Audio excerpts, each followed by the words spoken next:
Chapter 1.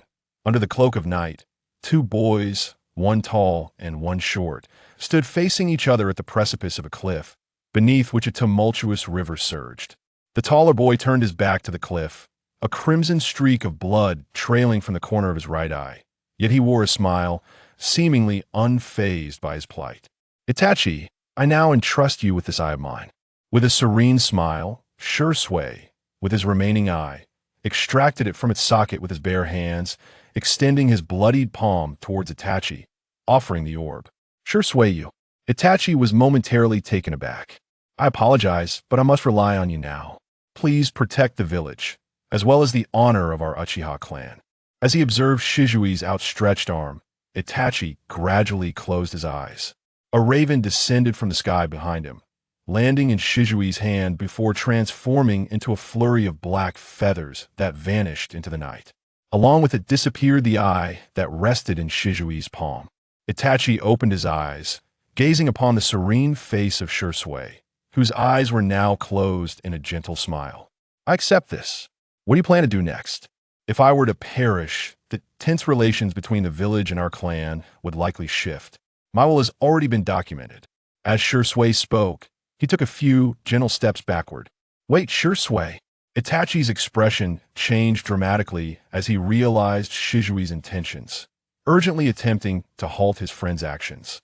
"If you truly consider yourself my friend, do not stop me, Itachi." "I'm truly, truly sorry, Itachi. The village and our clan will be in your hands from here on. I shall take my leave first."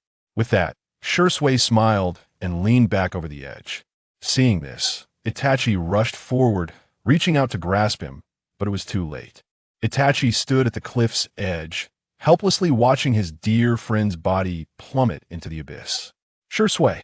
"Ah, what a touching scene," remarked a boy with black hair and eyes, his long locks tied into a bun adorned with a forehead protector bearing the symbol of the Leaf Village, perched atop a tree by the riverbank, cradling a delicate crystal ball. His name was Uchiha Makimori. Through this wondrous jutsu, Makimori observed the poignant farewell unfolding before him, a moment so familiar that it had moved countless fans of Naruto to tears in his previous life. At this moment, the emblematic triangular fan pattern of Itachi's Sharingan flickered into view. Uchiha Itachi's kaleidoscopic Sharingan had made its appearance. Makimori nonchalantly stowed the crystal ball and strolled leisurely to the riverbank. Along the way, he occasionally admired the surrounding scenery until he reached the river, pausing to observe. As moments passed, 1 minute, 2 minutes, 3 minutes, 20 minutes slipped away unnoticed. Finally, Makimori spotted his target, Shisui, floating face down in the water, drifting lifelessly with the current.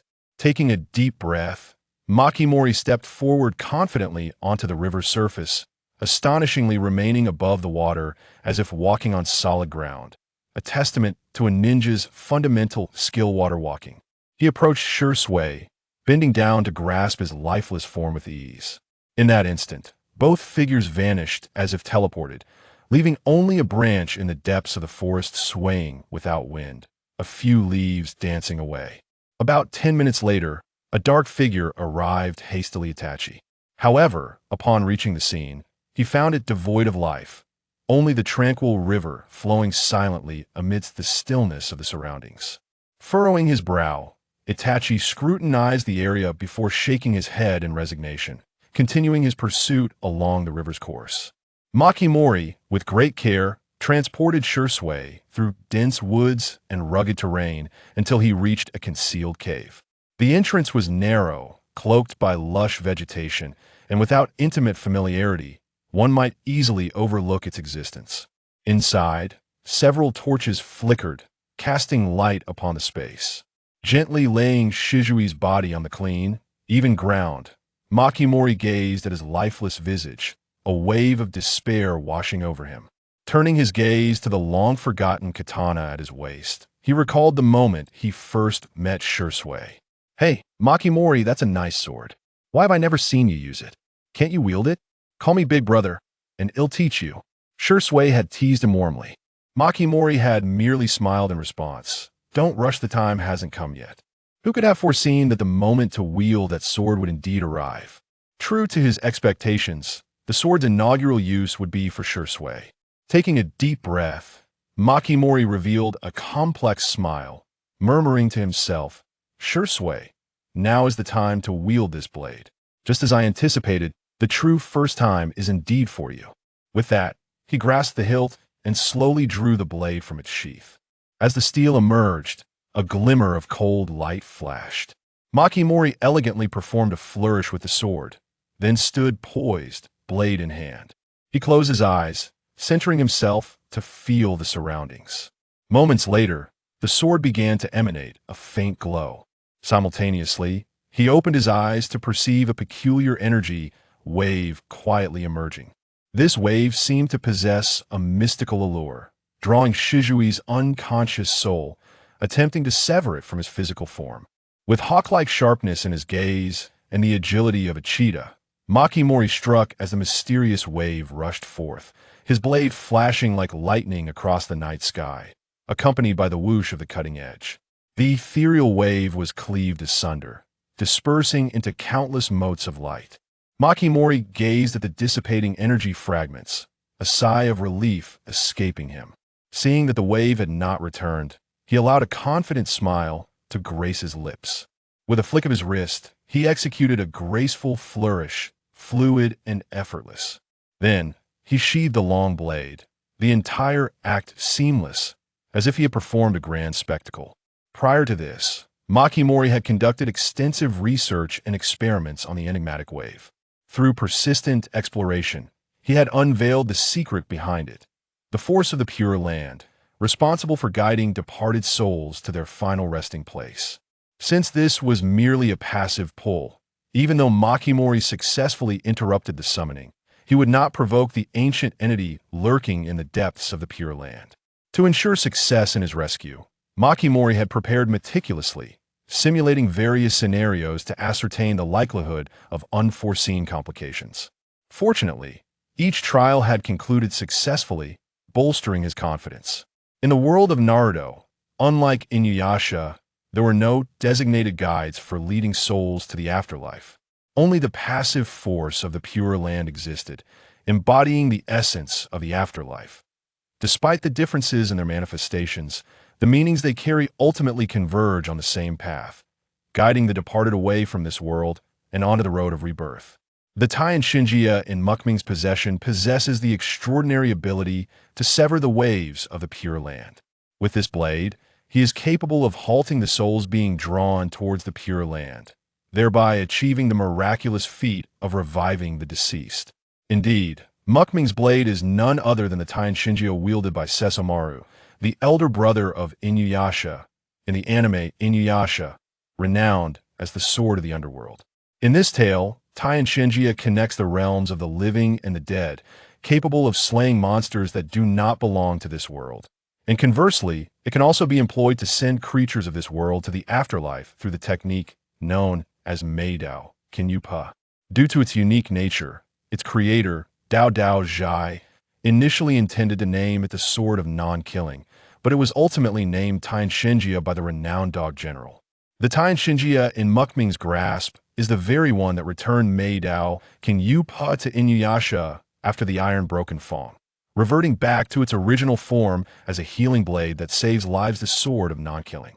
From this, one can discern that Ming is indeed a traveler from another world. His full name is Uchiha Ming. Born in the 40th year of Konoha, 3 years senior to Itachi and 1 year junior to Shisui, currently age 16. His identity prior to crossing over is best left unspoken during a nighttime run for fitness. He was unexpectedly transported. Even his identity post-transformation is rather unremarkable. He is merely an average Uchiha elite jonin with 3 Sharingan, regarded alongside Shisui and Itachi as the Uchiha Trident, possessing a measure of renown throughout Konoha. Ming arrived in the world of Naruto with an accompanying lottery system. Without delving into the non-intelligent aspects of the system, the rules of the lottery are both straightforward and merciless. Whenever Ming undertakes an action that diverges from the original narrative, resulting in a significant impact, he is granted a draw. He can also draw once during festivals and once on his birthday. It is as simple as that. Though it may sound rather casual, It is indeed quite casual in practice, as evidenced by the nature of the prizes. After all, the value of something received for free is self-evident. Based on Ming's past lottery experiences, he has concluded that only when he alters the plot does he draw something worthwhile, which he refers to as the SSR prize pool. Ming's arrival in the Naruto world constitutes a monumental shift in the original narrative. It was during this momentous occasion that he drew his first SSR, and to date, the only SSRA, Tenseiga. The usual lottery prizes, however, are rather lackluster. Rewards, such as chakra equivalent to the amount he could cultivate in 2 days, are akin to the legs of a mosquito. He has also received basic ninja techniques and the so-called Super Deluxe Bento rewards.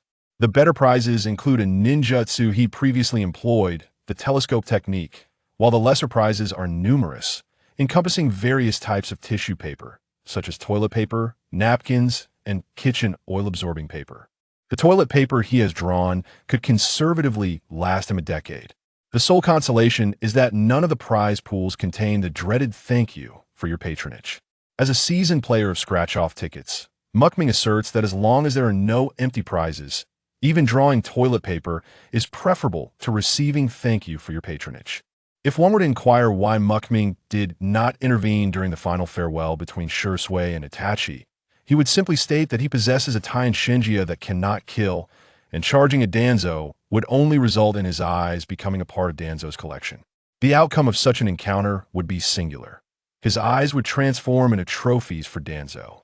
Drawing will alter the outcome of Uchiha Shisui's death, increasing the number of draws by 1. Let's draw. With no intention of saving up his draws, Ming immediately decided to proceed. The reason is simple. He cannot contain his excitement. Congratulations, host. You have drawn a bottle of Super Divine Water Dandy's Special Edition. Super Divine Water. As a seasoned enthusiast of the second dimension, Ming is well aware of what this entails. However, for the inhabitants of the Naruto world, it represents a bottle of lethal poison, guaranteed to be fatal upon consumption.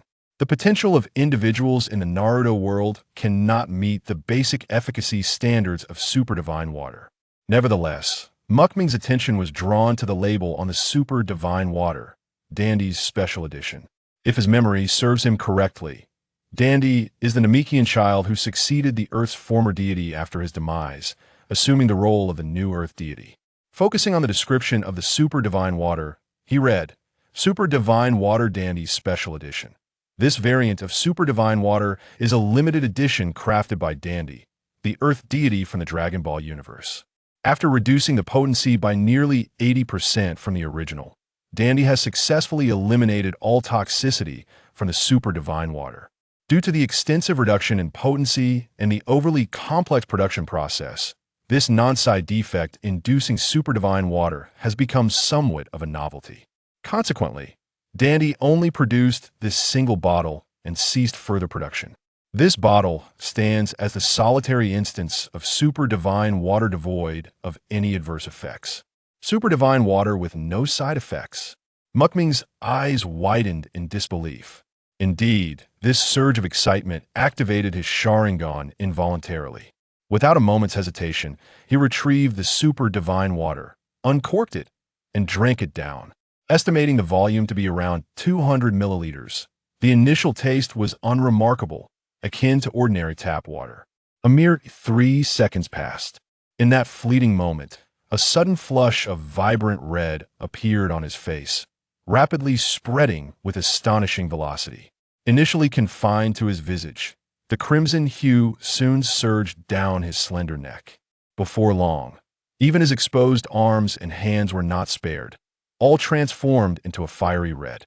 From a distance, Ming resembled a freshly steamed crab, entirely enveloped in brilliant red.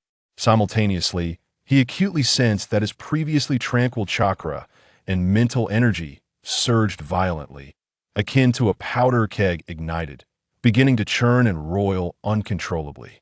As this newfound power stirred restlessly, the energy emanating from him intensified, cascading outward in waves. In that moment, Ming found himself powerless against the sudden onslaught of excruciating pain, collapsing backwards onto the ground. Almost immediately, waves of agonizing pain crashed over him, each more relentless than the last. The most intense discomfort radiated from his eyes, a searing sensation akin to placing his eyeballs directly into a raging inferno, rendering him utterly unable to endure. Thus, Ming instinctively covered his eyes tightly with both hands, writhing in agony on the ground.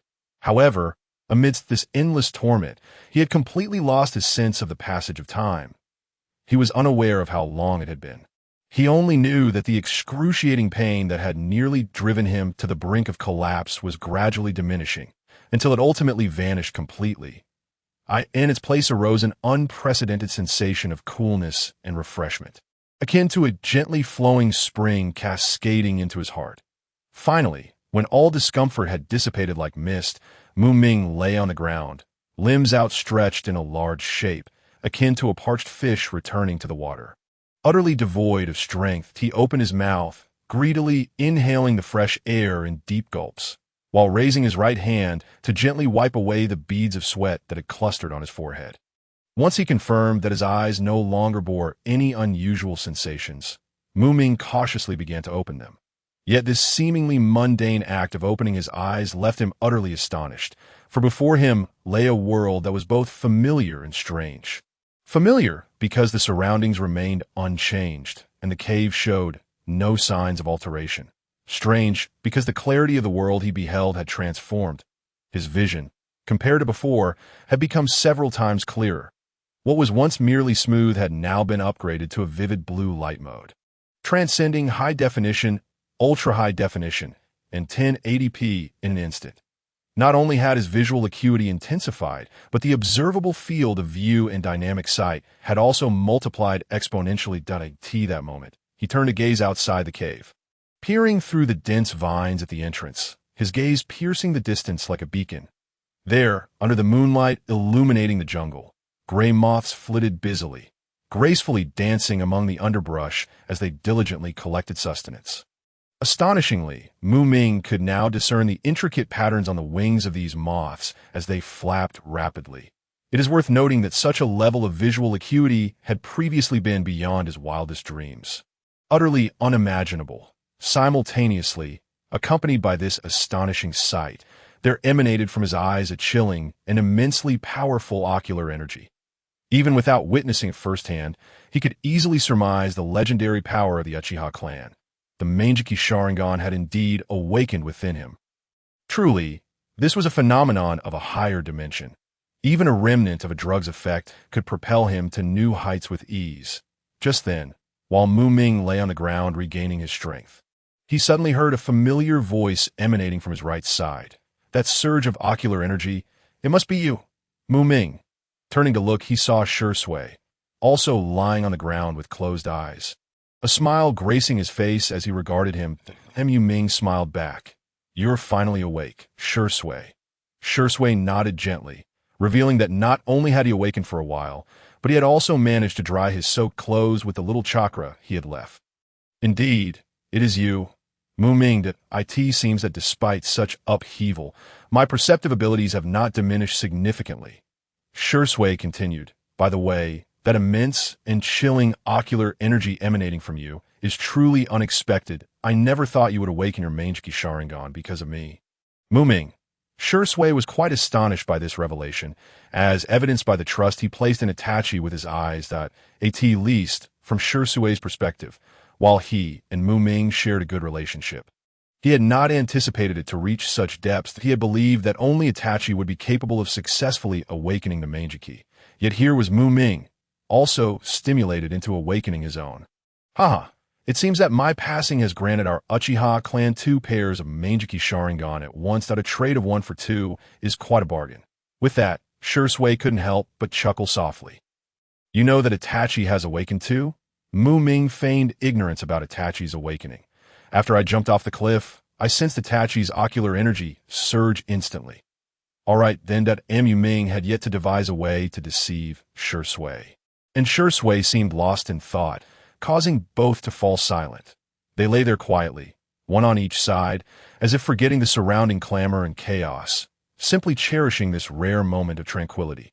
After a while, Ming could no longer contain his curiosity and asked, I truly cannot comprehend why you made such a decision. Was it merely to allow Itachi to awaken his Mangeki Sharingan? Shisui refrained from questioning him about his resurrection, which made things easier for Ming, as crafting stories was exhausting. I am unsure of my own thoughts. I am weary. Ming, whether you call me a coward or a waste, I genuinely cannot find the balance between family and village. These years have worn me down. I am somewhat tired of this chaotic existence. Shisui's voice was calm, yet beneath that calmness lay a despair so profound it was chilling. I asked that all. Isn't it enough? Not enough. Far from it. Then speak. I am listening. Although Shisui wore a smile, his tone conveyed a sense of perfunctory engagement, revealing that while he had physically returned, his spirit remained unrescued. Shisui, your desire is for the family and the village to coexist peacefully. Correct? Indeed, you are right. Then, as long as no one dies and there are minimal injuries and disregarding the process, if the outcome is a peaceful coexistence between the family and the village, would you accept that? Shisui did not respond immediately. He contemplated the proposition, finding it seemingly reasonable. In Shisui's view, the process was indeed not of paramount importance. He had even considered directly controlling Fugaku with Kotoeme Tsukumi. For proud Uchiha, being manipulated by illusion to alter one's thoughts was no more merciful than being stabbed to death. However, in Shisui's mind, as long as there was no bloodshed and the outcome was favorable, that sufficed. That I can accept that. Then it becomes simple. Well aware of the narrative, Ming understood where Shisui's mental block lay.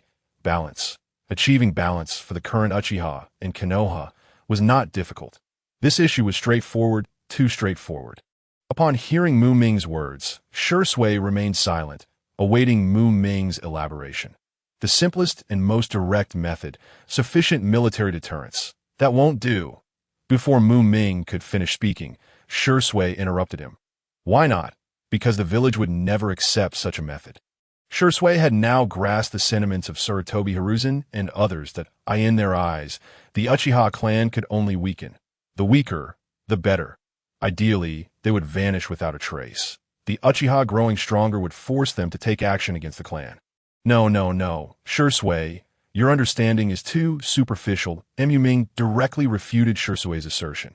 Their willingness to act is due to the Uchiha's insufficient deterrent power. Ming paused for a moment, organizing his thoughts. There existed a somewhat analogous example. Hashirama Senju and Madara Uchiha. You should know that their initial ideals revolved around peace. Indeed, when both of them were alive, the shinobi world knew no wars and dared not engage in them. As long as Hashirama and Madara refrained from waging war, other ninja villages would secretly rejoice, let alone provoke war themselves. Thus, the long-awaited peace in the shinobi world naturally emerged. So, why was that the case? Ming did not solely focus on his own discourse. He interspersed questions throughout, allowing Shisui to engage as well, thus creating a more profound impression. Because the first Hokage and Madara were strong enough? Shisui replied uncertainly. Exactly. The saying would release Sinu, 2 men obliterate 4 nations was no jest. This conveys a vital lesson. As long as you are powerful enough, your ideas cease to be mere thoughts and transform into reality. Ming nodded. See, this isn't so difficult to grasp. Konoha and the other ninja villages. In the current scenario, remained Konoha, while the other ninja villages morphed into the Uchiha clan. That wasn't the situation fundamentally different. It appears to be quite similar.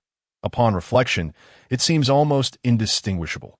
Shisui followed Mikoto's line of thought, and upon recalculating, it indeed poses no issue. Precisely, thus as long as you grow stronger, you embody peace. Provide another example. If you were to become the second Hashirama Senju, or the second Madara Uchiha, do you believe that Konoha would still have the potential to clash with your clan? The answer is unequivocally no. This question Shisui need not answer. Mikoto himself has already provided the response. This phenomenon is referred to as the deepening of impressions. Allow me to pose another question. If you possess the strength of Hashirama or Madara, would you rebel against Konoha? Of course not. Upon confronting this inquiry, Shisui did not hesitate, nor could he afford to hesitate. Then, if Konoha were to take action against the Uchiha, would you simply stand by and watch? I would not. I would seek to prevent both sides from escalating the conflict. Shisui shook his head. Having already died once, you remain so naive. Mikoto couldn't help but let out a sigh. You currently possess sufficient strength to mediate. No, not at all. Shisui turned his head aside, feeling embarrassed. What should you do now? Grow stronger? Be resolute. Shisui. What you must do now is to strengthen yourself, with the goal set to become the strongest in the ninja world. Even if a conflict arises between Konoha and your clan in the future, you would possess the strength necessary to manage and resolve the situation, which is precisely the peace you seek.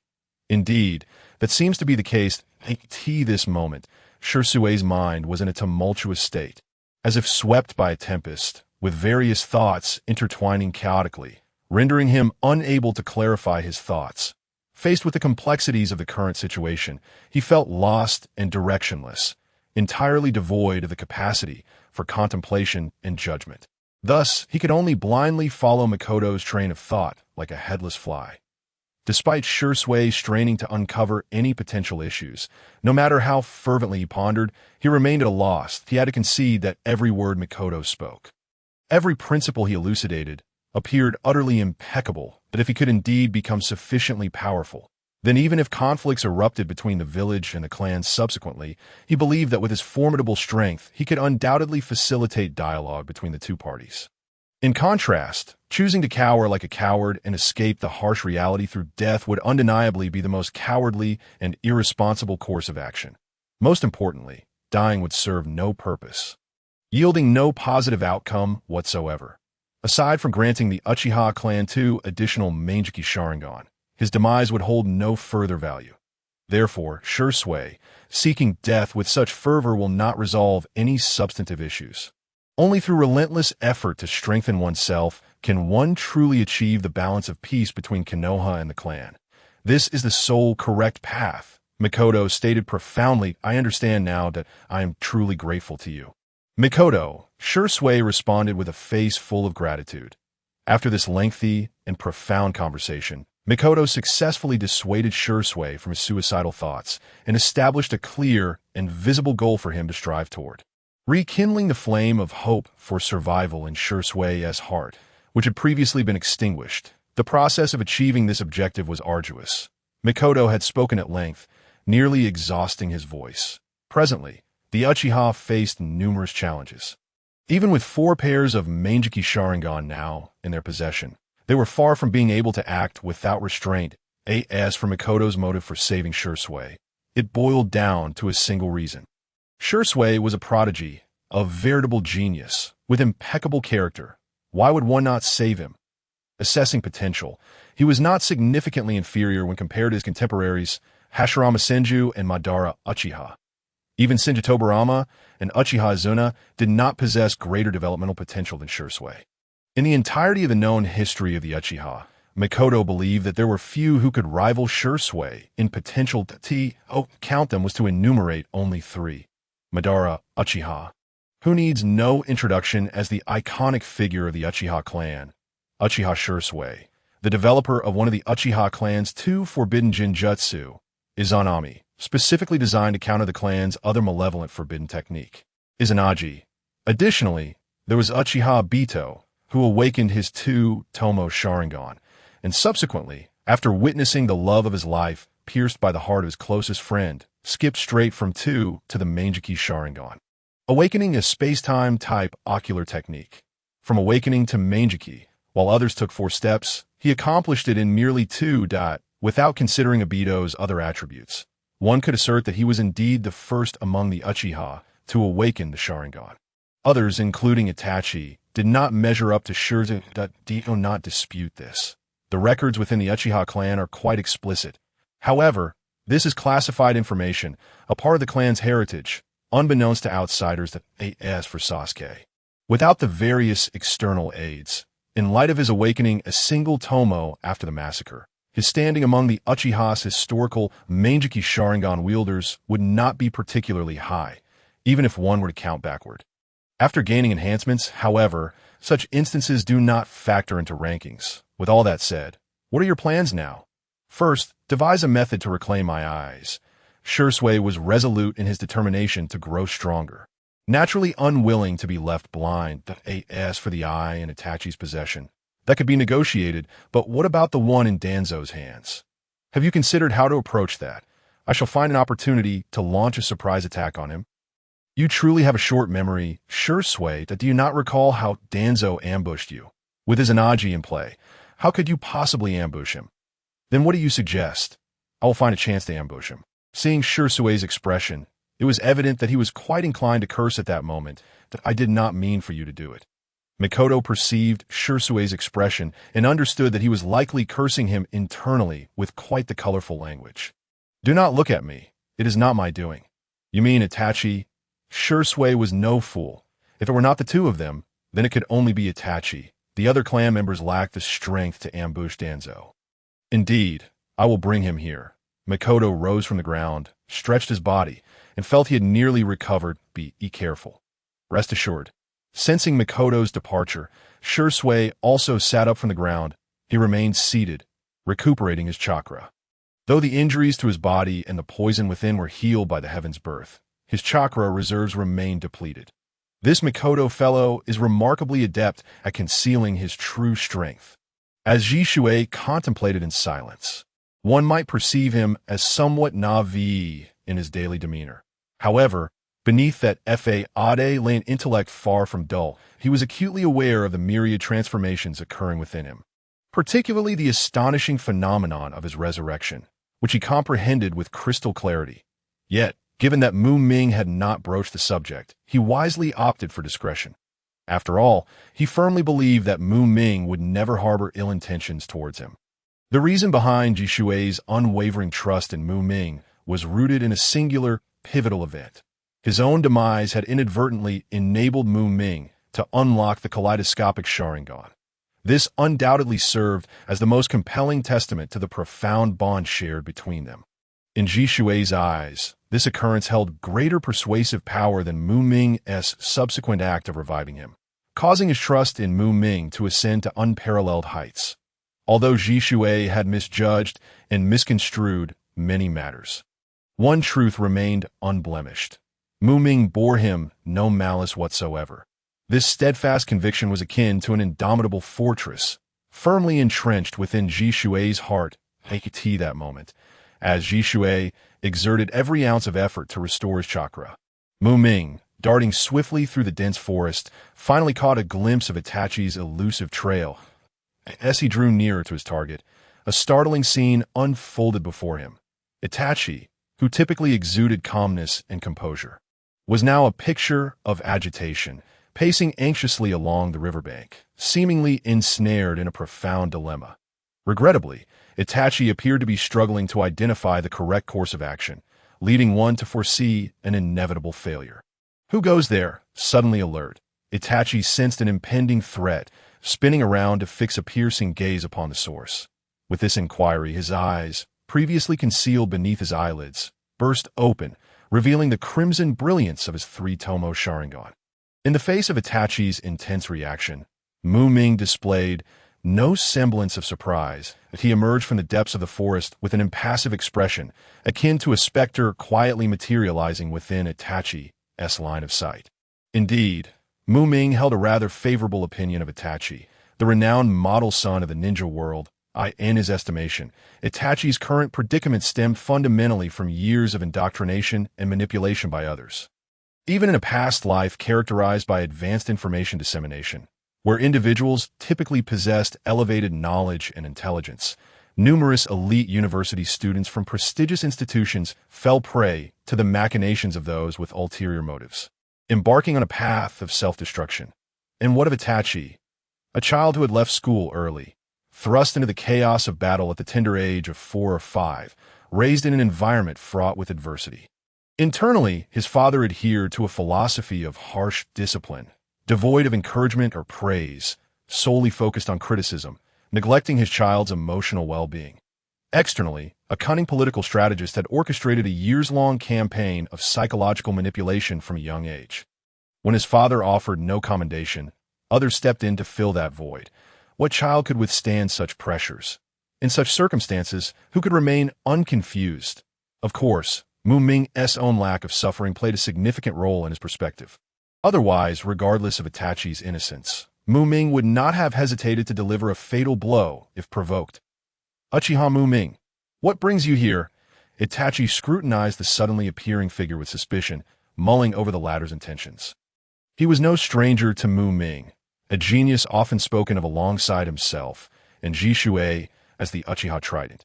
Yet despite their acquaintance, a deep camaraderie between them was conspicuously absent. Their only connection, it seemed, was the now deceased Shisui. The mere thought of Shisui cast a shadow over Itachi's expression. As if a heavy cloud had descended upon him, he resolved to disregard Ming. Turning away to resume his unfinished business, at that moment, Ming interjected, "No need to search. He is not here." This statement struck Itachi like a thunderclap, reverberating in his ears. "How do you know what I am doing?" he demanded, whirling around, his Sharingan spinning rapidly, the three tomo beginning to exhibit signs of intertwining unity. Clearly, Ming's words had taken him by surprise, elevating his alertness to its zenith. In contrast, Ming remained remarkably composed. A faint smile gracing his lips as he calmly replied, "Stay calm. Just follow me." With that, he turned decisively and strode forward, seemingly unconcerned about whether Itachi would heed his direction. Itachi gritted his teeth. His gaze locked onto Ming's receding figure, gradually disappearing into the dense forest. After a brief but intense internal struggle, he ultimately resolved to pursue. Upon witnessing Itachi follow closely behind, Ming's smile broadened. He then quickened his pace, darting through the forest paths like a bolt of lightning, swiftly widening the gap between them once more. Once Itachi made a decision, he would not waver or hesitate. With a surge of speed, he pursued Ming relentlessly. Before long, Ming led Itachi to the entrance of a mysterious cave. This chakra is, just as they arrived at the cave's mouth, Itachi's eyes widened in astonishment. His face a mask of disbelief. He distinctly sensed the remarkably familiar chakra and unique ocular energy emanating from within the cave. Without waiting for Ming to speak, Itachi disregarded the possibility of a meticulously laid trap. His sole thought being to rush inside and uncover the truth. Without hesitation, he acted on that impulse, the cautious ninja code he typically adhered to cast aside in the heat of the moment. "Shisui!" Upon entering the cave, Itachi's exclamation erupted, his voice several decibels louder than usual. While it lacked the theatricality of tearful sobs or a cracked voice typically seen in dramas, even an inexperienced onlooker could easily discern the profound shock resonating within Itachi's core. Yet merely seconds later, his fervor receded like a receding tide, restoring his characteristic calm and composure at that moment. He urgently required a rational explanation. Thus, he directed a keen gaze toward Ming, inquiring in a low, intense tone, "What is the meaning of this? Who among you can provide a satisfactory answer?" "You should explain." Shisui turned to Ming, clearly indicating that the instigator should step forward to Ming's side, and complied. Clearing his throat, he succinctly recounted the events, interspersing embellishments to downplay his own prominence in the tale. In essence, Shisui had not perished. He had been rescued by Ming, who happened to be nearby. "So, Itachi, kindly returned Shisui his eyes." Upon hearing these words, Itachi fell silent for a moment and did not immediately act as Makoto had suggested. His eyes narrowed slightly as he activated his Sharingan in its three-tomo state, which then transformed into the kaleidoscopic pattern of the Mangeki Sharingan. Those crimson orbs shimmered with an enigmatic light, fixating intently on Shisui and Makoto before him. With utmost caution, Itachi employed his keen perceptive abilities and the unique insight granted by his Mangeki Sharingan to meticulously observe the two individuals before him. He scrutinized their subtle movements, the rhythm of their breaths, and the chakra fluctuations emanating from their bodies, leaving no detail unexamined. After a thorough inspection, Itachi ultimately confirmed that the two individuals standing before him were indeed the genuine Uchiha Shisui and Uchiha Makoto. Not imposters. With this assurance, he exhaled softly, allowing the tension in his nerves to ease somewhat. Subsequently, Itachi slowly raised his hands, swiftly forming two intricate hand seals, As a cloud of smoke billowed forth, a pitch-black crow materialized before them. Itachi reached out and retrieved a small storage scroll from the crow's talons, carefully unfurling it. The scroll was densely inscribed with various runes and sealing techniques, clearly containing significant items. Taking a deep breath, Itachi pressed his right hand upon the scroll, channeling his chakra into it in an instant. The runes glimmered with faint light, and a subtle wave of energy radiated from within with a resounding bang. A glass vial appeared, containing a Sharingan adorned with a four-pointed pinwheel pattern that I had originally intended to find a moment to affix Shisui's Sharingan onto a crow later, but now it seems it has returned to its rightful owner. Itachi extended the glass vial toward Makoto. What do you want me to do with this? Just implant it directly into Shisui's eye. Why the need to test me? Makoto felt somewhat exasperated upon receiving the vial from Itachi. There was no need for questioning. This was clearly a trial set forth by Itachi. If Makoto were to take it, he could very well end up with a Chidori to the face. Just as Makoto came to this realization, a faint hint of shyness and apology unexpectedly graced Itachi's otherwise stoic visage. I truly apologize. Makoto, in such a complex situation, is prudent to exercise caution. Itachi explained softly. However, at that moment, an unforeseen event transpired. Itachi's wrist, gripping the transparent glass vial, suddenly bulged with a vein, and with a crisp crack, the seemingly indestructible vial was crushed into shards by his grip. The Sharingan that had been quietly resting within the vial instantaneously transformed into a gruesome mixture of flesh and glass shards, slowly cascading through the gaps between Itachi's fingers onto the cold ground. In the face of this abrupt turn of events, Itachi remained remarkably composed the very moment he shattered the vial. His mysterious and profound Mangeki Sharingan was fixated on the expressions of Makoto and Shisui. Leaving no subtlety overlooked to Itachi's relief. The only emotion displayed by Makoto was one of profound confusion, devoid of any fury or panic. As for Shisui, he remained as still as a statue, seemingly unaffected by the unfolding incident. Witnessing this, Itachi felt a sense of calm settle within him. He then leisurely retrieved a clean handkerchief from his pocket, methodically wiping the blood and glass fragment from his hands. Once his hands were thoroughly cleansed, before Makoto could utter a word, Itachi nonchalantly resumed the earlier procedure, initiating a new series of actions. "You truly are remarkable, Uchiha Itachi," Makoto couldn't help but exclaim, laced with sarcasm. "Thank you for the compliment." Itachi replied without a hint of embarrassment. Nodding slightly, he then carefully laid Shisui down on the ground and swiftly completed the installation with remarkable skill.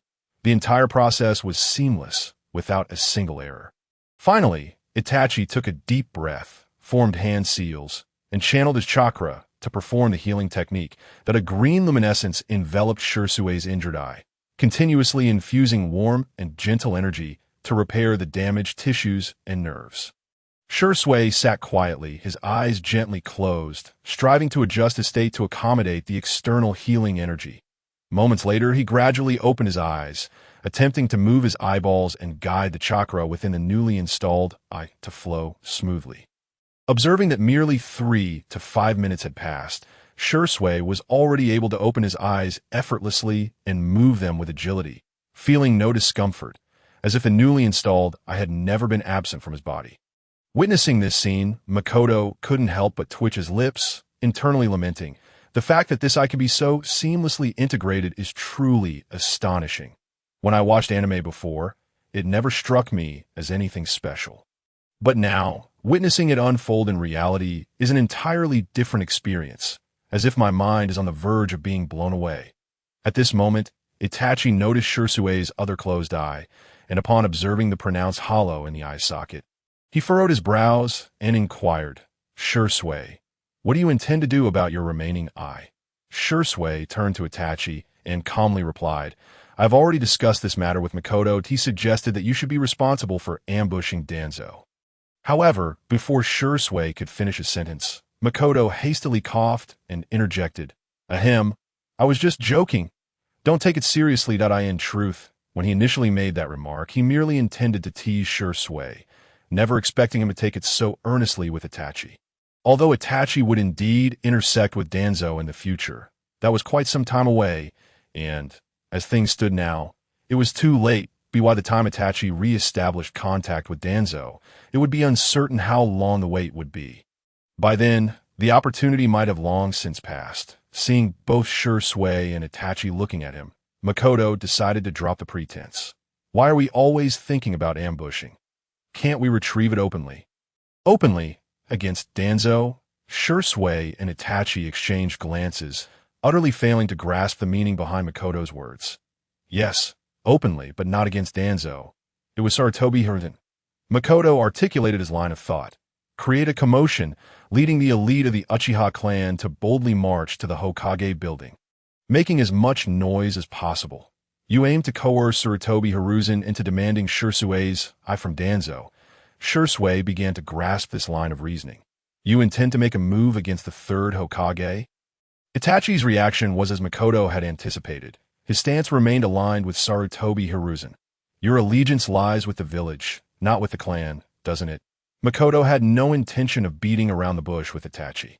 It was exhausting, and he feared that convoluted explanations would confuse him. Without the village, there would be no various clans. The village is the foundation of everything. For Shisui's sake, I want team make a move against you this time.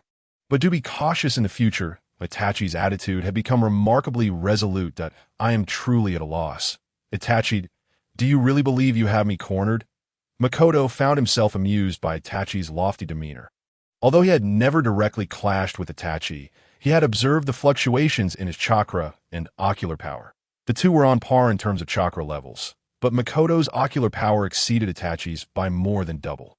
1 + 1 versus 1 + 3. It was clear who would emerge victorious. As Itachi showcased his triangular pinwheel Manjiki, Makoto revealed his own Sharingan in response.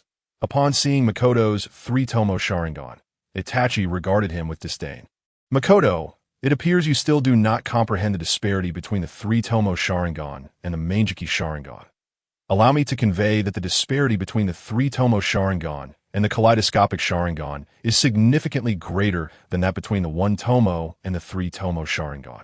Itachi's words abruptly ceased as he beheld the rapid rotation of Ming's 3-tomo Sharingan, swiftly coalescing into a unified design, forming an entirely new pattern. It was evident to Shisui that the kaleidoscopic Sharingan pattern of Ming was far more intricate than those of Itachi and himself.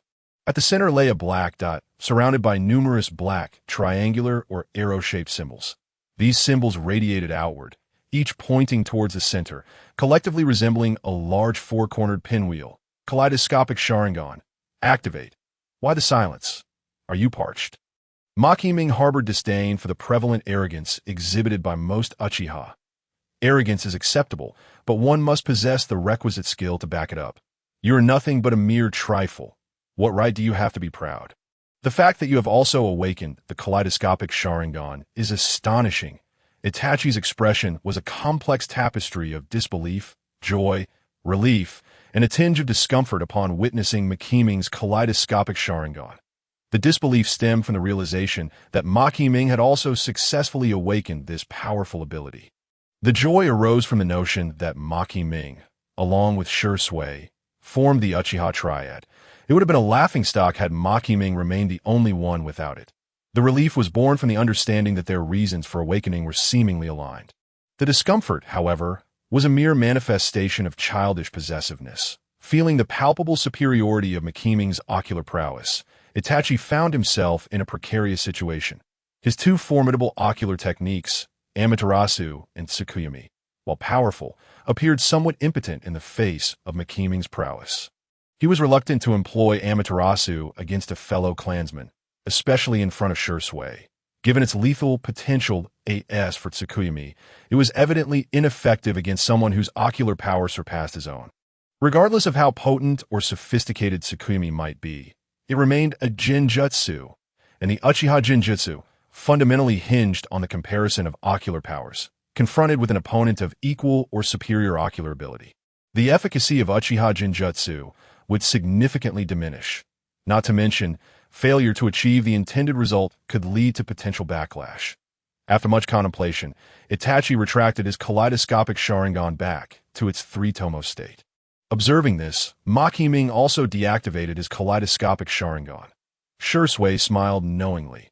He had anticipated this outcome. It was not that he doubted Ming and Itachi would refrain from confrontation, but rather that he believed they would not engage in combat before him. Enough, enough. We are all of the same clan. There is no need for such hostility. Shisui, noting their silence, swiftly interjected to diffuse the tension. Let's not dwell on this for now. I have but one question. Do you wish to reclaim Shisui's eyes? If you disagree with my proposal, then present a viable alternative.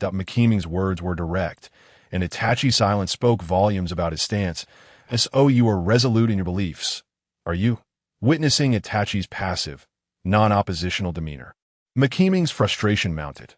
Allow me, Shisui interjected, gesturing towards Ming, suggesting he should take the lead. Itachi, I am aware of your thoughts, and you are likewise informed of mine. Our aspirations align. We seek a balance between family and village. Do we not? Indeed. Observing Itachi's dichotomy of attitudes towards himself and Shisui, Ming adopted a deadpan expression. Ming once told me that sometimes the process is inconsequential. The outcome is what truly matters. That he spoke of avoiding bloodshed. Shisui reiterated Ming's sentiments to Itachi, which was in fact part of Ming's strategy. Shisui and the Uchiha were known for their stubbornness. Convincing them through mere words was often an insurmountable task. Not everyone possesses Naruto's unparalleled verbal prowess. However, today was different. Today, Shisui and Itachi were experiencing one of the most tumultuous emotional periods of their lives, rendering them particularly vulnerable. This was the opportune moment to breach their psychological defenses through dialogue. Failing to seize this opportunity could spell disaster for Shisui. For Itachi, it might lead to an emotional entrenchment, prompting him to resort to the Uchiha clan's forbidden technique, Izanami. Convincing Shisui, who would then persuade Itachi, constituted the optimal choice. Others, including Ming himself, or even his father Fugaku, or the foolish Iaido whom Itachi cherished, would not suffice. Itachi had always remained deaf to the words of others. No matter the eloquence employed, Itachi remained unmoved that if there were any hope of swaying Itachi, it would require Shisui's personal intervention. As anticipated, Itachi's reaction was entirely within Ming's expectations. The heartfelt approach of his closest friend, coupled with the haunting emptiness in Shisui's eyes, began to shake Itachi's previously unwavering resolve. Shisui implored Itachi earnestly, yet Itachi merely bowed his head in silence. That moment, Ming, having observed the unfolding scene, recognized that the time had come. He stepped forward and proposed. Itachi, let us make a wager. The mention of a wager. Itachi raised his head, puzzled. What do you mean? Meanwhile, Shisui turned his gaze towards Ming, eager for clarification. Ming continued, you have consistently claimed that Hiruzen Sarutobi holds you in high regard, even regarding you as a prodigy. Is that not so? Without hesitation, Itachi nodded, a hint of Uchiha pride flickering across his face. To receive such attention and mentorship from the third Hokage was indeed a source of pride for Itachi, as it was a privilege not previously afforded to other Uchiha. Had Ming been privy to Itachi's true thoughts, he might have directly confronted him with the name of Uchiha Kagami, hoping to jolt him into a sobering realization of reality. Very well. Let us wager on this premise, that I assert that Hiruzen Sarutobi is merely utilizing you. Far from considering you among his trusted subordinates, you are likely nothing more than a disposable pawn in his eyes. To put it bluntly, to him, you are merely a piece to be discarded at will, expendable resource. However, Itachi vehemently countered, that is utterly impossible. The third Hokage's trust in me has never wavered. It was evident that Itachi could not fathom Ming's assertion. Meanwhile, Ming, exuding confidence, declared, then why not put it to the test? Do you possess the courage to wager with me? If you emerge victorious, I shall follow in Madara's footsteps, leaving the village and refraining from interfering in any matters between Konoha and the Uchiha. However, if you happen to lose, you will have to obediently adhere to Shisui's directives. What say you?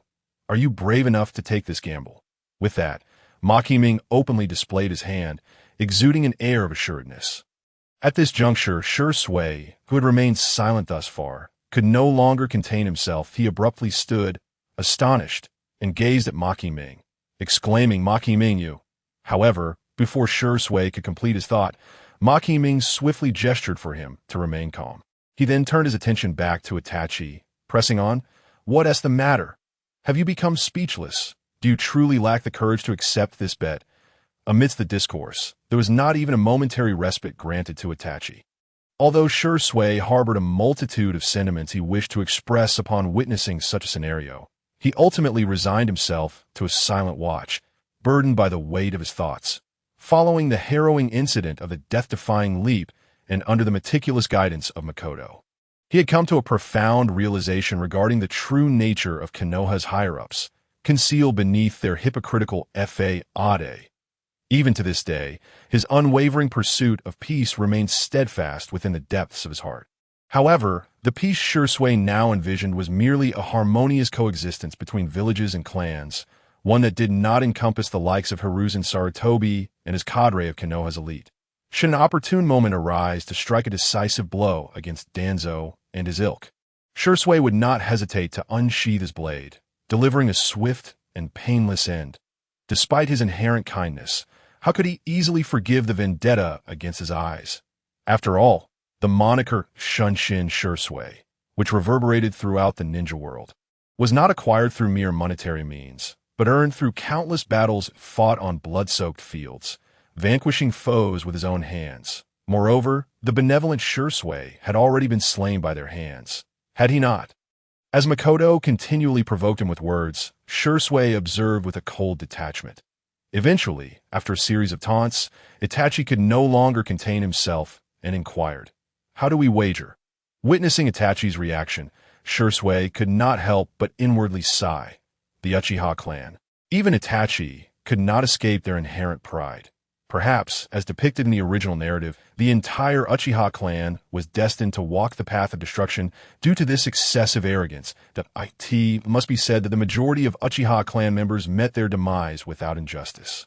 Even if they had not faced the annihilation of their clan, the very nature of their intellect and conduct rendered any hopes of living out their lives in tranquility mere folly.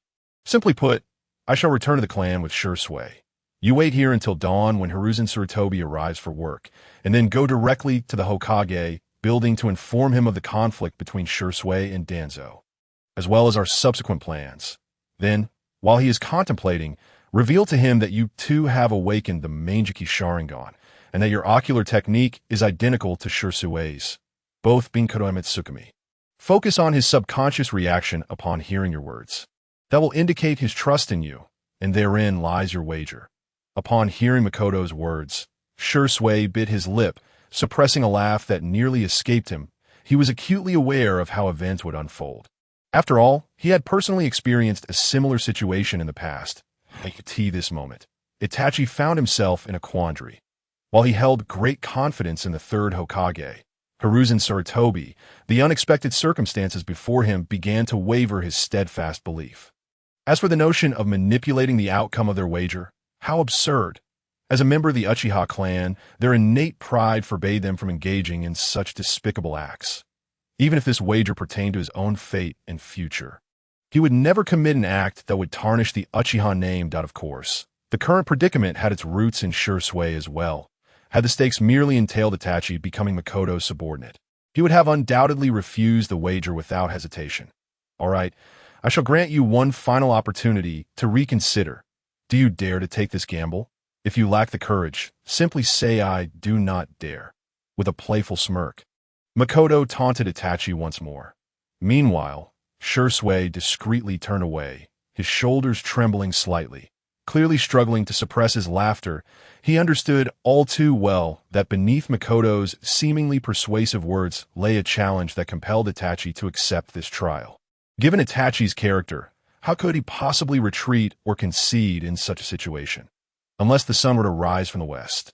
I accept. With resolute determination, Itachi clenched his teeth and ultimately made his decision, embracing the seemingly reckless wager.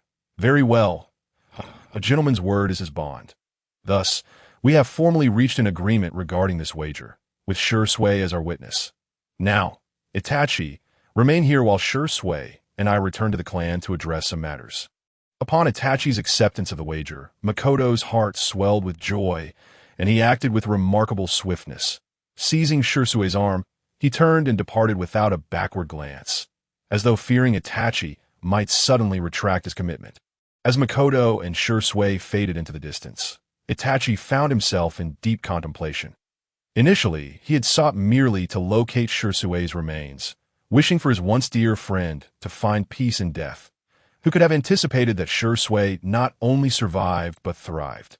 Full of vitality, even more astonishing was the fact that he had unwittingly entered into a wager with a relatively unfamiliar member of the Uchiha clan, Makoto, one that could potentially jeopardize his future. This sequence of bewildering events left Itachi feeling utterly confounded. Standing still, his mind was a tumult of thoughts, endlessly pondering the nature of the situation.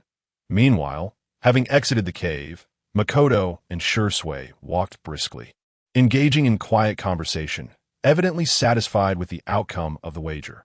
"Shall we head to the clan leader's residence?" Shisui hesitated to mention Makoto's manipulation of Itachi, understanding that it was better to strike while the iron was hot. In light of Itachi's current predicament, it was imperative to adopt a stringent approach. Otherwise, it would be impossible to turn the tide. No, let us visit the elder's residence. Makoto had already devised a plan for their next steps. Eager for a face-to-face encounter with Danzo, the root shadow, hoping not to disappoint, in the underground headquarters of Konoha village, several figures knelt respectfully on the ground, while before them stood an elderly man. His form hunched, right eye and hand tightly bound in white bandages. The elder's expression was dark, his face contorted with rage as he berated, "You useless bunch of gluttons! You are nothing but worthless fools! How could you fail to capture someone who is gravely injured and nearly incapacitated? What use do you serve?" This man was none other than Danzo Shimura, the fearsome figure of Konoha. Alongside the members of Root he had dispatched to pursue Uchiha Shisui. Faced with Danzo's fury, his subordinates remained silent, too fearful to lift their heads, silently enduring his wrath. However, despite Danzo's scathing reproach, the kneeling individuals remained resolutely mute. Witnessing this, Danzo felt a pang of helplessness. After all, had they been ordinary members of Root, his ruthless nature would have likely led him to order their execution long ago. Yet, the members tasked with the mission to capture Shisui were no ordinary subordinates. They were the elite of Root, each possessing remarkable skills and outstanding prowess. Contemplating this, Danzo, despite his lingering ire, could not bring himself to easily dispose of them. The cultivation of such a cadre of elite personnel was no simple feat. To eradicate them merely for a single failure would be a tremendous loss. Thus, he took a deep breath, calming his emotions slightly before stating, "Very well, you may all withdraw for now." Upon hearing this, the kneeling members felt as though a great weight had been lifted from their shoulders, rising to depart. Once they were gone, Danzo turned to the darkness behind him, calling out, "Bring forth the preparations for an eye transplant immediately." As soon as he finished speaking, a figure emerged from the shadows, responding with a respectful tone. At once, "Lord Danzo, in truth, all preliminary preparations for this eye exchange surgery had long been meticulously arranged by Danzo. Initially, everything was in place, awaiting the final push. As long as his subordinates could successfully retrieve the other eye of Shisui, he would be poised to execute this crucial operation immediately, thereby acquiring even greater power. However, to his astonishment, those individuals who usually appeared so formidable encountered a crushing defeat, and their mission ended in failure. They were nothing short of utter incompetence. At this juncture, Danzo's complaints were rendered futile, with the other eye now lost. The immediate priority was to make full use of the remaining intact It is well known that Shimura Danzo has never been one to hoard treasures without knowing how to utilize them effectively. Soon, the eye transplant surgery commenced with great urgency. Thanks to advanced medical technology and exceptional surgical skill, the entire procedure proceeded remarkably smoothly. Before long, Danzo descended from the operating table the moment he touched the ground. He eagerly began to explore the immense power contained within the newly acquired Koto Amatsukami. The relentless surge of energy emanating from within him entranced Danzo, transporting him into a realm of exquisite illusion. Particularly in his right arm, where he had previously felt satisfaction merely from the suppressive power of the three-tomo Sharingan. He now recognized the vast chasm that existed between it and the Kodowa Mitsukami after experiencing its absolute suppression of Hashirama's cells firsthand. In comparison to the Kodowa Mitsukami, the three-tomo was utterly insignificant, practically obliterated in an instant. Thus, Danzo's desire for the other Kodowa Mitsukami possessed by Uchiha Shisui intensified. He found himself murmuring, "Shisui, oh Shisui, I hope you cherish my precious Kodowa Mitsukami. One day, it shall undoubtedly return to my grasp." It was evident that Danzo had already regarded Shisui's Kodowa Mitsukami as his to claim. Mikami and Shisui hastened their steps, and soon returned to the Uchiha clan's territory. All along the way, they wasted no time, heading straight towards the residence of the clan's elder, Uchiha Kagami. Before long, they stood before the tightly shut door. Mikami stepped forward, raised his hand, and gently knocked on the door. However, there was no response from within. Frowning, he knocked again with more force, yet still received no answer. Refusing to give up, Mikami persisted in his attempts to rouse the occupant, if the door remained closed. It seemed he was prepared to continue knocking indefinitely. Finally, after a relentless series of knocks, they heard hurried footsteps approaching from inside. Upon hearing the sound, Mikami ceased his efforts. With a soft creak, the door slowly opened, revealing a small figure, Uchiha Kagami's 6-year-old granddaughter, Uchiha Mina. Sleepily rubbing her eyes, she peered out curiously at the two standing outside. Upon recognizing Mikami and Shisui, Mina gasped in surprise. "Oh, Mikami and I, what brings you here at this hour?" "Oh, Shisui is here too." After speaking, she stifled a yawn, clearly still not fully awake. Mikami smiled at the adorable girl and gently said, "I apologize for waking you, little Mina. You should go back to sleep. Your brother has some matters to discuss with the elder." As he spoke, he reached out his right hand to softly pat Mina's little head in a gesture of comfort. "Oh, I see. My grandfather is waiting for you in the living room." "Well then, good night, Mikami and I, and Shisui," Mina replied sweetly, leading Mikami and Shisui inside. Once the three entered the elder's home, Mina did not linger any longer, knowing that her two older brothers were quite familiar with the layout of the house and needed no further guidance. Thus, she bid them a brief farewell before heading towards her bedroom. "May you have a sweet dream tonight, little Mina," Mikami called gently after her departing figure. Shisui merely smiled and nodded in agreement with Mikami's blessing. As they watched Mina disappear down the corridor, Mikami and Shisui did not dare delay any further and swiftly made their way to the living room situated at the center of the house. Arriving at the door to the living room, Mikami gently pushed it open. There sat Kagami, already poised in his seat, seemingly awaiting their arrival with patience. What urgent matter could possibly bring two talented youths of the Uchiha clan to disturb an old man's peaceful slumber at this late hour? Kagami inquired, lifting his gaze to Mikami and Shisui at the door. However, as he spoke, his words abruptly halted. It was clear that Kagami's keen eyes had swiftly detected the unusual change in Shisui's countenance. His tightly shut right eye, with a slightly sunken eyelid, where the orb of vision was conspicuously absent. Unlike the innocent Mina, Kagami, despite his advancing years and diminished physical capabilities, retained the fundamental observational skills honed through countless battles. "What has happened to Shisui's eyes?" Kagami's expression darkened, revealing his concern. It was inconceivable that Shisui would have been idly toying with his own eye. Moreover, the late-night visit from Mikami and Shisui only served to underscore the urgency of the situation. All these signs indicated that someone had stealthily extended a malevolent hand toward the Uchiha clan, with Shisui, the renowned prodigy, directly in their sights. "Elder, the situation is dire, and we cannot afford to delay any longer. We must immediately summon the clan leader, the elders, and the heads of the security forces to inform them of this matter," Mikami said gravely. Kagami glanced at Mikami, then at Shisui, who remained silent behind him. Clearly deferring to Mikami's lead at this point, Kagami had already grasped the gravity of the situation.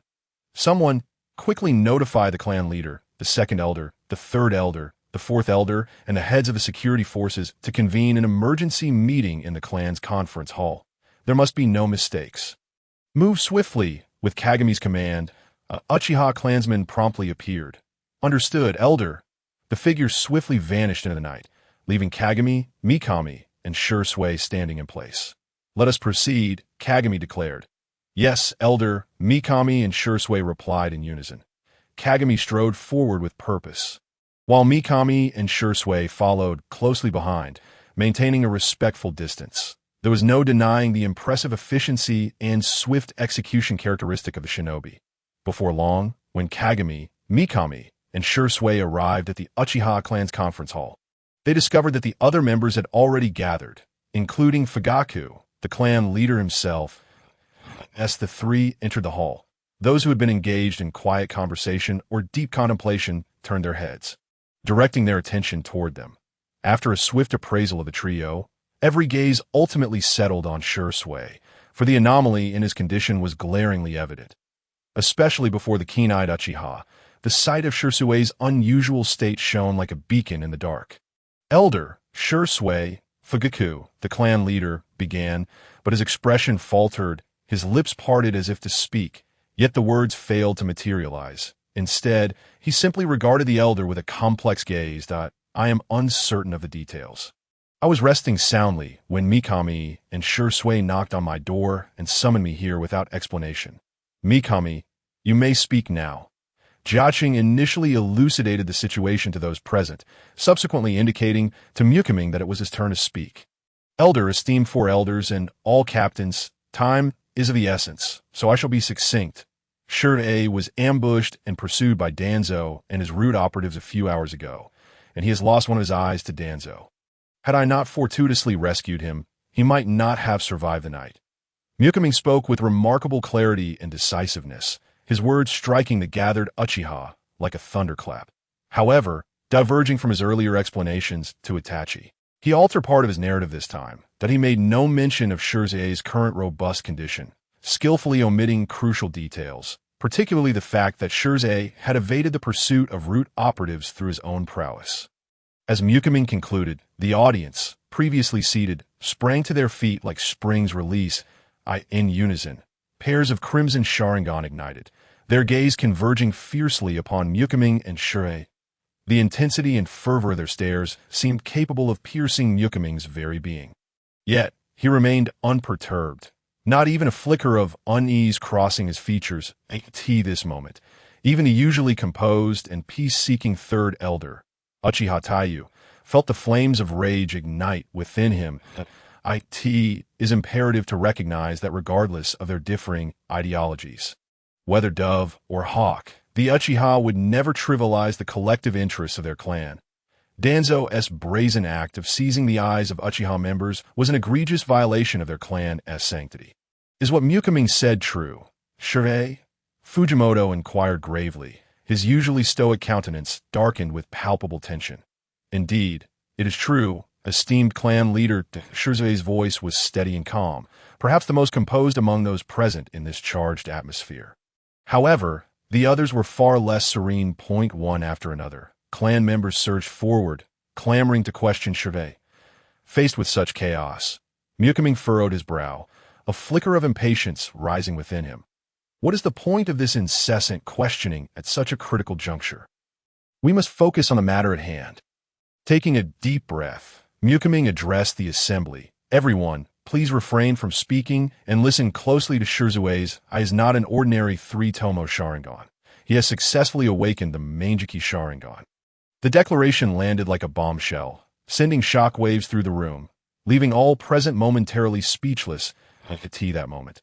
Mikami turned to Shisui and nodded slightly. Suddenly, the three-tomo Sharingan in Shisui's eyes radiated brilliantly, transforming into the intricate pattern of a pinwheel, emblematic of the Meijiki. Indeed, he had awakened the Meijiki Sharingan. The usually reticent elder Jiaqing could no longer contain his excitement. His eyes widened, his face flushed with exhilaration, and his body trembled with anticipation. Having witnessed the illustrious prowess of Uchiha Madara firsthand, he understood well the formidable power of the Meijiki Sharingan, especially the dreaded eternal Meijiki. It is worth noting that achieving the eternal Mangeki requires a confluence of timing, location, and personal connections, rendering it exceedingly rare. Thus, the Mangeki Sharingan had been the cornerstone of the Uchiha clan's standing in the world. That moment, a thunderous voice echoed through the council chamber. All gather. Target route. Eliminate Danzo. The speaker was none other than the usually tranquil Elder Jiaqing. Now driven to near frenzy, it was clear that the collective wrath of the clan had reached a boiling point, particularly among the hawkish factions led by 2nd Elder Uchiha Tana and 4th Elder Uchiha Tongfeng. Quickly, fire the signal flares. Gather, gather, gather, they clamored, desperate to dispatch a team to the Hokage Tower for a confrontation with Sarutobi Hiruzen.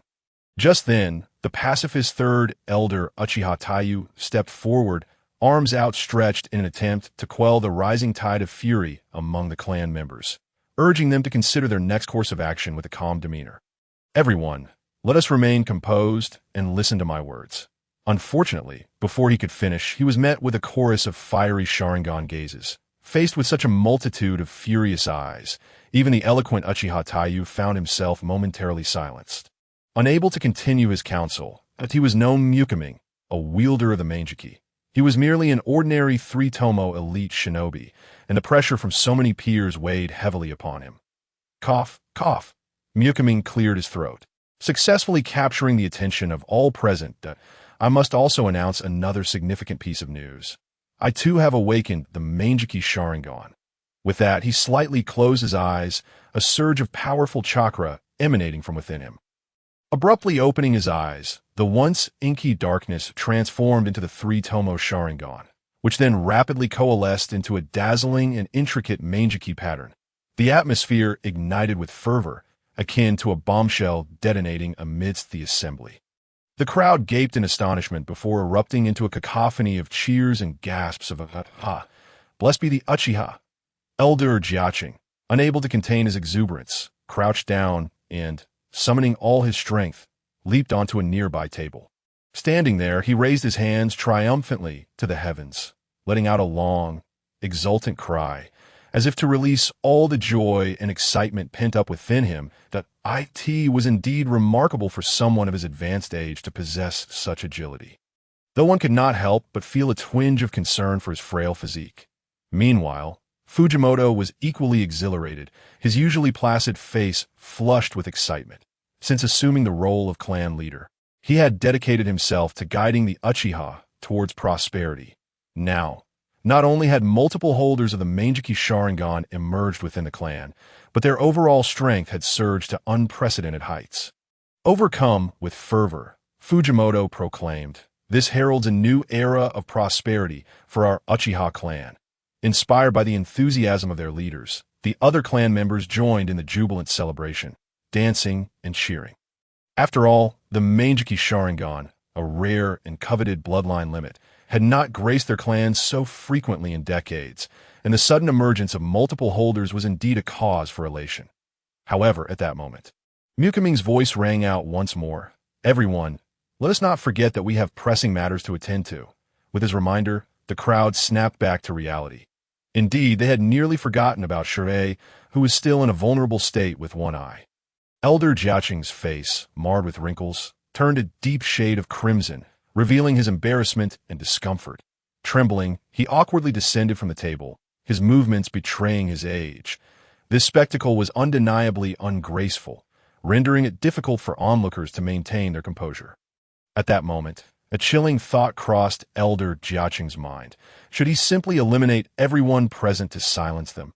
In this manner, the shameful secret could be safeguarded. He first shot a fierce glare at Ming, then cast his gaze upon the others in the vicinity. However, after a moment of deep contemplation, he had to concede that the feasibility of this idea was nearly non-existent. With a resigned sigh, the Grand Elder decided to abandon the notion. After all, as long as he felt no embarrassment, let those who wish to feel uncomfortable do so.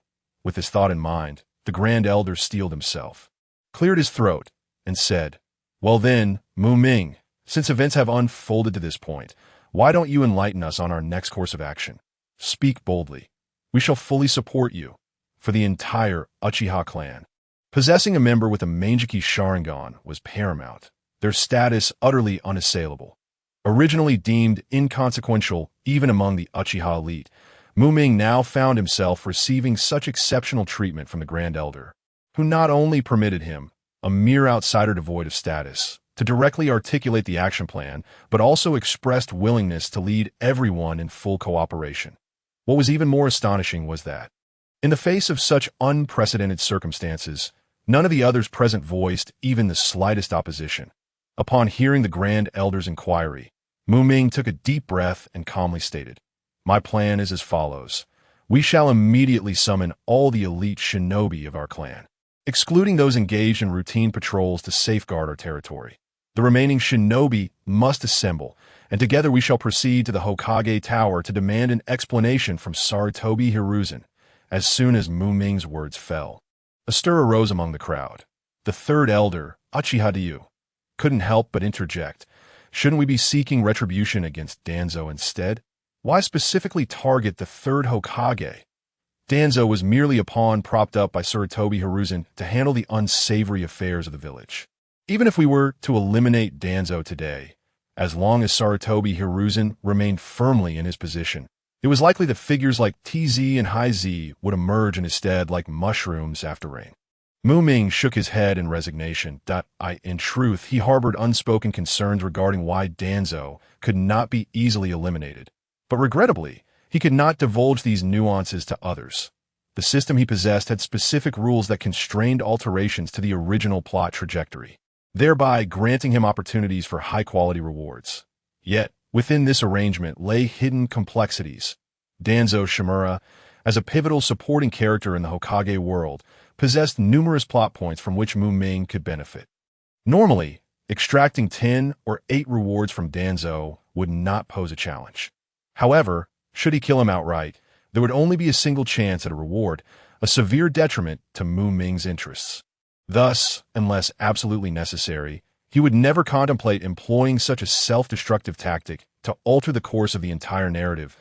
I have a thorough understanding of Danzo. I even know some of his darkest secrets, Ming asserted. The second elder, Uchiha, was perplexed by this statement. Isn't Danzo the perfect tool to pry open what seems to be an impregnable defense held by Sarutobi Hiruzen? Ming smiled and replied, Danzo is Sarutobi Hiruzen's Achilles heel. If we leverage Danzo appropriately, we can inflict wounds upon Sarutobi Hiruzen and create disturbances from time to time. Over time, he will surely find it intolerable. At that moment, the Grand Elder, Jiqing, nodded in understanding and added, Indeed, Danzo currently serves as Sarutobi Hiruzen's vulnerability. Once Sarutobi Hiruzen can no longer endure the turmoil, he will undoubtedly take matters into his own hands to eliminate him. Upon hearing this, the eyes of everyone present lit up, as if they could glimpse the dawn of victory. It is worth noting that the past confrontations between the Uchiha clan and Sarutobi Hiruzen had always been direct and confrontational, yielding little advantage. Now, by shifting strategies and perspectives, everyone felt invigorated and intrigued. This moment, Ming gazed out the window, where the first light of dawn was beginning to emerge. If there are no objections, let us proceed with this decision. Grand Elder, Clan Leader, please commence gathering the personnel. We shall set forth for the Hokage Tower immediately, and Ming's words were resolute and powerful, imbued with an undeniable authority. Understood. After exchanging a glance with the clan leader, Uchiha Fugaku, the Grand Elder, nodded in agreement and promptly issued orders to assemble the members. This time, there would be no division between doves, hawks, or neutrals. This moment, all members of the Uchiha clan stood united on the same front, sharing a singular stance to defend the honor and dignity of the Uchiha clan. After issuing the assembly order, the Grand Elder and clan leader did not delay in the slightest. They personally led the group toward the entrance of the clan grounds.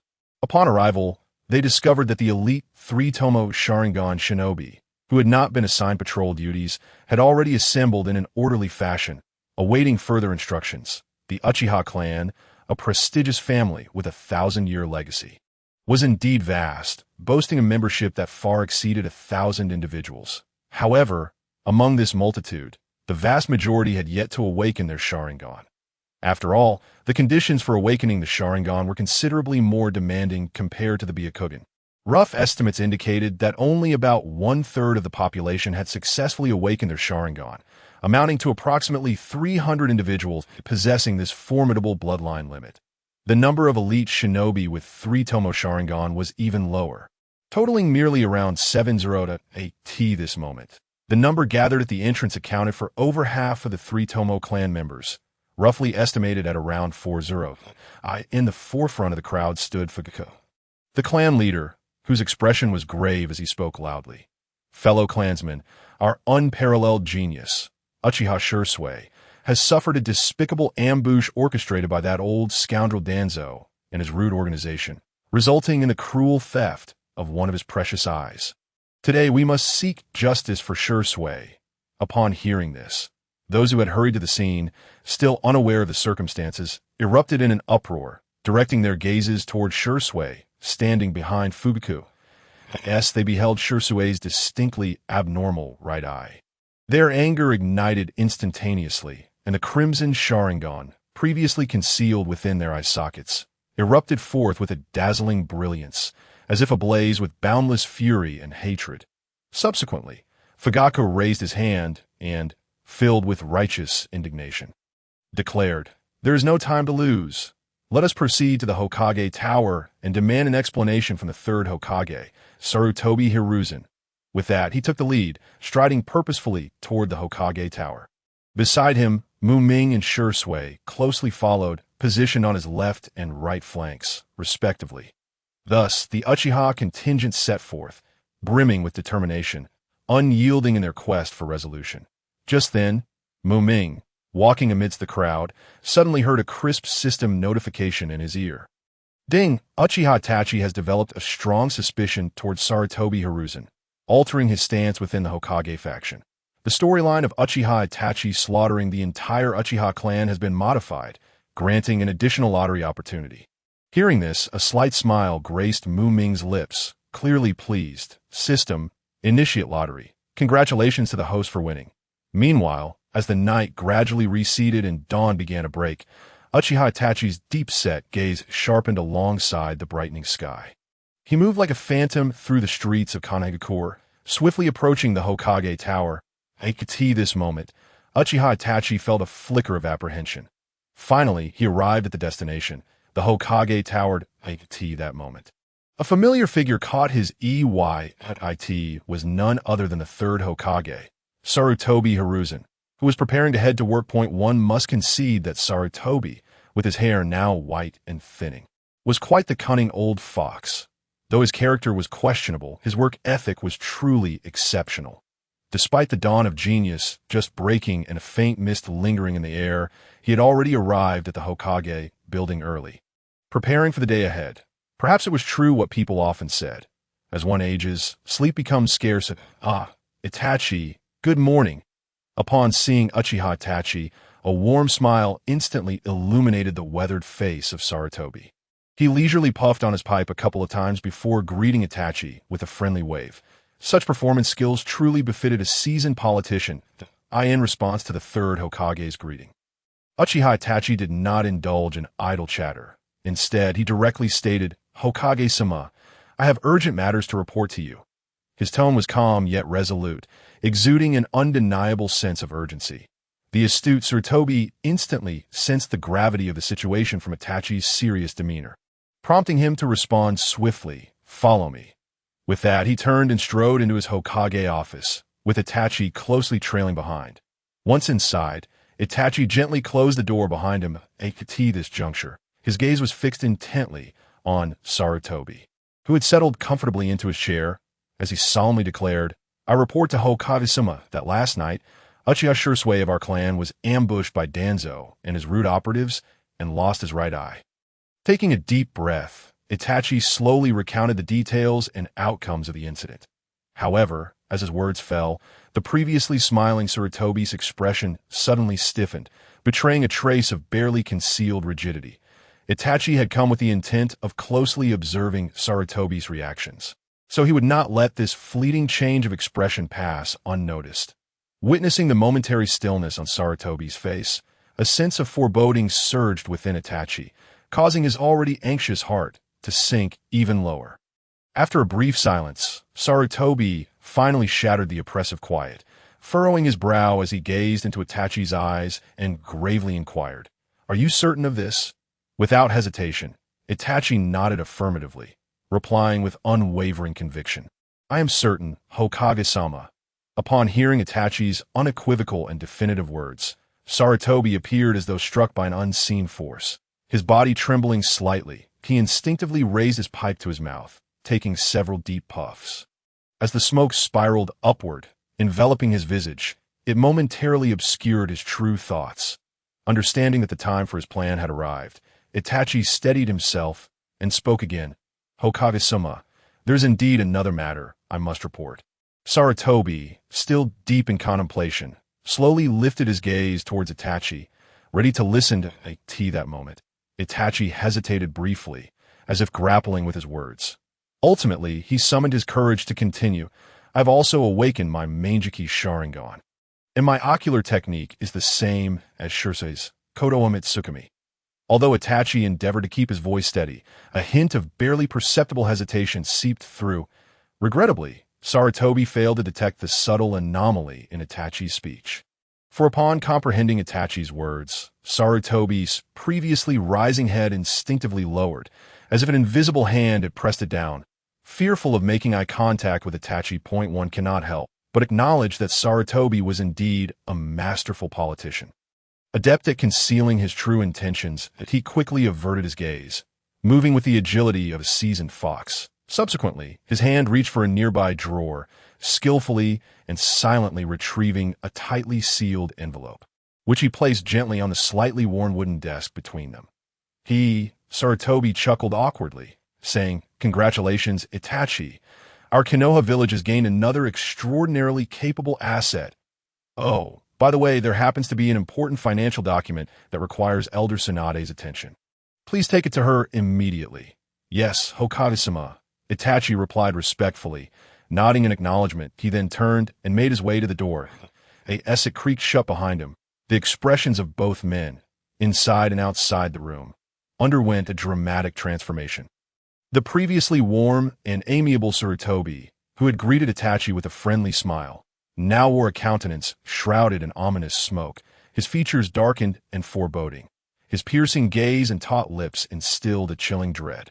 One could surmise that if a classroom of preschool children were to witness him in that moment, they would undoubtedly burst into tears. Meanwhile, Itachi was not faring much better. His usual expression, cold and devoid of emotion, now appeared even more frigid, resembling a face encased in a thick layer of frost, rendering him unapproachable. Holding the envelope, he slowly proceeded towards the finance department, donning a mysterious and intimidating ANBU mask. This mask served as an impenetrable barrier, concealing all expressions and preventing any glimpse into his inner turmoil.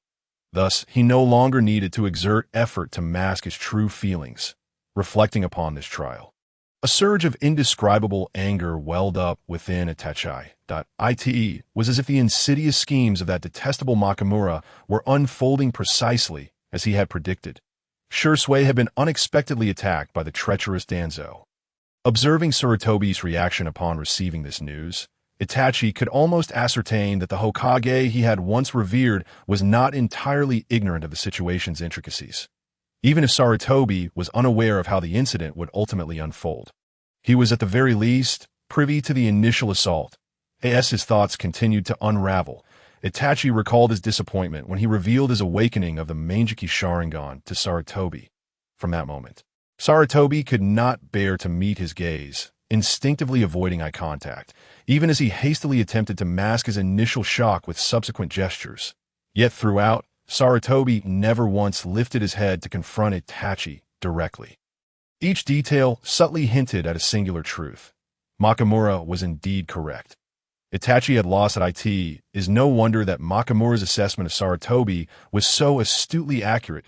It is quite predictable that a political veteran like Sarutobi, with his profound depths and intricate schemes, would never willingly place himself in jeopardy, even if one harbored no thoughts of harming him, as long as one possessed the power to pose a threat to his safety.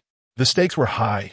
Thus, he could never wholeheartedly place his trust in you, let alone entrust his life and fortune entirely to your so-called loyalty. This was the very foundation of Ming's confidence in his wager with Itachi. It was a sentiment fostered by Sarutobi Hiruzen, who, as a good teammate, had provided such assurance. And indeed, he did not disappoint. Itachi walked with a grave demeanor down the spacious yet somewhat desolate corridor of the Hokage building. His footsteps steady and resolute, like a T that moment. A figure approached from a short distance ahead, clad in ANBU attire and wearing an animal mask that obscured his true visage. The individual was nonetheless instantly recognized by Itachi. The newcomer possessed a cascade of silvery white hair that flowed gently with his movements, exuding an aura of chill. More strikingly, a distinct ripple of Sharingan chakra emanated from behind his mask, an energy that was all too familiar to Itachi, who shared the same bloodline limit. Indeed, this individual was none other than the illustrious Kakashi Hatake, known as the copy ninja of Kanagakur, the sole possessor of Sharingan permitted for use by outsiders. As they drew nearer, their gazes briefly met before quickly averting, akin to two shooting stars crossing paths, vanishing instantly into their respective trajectories. They silently brushed past one another, without even a simple greeting exchanged. Kakashi hurried on, seemingly preoccupied with a matter of great importance. In the blink of an eye, he found himself at the door of the Hokage's office. He raised his hand and gently rapped on the closed door. The sound echoed clearly in the still corridor. 8 seconds ticked by. After what felt like an eternity, the voice of Sarutobi Hiruzen, laced with a hint of weariness, finally called out, "Come in," with permission granted. Kakashi took a deep breath and slowly pushed the door open, stepping into the room with a measured gait. Upon entering the office, he made his way directly towards Hiruzen, who sat behind the desk. As he approached, he halted, bowing slightly in respect. "Hokage-sama." Hiruzen lifted his gaze to meet Kakashi's, a sudden tremor of recognition coursing through him.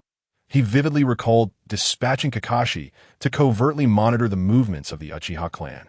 Now, Kakashi's hurried arrival could not bode well, perhaps linked to Itachi, who had just departed. It was indeed a case of fearing what one would encounter. Before Hiruzen could ponder further, Kakashi spoke. "Report, Hokage-sama. The Uchiha clan has inexplicably gathered nearly 50 elite shinobi. Led personally by Uchiha Fugaku, they are currently advancing towards the Hokage building with great fervor." Upon hearing this, Hiruzen's head snapped up from his desk, his brow furrowing in surprise and confusion. 50. He echoed, a note of disbelief in his voice. Kakashi nodded earnestly. "Indeed, Hokage-sama. From my observations, there are approximately 50 of them." Rising from his seat, Hiruzen clasped his hands behind his back and began pacing the room, deep in thought before inquiring, "Where are they now?" Kakashi promptly replied, "According to their current pace, they should arrive at the Hokage building in about 10 minutes. Hiruzen paused, nodding slightly to indicate his understanding. Then commanded Kakashi, "Very well, summon some ANBU members at once and have them on standby here." "Understood, Hokage-sama." Kakashi responded, swiftly turning to exit the room and carry out the order. Once the ninja departed, Hiruzen approached the window. Retrieving an old pipe from his pocket, filling it with tobacco, and lighting it up, as he inhaled deeply, he exhaled clouds of smoke while gazing into the distance. 50. "You say, it seems the Uchiha do not intend to undertake any radical actions this time." Hiruzen's previous anxieties began to ease. As moments passed, it was not long before he spotted the approaching group in the distance. The figure leading the charge was unmistakably Uchiha Fugaku, the clan's patriarch. Striding forward with an air of authority and a serious expression, he was flanked by numerous elite Uchiha shinobi. Observing this, Hiruzen set his pipe down on the desk and swiftly exited the room. As Hiruzen stepped through the heavy doors of the Hokage building, Uchiha Fugaku and his entourage arrived before him. "Fugaku, what brings you and your clan to the Hokage building at this early hour? Surely there must be pressing matters at hand." Hiruzen feigned ignorance, though his flickering gaze betrayed his inner unease. Standing beside Fugaku, Ming couldn't help but let a subtle smile play at the corners of his mouth. Before turning his attention back to the stern-faced Fugaku, without hesitation, Fugaku fixed his gaze on Hiruzen and resolutely declared, "Hokage-sama, Our young prodigy Uchiha Shisui has suffered a malicious attack orchestrated by Danzo's root organization. In the process, they ruthlessly deprived Shisui of one of his eyes. We, the Uchiha clan, demand a reasonable explanation and accountability from you, Hokage-sama. It was well known that members of the Uchiha clan were straightforward in nature, and Fugaku was no exception. Faced with such an unjust situation, he had no desire to engage in the hollow formalities of diplomacy. He cut straight to the heart of the matter, placing the issue squarely on Hiruzen's desk. Upon hearing this, the F.A. Ade Hiruzen had attempted to maintain crumbled, for he recognized that continuing to feign ignorance would no longer suffice. Clearing his throat slightly, he spoke with a seemingly gentle demeanor. Fugaku, perhaps we should discuss this matter in detail elsewhere. There may be some misunderstandings at play. He cast a gaze at Fugaku that appeared sincere. At this moment, Ming, who had been quietly observing Fugaku's expressions, internally mused, judging by Fugaku's current demeanor, this so-called Uchiha clan leader seems rather unreliable. Without hesitation, Ming stepped forward, confronting Hiruzen directly and loudly questioned, "Third Hokage, why must we discuss this matter elsewhere? Is there some dark secret lurking beneath the surface?"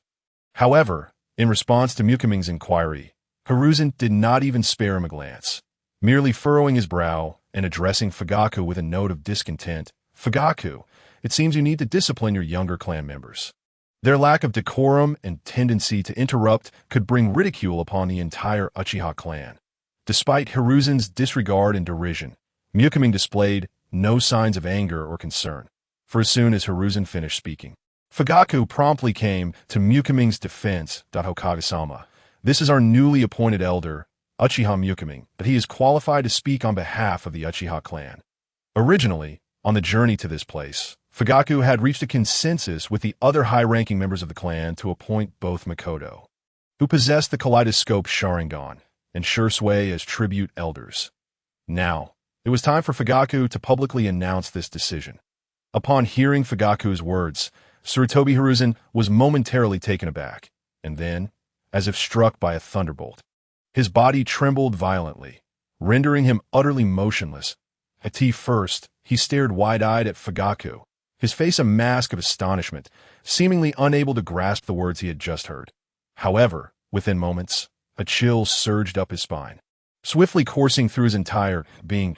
That moment, Sarutobi Hiruzen's gaze involuntarily fixated on Fugaku, his pupils narrowing sharply as if confronted by an overwhelming terror.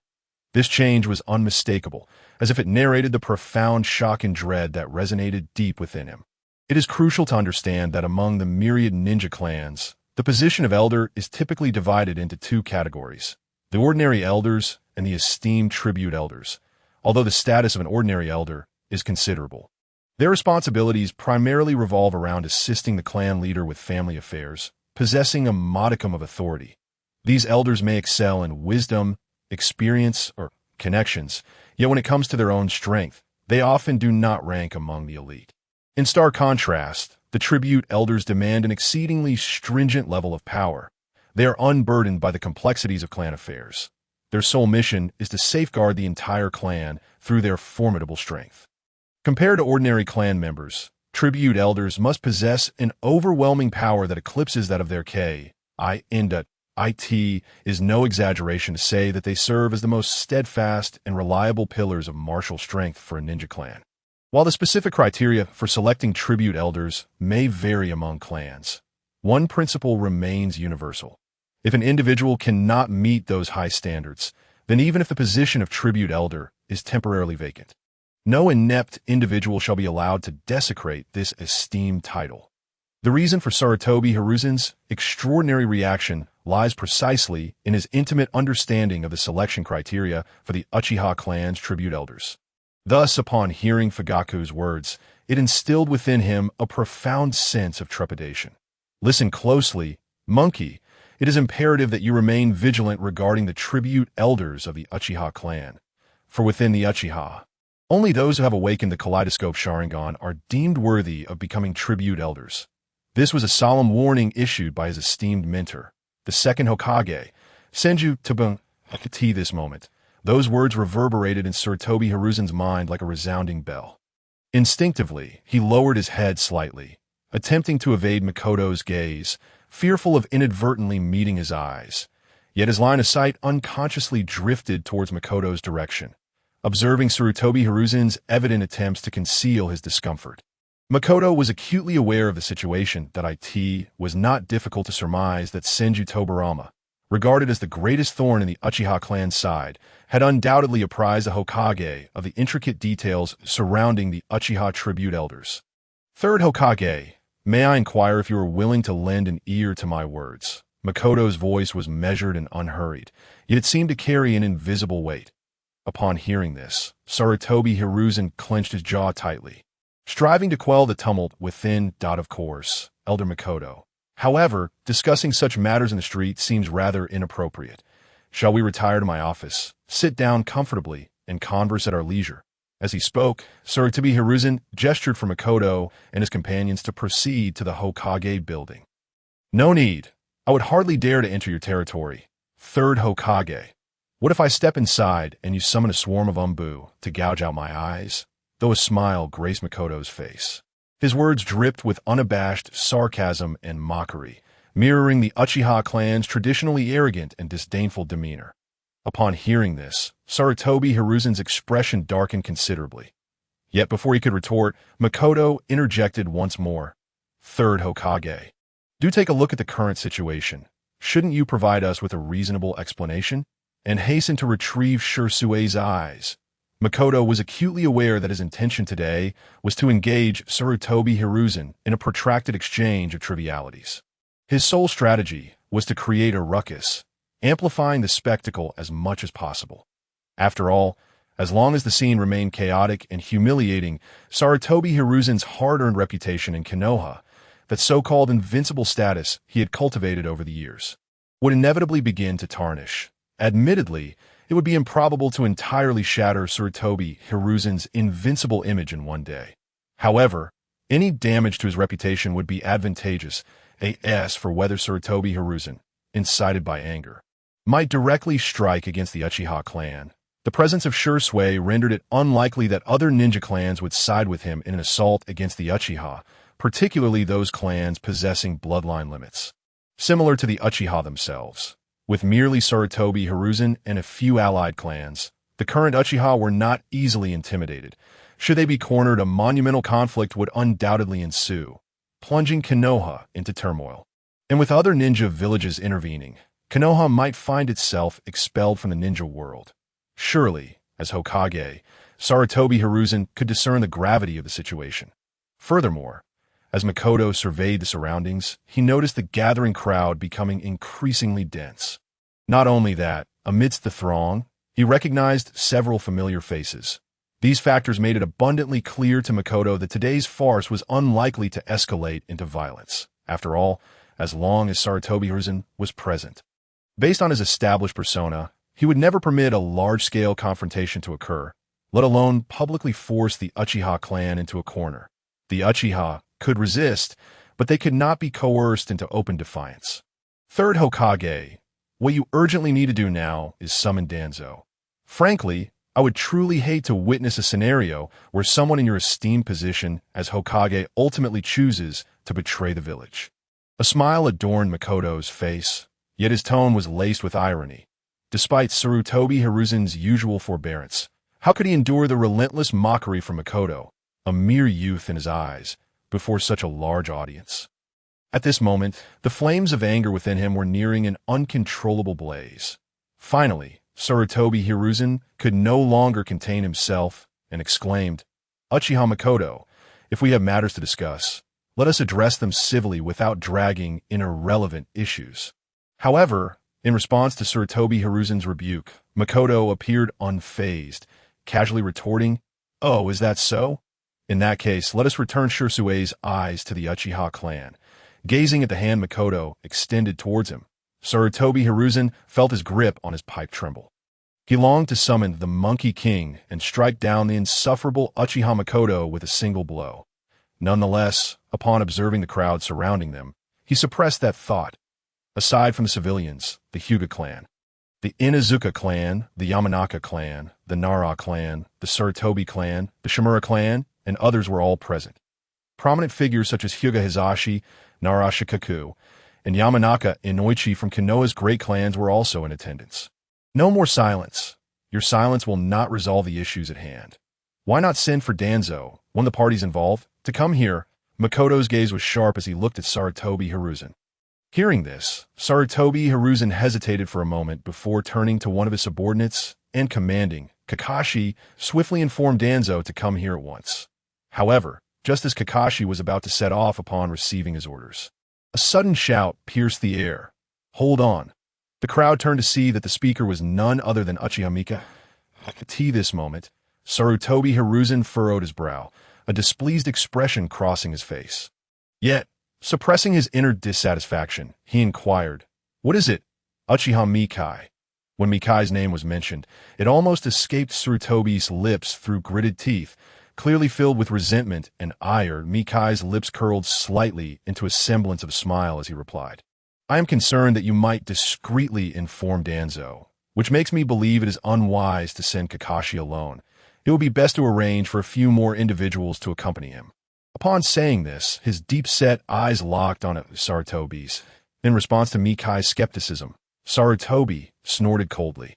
"If that is the case, then if you are truly uneasy, feel free to select a trusted member from your Uchiha clan to accompany Kakashi. That should alleviate your concerns, wouldn't it?"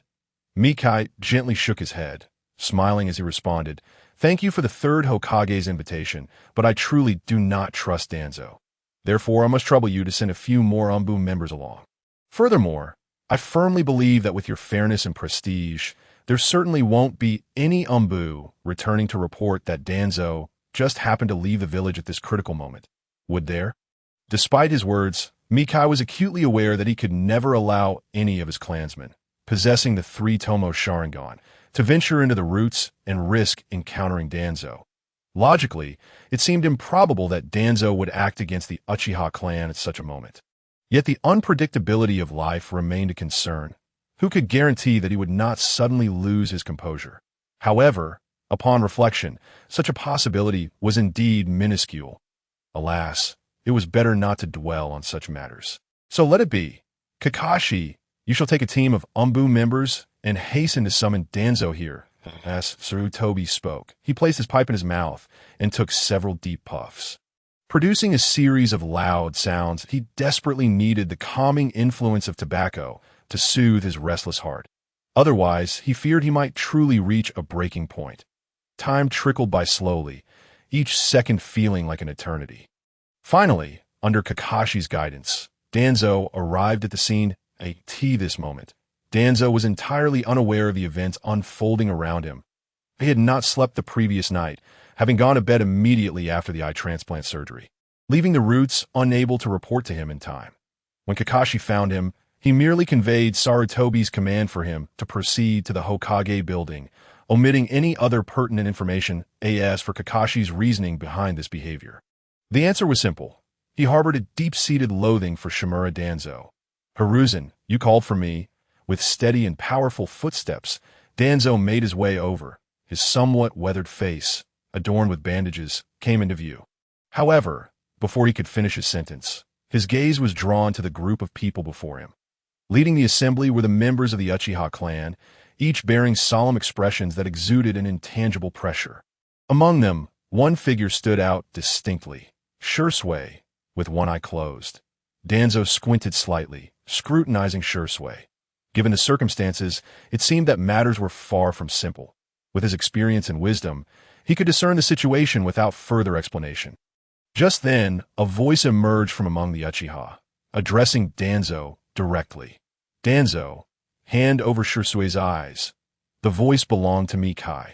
Upon hearing this, Danzo maintained his composure, even allowing a barely perceptible cold smirk to grace his lips. He replied with deliberate slowness, "What eyes of Shisui? Are they not right where they belong in his eye sockets? Hiruzen, what brings you here?" Facing Danzo's unyielding demeanor, the Uchiha were visibly incensed. Sarutobi, witnessing this, quickly lowered his voice to introduce Danzo, saying, "This is Uchiha Mikai, the newly appointed elder of the Uchiha clan." "Humph, I certainly recognize him." Danzo scoffed towards Sarutobi. as a prominent figure within the Uchiha, Mikai was indeed a prodigy alongside Shisui and Itachi, making it impossible for Danzo, who closely monitored the Uchiha clan, to be unaware of him. However, the fact that Uchiha Mikai had now ascended to the position of elder, Danzo's previously relaxed brow suddenly knitted tightly, as if an invisible hand were forcefully squeezing it. A glint of cold light flickered in his profound gaze, sending a chill down one's spine. Danzo had always maintained a keen interest in the Uchiha clan, a level of scrutiny that surpassed everything except the position of Hokage. As one of the shadowy manipulators within Konoha, he understood the power and latent threat that the Uchiha clan harbored. Moreover, he was acutely aware of the criteria for ascending to the position of elder within the Uchiha. Another Mangeki Sharingan. Now, there are two. Danzo mused inwardly, a wave of murderous intent beginning to rise within him. It seems the Uchiha clan cannot be allowed to persist any longer. At that moment, Sarutobi stepped forward, positioning himself firmly in front of Danzo. He knew Danzo all too well. Their understanding of one another was akin to an unspoken bond, merely by observing the subtle shifts in Danzo's expression. Sarutobi immediately grasped the machinations brewing within his old friend's mind. The age-old refrain echoed in his thoughts. While the Uchiha clan could indeed rebel against Konoha, it must never be under such desperate circumstances that they were forced to do so. Today, no matter how the situation unfolded, one must not act hastily. After all, at this moment, no one would choose to firmly stand by their side. Having been quietly observing the shifting dynamics, Danzo, upon witnessing Sarutobi's series of actions, had come to understand the true intentions hidden within the heart of his former friend and rival. Yet, Danzo's weathered visage revealed no sign of his inner turmoil, as if he held everything comfortably in hand. In truth, however, his right hand, concealed beneath layers of white bandages, was clenched tightly into a fist, the knuckles beginning to pale from the strain. Hiruzen, you are far too weak. Though these thoughts coursed through his mind, Danzo ultimately remained silent, merely shooting a glare at Sarutobi. In response to Danzo's glare, Sarutobi was not one to back down. He swiftly turned his head, glaring fiercely back at Danzo, his meaning clear. Danzo, I am the Hokage, faced with Sarutobi's defiant gaze. Danzo merely huffed derisively, dismissing the unpleasant topic without further comment. Just then, Mikai, who had been standing among the Uchiha, suddenly stepped forward, bypassing Fugaku and instantly becoming the center of attention. But he stood tall and resolute, declaring, Danzo, cease your vacillation. I will say this one last time. Hand over Shisui's eyes immediately. Confronted with Mikai's uncompromising stance, Danzo remained obstinate, coldly retorting, Uchiha brat, listen carefully. I've already stated multiple times that I know nothing of Shisui's eyes. Witnessing this exchange, Mikai turned to Sarutobi, who had been silent beside him, demanding, Third Hokage, will you simply stand by and watch? Uchiha Mikai, you must present solid and compelling evidence to support your claims. You cannot expect me to hastily order the capture of my Hokage's advisor based solely on your unfounded assertions. Wouldn't that be recklessly unjust?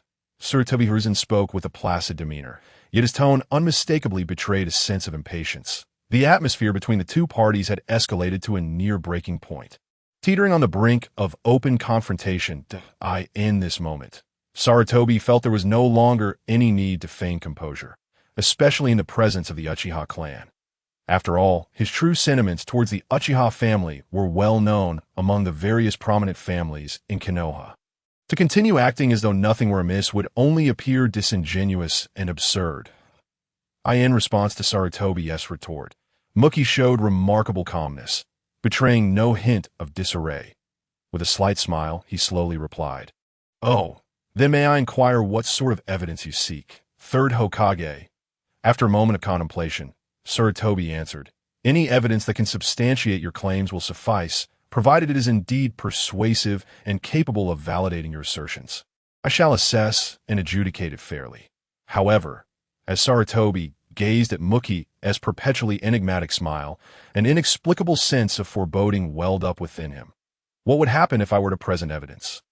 Observing Muki's charming smile, Sarutobi's unease grew.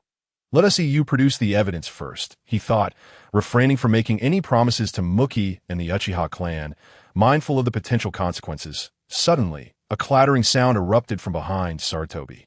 What is that? He wondered, horrified. How can the Hokage's assistant be such a creature? The villagers' murmurs, along with the astonished gazes of the surrounding shinobi, heightened Sarutobi's anxiety. He turned sharply to confront Danzo, behind him. Upon seeing Danzo's current state, he realized that Danzo was finished. Danzo remained the same, yet his right eye and hand were bandaged, and several metallic restraints lay scattered on the ground, revealing the secrets he had concealed beneath the wrappings. His pale arms, the menacing Sharingan, and the uniquely patterned eye within his right socket all served as irrefutable evidence that Muki was indeed correct. Uchiha Muki, what have you done? Danzo finally snapped back to reality. Raising his voice in accusation towards Muki that I haven't done anything. Did you see me do anything, third Hokage? I've been standing here motionless, Muki replied, still wearing that inscrutable smile that a voice from the crowd suddenly recounted the recent events. Causing all eyes to turn towards Muki, though lacking concrete evidence, there was an undeniable sense that Muki was behind it all. Why are you all looking at me? I have no idea what happened. Muki said nonchalantly that it must be your doing. Danzo seethed, his glare directed menacingly at Muki, the malice in his eyes palpable. Sarutobi felt a headache coming on, internally lamenting, this is quite the predicament, as expected. Muki began to exert his influence. None of this is of any importance now. Here, third Hokage, is the evidence you sought, Danzo Sharingan. Is it sufficient? Now it is your turn. Muki gestured towards Danzo, signaling Sarutobi to take action, that a chill ran down Sarutobi's spine. An overwhelming sense of dread enveloping him as he felt a swarm of ants crawling over his skin. This was undeniable evidence. It struck Danzo like a hammer, potentially sealing his fate. Yet, how should this matter be handled? Sarutobi's brow furrowed deeply as he fell into contemplation.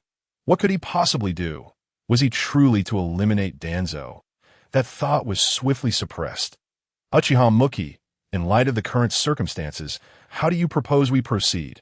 Faced with a lack of viable solutions, Sarutobi decided to seek Muki's counsel again. That I say, will you truly heed my words? Muki's lips curved into an enigmatic smile as he replied, feel free to offer your suggestion. Whether it is feasible or not, we can discuss later. Sarutobi, his voice wavering, responded, given your attitude, I shall listen to your perspective. After a brief silence, Muki finally spoke. Very well. First and foremost, we must retrieve all the eyes belonging to our Uchiha clan. And only then shall we discuss other matters. This moment, reclaiming Shisui's eyes was undoubtedly Muki's utmost priority. Realizing this, Sarutobi turned to Danzo, who was now fully exposed under the scrutinizing gazes of the crowd. It was evident that allowing Danzo to retain these eyes was no longer an option. Understanding the futility of further delaying the inevitable, Sarutobi decisively commanded, Kakashi, take action. Undoubtedly, it would not be Kakashi himself executing the procedure. In the enigmatic Umbu, there existed skilled ninja proficient in surgical techniques and ninjutsu. While Sarutobi may be unfamiliar with these hidden talents, Kakashi was well acquainted with them. You had actually Danzo's eyes widened in disbelief as he gazed at Sarutobi, infuriated by the latter's unwavering command for action against him. Yet, as he prepared to retaliate, his movements abruptly halted after forming a hand seal. Unbeknownst to him, he had been encircled. Numerous crimson Sharingan glared at him with an intensity akin to burning flames, as if they sought to consume him whole. These individuals, wielding Sharingan, were none other than the elite shinobi of the Uchiha clan. Third Hokage, I believe your assistant has already harbored intentions of betraying the village. As such, it is our Uchiha police force's sacred duty to maintain peace and stability within the village, and it is only fitting that we subdue this dangerous individual at this moment. The speaker is Ming, who slowly extends his hands and gently removes the black contact lenses that cover his eyes. In that instant, a pair of crimson kaleidoscopic Sharingan eyes is revealed to the astonishment of the onlookers. Emanating a disquieting radiance, the members of the Konoha ninja clan, who are not of the Uchiha lineage, feel their hearts skip a beat upon witnessing this scene. This very moment, Danzo surveys his surroundings and realizes he is ensnared in a perilous predicament. Not only is he encircled by dozens of Uchiha elite genin with whom he has long-standing grievances, but also by Ming, who possesses the newly awakened Sharingan, lurking nearby like a ferocious beast poised to strike. Confronted with such a dire situation, Danzo comprehends the futility of resistance and promptly decides to surrender. He is acutely aware that if he were to attack the third Hokage, Hiruzen Sarutobi, he would likely succeed, as he has done so before. However, at this moment, openly opposing the Uchiha clan and launching a counterattack would only lead him to the inevitable path of death. Though he does not fear death, he is loath to perish without purpose. After a whirlwind of contemplation, he resolutely chooses to capitulate. Kakashi, accompanied by a member of the Umbu, swiftly approaches the now-defeated Danzo. With practiced ease, he extracts Danzo's right eye and carefully places it into a small glass vial filled with a transparent liquid. Without hesitation, Kakashi turns and solemnly hands the invaluable vial to Ming. Ming receives the vial with steady hands and signals Uchiha Fugaku to promptly arrange for the injured Shisui to undergo an eye transplant. The reason for not allowing the Umbu personnel to perform the surgery directly on Shisui is simple. They cannot trust the Umbu members led by Hiruzen Sarutobi. Similarly, Danzo holds mutual suspicion towards the Uchiha clan, making it unthinkable for him to entrust such a critical task to them. Under the tense gaze of the onlookers, the surgery proceeds methodically. Finally, when all is said and done, Shisui slowly opens his eyes, which, having lost their luster, now shine with astonishing brilliance once more. The two formidable kaleidoscopic Sharingan meld seamlessly within their sockets, radiating an awe-inspiring glow. Ding! Shisui has manifested the double kaleidoscopic Sharingan, and the reward for lottery attempts has increased by 1. Observing this scene, the other Uchiha members erupt in excited cheers. Ming, who had been tensed, now exhales a sigh of relief, feeling an immense weight lifted at last. The first and most crucial objective has been successfully achieved. Accompanied by an additional lottery chance, attention turns to Danzo's mysterious arm. Just as Kakashi and the others prepare to assist Danzo in removing the Sharingan from his arm, they are met with his firm refusal. "There is no need for your assistance. This trivial matter will be handled by me."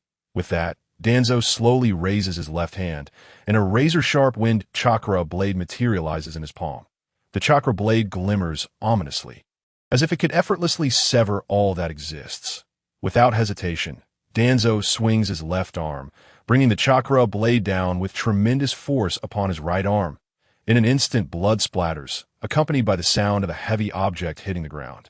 Danzo's right arm is severed cleanly at the shoulder, falling lifelessly to the floor. Ding! Danzo has lost Shisui's kaleidoscopic Sharingan, and the reward for lottery attempts has increased by 1. Ming squints his eyes.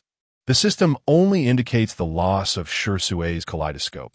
It makes no mention of the other Sharingan or the Hashirama cells. It seems that Danzo has spare Sharingan hidden away, in the face of such a gruesome scene. Danzo remains impassive, betraying no sign of emotion. This old man, who has endured countless life-and-death trials and has long occupied a position of power while mastering the art of intrigue, exhibits an astonishing tenacity of spirit.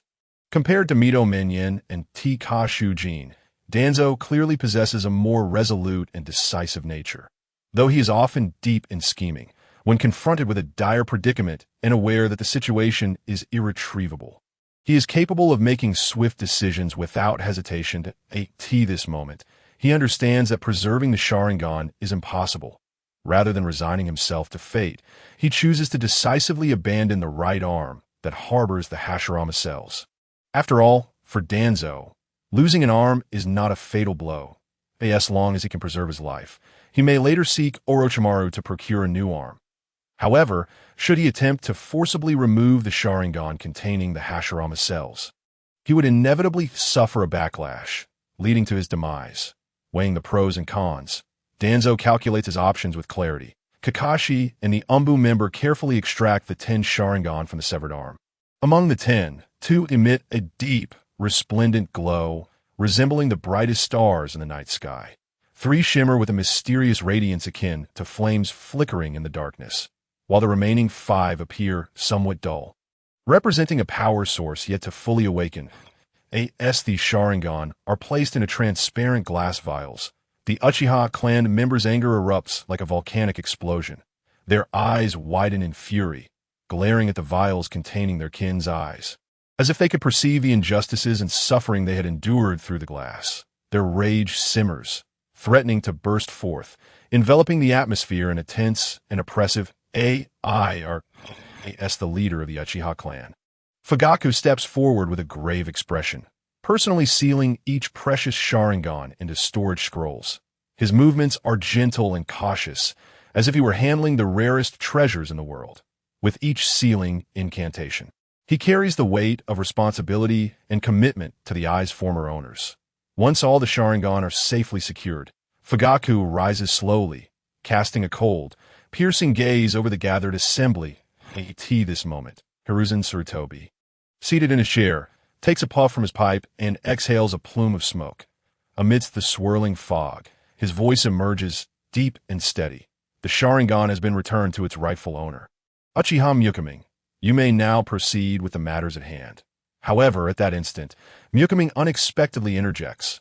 But there is still one more. His words ripple through the air like a stone cast into a tranquil lake, drawing everyone's attention.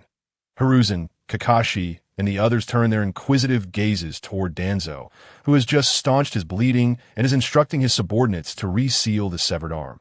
The Hashirama cells, devoid of chakra, do not immediately transform into a tree. Therefore, this arm remains a flesh and blood appendage, not yet converted into wood. Apart from Ming, only Danzo is aware of the true identity of this pale arm. This is precisely why Danzo's arm has not been confiscated by Hiruzen Sarutobi. Confronted with the skeptical gazes of the assembly, Danzo's expression darkens, and he barks, "What are you looking at? I truly have none left." At this moment, the eyes of Hiruzen, Kakashi, and the others once again converge upon Ming. In that instant, Kakashi feels a jolt of realization, as he discerns an unusual intensity in Ming's gaze, which has been fixed upon him all along. A chill races down Kakashi's spine, causing him to involuntarily shudder. Suddenly, a thought flashes through his mind. Indeed, there exists a Sharingan that does not belong to the Uchiha clan, and that is the one embedded in his own eye socket, gifted to him by his dear friend, Uchiha Obito. The individuals present were certainly not devoid of intelligence.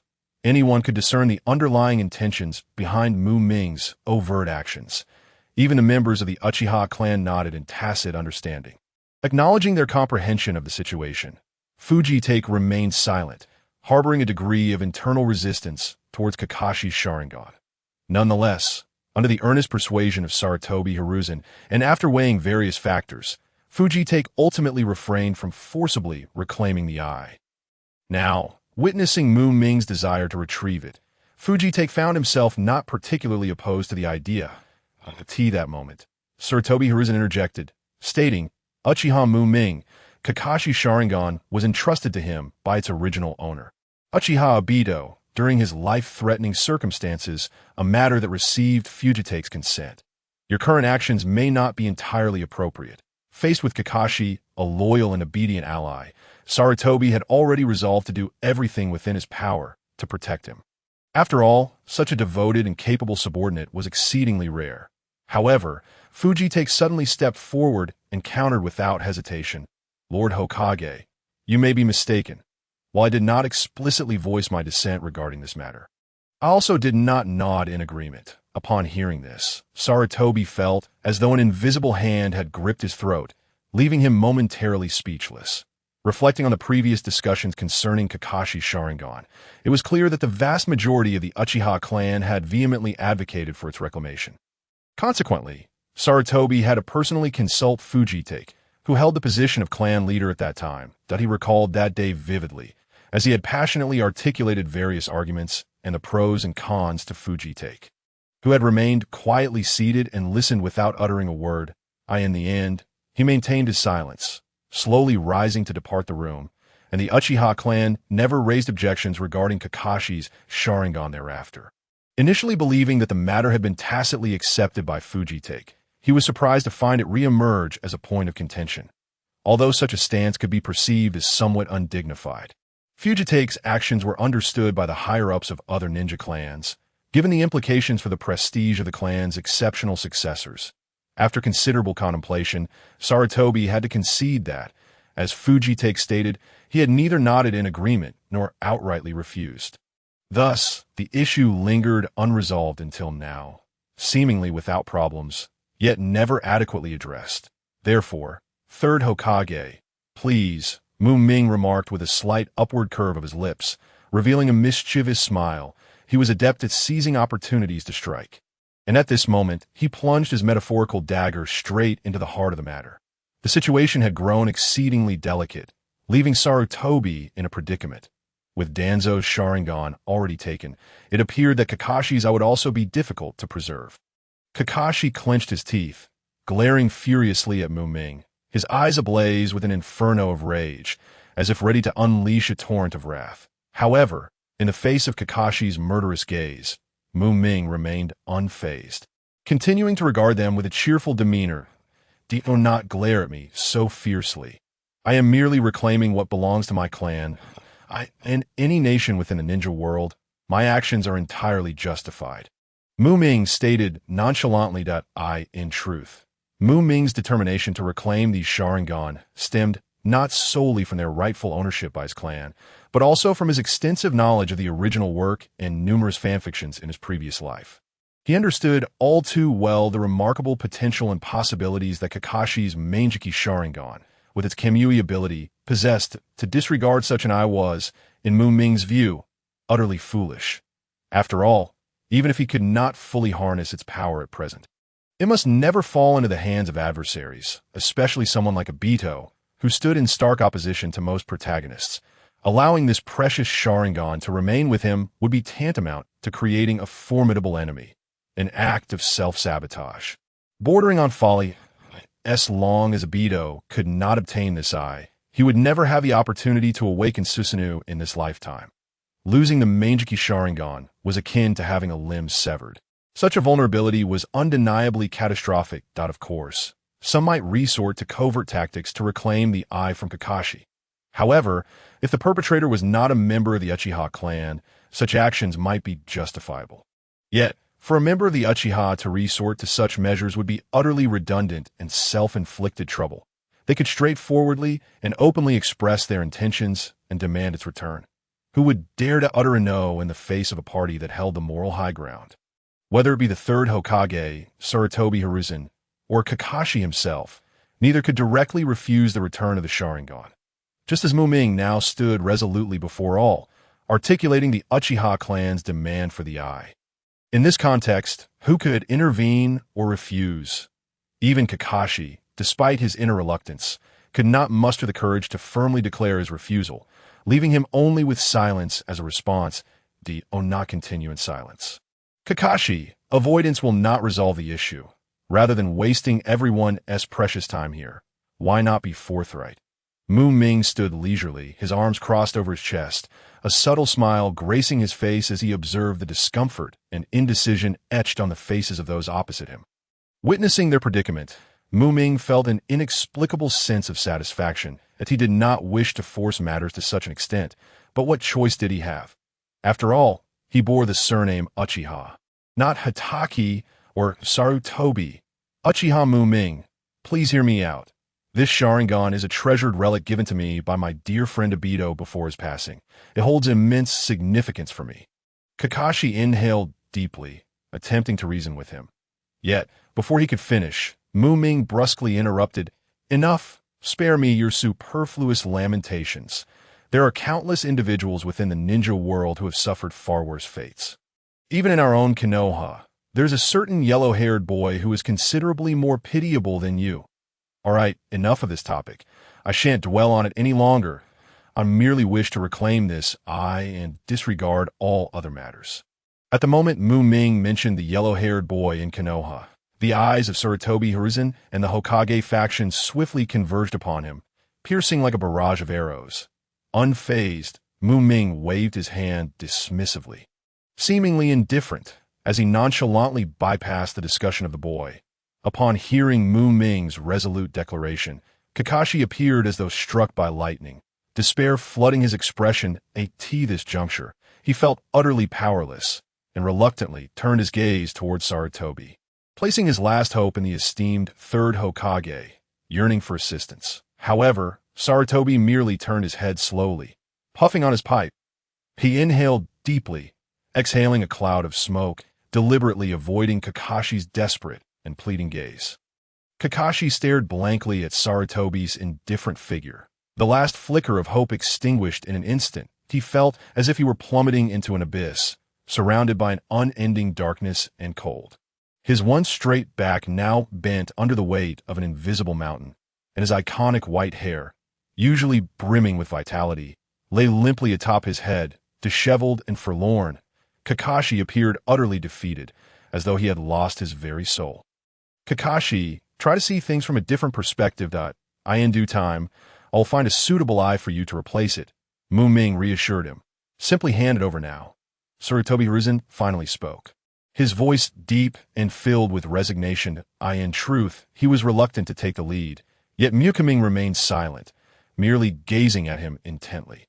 The position of Hokage prevented Sarutobi Hiruzen from burying his head in the sand and evading the issue, compelling him to muster the courage to utter these words. This was undoubtedly a meticulously orchestrated scheme by Ming. Both Kakashi and Sarutobi Hiruzen found themselves ensnared, unable to discern any means of escape. Faced with such a predicament, they had no choice but to reluctantly acquiesce. The same Umbu ninja from before exhibited an exceptional proficiency in his task today, demonstrating a remarkable skill in the extraction of Kakashi's Sharingan. With precision, he deftly maneuvered, swiftly retrieving the precious eye from Kakashi's socket. The entire process flowed seamlessly, executed in one fluid motion, with even the hemostasis performed with utmost care. This invaluable eye was not entrusted to Fugaku as had been done previously. Instead, Ming opted to keep it for himself, harboring doubts regarding Fugaku's ability to safeguard it. When Fugaku and the others witnessed Ming's actions, they refrained from voicing their concerns. After all, while the three-tomo Sharingan was indeed a rare treasure in the shinobi world, it held lesser significance for the Uchiha clan, known for its numerous Sharingan inheritances. However, just as Ming had secured the Sharingan, a melodious system prompt resonated in his ears. Ding! The subsequent series of high-profile plot developments related to Kakashi's new Sharingan have been altered. Reward. Limited lottery chances increased by 1. Taken aback by the sudden announcement, Ming pondered. Limited lottery. Such a format exists? Prior to this moment, he had never encountered any information pertaining to a limited lottery. Nevertheless, he set aside his curiosity for the time being, focusing instead on the more pressing matter of how to deal with Danzo. Thus, Ming swiftly collected his thoughts, directing his attention toward Danzo. Third Hokage. Do you believe I should offer some suggestions on how to deal with Danzo? Ming's gaze was steady as it met Sarutobi Hiruzen's. Sarutobi Hiruzen nodded slightly in agreement, indicating, yes, please share your thoughts.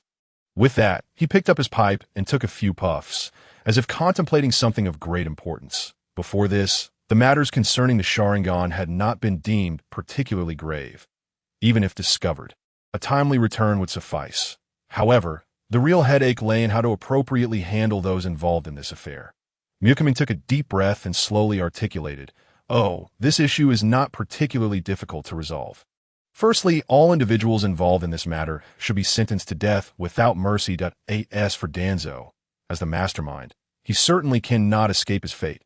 Furthermore, it is imperative that his root organization surrender those who participated in the ambush against Shisui." After pausing momentarily, Ming continued, "If the specific culprits cannot be identified, then all members of the root organization must face execution as well. However, Kakashi may be granted leniency. After all, this matter cannot be entirely blamed on him." As soon as Ming's words fell, the expressions of Sarutobi Hiruzen and the others in attendance darkened considerably. Yet they did not immediately interrupt Ming. Instead, they were eager to hear more, curious about Ming's true intentions on behalf of the Uchiha clan. Well, it is now clear. Indeed, this straightforward and ruthless approach to handling affairs is emblematic of the Uchiha clan's modus operandi. Without a doubt, their singular aim was to annihilate Danzo. This, however, is utterly unacceptable. Danzo is the advisor to our Hokage and a pivotal figure within the higher echelons of Konoha, having dedicated years of effort to the prosperity and development of the village.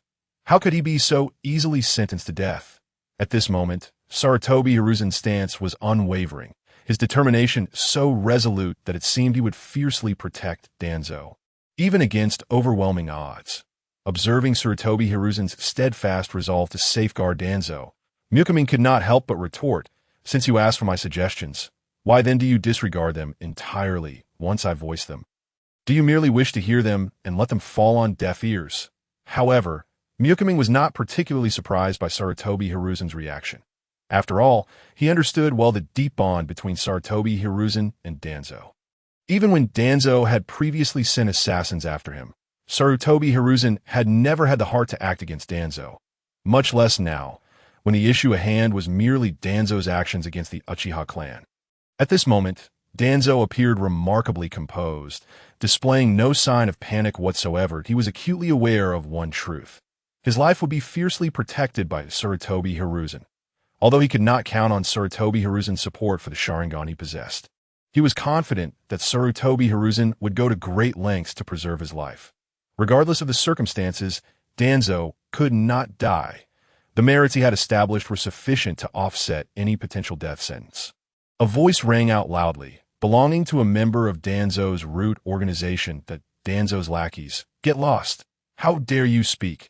Came the furious retort from an irate Uchiha. At this juncture, it was clear to all present that Danzo's life was the bottom line that Sarutobi Hiruzen would staunchly defend.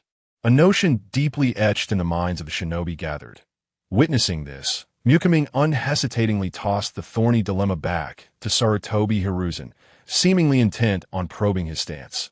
"Third Hokage, since you disagree with my perspective, the floor is yours now." That a palpable silence enveloped the room.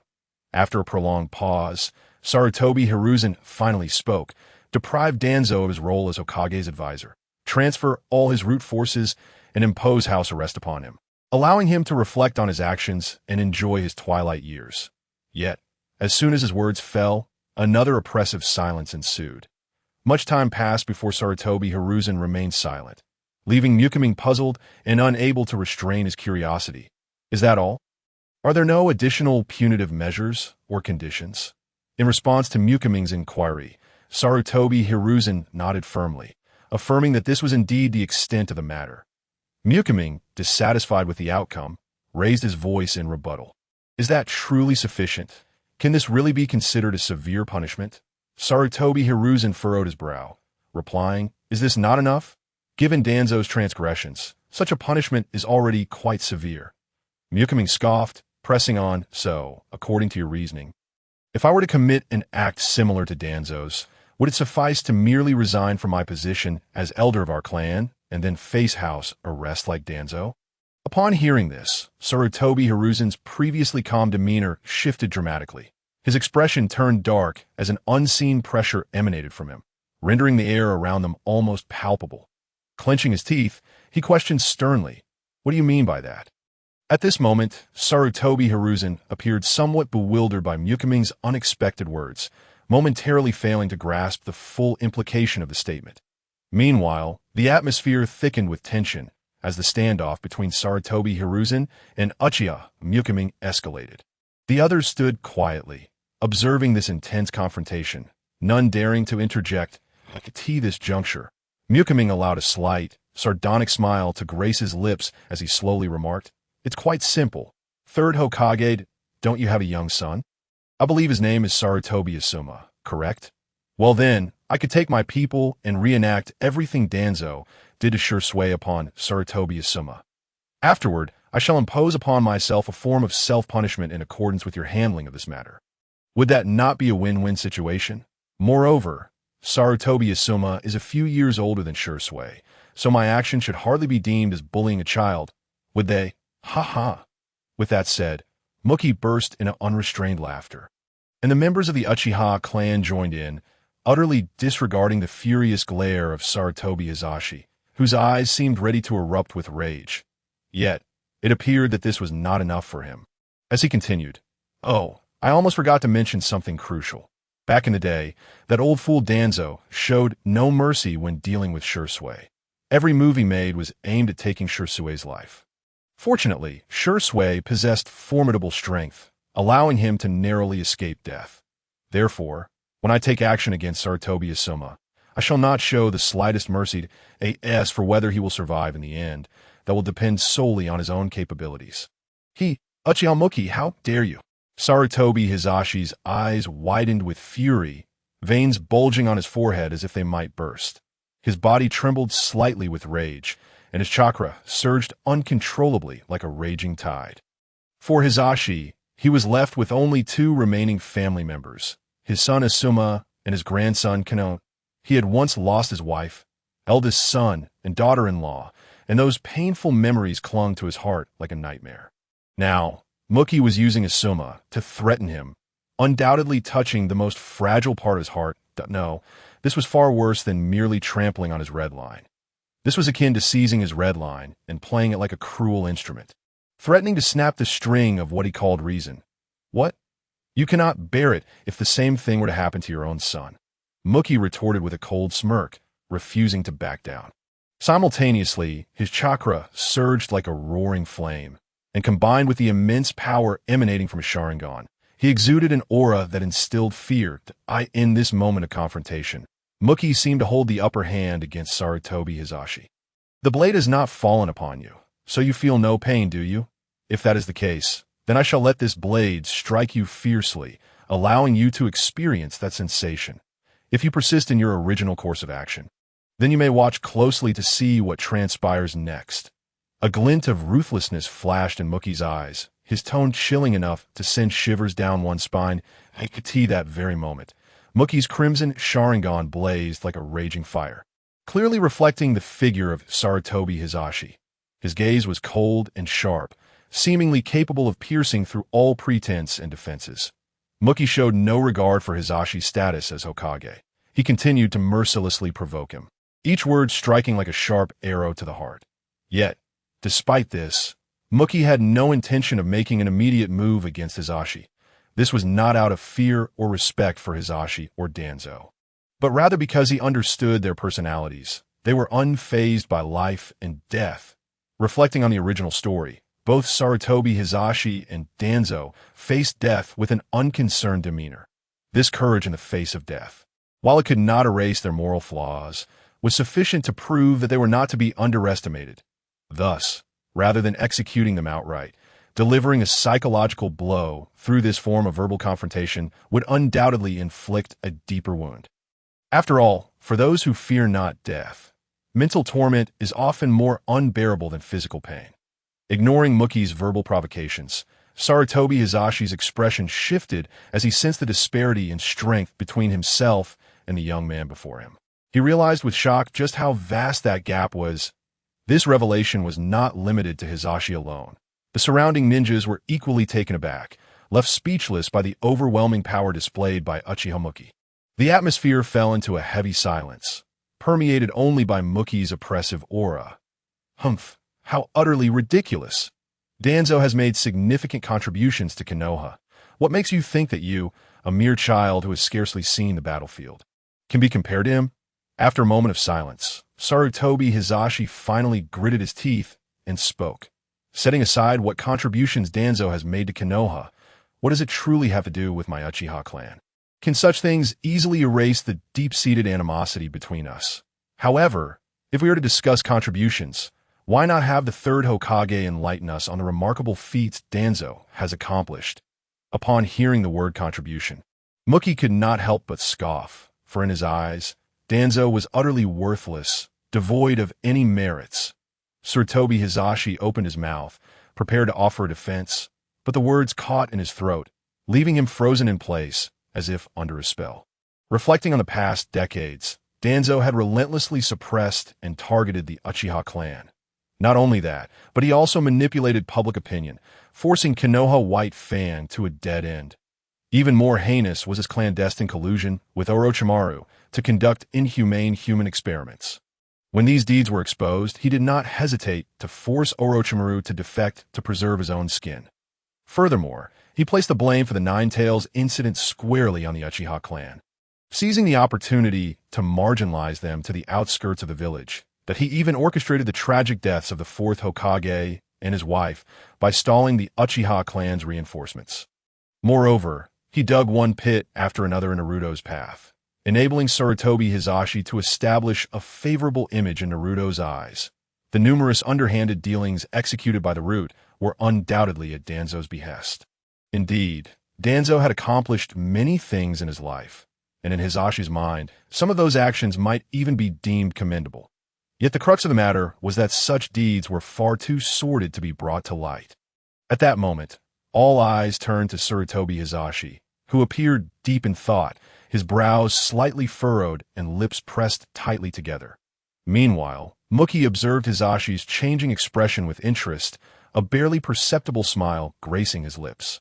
After a brief pause, Muki suddenly raised his hands and clapped vigorously, the crisp sound of applause shattering the silence.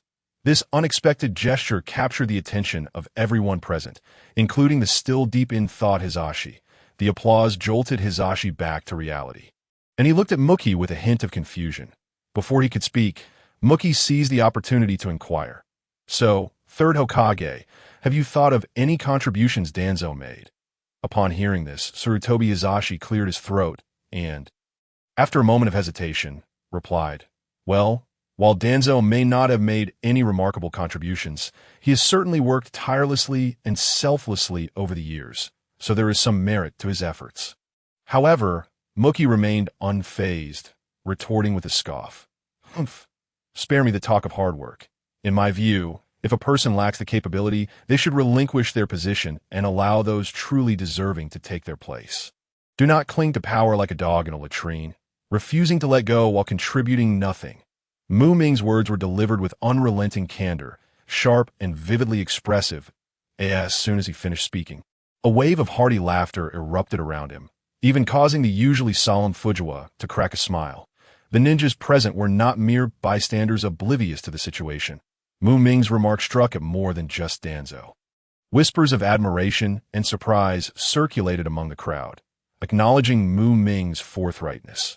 Sarutobi Hiruzen's chest heaved with anger, his breaths coming in heavy gasps as he glared fiercely at Ming.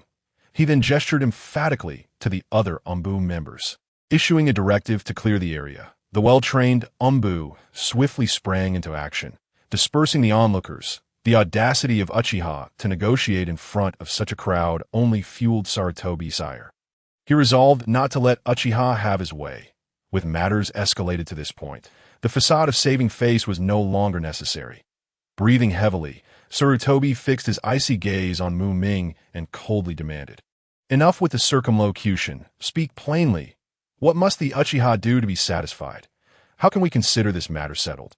As the Umbu moved, the surrounding civilians were soon dispersed, leaving only a few from the ninja clans remaining. The atmosphere grew starkly desolate and oppressive. Sarutobi's expression darkened, his penetrating gaze piercing through Ming like a chilling blade. Through his observations, he had come to realize that, in this moment, the true leader of the Uchiha was not the clan head Fujiwara, but rather this young successor, Uchiha Ming, the newly appointed elder of the Uchiha clan. In the face of Sarutobi's imposing scrutiny, Ming remained unflinching. He stood tall and responded with poise, "It's quite simple. Monetary compensation will suffice. The 10 ordinary Sharingan, each devoid of individual worth, amount to a total of 500 million ryo, while Shisui's Mainki Sharingan is valued at 1 billion ryo. Altogether, the total for the Sharingan comes to 1.5 billion ryo, which we demand in exchange for Danzo's life. As for the other Root members involved, none are to survive. There is no room for negotiation on that front." Ming articulated the compensation plan, his tone resolute and his eyes radiating an undeniable determination. Fujiwara, Shisui, and others who attended the initial meeting exchanged astonished glances with Ming. While it was true they had agreed to pay, the sum he now proposed far exceeded their initial agreement. Originally set at 500 million, the Uchiha elders had considered it a victory if they could manage to extract 300 million. Now, aware of his superiority over Sarutobi, Ming felt there was no better time to be bold. hence he tripled the amount. Although 15 billion was open for discussion, 10 billion was his absolute minimum. Absolutely not. Even as one of the 5 Kage, my bounty in the black market barely reaches 10 billion, Sarutobi exclaimed, his eyes wide with disbelief, the moment he learned that Uchiha Ming had demanded a staggering sum of 15 billion. It felt as though he had been struck by lightning. Instinctively shaking his head in refusal, "I am not here to haggle or negotiate," Ming replied, his expression impassive, his tone chillingly calm. Yet this simple statement caused Sarutobi's countenance to darken even further. Internally, Sarutobi lamented the frequency with which he had worn a grim expression in recent years. Today surpassed all others. Reluctantly, he turned to the ever-silent Danzo, who still bore an expression of seething rage. Having long harbored disdain for the Uchiha clan, being openly extorted by someone he had always looked down upon only intensified his fury, akin to a volcano ready to erupt. Humph. Should you refuse to pay for your salvation, and instead choose to eliminate Danzo, then I suggest you pray that each day thereafter is devoid of calamity. Ming's icy gaze swept over the crowd, his words dripping with overt menace, instilling a sense of dread among the Hokage's associates. If Ming, possessing the Manjiki Sharingan, truly set his sights on them, escape would be nearly impossible to that point. It might be more prudent to take their own lives than to endure further torment and suffering. Uchiha Ming, are you suggesting that your clan intends to betray the village? Fujiwara, as the clan head, how can you remain indifferent to this? Sarutobi's fury escalated, trembling with rage at Ming's ominous threat. This intimidation was not mere bluster. It was a genuine and terrifying menace. Even Sarutobi understood that if Ming targeted him for an ambush, the outcome would be dire. Betray the village? How utterly absurd. Konoha was founded by our Uchiha and Senju clans joining forces. Our intention in establishing this village was simply to create a stable and peaceful environment for our Ming was well versed in this history. Having studied it deeply in both his past and present lives, his personal experiences in this life had granted him a more profound understanding of the underlying motivations. Yet, what did any of that matter now?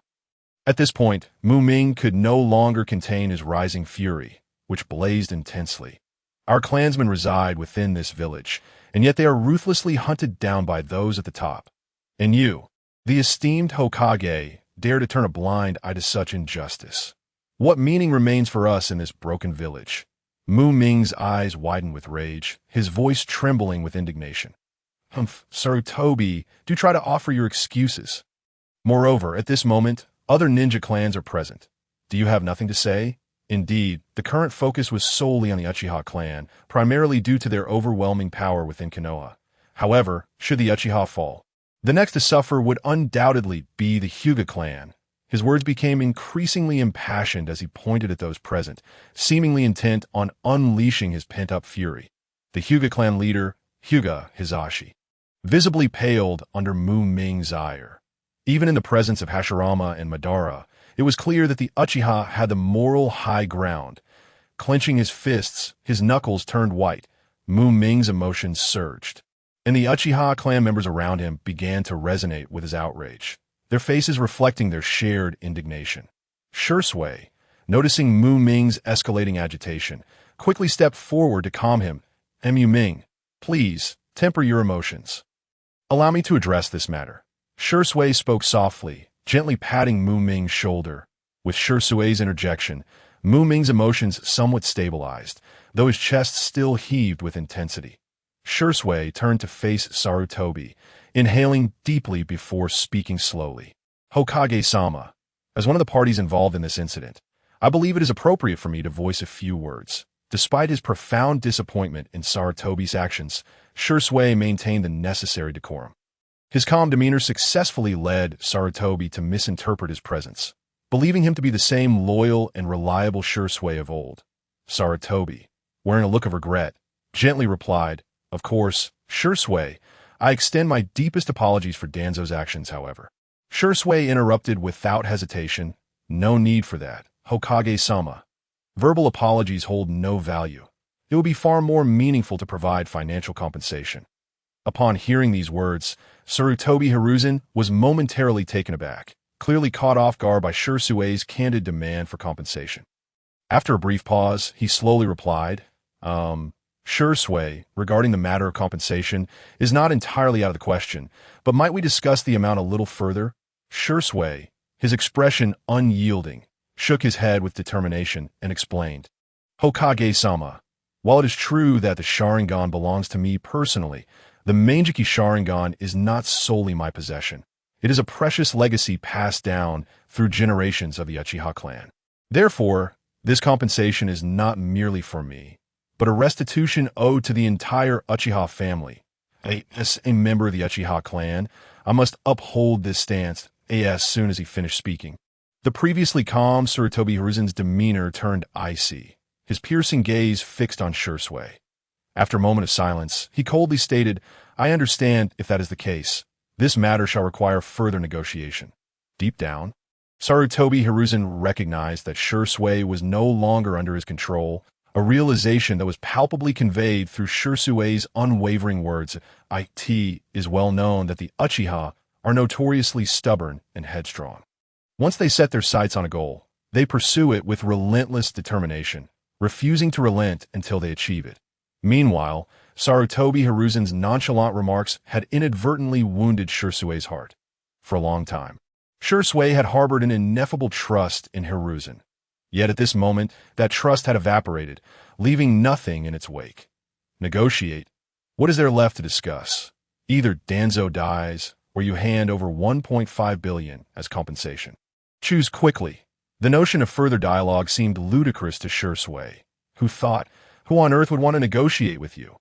At that moment, Maki's emotions gradually settled, and he strode boldly to Shisui's side, unceremoniously delivering his harsh words. Negotiate? What is there to negotiate about? Uchiha Maki, you are being utterly unreasonable. What advantage do you hope to gain from such relentless pressure? A member of the Hokage faction could no longer contain his anger, exclaiming, the benefits are plentiful. Having money brings me joy that not sufficient. Even if there are no tangible benefits, seeing you all in discomfort brings me immense satisfaction. That not a valid reason? Maki retorted disdainfully, his words laced with provocation and mockery. You. Upon hearing Maki's brazen remarks, everyone from the Hokage faction, including Sarutobi Hiruzen, turned crimson with rage, their eyes bulging and teeth clenched in fury. If glances could kill, Maki would be met with 1,000 daggers at that moment. Uchiha, firmly stand with Elder Maki, shouted a robust man with a resolute countenance, his powerful voice echoing as if it could pierce the heavens. Uchiha, wholeheartedly support Elder Maki as well. Another agile youth with sharp eyes stepped forward, openly expressing his allegiance. Uchiha. In an instant, a chorus of voices erupted throughout the venue, numerous Uchiha clan members declaring their willingness to follow Maki. Upon hearing Maki's impassioned and stirring words, the long-oppressed Uchiha clan felt as if they had been set ablaze. The atmosphere transformed into one of fervent enthusiasm.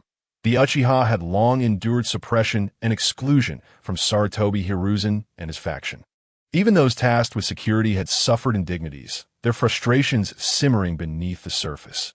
Now, finally, a clan member stood boldly against their adversaries. How could they not feel vindicated? This exhilarating sensation had been absent for far too long. At this moment, the Uchiha's resolute support for Maki was not solely due to his formidable prowess, but also because his actions resonated deeply with their sentiments. Maki faced the Hokage faction with a fearless demeanor, instilling hope and courage in the hearts of all Uchiha. Just then, Maki slowly turned to face the emotionally charged members of the Uchiha clan behind him. He raised his hands slightly and pressed down gently. Instantly, the previously noisy Uchiha crowd fell silent, as if enchanted, each person fixated on the young elder. Through his strength, decisive leadership, and confrontational stance against the Hokage faction, Maki successfully began to establish a reputation within the Uchiha clan. In that moment, he felt a sense of gratitude for having Sarutobi Hiruzen, a seemingly formidable yet ultimately beneficial teammate, as a backdrop, enhancing his own stature in this endeavor to assert his authority. If you are still hesitating, We shall take our leave. Maki's expression remained impassive as he glanced at the array of faces before him, his calm gaze chilling like a biting wind that swept over each individual. Anyone who met his gaze felt an icy chill run down their spine, involuntarily shivering. But Maki's intent was crystal clear. Although it appeared he would depart, this matter was far from resolved. Undoubtedly, the members of the Hokage faction had become the focal point of Uchiha Maki's attention. The Uchiha clan was notorious for their impulsive and reckless nature, devoid of strategy, akin to mindless brutes. Possessing the Meijiki Sharingan indicated an extreme emotional volatility, possibly even pushing them into a state of extremity. Furthermore, the current Uchiha elder was merely a boy of 10 or so, brimming with youthful exuberance. Once his emotions surged, he could easily become reckless. With all these external factors compounding, the threat they posed sent shivers down the spines of the Hokage faction. At that moment, as Uchiha Maki resolutely turned to leave, Sarutobi Hiruzen could no longer suppress his fear and concern, calling out loudly, "Wait! I represent Danzo and accept your terms." Hiruzen, feeling utterly powerless, was genuinely frightened. He was not afraid of death, but he had a son and grandchildren, a family to protect. It was crucial to note that within the Uchiha clan, 3 individuals wielding the Meijiki Sharingan had emerged in this generation. All under the age of 20. Should a fierce conflict erupt, the outcome would likely result in a catastrophic clash. Regardless of which side emerged victorious, Konoha would inevitably suffer significant damage, perhaps even facing annihilation. Thus, under these circumstances, he realized he could no longer pressure the Uchiha clan. The consequences would be unthinkable. Then send someone to retrieve the money. Maki stood firm, a slight smile curling at the corners of his mouth. Reveling in the moment. "Ha! Finally, you've spoken up? If you had remained silent any longer, my performance would have come to an abrupt halt." Upon hearing this, the other party hesitated, stammering, "The amount is simply too large. Could we possibly have a bit more time?" However, Maki was unyielding, cutting him off. "Stop that. I know full well you have the funds. This matter must be resolved today. What needs to be done today must be done today. Do I really need to teach you this basic principle?" In truth, Maki spoke no lies. 1.5 billion was indeed an astronomical figure. Yet for someone like Danzo, who had long wielded power within Konoha and had managed vast resources, such a sum was hardly insurmountable. When one considered the scale of the various experiments he conducted, this amount was trivial in comparison. After all, those experimental projects were the true financial black holes. Throughout this exchange, Danzo remained silent, his gaze fixed intently on Maki, his eyes flickering with complex emotions, as if he sought to unravel the intentions of the youth before him. Seeing this, Sarutobi Hiruzen understood that he could no longer provoke the Uchiha clan further. In a moment of urgency, he reached out and gently nudged Danzo a few times, signaling him to make a prompt decision like the last. Danzo clenched his teeth tightly, as if summoning every ounce of strength within him, and with great difficulty squeezed out a few words through his gritted teeth. "YN, go, retrieve the money for me." "As you command, Lord Danzo."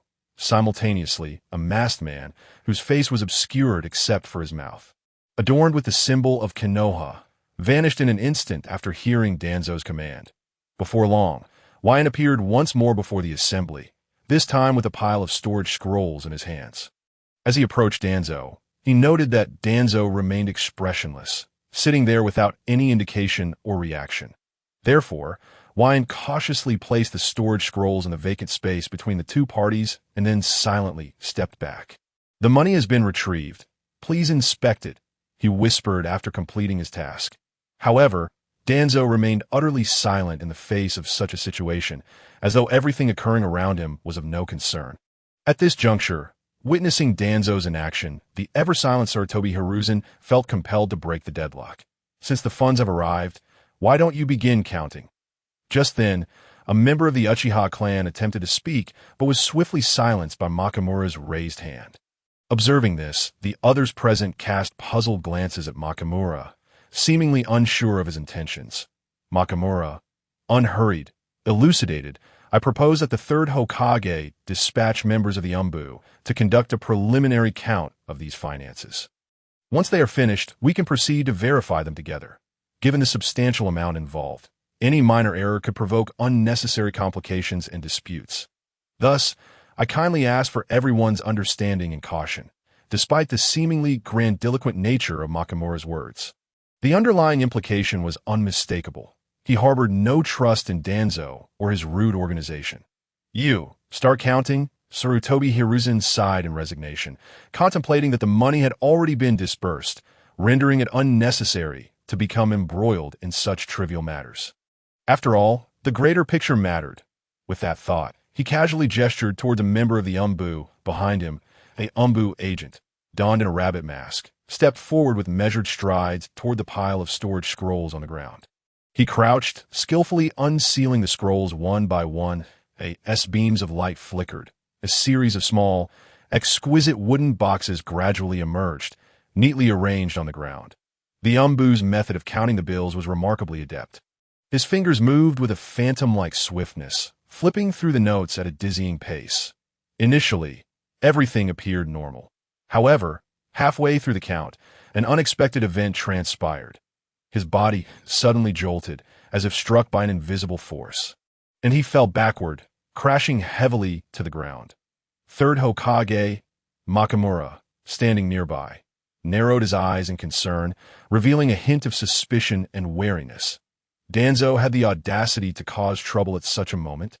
Meanwhile, several Uchiha clansmen, who had been prepared to investigate, immediately activated their Sharingan, their crimson eyes gleaming with a mysterious light as they scrutinized the individuals before them. "Quickly send someone to ascertain what has transpired." Sarutobi Hiruzen's brow furrowed, his expression grave as he turned his gaze to Danzo. At this moment, Danzo appeared equally bewildered, utterly at a loss. Internally, he lamented his misfortune. He had no intention of orchestrating any schemes at this time. Could it be that his subordinates had acted independently? Yet he was astonished to see that even the usually composed YN was now wearing an expression of utter shock, as if witnessing something utterly unbelievable. Frozen in place. What on earth is happening? Could it truly be, as he suspected, that someone had secretly plotted against him? A chill coursed down his spine at the thought that YN. Noticing that YN had yet to spring into action, he could not resist calling out again, his tone noticeably more severe this time. Finally, after his repeated urging, YN seemed to awaken from his stupor and hurriedly approached to examine the unconscious Umbu member's condition closely. All eyes turned to YN as he circled the fallen Umbu several times before crouching down to conduct a thorough examination. Time ticked by, and the atmosphere sank into a profound silence, broken only by the occasional faint noise from YN that after what felt like an eternity, YN, still crouched, remained silent, heightening the anxiety of those present. That YN, speak up. What is the situation? Danzo's patience was wearing thin. He had never felt such irritation towards his usually competent subordinate. In response to Danzo's inquiry, YN slowly rose, yet his face still bore a look of confusion and perplexity. Report, Lord Danzo, upon preliminary inspection. This Umbu appears to be largely unscathed. He has merely fainted. However, as I am not a medical ninja, I find it difficult to ascertain the exact cause of his unconsciousness, that YN replied candidly. Upon hearing this, Danzo's brow furrowed tightly, clearly dissatisfied with the outcome. That moment, several medical ninjas emerged from the crowd, stepping forward voluntarily to take over YN's examination of the fallen Umbu member. Yet before long, these initially confident medical ninjas, much like YN, found themselves standing silently to the side after their assessments, each one at a loss for words. "You all need to speak up?" Now even the typically composed Sarutobi Hiruzen could no longer contain his frustration, exclaiming, "If there is something to say, just say it. What does your silence mean?" Report, Hokage-sama. After our preliminary examination and inquiries, it appears that this Umbu member fainted due to low blood sugar. One of the Umbu members, after conferring with his peers, stood up awkwardly to explain the fainting of his comrade. Upon hearing this, the assembly fell in a stunned silence. Low blood sugar? He fainted for such a trivial reason. Shouldn't Umbu ninjas be elite individuals with robust physical conditioning and rigorous training? How could one so easily succumb to low blood sugar? A barrage of incredulous and astonished glances were directed towards the still unconscious Umbu member on the ground. "Take him away for treatment. The rest of you continue with your tasks." Sarutobi Hiruzen's brow tightened momentarily, but he quickly regained his composure and issued the command. It must be noted that this somewhat absurd incident alleviated the previously tense and serious atmosphere. The subsequent proceedings progressed smoothly, with the Umbu meticulously accounting for the relevant items and personnel. The Uchiha clan then conducted another round of verification, uncovering no anomalies. Notably, Uchiha Fugaku opted not to use the storage scrolls provided by Root, instead choosing tools brought by his clan. Makamura did not receive the system's prompt. His compensation not an issue. All right, everything should be in order now. Uchiha Makamura. As the entire process neared its conclusion, Sarutobi Hiruzen exhaled in relief and turned to Uchiha Makamura, inquiring. After all, several hours had already been consumed, and he was keen to avoid any further complications. However, to the astonishment of all present, Uchiha Makamura shook his head and replied calmly, "No, third Hokage." This revelation left not only Sarutobi Hiruzen surprised but also the other attendees, including Uchiha Fugaku, equally bewildered. What unresolved issues remained? Why had this not been mentioned beforehand? The crowd exchanged glances, their hearts laden with uncertainty. Regarding the Nine-Tails incident, do you, the third Hokage, truly not perceive that our Uchiha clan bears an enormous, unwarranted burden on behalf of certain individuals? Mukai gradually lifted his head, a faint smile gracing his features, yet his gaze remained unwaveringly resolute and tranquil as he articulated these words with measured calmness. With the resolution of the second matter, Mukai seamlessly transitioned to the subsequent third issue. The mere utterance of Nine-Tails incident from Mukai's lips resonated like a thunderclap in the hearts of those present.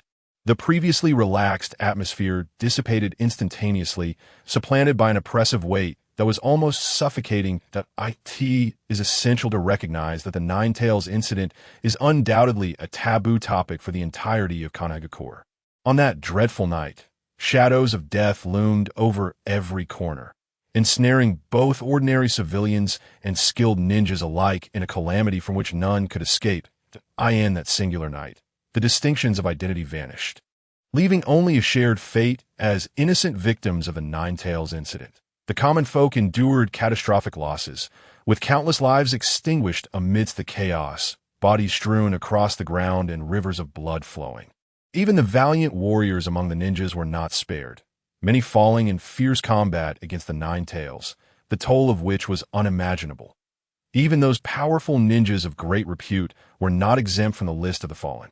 For instance, the wife of the third Hokage, Sarutobi Bawako, and the fourth Hokage, Minato Namikaze, celebrated as the beacon of hope for Konohagakure, along with his wife, Kushina Tomaki, all perished that fateful night, in the face of Mukai's direct inquiry.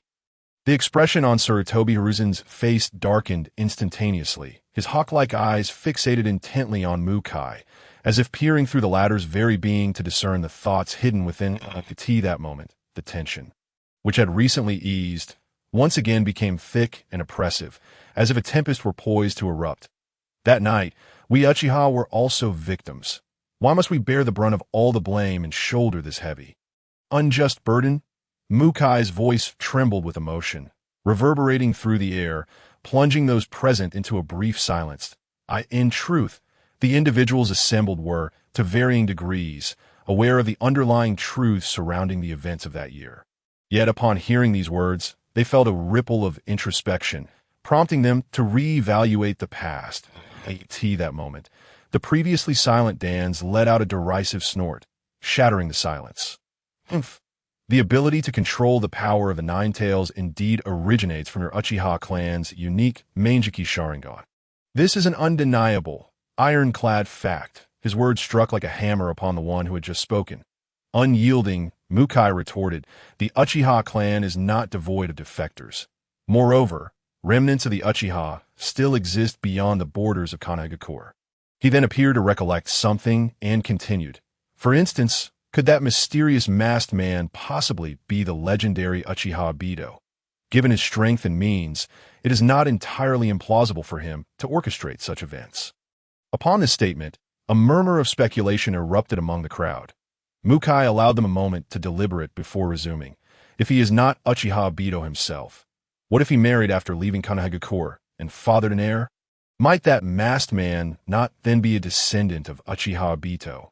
He leisurely presented one shocking hypothesis after another, causing Sarutobi Hiruzen and others, who had already begun to waver, to descend once more into deep contemplation, rendering the room once again silent.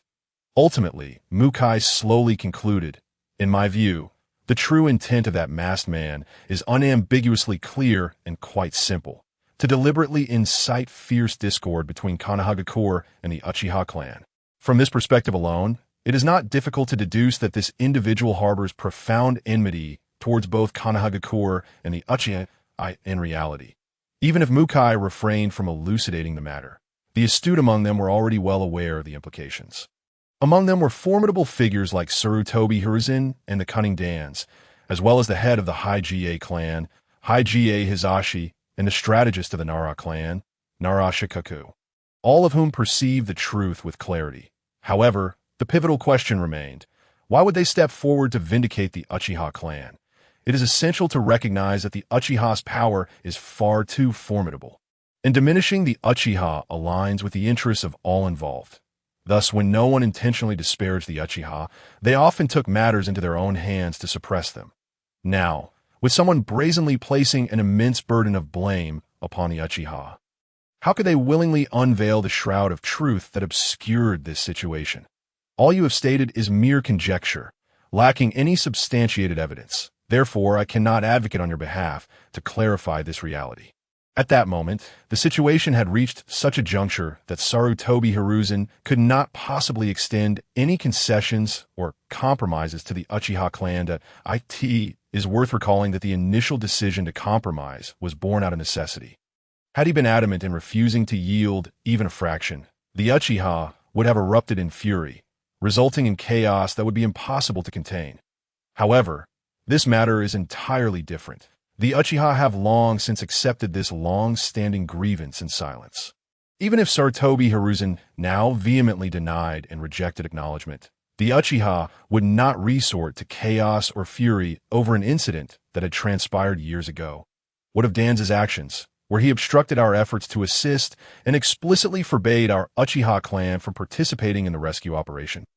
How do you explain that? Mukai's eyes widened, glaring fiercely at Sarutobi Hiruzen, his voice brimming with indignation.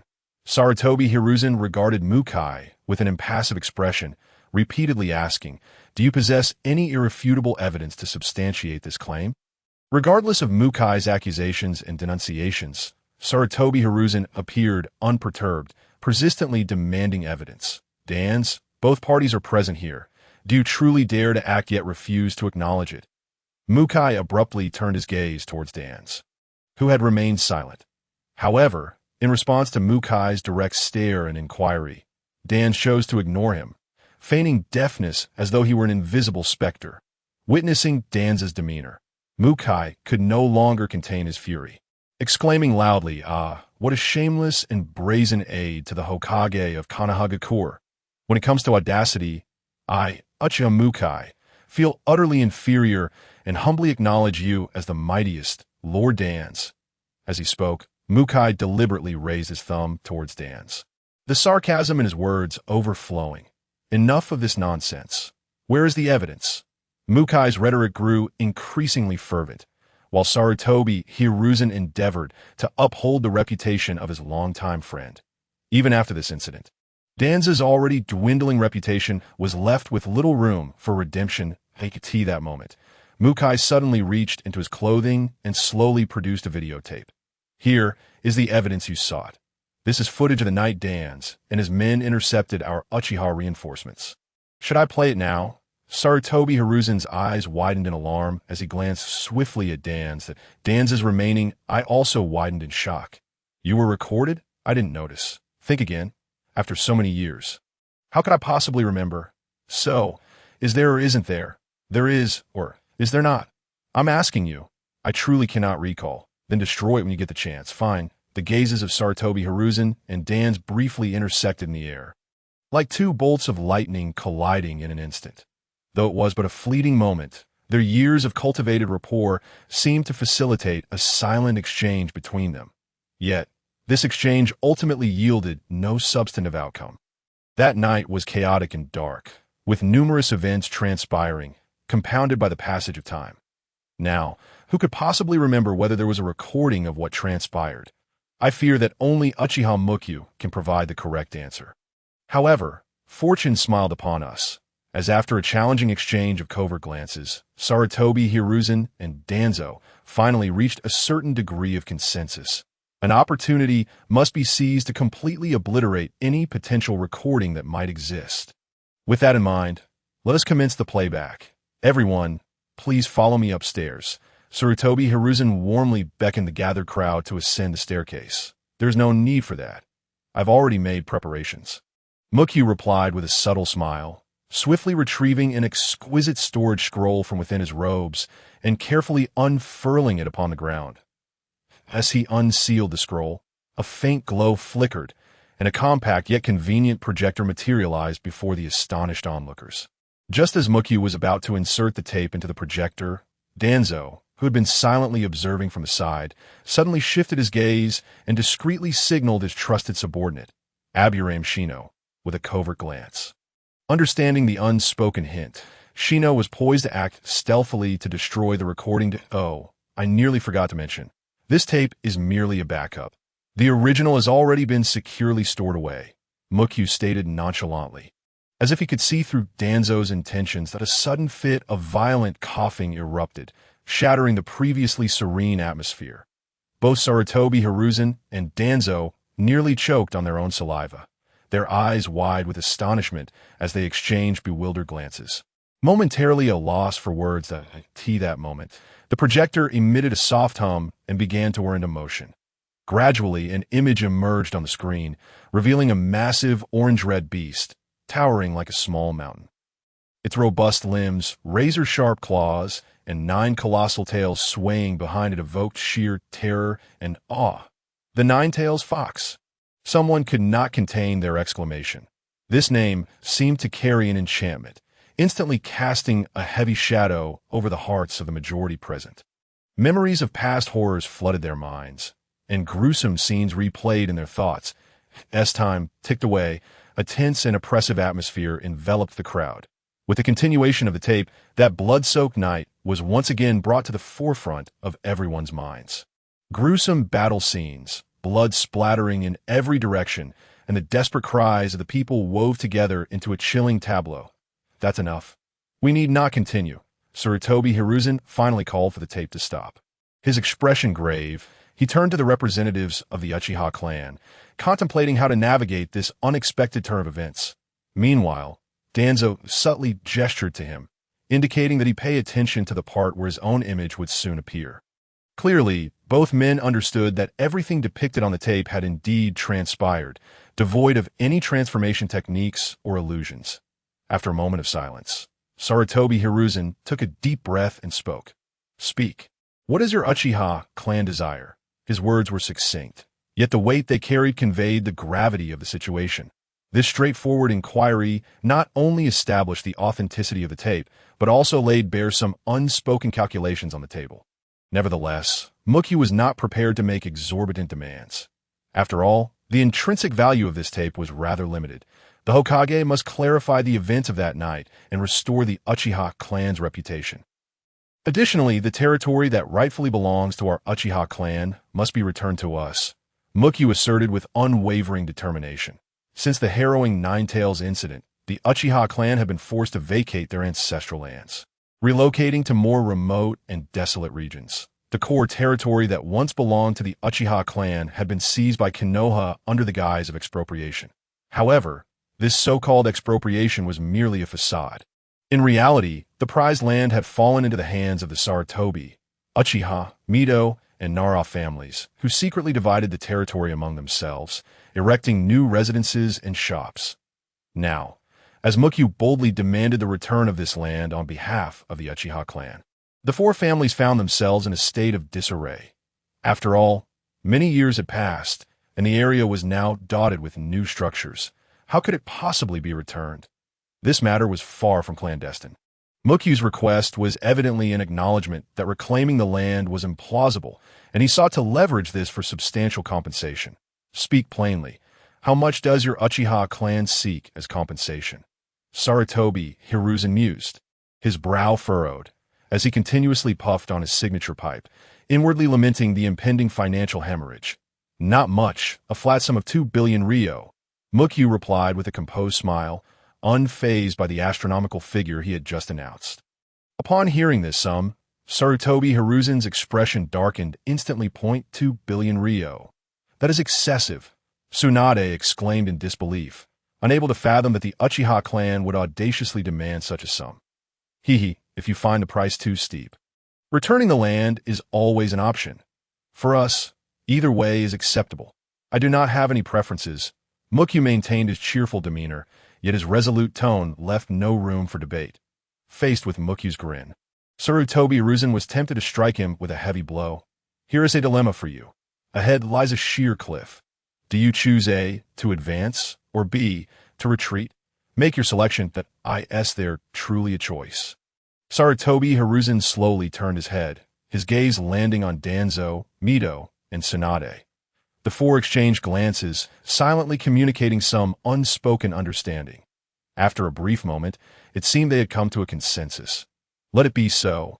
Sarutobi Hiruzen spoke softly, his tone tinged with resolution.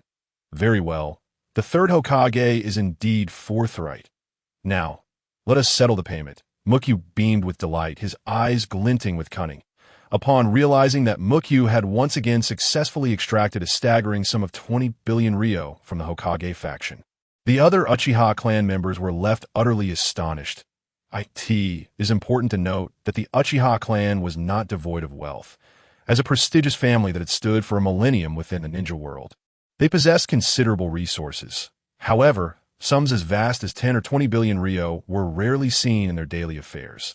The Hokage faction dared not delay, promptly dispatching personnel to hastily deliver the funds. After all, while 20 billion ryo was a significant amount for them, it was not entirely unmanageable when divided among four families to avert any potential disputes from the Uchiha side. The four families swiftly organized the transfer of the money. What followed was an exhausting yet gratifying process of counting the cash. As they gazed upon the mountain of bills, the Uchiha clan members were filled with joy and satisfaction. This time, they had truly made a tremendous profit, indulging in a bountiful feast. Once the financial exchange was completed, Sarutobi Hiruzen and the others silently observed Mukyu as he directed his subordinates in counting the money. They exchanged knowing glances, each refraining from uttering a word before quietly departing. Sarutobi Hiruzen took the lead, guiding the others back to the Hokage building with the stealth of thieves. In truth, Mukyu was not oblivious to their actions. However, he understood that moderation was key. Excess could lead to adverse consequences. On this day, both he and the Uchiha clan had already reaped substantial rewards. Just as the Uchiha clan was about to leave, a member of the Hokage's elite, Umbu, emerged quietly and produced an announcement from his robes, affixing it to the prominent bulletin board outside the Hokage building. Upon closer inspection, the announcement detailed the specific arrangements regarding the Uchiha clan on the night of the Nine-Tails incident. It succinctly clarified that the Uchiha clan had indeed been active participants. Conversely, they have been silently shouldering the crucial logistical responsibilities, dedicating themselves wholeheartedly to safeguarding the lives and properties of the villagers. As for whether the villagers believe the contents of this announcement, that remains uncertain. Yet, at least for Ming, the outcome fills him with immense satisfaction. For, with the reputation of Uchiha Ding being restored, he has gained an additional chance to participate in the lottery. Ming found himself momentarily speechless, pondering silently just how tarnished was the reputation of the Uchiha clan in Konoha. Merely experiencing a slight improvement, a mere hint of restored prestige, is enough to earn him a lottery opportunity. He quickly calculated in his mind. Within this brief half-day, he had already acquired 3 opportunities for the lottery, one of which was a limited edition draw appearing for the first time. With this thought, a smile broke across his face. Suddenly, a tremendous explosion resonated through the air as the Hokage residence, situated not far from the Hokage building, erupted in flames. Following that, numerous explosive tags detonated in succession. The entire scene was filled with a cacophony of crashes and booms. All the ninjas who discovered the situation rushed towards the site without hesitation. Now, let us rewind time that it was during the standoff between Sarutobi Hiruzen and the Uchiha clan, where he had brought his Hokage faction and the majority of the Umbu guard stationed at the Hokage building. At that moment, a figure clad in a black cloak, adorned with a yellow whirlpool mask, suddenly appeared within the Hokage's residence. Note that this Hokage residence does not belong to Sarutobi Hiruzen. It represents the ancestral home of the village leader, passed down since the first Hokage, Senju Hashirama, housing numerous forbidden jutsu scrolls and confidential documents. He glanced down, satisfied that he had not been exposed. His impersonation of Obito was flawless. The figure, draped in black, moved with a ghostly agility, as if he were already intimately familiar with the layout of the house and the patrol routes of the guards. He skillfully evaded the highly alert guards, making his way unobstructed to a building entrance laden with numerous seals. This house exuded an air of solemnity, surrounded by formidable ninja art seals.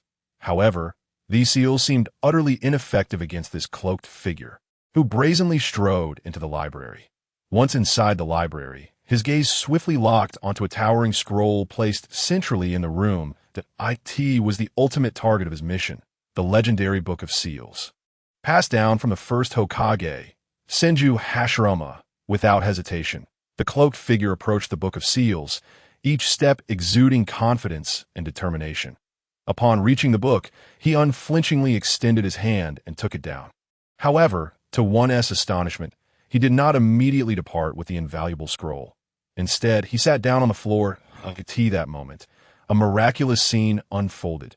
The cloaked figure, as if performing a magic trick, casually produced a bag that appeared to contain ordinary sliced bread. Without a moment's hesitation, lacking the correct unsealing method, he began to forcefully break the seals of the book. Due to his brutal approach, the self-protection mechanism of the Book of Seals was triggered, activating its self-destruct mode. Instantly, the entire book was enveloped in a surge of powerful energy waves, seemingly on the brink of complete annihilation. Just as it seemed all hope was lost, the unexpected occurred. The book, which had been rapidly disintegrating, suddenly halted as if bewitched, freezing its destructive process. At this juncture, the entire scene became motionless, revealing only the cloaked figure's crimson eyes, partially obscured by the rising dust. Evoking an eerie sensation that he began to select the jutsu that piqued his interest. Multiple shadow clone technique, also known as the brotherly clones technique, piqued his curiosity. Summoning, impure world reincarnation, the ultimate figurine technique, was highly desirable. 8 gates, a technique that nearly culminated in a grand finale, was somewhat appealing. Summoning, mutual explosion tags, playful firecrackers, might prove troublesome for Obito if given to Conan. This was rather mediocre, lacking significant allure for him. Sealing technique, corpse demon consuming seal, also known as the life for hand technique, was absolutely off limits. Flying thunder god technique, an essential skill for the protagonists of the Hokage world, was striking and powerful, very much desired. Jinjutsu, dark walking technique, and space-time happiness technique were intriguing, while wood release, advent of the tree realm, appeared somewhat stylish. Though he had no proficiency in wood release, it turned out that the mysterious cloaked figure before him was none other than Ming's shadow clone. His true intent in sneaking into the Hokage residence was to master the formidable jutsu contained within the Book of Seals, but what emboldened him to believe he could successfully control these forbidden techniques? The answer lay concealed within the seemingly ordinary bag of bread. He clutched tightly. Not underestimate this bag of bread. It is not merely a common food item that in fact, it is a super learning tool known as memory bread, which Ming acquired through a lottery provided by Uchiha Itachi on his way to the Hokage building. This memory bread, originating from the fantastical world of Doraemon, possesses astonishing capabilities that by imprinting the desired knowledge or skill onto the surface of the bread and consuming it. One can instantly memorize the information with absolute precision. However, it is crucial to avoid immediate expulsion from the body after consuming the memory bread. Otherwise, all learned knowledge would dissipate like smoke. Only by patiently waiting for the body to fully digest and absorb the memory bread can one ensure that acquired skills become a permanent possession. Faced with a myriad of jutsu within the Book of Seals, Ming was, of course, enthralled. Yet, regrettably, the quantity of memory bread was limited, preventing him from recording every single jutsu. After thoughtful consideration and meticulous selection, he ultimately resolved to focus on 3 critical jutsu: summoning, impure world reincarnation, flying thunder god technique, and multiple shadow clone technique. The others seemed unnecessary. While 8 gates was impressive, Ming realized his need for it was not substantial. Ming picked up a piece of bread and gently pressed it against the Book of Seals. With a soft pop, the bread magically imprinted the contents of the book. Following this, he repeated the process. And with another pop, another piece of bread successfully recorded the relevant information. Thus, Ming moved swiftly and accurately, soon copying all 3 complex jutsu onto the memory bread. Satisfied with his achievements, he nodded to himself. What a bountiful harvest this was! With the task complete, it was time to indulge in some culinary delights. Ming reached into a spatial backpack and extracted a bottle of fresh juice he had drawn earlier, ready to enjoy his meal. He took a hearty bite of the bread, and the sweet, weedy flavor instantly enveloped his mouth. Indeed, it tasted delightful. Following this, he gulped down several refreshing sips of juice, an exhilarating sensation flooding through him. Before long, the entire bag of bread was devoured by Ming with remarkable speed, leaving not even a crumb behind. Finally, he let out a resounding belch, the sound resonating in the air, as if proclaiming the conclusion of this delectable feast. At that moment, the once bulging bag lay empty, with only a few bread crumbs remaining in the corners, bearing witness to the fierce battle that had just unfolded. As a shadow clone, he enjoyed an additional advantage. Upon dispelling the clone, his memories would synchronize directly with the original, eliminating any discrepancies. The knowledge acquired was permanently retained, significantly enhancing his learning efficiency. He dispelled his kaleidoscope Sharingan, and the Book of Seals was promptly obliterated. Stepping on the remnants of the Book of Seals, Ming leisurely retrieved a massive black backpack, nearly half his height, from his spatial bag, placing it steadily in the center of the room. Then, with swift and practiced movements, he took out a substantial stack of explosive tags painstakingly gathered from the smoke-filled battlefield, meticulously affixing them throughout the room, covering every nook and cranny. After completing the series of tasks, Ming approached the backpack that lay quietly on the floor. Taking a deep breath, he gently unzipped the bag, his gaze fixating on a square object resting at the top. Upon closer inspection, it revealed itself to be a uniquely designed timer. Indeed, this seemingly ordinary backpack held a remarkable secret. It was filled with an astonishingly powerful explosive that could be detonated at a preset time with pinpoint accuracy. Remarkably, this had been a prize Ming had won through a lucky draw. However, its countdown lasted an excruciating 3 hours, an entire 180 minutes. Thus, it had been carelessly discarded in some forgotten corner. Gradually fading from memory, Ming couldn't help but mutter to himself. Who on earth designed such a contraption? What kind-hearted individual would create a time bomb with a countdown of 3 hours? Surely this leaves ample time for escape. Was there a plan to flee the country in that time? Even if it were as devastating as a nuclear warhead, 3 hours would provide more than enough time to escape. Yet, the reality was that the timer's countdown had been firmly embedded by its creator, and no amount of manipulation on Ming's part could alter it in the slightest.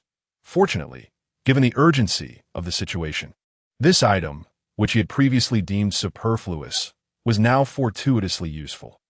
After all, within this so-called Hokage's abode lay numerous precious scrolls of ninjutsu and a wealth of invaluable documents. These materials held little significance for Ming.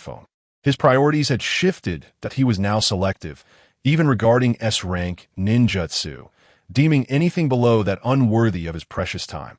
There was no need to master an abundance of ninjutsu. A few well-practiced techniques sufficed. After all, one cannot chew more than they can swallow. As for the documents, they were even less appealing. He was disinclined to review the unimportant ones, and the critical information was likely already known to him. However, the thought of leaving them for Sir Toby Hiruzen and the others to potentially use against him in the future compelled him to decisively destroy them at that moment. Ming recalled the substantial stash of explosives he possessed. which could indeed come in handy. Thus, it became evident that there were no worthless prizes, only hosts who lacked the ability to utilize them, after a thorough check to ensure everything was in order. Ming smiled with satisfaction and nodded lightly. With a mere thought, a resounding bang echoed as the shadow clone was dispelled. Simultaneously, Ming, who was facing Sir Toby Hiruzen, felt a sudden tremor in his body and momentarily lost his focus. However, he quickly regained his composure, a hidden smile curling at the corners of his mouth. Fixing his gaze on Saratobi Hiruzen, he coldly remarked, "If I were to present evidence that could unveil certain truths, what would you, the third Hokage, do?" With that, Ming hesitated no longer and unleashed his concealed kaleidoscope Sharingan technique. However, as he had previously donned a pair of black contact lenses to the outside world, his eyes appeared as dark as ever. It is well known that each individual who awakens the kaleidoscope Sharingan does so through the most intense and fervent emotions rooted deep within their hearts. Just as Shisui sought to forge peace through powerful Jinjutsu, ultimately awakening the renowned Kotoeme Tsukumi, and Obito, driven by an overwhelming desire to escape a world filled with hypocrisy and despair, awakened the space-warping ability known as Kamui. Ming, having immersed himself in the realms of various captivating novels in his past life, was inevitably influenced by a myriad of narrative elements. Within his unique cognitive framework, he steadfastly believed that time possessed a more formidable and enigmatic power than space. Inspired by Obito's astonishing spatial abilities, Ming resolutely chose to pursue a different yet equally awe-inspiring mastery over time. Thus, with the aid of Super God Water, Ming successfully awakened his own time-based ocular technique. Time Domain. In his left eye, this extraordinary ocular technique enables Ming to exert precise control over time within a specific area for a brief duration. He can accelerate the passage of time at will, causing everything within that realm to operate at an astonishing speed. Conversely, he can decelerate the flow of time, rendering the entire scene to move at a fraction of its normal pace. He is even capable of halting time entirely, plunging his surroundings into an eerie and tranquil state of suspension. Moreover, in dire circumstances, Ming possesses a remarkable skill that allows him to cleverly conceal himself within the folds of time, thereby evading lethal attacks from adversaries or accomplishing seemingly impossible tasks. It is no exaggeration to assert that this ocular technique, which can whimsically manipulate the laws of time, is akin to a celestial anomaly of a bug-level existence, were Ming to inhabit the realm of anime.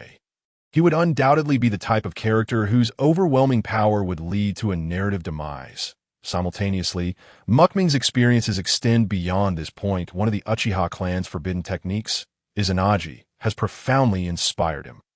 Consequently, Ming's right eye technique has been aptly named Void and Reality. As the name suggests, upon invocation of his ocular skill, Ming can create an absolute domain under his control within a defined range. Within this domain, matter can undergo transformation at Ming's whim. Physical entities can effortlessly become ethereal, and vice versa.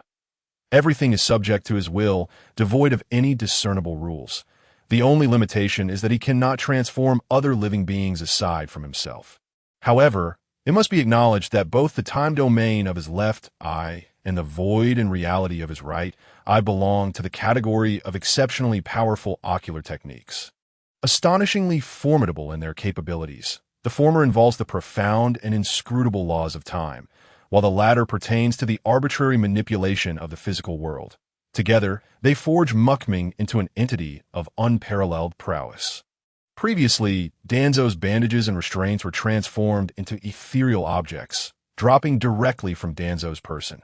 Time appeared to reverse, as that invisible timeline was gradually drawn back to its original starting point. The onlookers wore solemn expressions, hastening their steps towards the site where the Hokage's residence once stood. However, the scene that unfolded before them was utterly astonishing. The Hokage's residence had vanished without a trace, replaced instead by a gaping chasm several meters deep. This immense pit resembled a grotesque maw of the earth, mercilessly devouring everything in its path. Even more shocking was the thick plume of smoke and searing heat that lingered in the air. the result of the catastrophic explosion caused by hundreds of pounds of high-grade explosives. The once solemn and dignified Hokage's residence had been entirely obliterated, erased from the map of Kanehagakure, leaving only desolation and silence in its wake. Notably, the Umbu, responsible for maintaining the village's safety, had failed to secure the area following this calamity. Perhaps, confronted with such devastation, cordoning off the site had lost all practical significance, for besides that harrowing pit, little remained. What had transpired? What could possibly have happened? Sarutobi Hiruzen's eyes widened in disbelief as he gazed at the ruins before him, his fury simmering like a volcano on the verge of eruption. Just moments ago, he had endured the unrelenting extortion from the Uchiha clan, their unreasonable demands nearly driving him to the brink of a cerebral hemorrhage. And now, having finally managed to pacify the Uchiha, his own Hokage's residence had inexplicably been blown to bits. This series of unfathomable events plunged Sarutobi into a deep confusion. Who could possibly have orchestrated such misfortune against him? Why the targeted aggression? Just as he grappled with these questions, the name Uchiha struck him like a bolt of lightning. Earlier that day, Uchiha had suddenly arrived with a contingent, yet they had not ventured elsewhere, instead leaving him and a significant portion of the Umbu trapped within the Hokage building. The shinobi, the Hokage faction, had all gradually made their way over, but where were the Uchiha? Only about 50 of them had appeared. Where were the others? A flurry of Uchiha conspiracy theories raced through Sarutobi's mind. However, it wasn't long before he dismissed this line of thinking. Firstly, the reason for the Uchiha's presence today stemmed from Danzo's initial aggression toward Shisui. This timeline was beyond Uchiha's control, thus placing greater blame on Danzo. Furthermore, the nature of this scheme diverged entirely from the Uchiha's modus operandi, particularly since the Uchiha had only recently emerged. Should anything go awry, it would be glaringly evident that they bore the most suspicion. Reminiscent of the events during the Kyubi incident, Sarutobi narrowed his eyes, contemplating whether it was yet another attempt to frame the Uchiha. Intelligent individuals often trust their own discoveries, and Sarutobi was no exception. Uchiha Ming. Ah, indeed. You are astutely clever, almost to a fault. While they may frequently label the Uchiha with various accusations, an old adage rings true. Only those who wrong you truly understand the depth of your grievance. Those who harbor intense disdain for the Uchiha are often the ones most knowledgeable about them within Kanehagakure. The priority now is to identify the perpetrator, rather than to cast blame upon the Uchiha.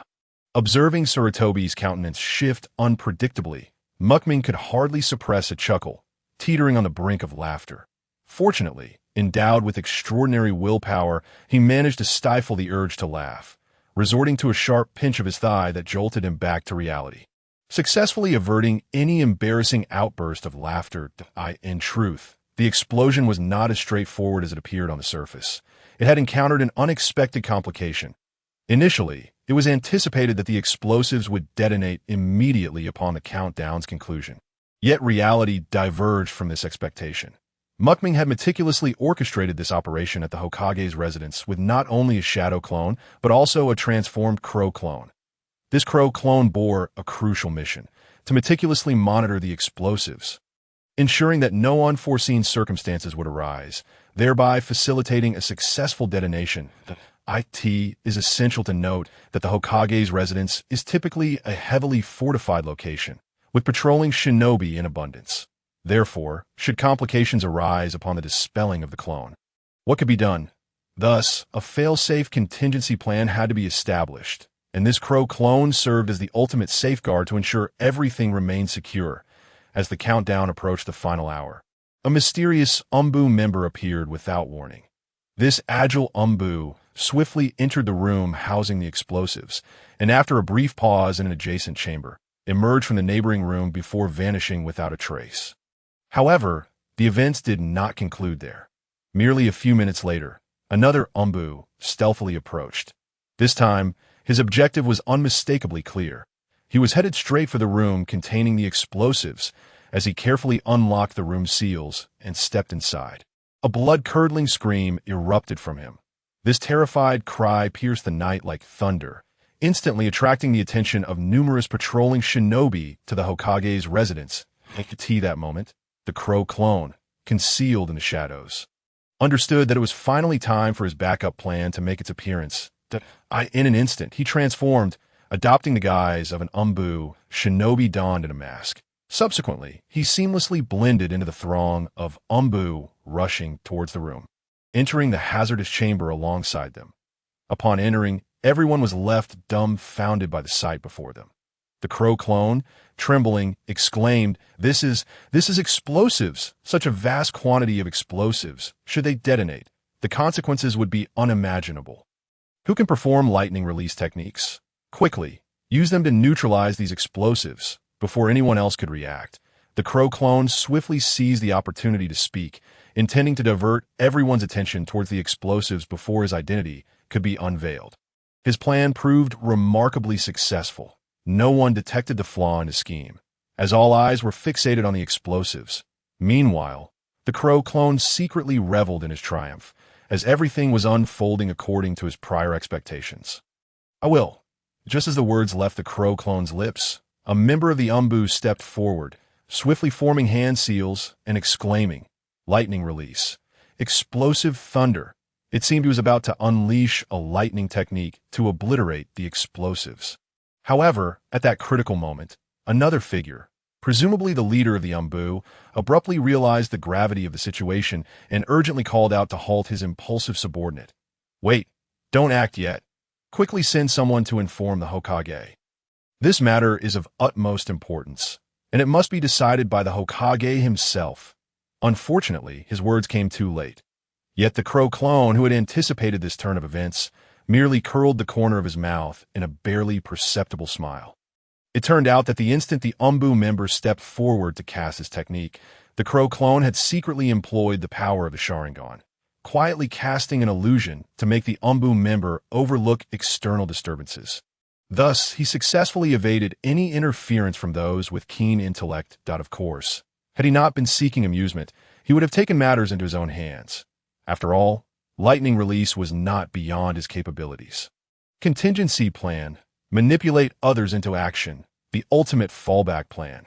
Take action himself. In the world of ninjas, lightning release can counter explosive release, much like Sasuke battling Deidara. However, the volatile explosives of this alternate realm meeting fierce lightning would create a spectacular scene. As the lightning struck the explosive packages, the Umbu ninjas realized the world around them had brightened. Run! The face of the Umbu leader contorted in horror. Regrettably, the thunderous explosion instantly ensnared all present, including the crow clone of Ming. Following that, the narrative took a familiar turn. This moment, Fujitake noticed Ming quietly standing to one side, seemingly lost in thought, appearing somewhat wooden. He approached and gently inquired, Ming, do you have any other matters at hand? Startled by Fujitake's sudden question, Ming quickly regained his composure and replied, I have nothing else, clan leader. Hearing this, Fujitake nodded and said, in that case, let us return to the clan grounds. I have important matters to announce to our clan members. All right, clan leader, Ming responded softly. Initially, the task of investigating the cause of the explosion should have fallen to the security department. However, since the Umbu had taken over the scene, the Uchiha clan was more than willing to enjoy a respite.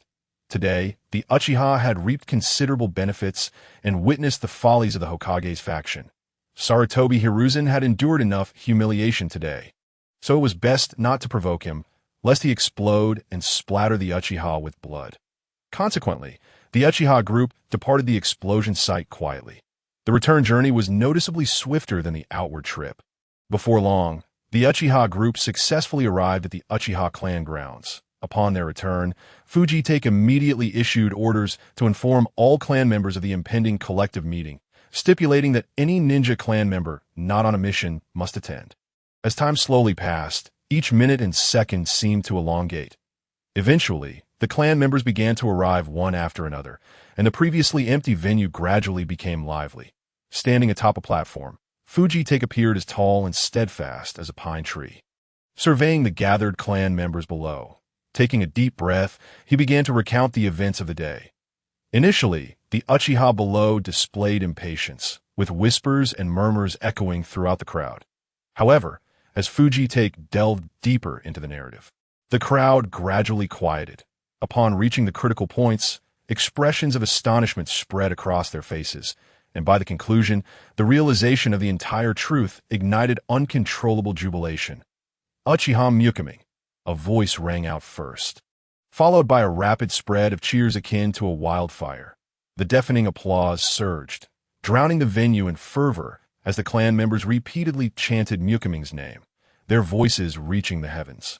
It was evident that Mukami's actions today had deeply resonated with the Uchiha clan, aligning perfectly with their values and aspirations.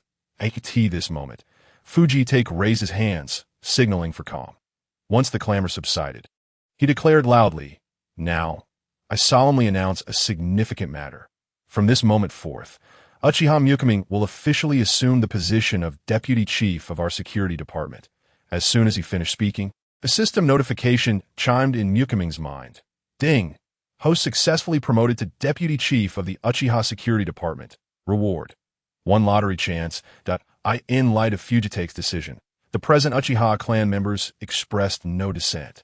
After all, Mukami possessed an incredibly powerful Manjiki Sharingan, and his approach was emblematic of the Uchiha style. Moreover, he had secured a substantial financial compensation for the clan. Such a person, with a record of exceptional achievements, was undoubtedly the rightful choice for the deputy chief position, leaving no room for opposition. At that moment, Fujitake, wearing a smile, descended from the platform and approached Mukami, placing a gentle hand on his broad shoulder and giving it a firm pat. "Mukami, go ahead and say a few words to the clan members." Understanding the implication, Mukami nodded appreciatively, took a deep breath, and with steady and resolute steps, ascended the platform. Once he stood firmly atop, he surveyed the passionate crowd below, witnessing them fervently chanting his name. Uchiha Mukami. The sound surged like a tidal wave, seemingly striving to pierce the heavens.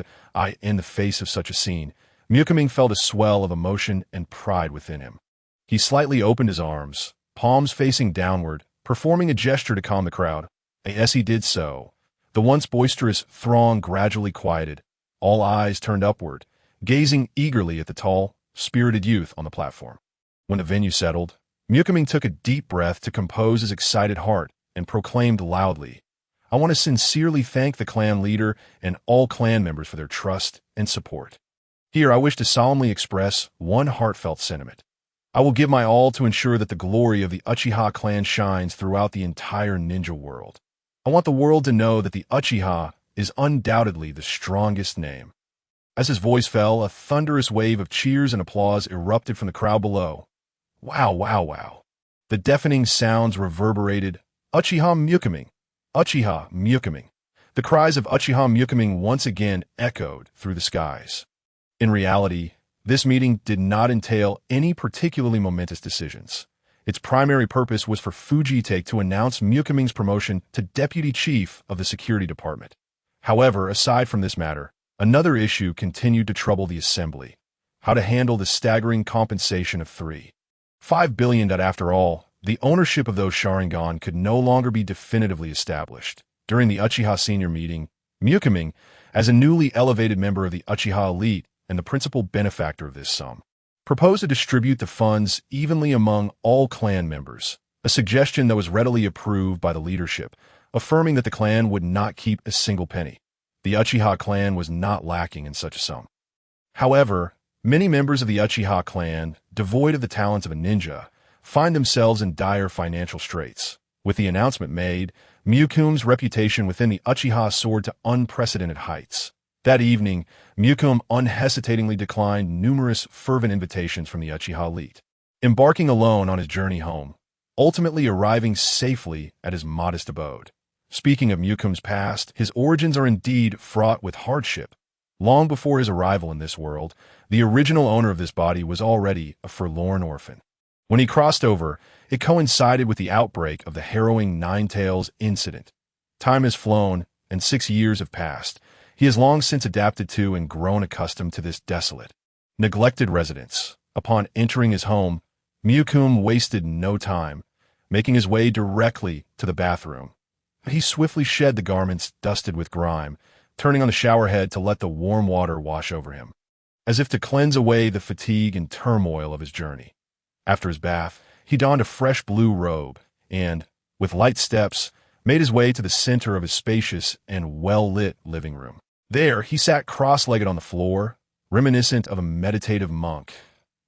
This moment, just before the lottery, the tranquility of his heart began to ripple with waves of excitement, tinged with an uncontrollable thrill that far surpassed the joy he felt upon being appointed as the deputy director of the security department. System, what does limited lottery mean? Miyukum furrowed his brow and pondered internally.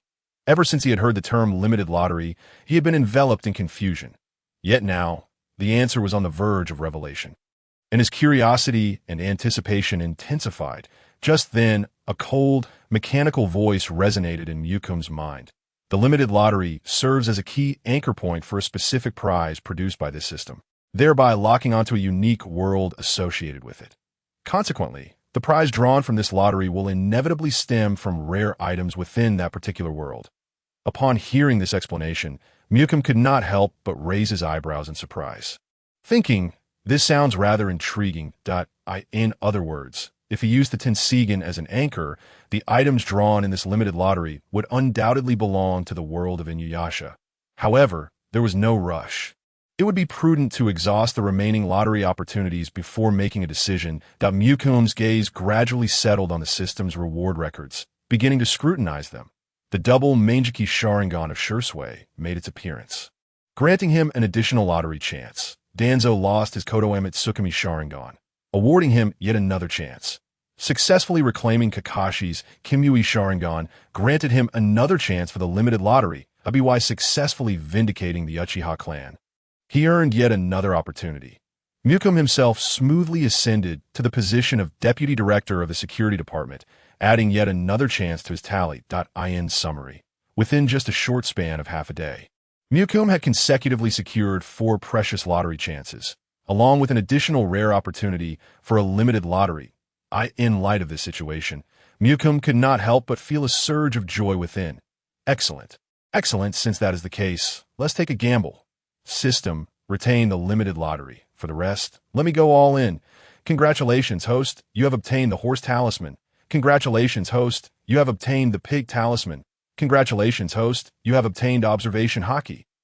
Congratulations, host. You have acquired the devil fruit. Rubber fruit. Silence reigns over tonight's conchiao. The occurrence of such circumstances during a consecutive draw was truly astounding. Could it be that the probability of drawing items from the same world during a consecutive draw was so high? This was utterly unbelievable. Or perhaps it was merely Miyukum's extraordinary luck, coincidentally encountering such a minuscule probability event. Yet, upon closer reflection, he felt something was amiss. After all, such coincidences were rather too fortuitous. Moreover, what astonished him further was that he could even draw skills. However, it should be noted that Miyukum had previously drawn the telescope technique from this world. Since ninjutsu could be considered a form of skill, then observation hockey was not unreasonable. Nevertheless, while the talisman and observation hockey were somewhat comprehensible, the devil fruit left Miyukum utterly perplexed. Drawing a devil fruit was one thing, but obtaining the rubber fruit posed a significant problem. This seemingly superhuman fruit, in reality, was an animal-type human fruit, mythical Zoan. Nika, the sun god form. It belonged to the world of One Piece, a cornerstone, often hailed as the savior. System, what will happen to the world of pirates now that you have given me this?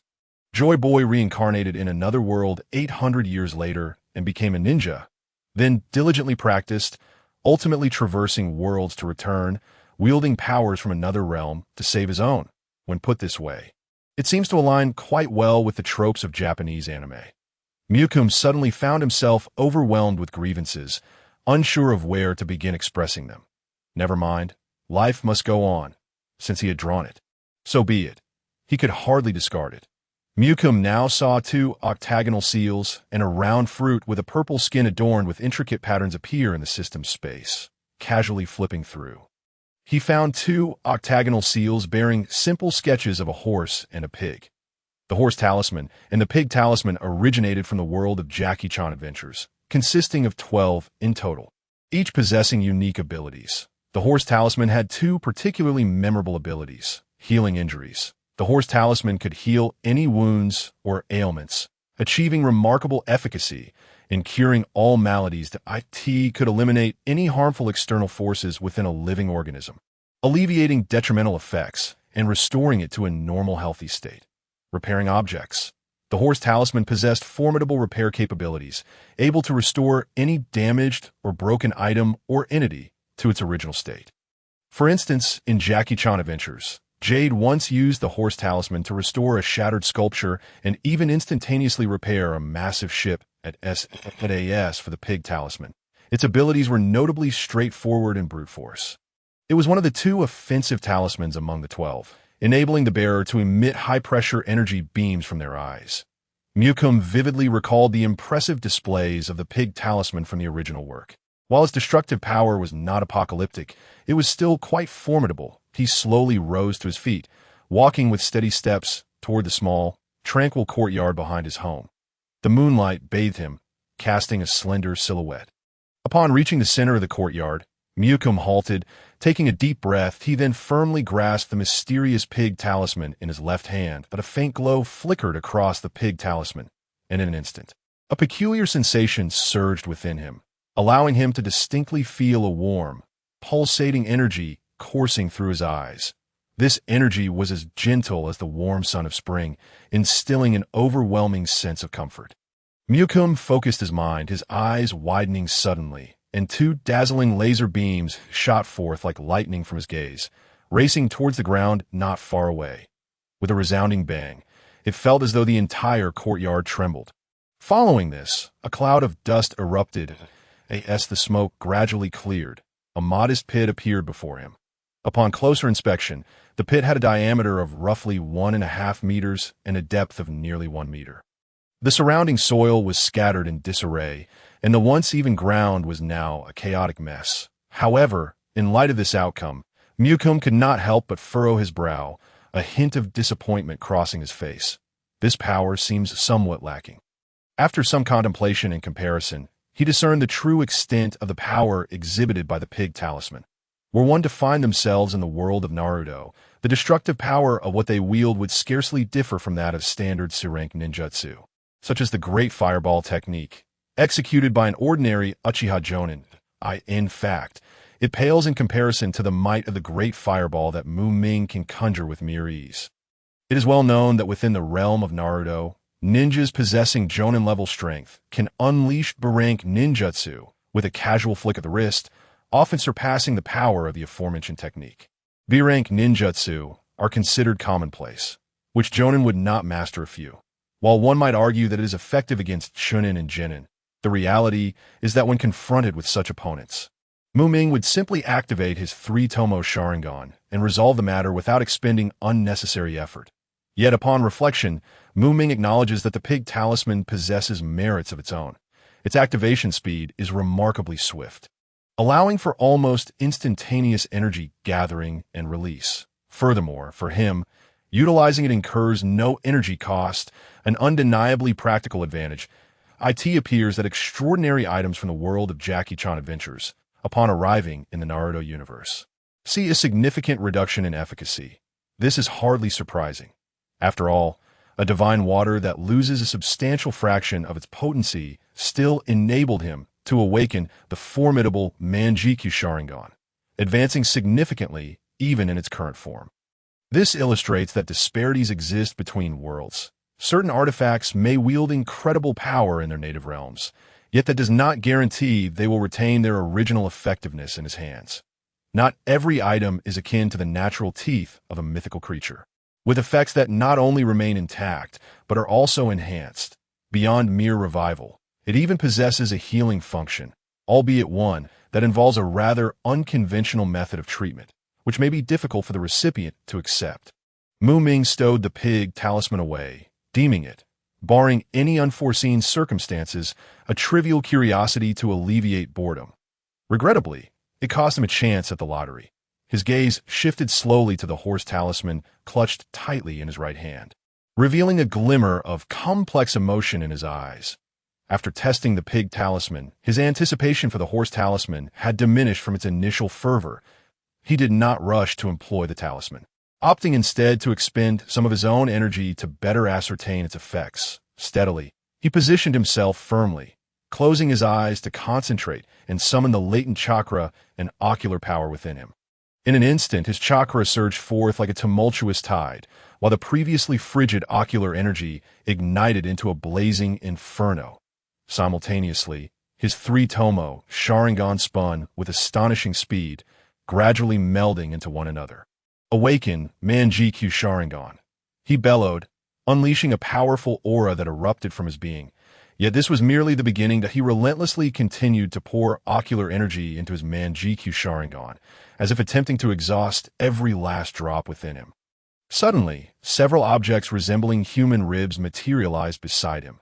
Intensifying his infusion of ocular energy, the patterns of his Manjikyu Sharingan began to blur from the rapid rotation. That moment, a staggering spectacle unfolded. A colossal skeletal apparition gradually took form behind him. Although it remained somewhat indistinct and ethereal, it became increasingly defined as time progressed.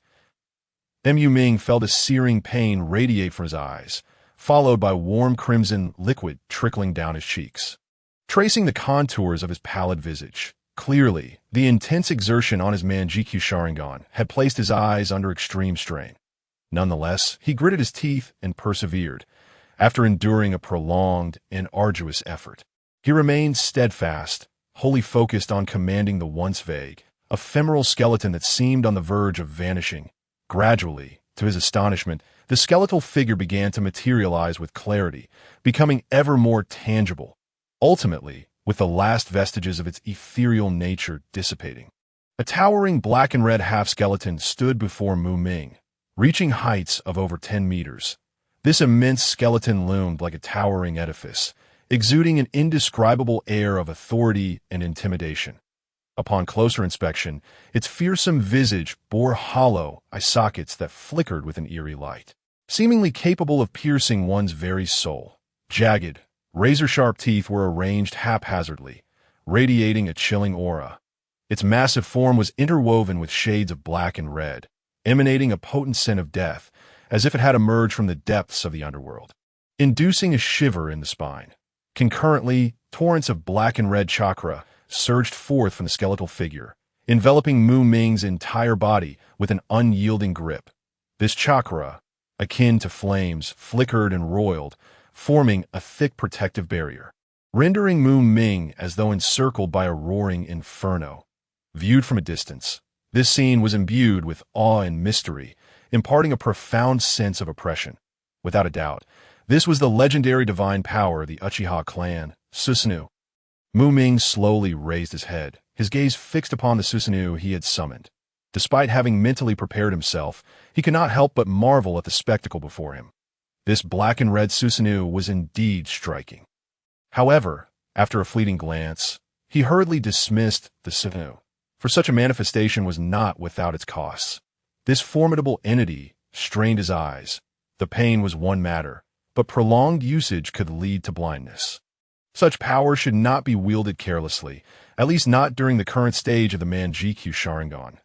In contrast, the eternal Manjikyu Sharingan could be employed with greater abandon, even if merely for trivial purposes.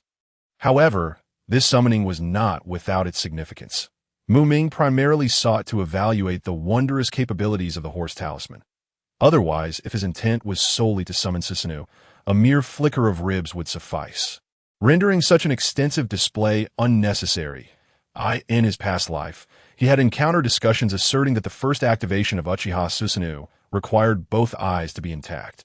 Once summoned, however, subsequent manifestations could occur regardless of whether both eyes, Itachi and Sasuke, or a single eye, Shisui, remained. And even in the absence of eyes, Madara, one could still summon it. Much like Obito, whose Manjikyu Sharingan had seen extensive use, still managed to wield Susanoo without issued in his previous incarnation. Ming had lacked the standing to critique such claims. Now, however, he found them to hold merit, validated by his own experience.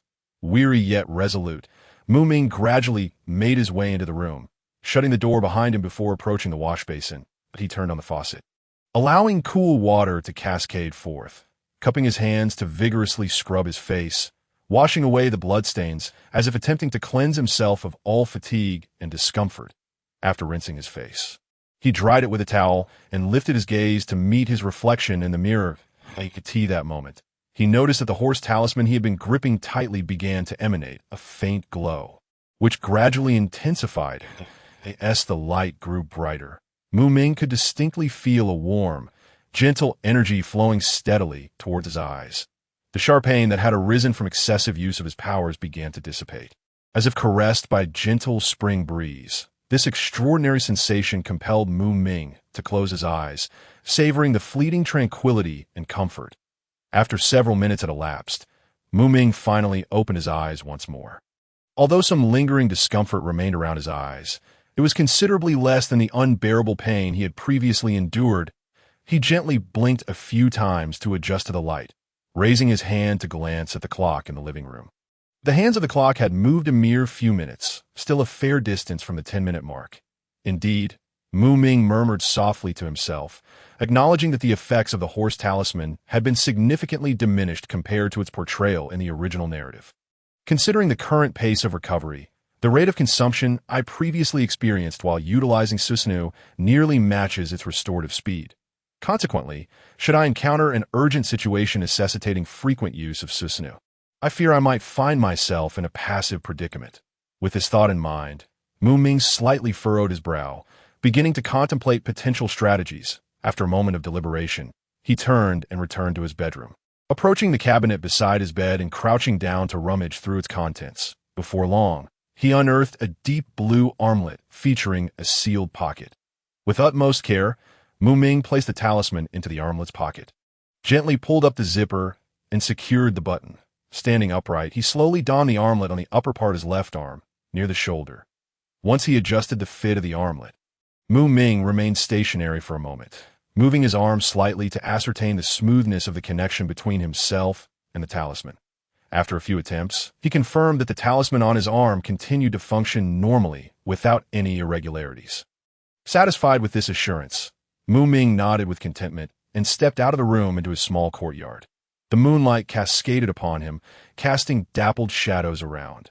Drawing in a deep breath, Ming's gaze sharpened as he uttered, "Kaleidoscope Sharingan, activate." In an instant, mysterious and resplendent patterns manifested in his eyes, unleashing a surge of formidable ocular power.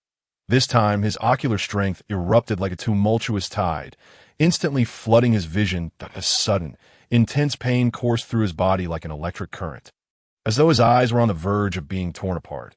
However, concurrently with this searing agony, a warm and gentle energy flowed in like a babbling brook, continuously soothing his pain-racked nerves.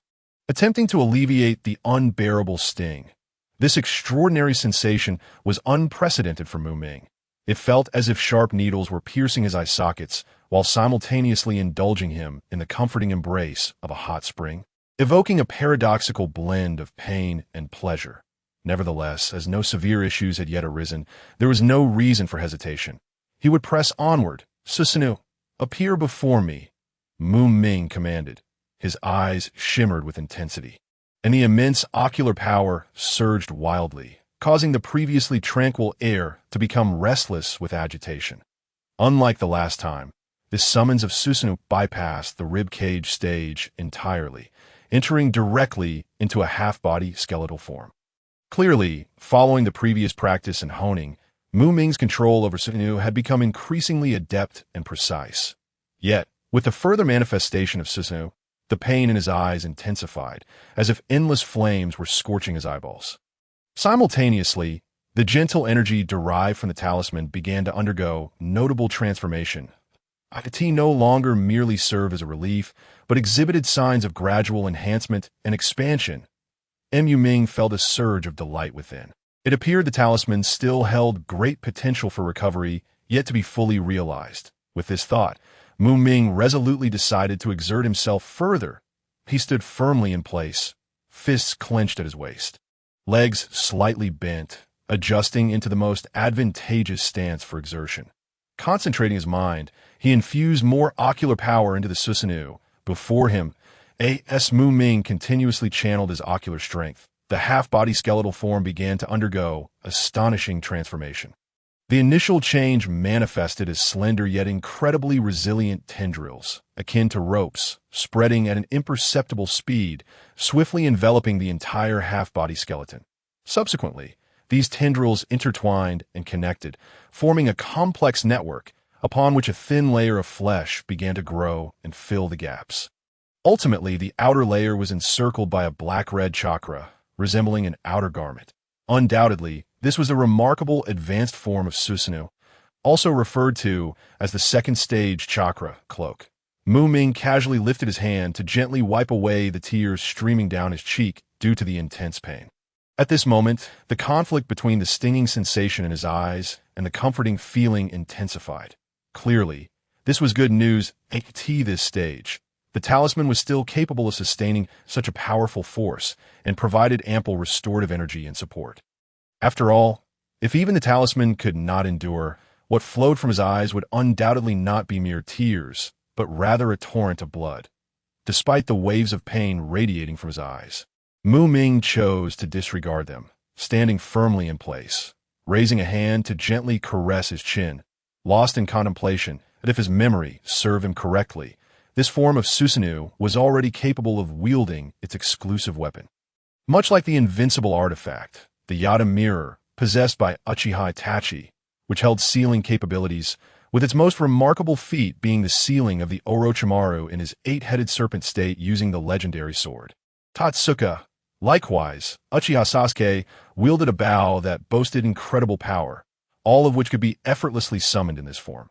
Moreover, even the unique long-range ninjutsu, Yasaka Magatama, could also be unleashed in this state. However, upon glancing at the Susanoo before him, devoid of any equipment or weapons, Ming couldn't help but let out a resigned sigh. As expected, compared to Uchiha Itachi, he seemed to lack such so-called grandiose artifacts. Perhaps he should attempt to elevate to the next stage to further explore the limits of the talisman. Resolute in this decision, Ming took decisive action. Ocular power, increase output to the maximum. With a fervent shout echoing in his heart, his kaleidoscope Sharingan began to spin rapidly, as if striving to break through its limits. In tandem, droplets of blood began to seep from his eye sockets, trailing down his cheeks. However, this blood did not flow in vain, for in that fleeting moment, the previously immense Susanoo underwent a remarkable transformation. A heavy set of black-red Tengu armor rapidly coalesced, enveloping the colossal Susanoo like an impenetrable shield. This armor was exquisitely designed, leaving only narrow slits for the eyes at the helm, emanating a chilling gaze. Subsequently, the massive Susanoo clasped its hands together, then slowly pulled them apart. In an instant, a rod-like object appeared between its palms. Ming squinted his eyes, which throbbed with pain from the overuse of ocular power. Concentrating intently on guiding Susanoo to firmly grasp the rod with its right hand. Then, with all his might, he yanked outward. As he did so, the rod was unexpectedly pulled out to an impressive length. Yet an unknown portion remained suspended in the void. Taking a deep breath, Ming exerted force once more, manipulating Susanoo to continue pulling.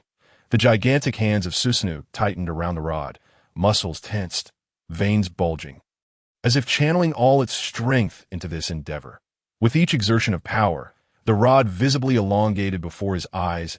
I could see that moment. Its length had far exceeded that of the half-body Susanoo. Yet astonishingly, the tip remained shrouded in darkness. Elusive and concealed, the sense of stubborn determination welled up within Ming. He grit his teeth silently. I refuse to believe this. Today, I shall unveil the true length of this thing. Thus, he generously poured his ocular power into the Susanoo, determined to uncover the truth. After arduous and exceptional efforts, under the almost frenzied tugging of Ming, the staff finally emerged completely from a void. However, as Ming beheld the entirety of this object, he realized that referring to it merely as a staff had been rather inadequate. Before him stood a grand and imposing Feng Tianhua Ji, its might radiating in all directions. The object previously seen was merely the handle of this magnificent weapon. Just extracted from the void, this Feng Tianhua Ji was of an immense size, exceeding Ming's half-body Susanoo by more than threefold. Its sharp tip glinted ominously, instilling fear in the hearts of onlookers.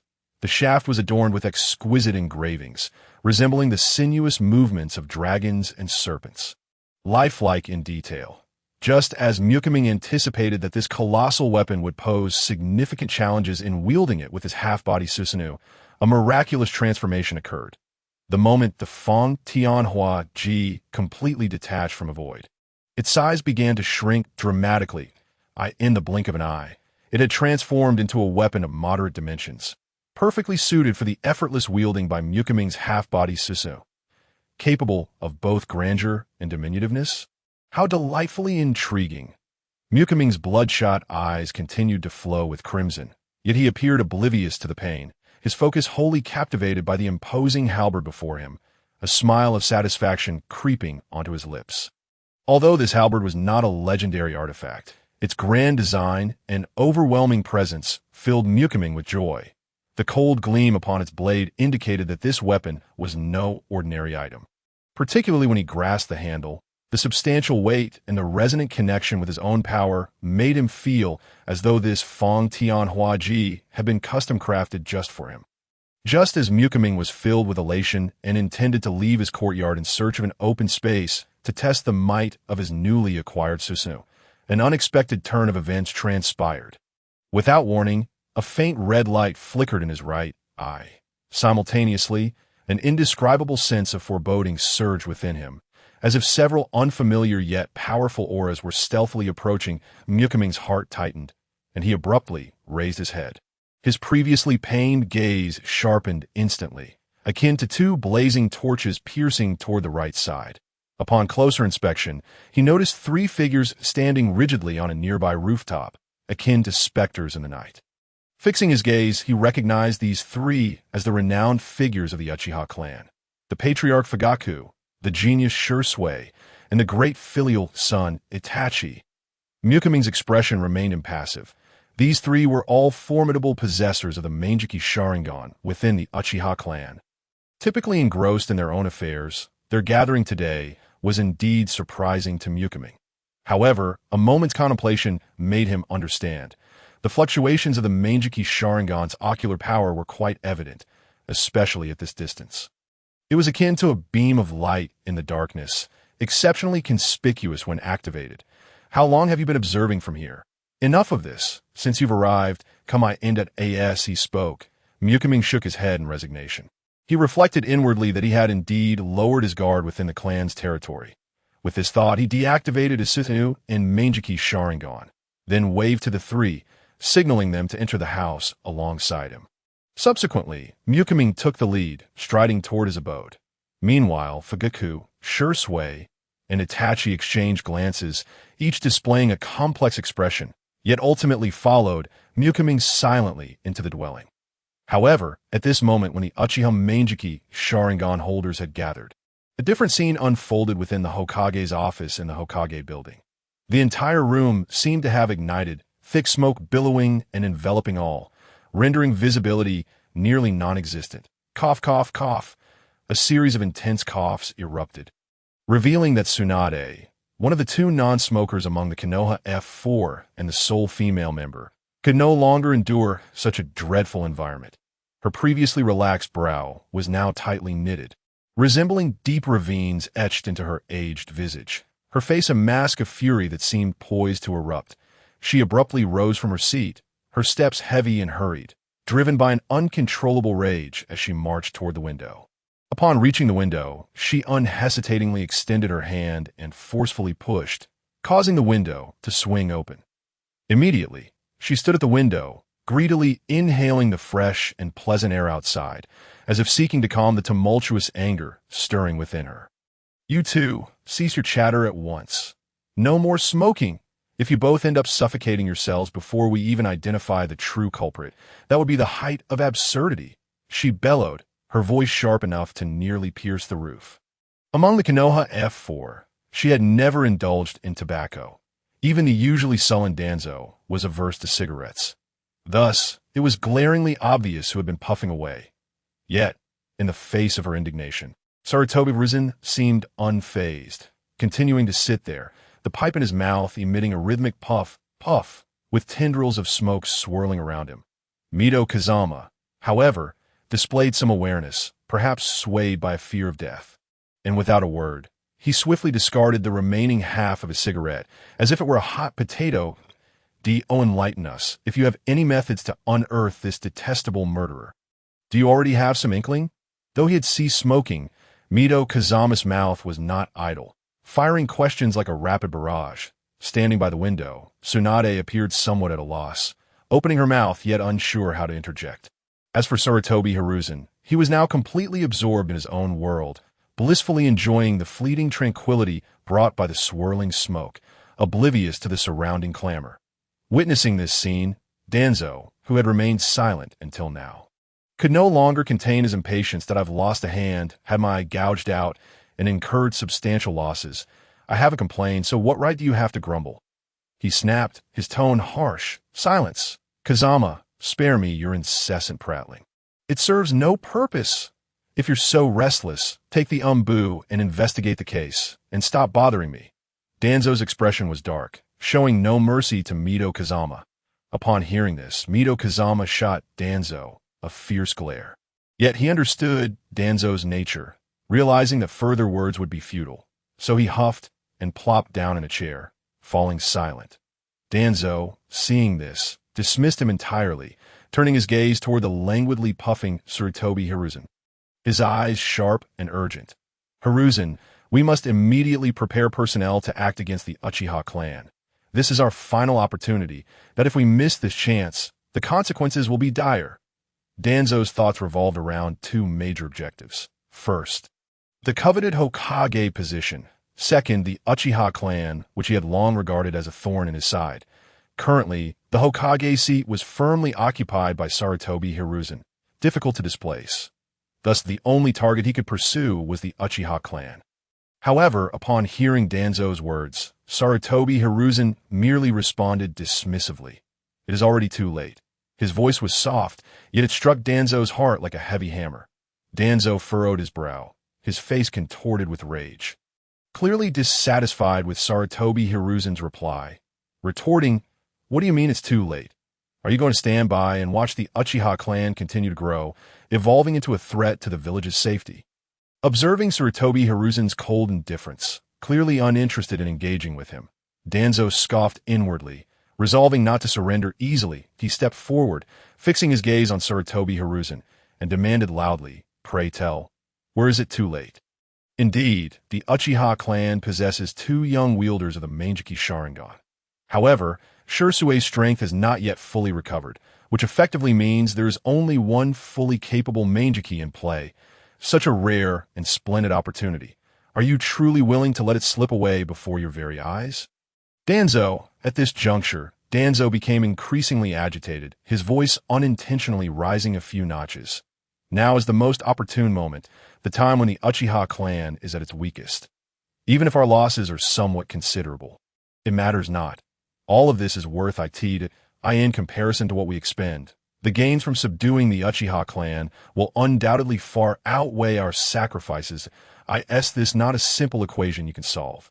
Danzo, the spittle from Danzo's fervent speech nearly splattered onto Sarutobi Hiruzen's face. The more he spoke, the more animated he became, his entire being radiating excitement, even conjuring visions in his mind of successfully acquiring a pair of kaleidoscopic Sharingan, while meticulously safeguarding another pair. Even if Shisui is currently in a less than favorable condition, who in the entire village could stand against him given his prowess? Can you? Or do you believe your roots can achieve that? Or perhaps you two combined? Sarutobi Hiruzen, already exasperated by Danzo, pointed his pipe successively at Danzo, Tsunade, and Mito Gaiden. Upon being directly named by Sarutobi, the expressions of Tsunade and Mito darkened significantly, although they were acutely aware of their inability to match Shisui in combat. It was an undeniable truth. The lack of subtlety in Sarutobi's statement left them feeling utterly humiliated. Mito Gaiden and Tsunade exclaimed, "Monkey, your rudeness is quite unbecoming. Do you not realize this?" Just as Danzo was about to speak, his intentions were preemptively discerned by Sarutobi. With a grave expression, Sarutobi slowly articulated, "Danzo, you are mistaken about something of utmost significance. The Uchiha clan currently possesses not merely 2 pairs of kaleidoscopic Sharingan, but indeed 3 pairs. Upon hearing this, the other 3 individuals widened their eyes in astonishment, their faces reflecting sheer disbelief, while Danzo shouted incredulously, "What? There are 3 pairs, aside from the known Uchiha Makoto and Uchiha Shisui. Who else could it be? Could it be Uchiha Fugaku, that seemingly timid and ineffectual coward has managed to conceal such formidable power? The revelation that there exists yet another pair of kaleidoscopic Sharingan hidden within the Uchiha clan left Danzo and the others utterly astounded. It is essential to note that this is the legendary kaleidoscopic Sharingan. Since the days of Uchiha Madara, the Uchiha clan has endured a lengthy period of decline spanning decades. Why, then, at this critical and urgent juncture, do these powers seemingly emerge like mushrooms after rain? At this moment, Sarutobi Hiruzen spoke with an unusually solemn tone. "Alas, you are mistaken. Danzo, the wielder of the 3rd pair of kaleidoscopic Sharingan, is not Uchiha Fugaku, but Uchiha Itachi. Makoto, congratulations, you are all correct." Upon hearing this, Danzo still found it hard to believe his ears. He abruptly extended his remaining hand and forcefully pressed it against the table, leaning forward to fixate on Sarutobi, eagerly inquiring, "You are certain it is Uchiha Itachi, not Uchiha Fugaku?" "Indeed, it is Uchiha Itachi. He personally came to inform me this very morning," Sarutobi Hiruzen replied gravely, emphasizing his words to ensure that everyone present fully comprehended the gravity of the situation. The importance of this matter was such that there could be no room for error. It was imperative that every individual present was left in no doubt that they had indeed heard correctly. It was Uchiha Itachi who was referred to. The room fell into a profound silence, with all present lost in contemplation. After a moment, Danzo broke the silence, furrowing his brow as he fixed his gaze on Sarutobi Hiruzen, asking in a serious tone, "Do you have any insight regarding the ocular technique he has awakened?" Danzo understood that for most ninjas, combat is fundamentally an intense battle for intelligence. Only by fully grasping an opponent's strength, skills, and weaknesses can one hope to emerge victorious in life and death struggles. Therefore, knowledge of one's adversary often becomes the pivotal factor determining victory or defeat, even survival. Being informed about the enemy's situation means one can control the battlefield, delivering a decisive blow. Conversely, ignorance may lead one into perilous circumstances. In response to Danzo's inquiry, Sarutobi Hiruzen inhaled deeply and slowly uttered 3 words. "Kotoamet Tsukumi." The moment the words left his lips, it resonated like thunder, causing Danzo and the other 2 to widen their eyes in disbelief, their faces filled with shock. They were once again overwhelmed by this astonishing news, their minds stirred by tumultuous waves of emotion. The ocular technique Kotoamet Tsukumi posed an unprecedented threat to them. The sheer magnitude of this intimidation rendered them utterly incapable of daring to challenge this fearsome technique, to the point where they were reluctant even to envision the consequences should they fall victim to it. Thus, if the day were to come when they indeed faced the Uchiha clan in battle, especially against Shisui and Itachi, masters of the Kotoamet Tsukumi, they would find themselves having already diminished their combat effectiveness by 30% before the clash even commenced. In an instant, the entire Hokage office was enveloped in a suffocating silence. At this moment, the 4 individuals present remained mute, each lost in their thoughts, unaware of what others were contemplating. The realization that the Uchiha clan now possessed as many as 3 pairs of kaleidoscopic Sharingan, 2 of which could wield the terrifying Kotoamet Tsukumi, along with an unknown ocular technique, weighed heavily upon Danzo, akin to an insurmountable burden threatening to crush him utterly. Unlike the other 3, who similarly harbored grievances against the Uchiha clan but had not yet reached the point of irreconcilable enmity, Danzo's situation was starkly different. He recognized that his relationship with the Uchiha had soured irreparably, resembling a feud akin to oil and water. He was acutely aware that should the Uchiha find an opportunity to strike, they would undoubtedly act without hesitation, unflinchingly seeking his demise. After all, he had always treated the Uchiha with unyielding cruelty and ruthless resolve. Therefore, Hiruzen, we must summon Jiraiya and Tsunade back immediately, as for Orochimaru. Can we devise a way to bring him back as well? Danzo was known for his decisive and resolute nature, exhibiting no signs of hesitation or procrastination. To him, the current situation was markedly different from the past. The most crucial and urgent task now was to gather all available forces within the village to prevent the Uchiha clan from being driven into a corner, forcing them to retaliate with reckless abandon. After all, if that time were to come, the entire Hidden Leaf village could find itself plunged into an unpredictable and enormous crisis. Hence, preparations must be made in advance. More importantly, given the current strength of the Hidden Leaf, Danzo found it increasingly difficult to sleep soundly at night. Jiraiya and Tsunade. Yes, it is indeed time to call them back. As for Orochimaru, well, Mito Gaiden and Tsunade had no objections to summoning Jiraiya and Tsunade, but they were less supportive of bringing back Orochimaru. Unlike Sarutobi and Danzo, they genuinely feared Orochimaru, a powerful and unrestrained madman who would not inspire confidence in anyone. Orochimaru could be addressed later. For now, the priority was to summon Jiraiya back. Ultimately, it was Sarutobi Hiruzen who made the final decision. First, bring back Jiraiya, and then consider the others in the spacious and well-lit living room of the Makoto household. Makoto, Fugaku, Shisui, and Itachi were gathered around a small, exquisitely crafted square table located in the center of the room. Each individual had a delicate teacup before them, filled with steaming, fragrant tea. However, as time quietly slipped away, the once boiling tea had gradually cooled, no longer releasing the wisps of warmth that once danced upward. Any of you have anything to say? Did you come all this way just to sit here in silence? Ming was the first to break the silence. As he spoke, he lifted the cup of tea that had grown lukewarm before him and, without hesitation, drank it down in one gulp. Upon hearing Ming's words, Fuyu, Shisui, and Itachi exchanged glances, silently communicating their thoughts. The expressions on their faces were grave, as if burdened by an immense weight. In truth, the three of them had not prearranged to gather here. Rather, they had fortuitously encountered one another as they approached this location. Their initial surprise at seeing each other quickly gave way to composure, for they were not foolish individuals that a moment's reflection on their circumstances allowed them to deduce why the other two were present at this juncture.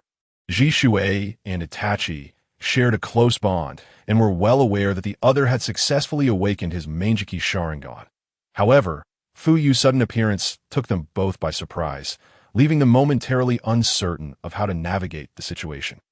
Yet, Fuyu was indeed astonished by Itachi's presence at this moment. His gaze, filled with complex emotions, was fixed upon Itachi. After all, this firstborn son, who had always been a source of pride for him, had unknowingly awakened the Mangeki Sharingan, while he, as a father, remained oblivious to this fact. Since you all seem to be at a loss for words, I shall speak first. Unable to endure the stifling silence and the intense gaze that felt as though it could pierce their very souls, Ming finally took the initiative. You all stand here like mute statues. What exactly are you trying to accomplish? Do you share some sort of telepathic connection? Is this staring contest truly entertaining? With the focus of the three now directed towards him, Ming did not linger any longer. He took a deep breath and declared, "It seems that the four of us are the entirety of the current holders of the Mangeki Sharingan within the Uchiha clan." At this statement, none of the attendees exhibited surprise. Clearly, they had anticipated this revelation. Now, our Uchiha clan strength can be said to barely surpass that of Konoha. But hold your horses, let me finish my thoughts. Just as Shisui and Itachi's expressions shifted slightly, Ming quickly continued, "What you desire is simply for Konoha and our Uchiha clan to coexist peacefully.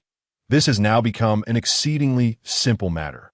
By publicly announcing our possession of 4 pairs of Mangeki Sharingan, without taking any further action, Sarutobi Hiruzen and his higher-ups will undoubtedly refrain from easily provoking us at this point."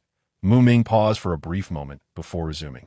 "Even if Danzo harbors ulterior motives and attempts to stir up trouble, Sarutobi Hiruzen will surely suppress his restless ambitions to instigate conflict."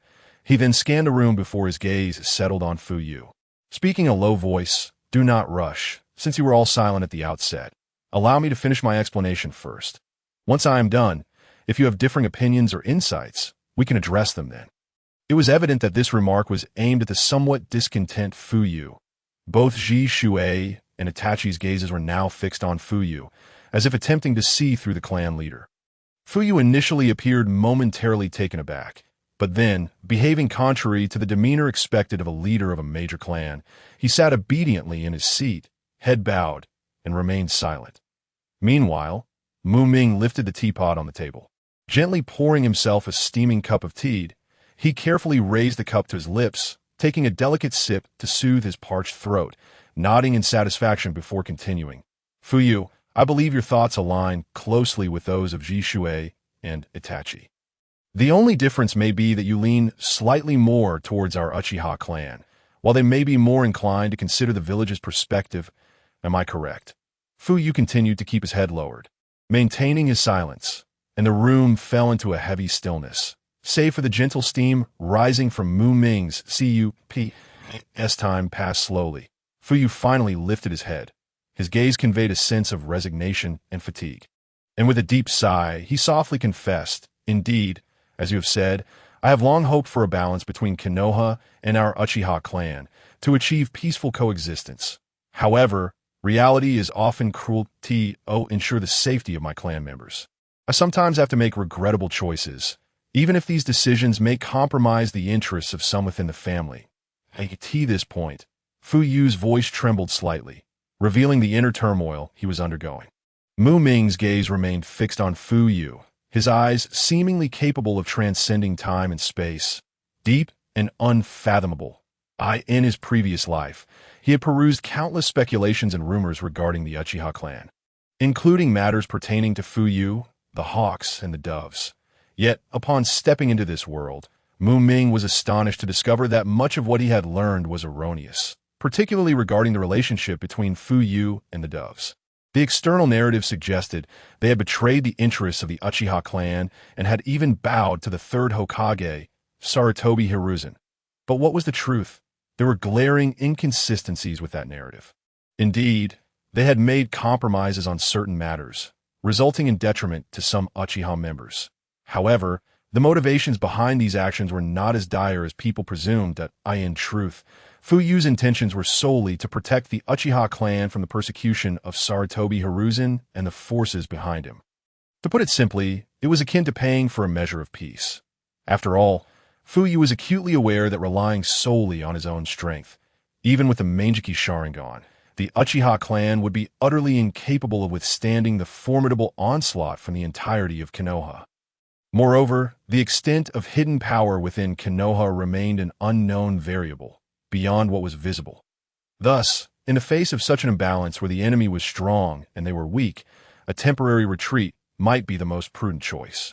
If news of his possession of the Meijiki Sharingan were to leak, it would undoubtedly spark a significant upheaval within the entire Uchiha clan. Those Uchiha members who were already confident in their strength might become exceedingly arrogant. And such inflated confidence could very well become the last straw that breaks the Uchiha clan, plunging them into an irretrievable abyss. Particularly concerning Fuyu, as the clan leader, his temperament and capabilities were indeed less than commendable. Due to his limitations, he often struggled to make wise and correct decisions when faced with complex situations. This resulted in a succession of errors, each snowballing into a larger complication, leading to an increasingly dire state for the Uchiha clan, which was gradually crumbling.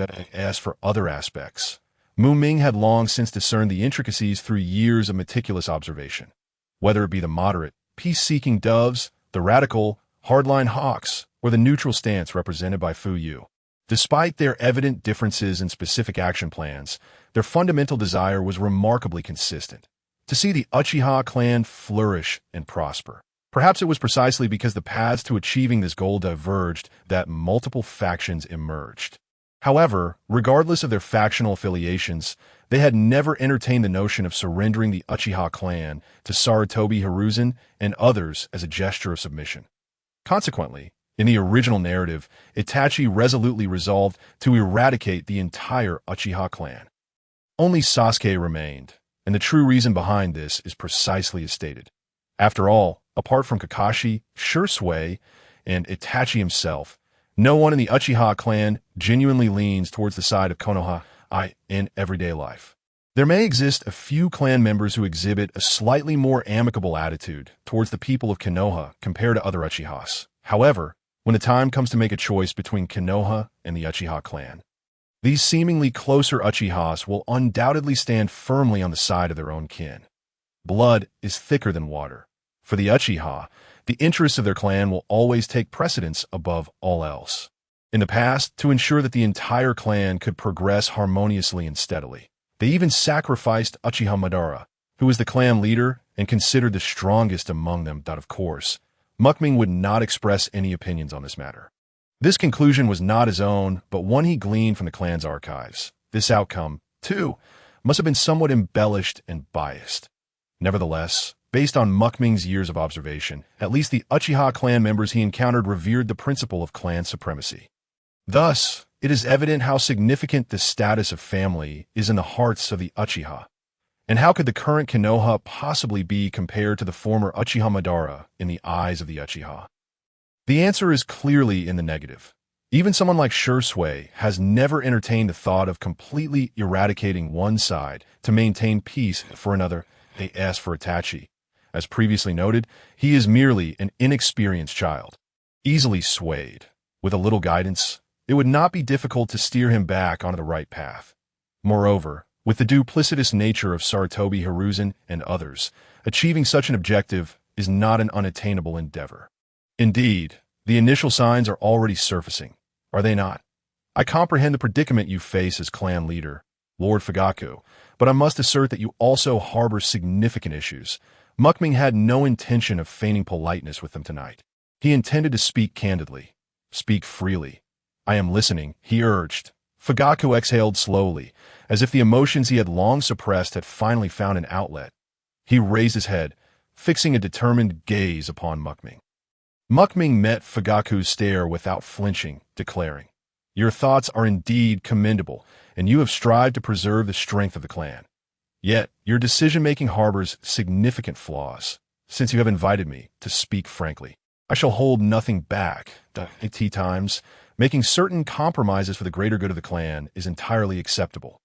However, if compromise becomes the norm, or if it occurs merely due to unfounded excuses, to the point of relinquishing our ancestral lands, what does that signify?" At this juncture, Ming's voice rose, tinged with skepticism.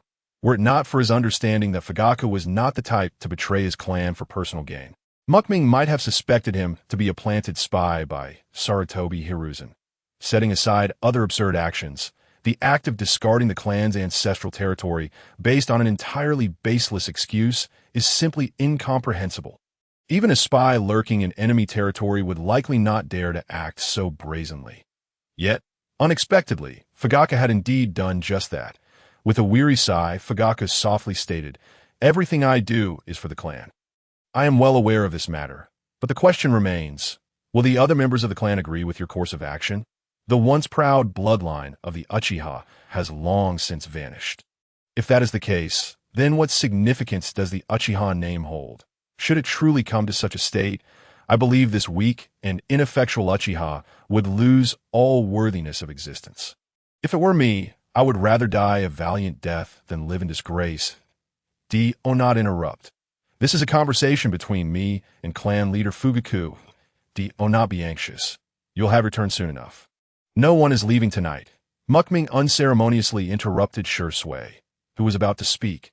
The room fell into a profound silence, broken only by the faint sounds of breathing. Fugaku's brow furrowed, his lips slightly parted as if he wished to argue. Yet his mind was a chaotic tangle, unable to formulate a counterargument. Thus he remained silent, trapped in contemplation. While some degree of concession is acceptable, excessive yielding opens Pandora's box, only serving to incite further greed and audacity from the opposing side. Ming paused momentarily, scanning Fugaku and the other two, seemingly allowing them time for reflection. He then lifted a glass of water from the table, taking a gentle sip to soothe his parched throat before continuing. It must be understood that the illustrious reputation of our Uchiha clan was not earned through money or boundless concessions. Our name, renowned throughout the ninja world, has been forged through countless generations of clan members who fought valiantly, sacrificing themselves with unwavering resolve, reclaiming glory from the hands of our adversaries with their own blood. Their blades, and the blazing flames of their spirit. At this moment, Ming stood tall, as unbending as a spear. He raised his right hand, pointing his thumb proudly at the vivid Uchiha fan emblem on his chest. His expression grave and solemn, proclaiming loudly, "Clan leader Fugaku, do you not hear? The ancestors are weeping. They fought fiercely, risking their lives for the unparalleled glory we now see fading in our generation. Consider this. When those Uchiha ancestors learned that the present Uchiha would be driven from their ancestral lands by others due to an unfounded excuse, like a stray dog, what emotions would fill their hearts? Would they not feel profound regret for the sacrifices they made, for the struggles they endured for the clan? Therefore, I urge you all to contemplate whether such a fallen Uchiha, stripped of dignity, is still worthy of their unwavering devotion that in my view, a truly complete Uchiha must embody three crucial elements. First, the Uchiha surname, a symbol of clan legacy and honor. Second, the fearsome and enigmatic Sharingan, which strikes dread into the hearts of ninjas across the ninja world. And third, the innate pride and fervor that courses through the veins of every Uchiha. Yet what is the current state? Despite Ming's moderate volume, his words struck Fugaku, Shisui, and Itachi like a thunderclap, ringing clear and true. It is essential to recognize that all three are exceptionally intelligent individuals, well-versed in the myriad of experiences life has to offer. Their thoughts far surpassing the ordinary. Their minds have long been consumed by the concepts of Konoha and the Uchiha clan. It could be said that these two terms have blinded them, ensnaring them in a web they find difficult to escape. Fortunately, at this moment, Ming's words sliced through their predicament like a bolt of lightning illuminating the night sky. Instead, the conversation shifted towards the illustrious ancestors of the Uchiha clan. One must concede that, given the current circumstances, this approach has yielded remarkably significant results. Whether it be Fugaku, Shisui, or Itachi, they all share a discontentment with the prevailing environment and even harbor grievances against their own kin. Thus, Ming adopted a different perspective to critique them. Times, the deceased may seem inconsequential, yet there are moments when they become invincible. Such a moment is now. Observing Fugaku gradually closing his eyes and bowing his head as if burdened by an immense weight, Ming let out a soft sigh before shifting his gaze to Shisui and Itachi.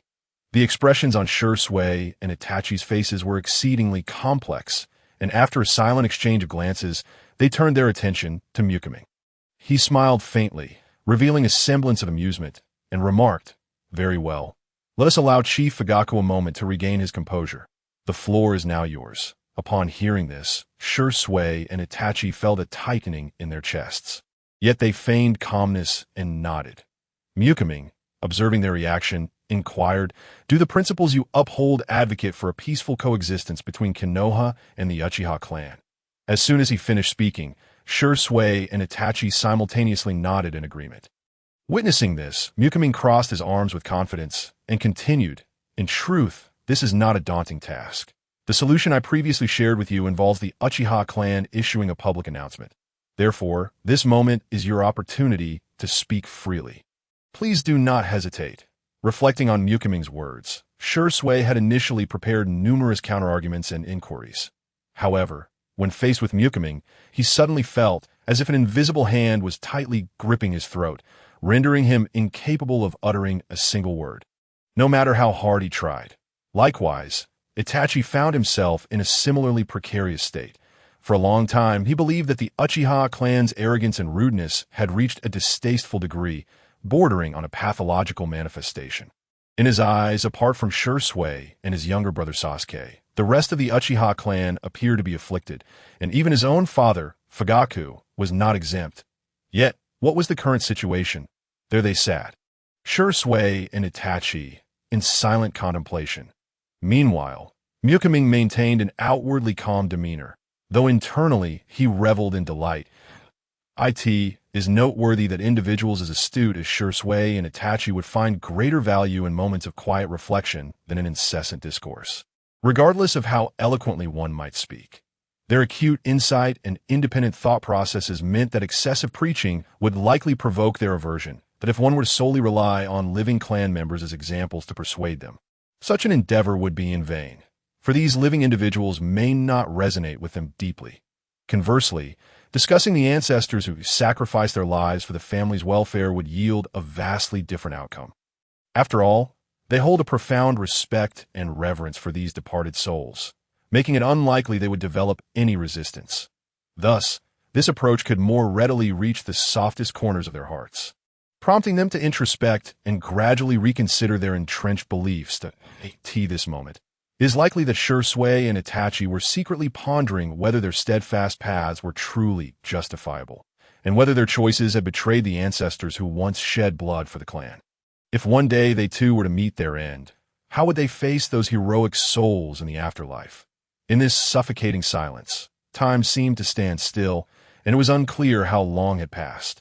Suddenly, a series of crisp knocks shattered the prolonged quietude, striking the hearts of the three like a heavy hammer, jolting them from their reverie. Today, for reasons unknown, I found myself particularly loquacious. Perhaps it is the compelling sense of mission and urgency within me that compelled me to articulate so many thoughts. Now, I hope that upon returning, you will take the time to reflect deeply on everything I have just shared. Over the coming days, I will organize my thoughts, and subsequently, I will officially issue the latest directives at the security department. Of course, this is not a matter that can be resolved overnight. I anticipate it will take approximately a year to gradually advance towards the grand vision we seek. This moment. Ming's gaze was earnest and solemn as he regarded Fugaku. Shisui and Itachi, since you have not yet devised an effective solution, I shall bear this heavy burden.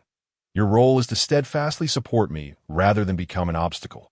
Moving forward, I will meticulously devise a series of detailed and practical plans, guiding our Uchiha clan steadily towards a shared direction.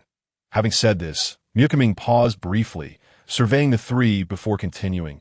Now, do you have any questions or differing opinions regarding my arrangements? Fugaku, Shisui, and Itachi, as if puppets on strings, synchronously shook their heads gently, indicating their agreement with my decisions. Observing this, Ming nodded slightly in satisfaction. In that case, let us adjourn for the evening. Please return home and utilize this tranquil time for reflection. With that, Ming personally escorted them until their figures faded into the vast darkness, disappearing from sight, before he turned back with a smile. After a day and night filled with labor and contemplation, Ming's body was utterly fatigued. This moment, he yearned to retire to bed and indulge in a restful slumber, allowing his body to recuperate. Thus, Ming, with somewhat heavy steps, ascended to the second-floor bedroom, collapsing onto the bed and swiftly drifting into a sweet dream. Meanwhile, within the Fugaku and Shisui households, the lights in the living rooms remained ablaze throughout the night. I can't drink anymore. Let's go to sleep. Wow, that's impressive. Come on, let me see the treasure. The sunlight streamed into the room, revealing a figure lying in the center, a tall man, adorned with a forehead protector inscribed with the character for oil, possessed long white hair, cascading to his waist. Below his eyes were red markings, and he wore a red outer robe over a brown garment. Perhaps due to slumber, his attire was disheveled, exposing a portion of his well-defined chest. Beside him lay a pair of wooden clogs, and he wore armor-like gear on his arms. This well-built man, with a somewhat lecherous demeanor, was lost in a dream of unknown narrative. His eyes were tightly shut, and the corners of his mouth were lifted, as if he were experiencing something pleasurable. More strikingly, a massive bubble of mucus hung from his nose, rising and falling with each breath, as though it might burst at any moment. Just then, a muffled bang echoed, and the enormous mucus bubble finally succumbed to pressure, bursting with a startling sound that jolted the white-haired man from his sweet slumber. He leaped up as if electrified, executing a perfect fish leap off the ground. "Tsunade, stop! Tsunade! It's all a misunderstanding." A man, in a fit of exuberance, shouted loudly while energetically flailing his arms, performing a series of seemingly chaotic and unfocused defensive gestures in the air. After a moment of intense resistance, he suddenly realized that he was alone in the room. devoid of any other presence. Upon this realization, the man paused momentarily, then burst into hearty laughter. Ha! So, it was just a dream, huh? However, he lamented, what a pity I was so close to. After his laughter subsided, the white-haired man gradually ceased his erratic movements and nonchalantly slipped his right hand beneath his clothing, scratching a particularly itchy spot on his chest. He then shuffled towards the washroom, dragging his worn wooden sandals and mumbling incomprehensible words under his breath. Yet, just as he approached the washroom door, his steps abruptly halted. The carefree expression that had adorned his face vanished, replaced by a countenance of grave seriousness. That moment. His gaze became sharp as a blade, fixed intently on the window, as he softly uttered, "Come out." Despite the casual tone of his words, an undeniable aura of authority resonated within them. Oddly, in the face of a potential threat, the man exhibited no signs of alarm or vigilance. As soon as his words fell, a sudden whoosh echoed through the room as the window was forcefully flung open. Almost immediately, a shadow leaped into the room. Upon closer inspection, the newcomer was revealed to be a mysterious ninja, adorned with a Konoha forehead protector and a mask resembling an animal. Subordinate pays respects to Lord Jiraiya. The ninja knelt on one knee, bowing deeply in reverence to Jiraiya. Observing this, Jiraiya furrowed his brow slightly, a hint of perplexity gleaming in his eyes. The old man's Umbu, what brings you to seek me? Recognizing the identity of this Umbu, Jiraiya's previously stern demeanor transformed in an instant. The serious expression melted away, replaced by a carefree, slacker-like disposition. He chuckled. Hey, don't be so tense. Just take your time and tell me what is going on. At this, the Umbu dared not delay, hastily retrieving a sealed scroll from within his robes, carefully offering it with both hands to Jiraiya, while respectfully stating, Lord Jiraiya, this is a confidential order from the Hokage. Please review and accept it. However, to the Umbu's surprise, Jiraiya did not even glance at the scroll, instead waving his hand dismissively. No rush on that. We can discuss it later. Right now, I need to tidy myself up and take care of some important matters in my life. With that, he swaggered towards the washroom.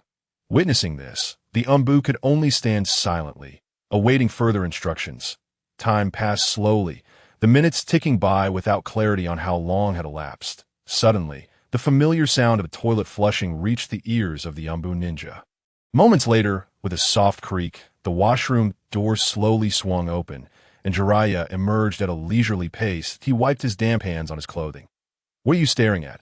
It's just water. I just washed my hands. Jiraiya keenly sensed the Umbu's scrutinizing gaze fixated on his hands, an awkward sensation washing over him. Feeling that such scrutiny was rather impolite, the Umbu, caught in the act, quickly averted his gaze, too timid to utter another word. Noticing this, Jiraiya dismissed the minor embarrassment, casually reaching out to snatch the mysterious scroll from the Umbu's grasp. He swiftly formed a series of intricate hand seals. And with a faint glow, the seal on the scroll was effortlessly broken. Without hesitation, he gradually unfurled the scroll, beginning to scrutinize its contents. Initially, he appeared nonchalant, showing little concern. However, as the information within the scroll unfolded before him, his expression began to shift. From a state of relaxed indifference, it gradually morphed into a grave seriousness, with the weight of the content deepening his furrowed brow. By the time Jiraiya had meticulously read every line of the scroll, his countenance had darkened to an almost palpable intensity. His demeanor transformed into one of utmost seriousness, devoid of his customary flippancy. The Umbu, who had been quietly observing, finally comprehended that he had indeed not mistaken his man. The figure before him, seemingly carefree and somewhat disheveled, was none other than the legendary Jiraiya, one of the famed Sannin of Konoha, known as the Toad Sage. Let us go. We need to return to the village swiftly. Jiraiya inhaled deeply, striving to quell the tumult of emotions within him. After uttering this command, he turned and exited the room, descending the stairs to settle his accommodation fees with the innkeeper. Subsequently, he strode purposefully to catch up with the leading Umbu, and together they embarked on their journey back to Konoha. After that fateful conversation in the dead of night, time flowed swiftly, and 4 days had passed in the blink of an eye. During this period, The Uchiha clan seemed to be enveloped in an unusual atmosphere, but on this particular morning, sunlight filtered through the gaps in the leaves, casting dappled shadows upon the ground. Makamura, after a long absence, finally stepped out of his home. It is worth noting that since his appointment as the deputy minister of the security department, he had not made an appearance as Makamura approached the vicinity of the security department's hall. A familiar figure came into view. It was Shisui. With a smile, Shisui approached and remarked, "Makamura, you've actually ventured outside today. It seems your new policy must be ready." Makamura nodded slightly in response. "Indeed, I've come to introduce this policy to everyone." Ever since his appointment, Makamura had been diligently engrossed in research, striving to develop new policies and measures to enhance the current state of the security department. Meanwhile, Fugaku, as the clan leader, had publicly stated that Makamura was diligently working on new directives for the department. Those in the know within the clan were filled with anticipation. They eagerly looked forward to Makamura, blessed with the Mangeki Sharingan, whose remarkable abilities and conduct resonated with the Uchiha's aspirations. To complete his work and lead them towards improvements in the security department as current predicament, that moment, Makamura and Shisui stepped into the hall of the security department. Instantly, the previously bustling hall fell into a hush, followed by a chorus of greetings. "Good morning, Deputy Minister. Deputy Minister, it's been a while. You've finally arrived. Deputy Minister, have you had breakfast yet?" Numerous members of the Uchiha security department greeted Makamura with enthusiasm. This fervent scene arose not merely from Makamura's awe-inspiring Mangeki Sharingan and lofty position as deputy minister, but more importantly, from the series of actions he had taken that truly instilled pride and satisfaction among the clan members. "Good morning, everyone. A gentle reminder. At precisely 9 o'clock, all team leaders must not forget to come to our conference room for the meeting." Makamura's voice resonated loudly, echoing throughout the hall. "Understood, Deputy Minister. We'll remember." In unison, the crowd responded. Ming had arrived at the conference room early, placing sheets of paper inscribed with text before each seat, before choosing a quiet spot by the window to sit down. There, he began to organize the thoughts swirling in his mind, striving to articulate his intended message with clarity and fluency. As time ticked away, nearing the hour of 9, the door to the conference room creaked open, and individuals entered one after another.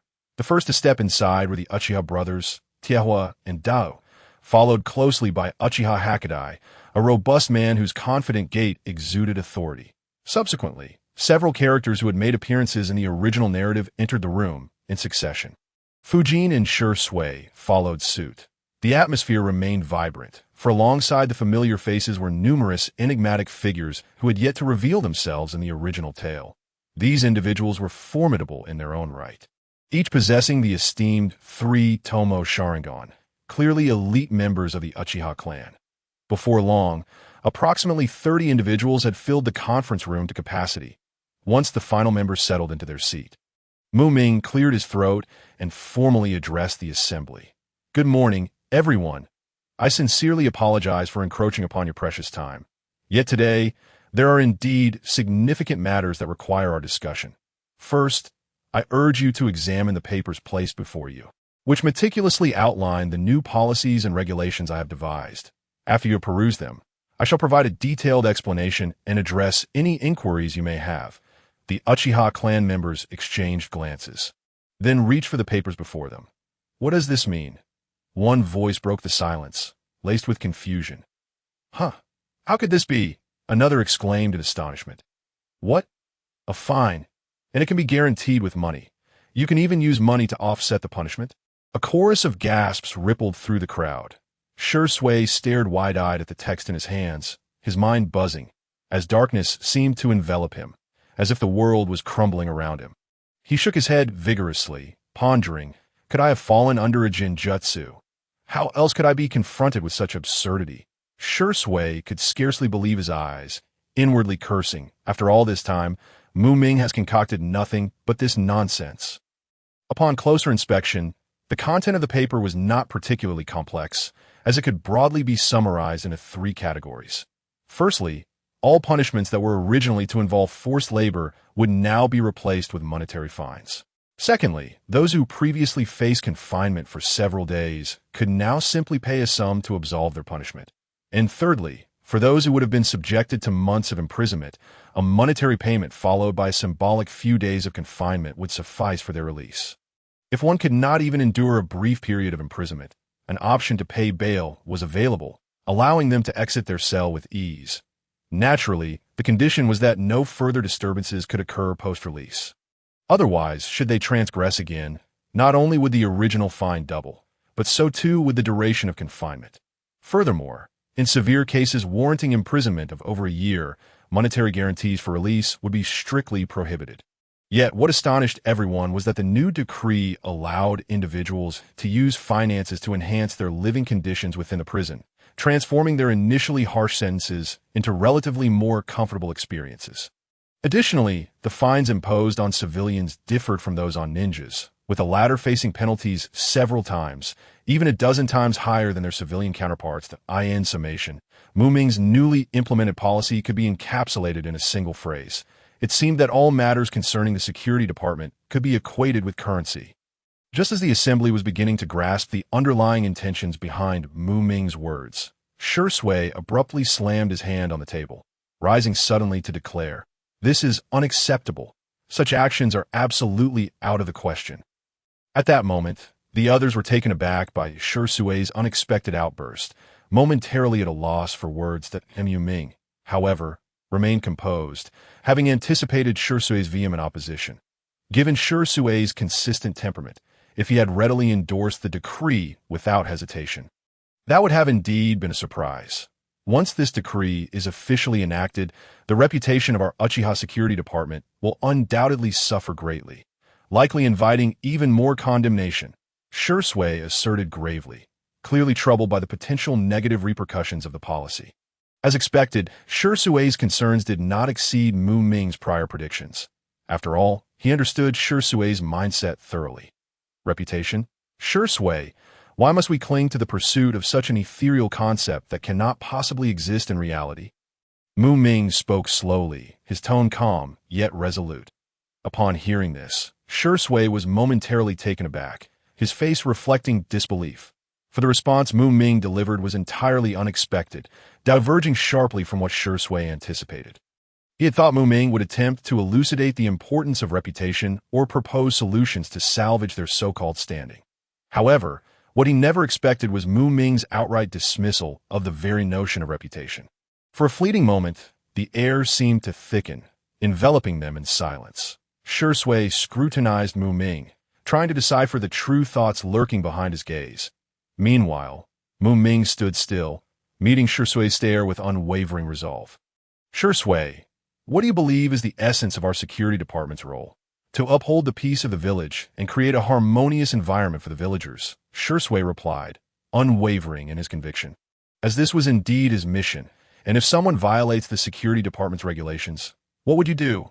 I would intervene to halt their actions. And how would you intervene? I would choose a more peaceful approach and communicate with them. Communication?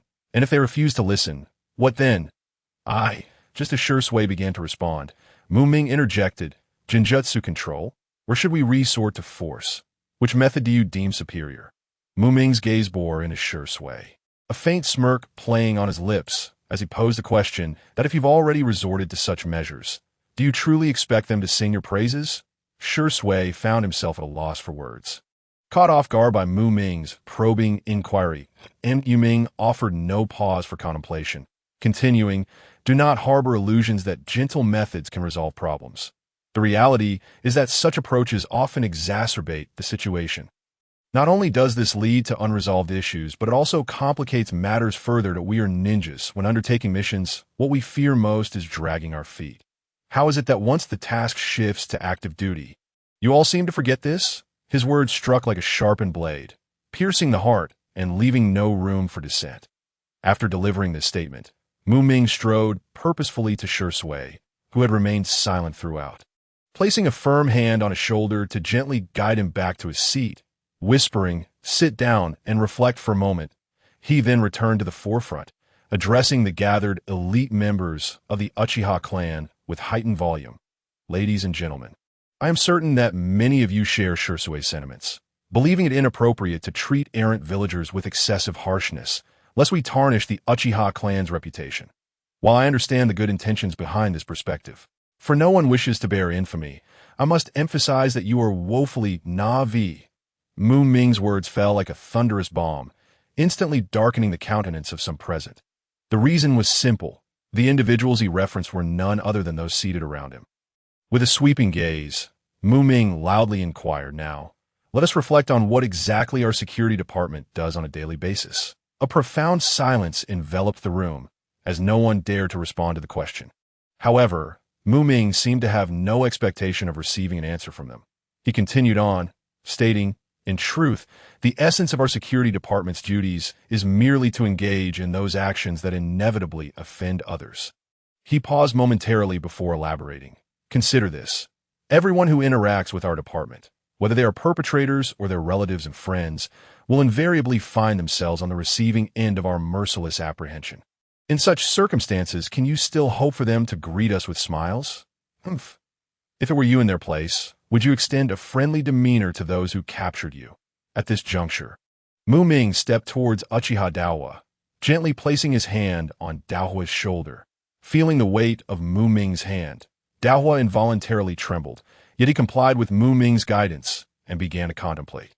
After a brief moment, Daohua opened his mouth as if to say something, only to find himself at a loss for words. This sentiment was not exclusive to Uchiha Daohua. The other Uchiha clan members bore similar expressions of contemplation. The matter was quite straightforward. With a mere shift in perspective, if they were the ones captured and imprisoned, it was likely they too would be unable to muster a friendly expression.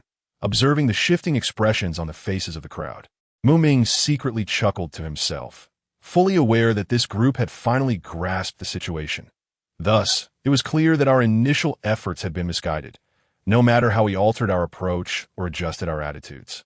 None of it would bear fruit. As long as the fundamental nature of the security department remained unchanged, we would never attain the reputation you seek. At this point, Mu Ming abruptly ceased his speech, as if purposely leaving a pause for the audience to digest the profound implications of his words, granting them ample time to ponder the underlying messages and potential consequences. After a brief interlude, Mu Ming slowly turned, striding back to his designated seat with a measured gait. He gently settled down, lifting the prepared glass of water from the table and taking a delicate sip, producing a subtle sound as he swallowed. Once the refreshing sensation traversed his throat and moistened his mouth, he placed the cup back on the table and raised his gaze once more to scan the assembly. Then, clearing his throat, Mu Ming resumed. "As for the pursuit of reputation by the security department, I must admit I do not know who first proposed this notion. However, at this moment, I wish to solemnly declare that this utterly absurd farce should come to an end." In his speech, Mu Ming deliberately moderated the intensity of his words, partly out of concern that Shisui might feel embarrassed by his unvarnished criticism, and partly because the individual who originally raised the issue had already passed away. After all, publicly ridiculing a deceased person is hardly a dignified act. It reflects poorly on oneself, revealing a lack of grace.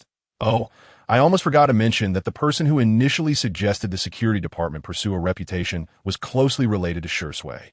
This individual was none other than Shisui's grandfather, the legendary Uchiha Kagami, the sole disciple from the Uchiha clan under the second Hokage, Senju Tobarama.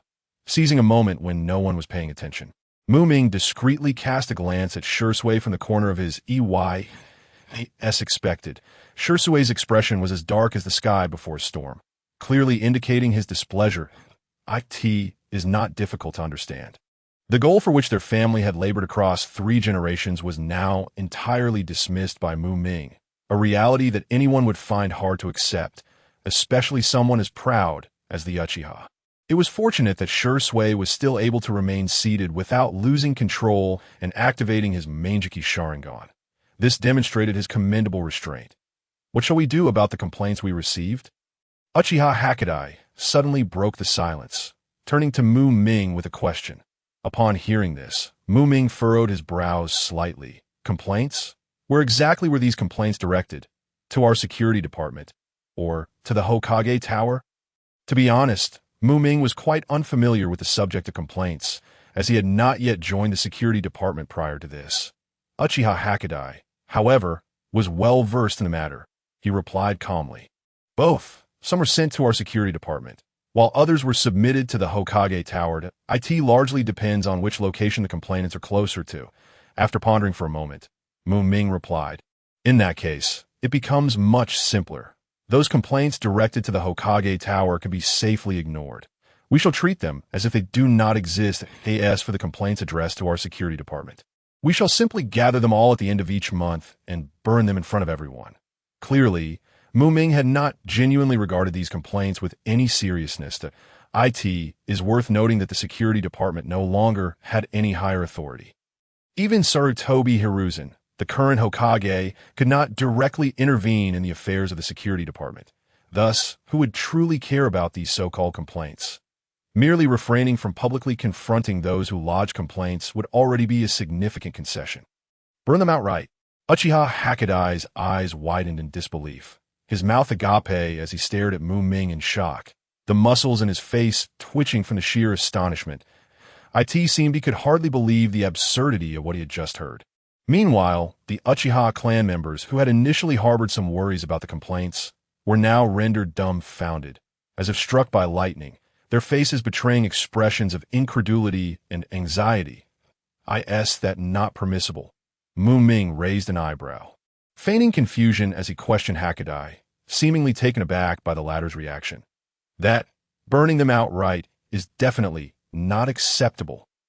Uchiha Hakadai quickly regained his composure and urgently sought to dissuade Ming from such a reckless course of action. He spoke with fervor, his hands animatedly gesturing, and beads of sweat began to form on his forehead. Ming frowned, thoughtfully pressing further. What tangible impact could these complaints have on us? Uchiha Hakadai took a deep breath, striving to calm himself before explaining. If there are too many complaints, it could potentially affect the funding allocations from Sarutobi Hiruzen. After all, the Hokage Tower has never been particularly fond of our Uchiha clan. If there are excessive negative evaluations, they would naturally have a reasonable excuse to deny us adequate financial support. Ming nodded in understanding, but then posed another question. Has there been any noticeable change in the funding we received from Konoha prior to this? Upon hearing this, Uchiha Hakadai instinctively glanced toward the silent Fujitake, who had been standing quietly to the side. It was well known that all financial dealings of the security department were personally overseen by this very minister. Observing this, Ming shifted his gaze to Fujitake as well. In an instant, the other Uchiha clan members also focused their attention on Fujitake, awaiting his response.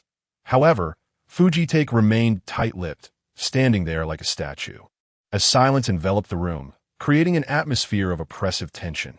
Fujitake, clan leader? Ming could not hold back, raising his voice slightly in an attempt to shatter the silence.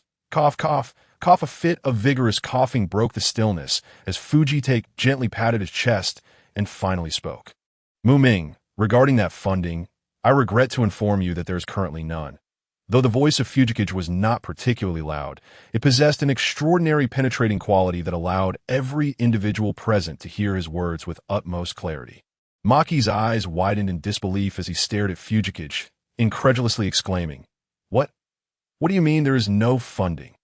Fujitake, what exactly do you mean by this? At that moment, Maki was utterly stunned, his mind tumultuous like a raging sea, unable to fathom such a response. The financial allocations were crucial for their security department. It is essential to understand that all members of the Uchiha clan in the security department relied on this funding for their salaries.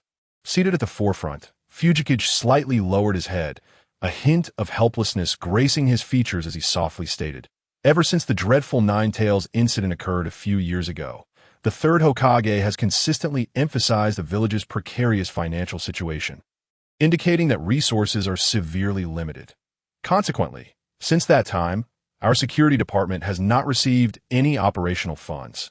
After uttering these words, Fujitake let out a gentle sigh, recalling the expression of Sarutobi Hiruzen during that time. Fujitake, there are numerous areas in the village requiring funding. As you can see, repairs to roads, villagers' homes, and so forth. That I understand the difficulties faced by your security department, but the situation is even more dire here. I believe that you Uchiha can certainly comprehend my position. right?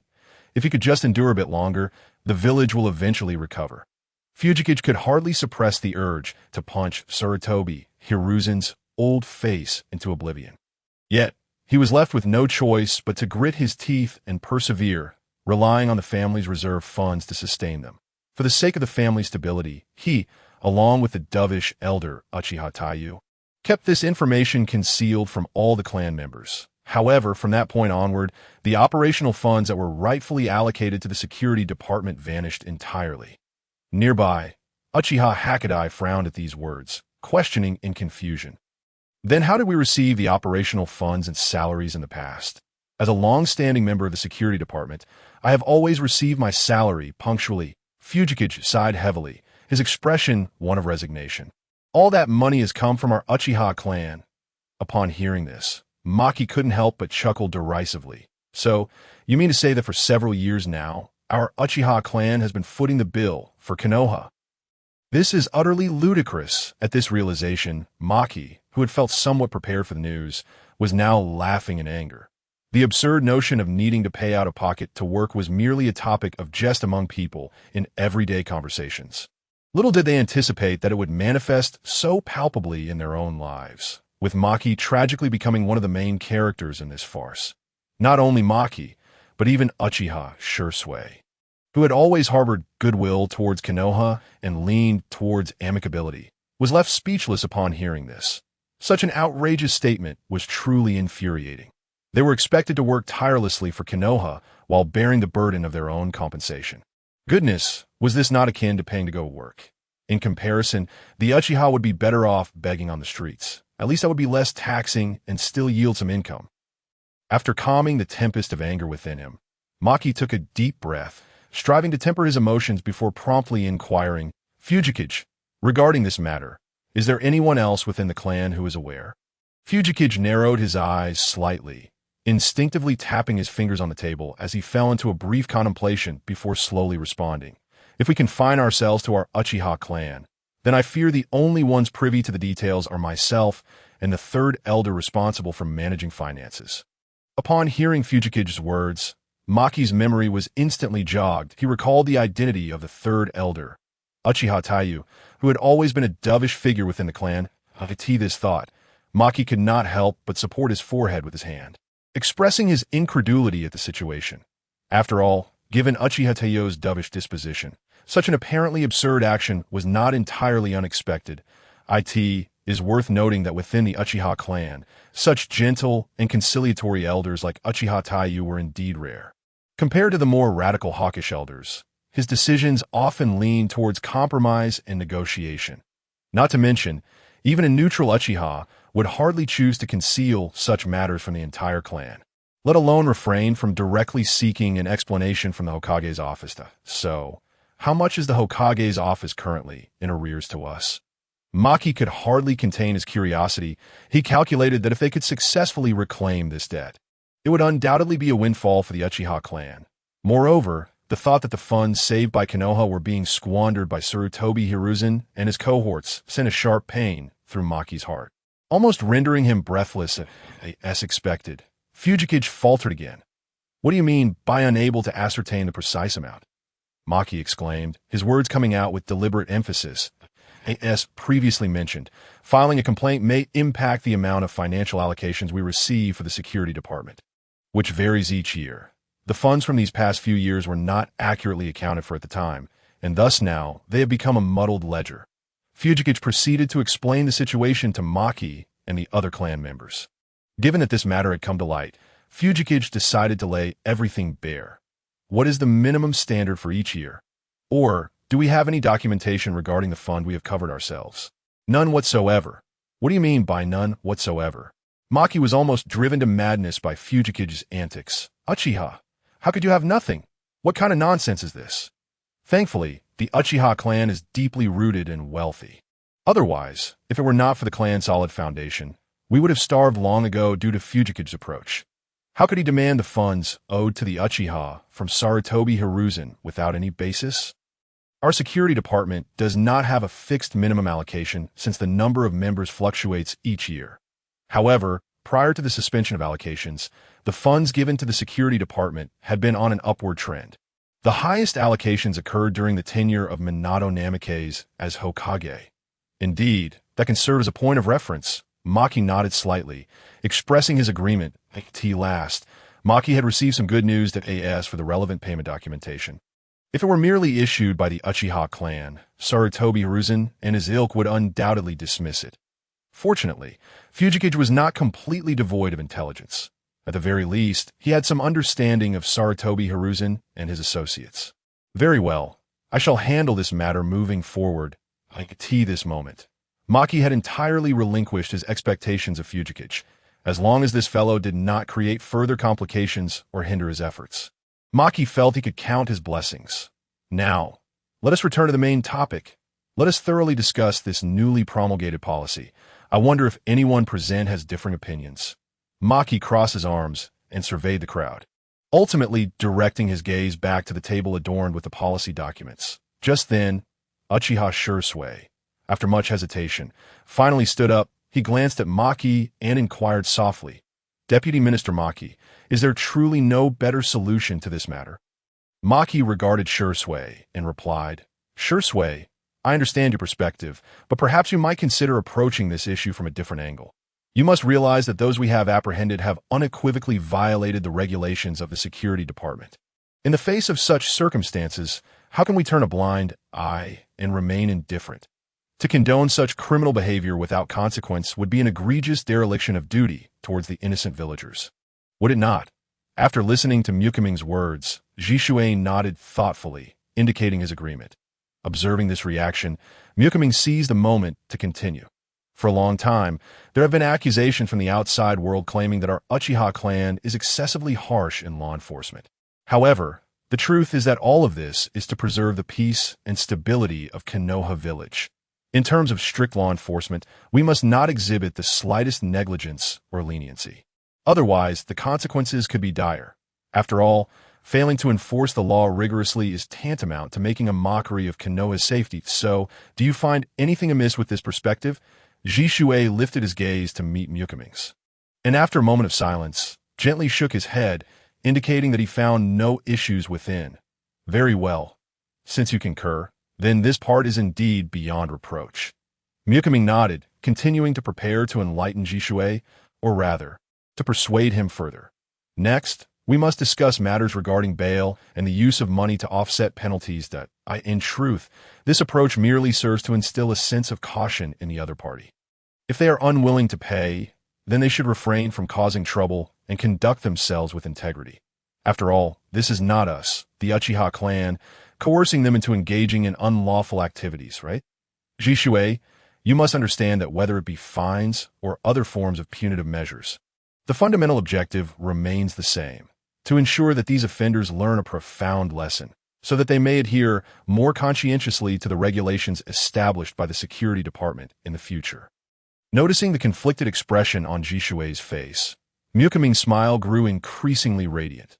Therefore, Shisui, fines are merely one of many tools at our disposal. They are not our ultimate goal. Our ultimate aim in the security department is to ensure that the villagers of Konoha live perpetually in a safe and peaceful environment. Is it not? I am confident that you can comprehend my intentions, correct? Those words were undeniably accurate. At that moment, Shisui felt as if his mind was a tangled mess, sensing that something was amiss. Yet, frustratingly, he could not pinpoint exactly where the problem lay. So, how should this fine be appropriately handled? Uchiha Hakudai did not exhibit any overt resistance toward the payment of fines that in fact, not only he, but other Uchiha clan members also shared a similar attitude towards the matter. As long as someone dares to violate the regulations, we simply apprehend them. As for how to handle the aftermath, that is entirely up to the higher-ups of the security department to decide. Our duty is merely to execute the tasks as instructed. I've actually contemplated this proposal long ago, for the fines paid by those apprehended. We can divide the proceeds in half. Mukiming paused, scanning the Uchiha present before continuing, of which 30% will be submitted to the security department for operational funds and various expenses, while the remaining 70% will be distributed as bonuses to the clan members involved in the apprehension. With a smile, Mukiming concluded this decision. Upon hearing this, A wave of astonishment swept through the room. Is that true? That's fantastic, someone incredulously inquired. Deputy Minister, you are not jesting with us, are you? Another person quickly followed up. That's wonderful. Long live the Deputy Minister. Cheers erupted, and the entire conference room buzzed with excitement. Regardless of whether they were originally inclined towards Konoha or held a neutral stance, every Uchiha present wore expressions of exhilaration. After all, who wouldn't delight in the joy that money brings? The policy proposed by Ming undoubtedly served to indirectly enhance everyone's remuneration. Consequently, each individual would be more motivated while executing tasks, and it would also foster cooperation and unity among clan members. Faced with such a popular decree, the attendees were naturally filled with elation. Even someone as composed and collected as Shisui failed to perceive any flaw in the plan. Essentially, they continued to apprehend criminals as they always had. The only difference now was the addition of fines replacing other severe penalties. The money collected would see a small portion submitted to the clan, while the majority would be allocated to the clan members undertaking the tasks, thereby improving their livelihoods. This action did not seem to Shisui to present any significant issue. At this moment, does anyone harbor any differing opinions or thoughts? Ming surveyed each individual present, slowly posing the question. Everyone subtly nodded, indicating their acceptance of the proposal. Even Shisui, who had previously attempted to intervene, sat quietly without making a third attempt to voice opposition. Reflecting on this, Ming could not help but think, it appears that my silver tongue, though not as formidable as Naruto's legendary ninja, Talk no Jutsu, still manages to wield some influence. Well, since there are no objections, I kindly request the logistics department to take the necessary actions to organize the relevant materials. Ensure that this announcement is posted by the end of today, and that the implementation of this plan commences officially tomorrow. Ming issued his commands methodically. Understood, Deputy Minister, responded Uchiha Hakadai. Having aged, he had long since departed from frontline duties, and the logistics operations of the security department were now under his complete authority. Once the remaining personnel departed, only Ming and Fugaku remained in the room. At that moment, Ming cast an inquiring glance at Fugaku and said, Fugaku, clan leader, shall we proceed to your place, or would you prefer to discuss matters in my office? Understanding the unspoken intent, Fugaku nodded in agreement, replying, Let us go to my office. I possess more comprehensive materials there, which will facilitate our further discussions. Clearly, he was well aware that Ming's true purpose for visiting was to request the overdue funds owed to the security department from Sarutobi Hiruzen. The two figures made their way through the bustling security department, one in front and the other following closely, heading towards Fugaku's office. Throughout the journey, both remained silent, yet a palpable tension hung in the air. At last, they arrived at the door to Fugaku's office. Fugaku pushed the door open and stepped inside, with Ming closely trailing behind. As the door closed, the room fell into a hushed silence, punctuated only by the occasional soft murmur of conversation. Time slipped by. Approximately 2 hours later, Ming emerged from Fugaku's office with a sullen expression. His steps appeared heavy, and he clutched a large bundle of documents tightly in his hand. Upon returning to his own office, he forcefully slammed the door, producing a resounding bang. Once inside, Ming marched straight to his desk, wordlessly slamming the substantial package of documents onto the table. The contents scattered, covering the entire surface. At that moment, Ming trembled with rage, his fury threatening to erupt. The source of Ming's indignation was the fact that Fugaku had permitted the third Hokage, Sarutobi Hiruzen, to withhold such a significant sum from their Uchiha clan. It is essential to understand that the security department is not a trivial entity. It comprises a vast number of registered members, totaling 1,067 individuals. Essentially, the overwhelming majority of Uchiha clan members are employed within the security department. Among them are not only ninja, but also many ordinary Uchiha responsible for logistics. The expenses related to these individuals' bonuses, base salaries, and daily consumption of ninja tools add up to a considerable sum. Through meticulous calculation, Ming estimated the department's annual expenses to be approximately between 470 million to 490 million ryo. Averaging the expenditures over the past 6 years since the Nine Tails incident, it amounts to roughly 470 million Rio per year. Rounded off, that translates to about 500 million Rio annually. Given that 6 years have passed since the Nine Tails incident, the total sums up to a staggering 3 billion Rio. That damn Sir Toby Hiruzen had audaciously withheld 3 billion Rio of Uchiha's operational funds. That old fool is truly a despicable creature. Ming gazed out of the window, the bustling scene of people coming and going in the distance providing a semblance of solace to his heart, which had been racing with anger. Perhaps, he mused, he could coax that old monkey into voluntarily delivering the money. The following morning, sunlight filtered through the gaps in the leaves, casting dappled shadows upon the ground. The gates of the Uchiha security department creaked open, and a figure clad in Uchiha family attire hurriedly approached the bulletin board, holding a piece of paper in hand. With practiced ease, he affixed the paper in a prominent position before turning on his heel and departing. This latest announcement quickly captured the attention of several passing Uchiha clansmen. However, aside from them, the hurried pedestrians seemed utterly indifferent to it. Even the Umbu ninjas covertly observing the surroundings merely glanced at it before resuming their surveillance tasks. Yet, an announcement is not merely a collection of words. While most chose to overlook it, some individuals would indeed act upon its directives. Jinglin Tusher rose early as usual and, after completing his morning routine, busied himself with preparations. He skillfully opened the door to his small eatery, arranged the tables and chairs neatly, ready to welcome a new day of business. However, today was peculiar. As the seconds ticked by, it became apparent that more than an hour had passed since opening, yet not a single customer had graced his establishment. Jinglin Tusher sat behind the counter, listlessly staring at the entrance, yearning for the arrival of patrons. Just as he began to succumb to drowsiness, a series of sharp knocks echoed. Bang, bang, bang. This sound struck him like a jolt of adrenaline, instantly invigorating the previously lethargic Jinglin Tusher, and he sprang to his feet, a warm smile spreading across his face. "Welcome, dear customer. What can I get for you today?" However, as he beheld the visitor, the flicker of hope that had ignited within him was extinguished as if splashed with cold water. "Ah, it's Shermu Wei. What brings you here today? Please, take a seat. What would you like to eat? Feel free to order anything. It's on me." Jinglin Tusher's expression shifted dramatically upon recognizing his old classmate, Shermu Wei. After a brief pause, he seemed to recollect certain matters and forced a strained smile, attempting to welcome his guest with feigned enthusiasm. Without preamble, Shermu Wei slammed his palm onto the counter with a resounding bang, and boisterously exclaimed, "Spare me the pleasantries. Jinglin Tusher, we've been old classmates for years. When I generously lent you money back then, was it not a tremendous favor? Now tell me, when do you plan to repay the debt you owe me?"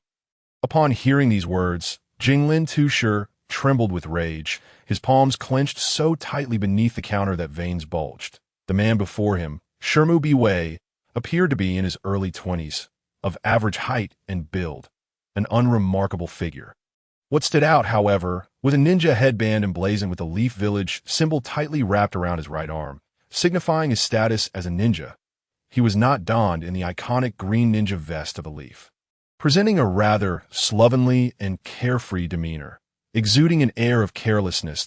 To make matters worse, a sizable glob of eye gunk clung to the corner of his eye, as if he were entirely unconcerned with his appearance. With his sharp features and scruffy looks, he hardly resembled a respectable individual. It must be acknowledged that judging a person's character solely based on appearance is an exceedingly flawed and superficial practice. After all, such a method of superficial judgment cannot accurately reflect one's true nature. Nonetheless, employing this approach from time to time is not without merit. Indeed, as one might observe, Shermu Wei is not the type of person one would consider respectable. To provide some context, Jinglin Tusher, needing funds to keep his business afloat, had borrowed 100,000 Rio from Shermu Wei approximately 2 months prior. Due to a successful period of trade, Jinglin Tusher had repaid the principal some just 3 days ago, along with an additional 5,000 Rio in interest, a rate already exceeding the standard market interest in the Leaf Village at the time. Shermu Wei had claimed to have misplaced the loan document and assured Jinglin Tushur that he would tear it to shreds once found. Given their shared history as classmates in the Ninja Academy, Jinglin Tushur trusted Shermu Wei's word, especially since he had readily agreed to lend the money. However, he could never have anticipated that he had misjudged the man. The very next morning after settling his debts, Shermu Wei appeared uninvited and claimed to have located that critical loan document. That moment, Jinglin Tushur, filled with joy, eagerly reached out to take the document signifying his liberation and freedom. But to his shock, just as he was about to grasp it, Shermu Wei abruptly retracted the document without warning. With an arrogant sneer, he declared, "Humph, Tushur, you haven't repaid your debt yet. Why should I return the document to you?" Caught off guard, Jinglin Tushur stood frozen in disbelief. As if struck by lightning, he stared wide-eyed at Shermu Wei, a once familiar classmate. Filled with astonishment and rage, he had clearly handed over the money to Shermu Wei just yesterday. How could he so brazenly deny it today? Jinglin Tushur trembled with fury and shouted, "You're talking nonsense. I distinctly gave you the money yesterday. How can you speak so deceitfully? We are classmates." "Classmates, you say?" With that, a fierce argument erupted between the two, neither willing to yield, their words becoming increasingly cutting, the tension palpable. Unfortunately, Jinglin Tushur, despite his seething anger, lacked any means to effectively counter Shermu Wei. He did not possess the innate talents of a ninja. He was merely an ordinary citizen that, in stark contrast, Shermu Wei had long since become a formidable Nin, backed by the powerful and influential Shimura clan of the Leaf. Given such a disparity, Jinglin Tushur, without any connections, was clearly unable to confront him directly and gain any advantage. Nonetheless, the thought of Jinglin Tushur parting with his hard-earned money once more was deeply unsettling to him. After all, that money had been painstakingly accumulated over time. Observing Jinglin Tushur's conflicted demeanor, caught between wanting to strike and being too fearful to do so, Shermu Wei chuckled. He leaned in, lightly patting Jinglin Tushur's face, and said, "Take your time to think it over, Tushur. I'll return in a few days." And thus, we arrive at today. "Morning Star, look over there. It seems something unexpected is happening." At that moment, Uchiha Chinching and Uchiha Luffing were leisurely strolling along the designated patrol route of the Uchiha Security Department amidst the bustling streets. Suddenly, Uchiha Luffing abruptly grabbed Uchiha Chinching's arm and gestured towards a nearby shop, indicating that he should direct his gaze there. There, a crowd had gathered in front of the shop, drawn by some commotion. "Let me think. I feel like I remember it. Yes, that should be a small eatery," Uchiha Chinching mused after a moment of thought, recalling some basic details about the establishment. "Wait, didn't I recall it being an izakaya? Never mind. Let us just go see for ourselves." Uchiha Ranfeng deduced the situation based on his accumulated experience. After all, in his view, the likelihood of disputes or disturbances occurring in an izakaya is significantly higher compared to the relatively calm and peaceful atmosphere of snack bars. Without a moment's hesitation, the two swiftly advanced, their footsteps akin to the wind, as they moved. They forcefully pushed through the crowd that obstructed their path. After a considerable struggle, they finally succeeded in reaching the forefront of the throng. Those who had initially been displeased by their intrusion and were about to voice complaints turned around only to discover that the newcomers were members of the Uchiha security force. Instantly, they fell silent, refraining from uttering another word. "Hey, are you listening? We are from a security force. Cease your violent actions immediately." Uchiha Chinching and Uchiha Ranfeng hastily arrived at the scene, finally grasping the full extent of the unexpected incident before them. They beheld two figures entwined, one of whom was raining down punches on the other, who was helplessly pinned beneath. This was not a mere scuffle. It was a blatant, one-sided assault on an utterly defenseless individual. "Listen carefully. This is my final warning. Stop immediately. Otherwise, you shall bear the consequences." Uchiha Chinching shouted angrily at the assailant. However, the perpetrator seemed to have completely lost his senses, disregarding Chinching's admonition and continuing his frenzied attack. Observing this, Uchiha Chinching exchanged a knowing glance with Uchiha Ranfeng, and in an instant, they understood each other's intent.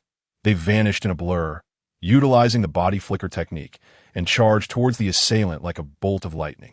Before the attacker could react, Uchiha Chinching delivered a swift kick to his chest, sending out a piercing scream as the assailant flew backward like a kite severed from its string, crashing heavily to the ground. Once the aggressor was neutralized, Uchiha Chinching quickly bent down to assess the condition of the injured party lying at his feet. Upon recognizing the face of the victim, a tightness gripped his heart. "Ah, you are Jing Lean-to from this establishment. Are you feeling all right? Do you require assistance in contacting the personnel from Konoha Hospital for treatment?" "Thank you, but no need." Jing Lean-to grimaced as he struggled to rise from the ground. Seeing that Jing Lean-to could manage to get up on his own, Uchiha Chinching felt a sense of relief. He was already acquainted with Jing Lean-to, having frequented the snack bar he owned. Although the prices were not particularly cheap, the food was undeniably delectable. Overall, it was a rather commendable establishment. While Uchiha Chinching conversed with Jing Lean-to, Uchiha Ranfeng approached the fallen Shijimura Heibei, who had been kicked away by Chinching. After a brief inspection, he concluded that the man was merely knocked unconscious by Chinching's kick. However, there was something vaguely familiar about Shijimura Heibei. "How is he?" "Should be fine, right?" I recall holding back as Chinching approached. He did not wait for Ranfeng's response, instead bending down to check on Shijimura Heibei's condition. "See? I told you, I definitely held back."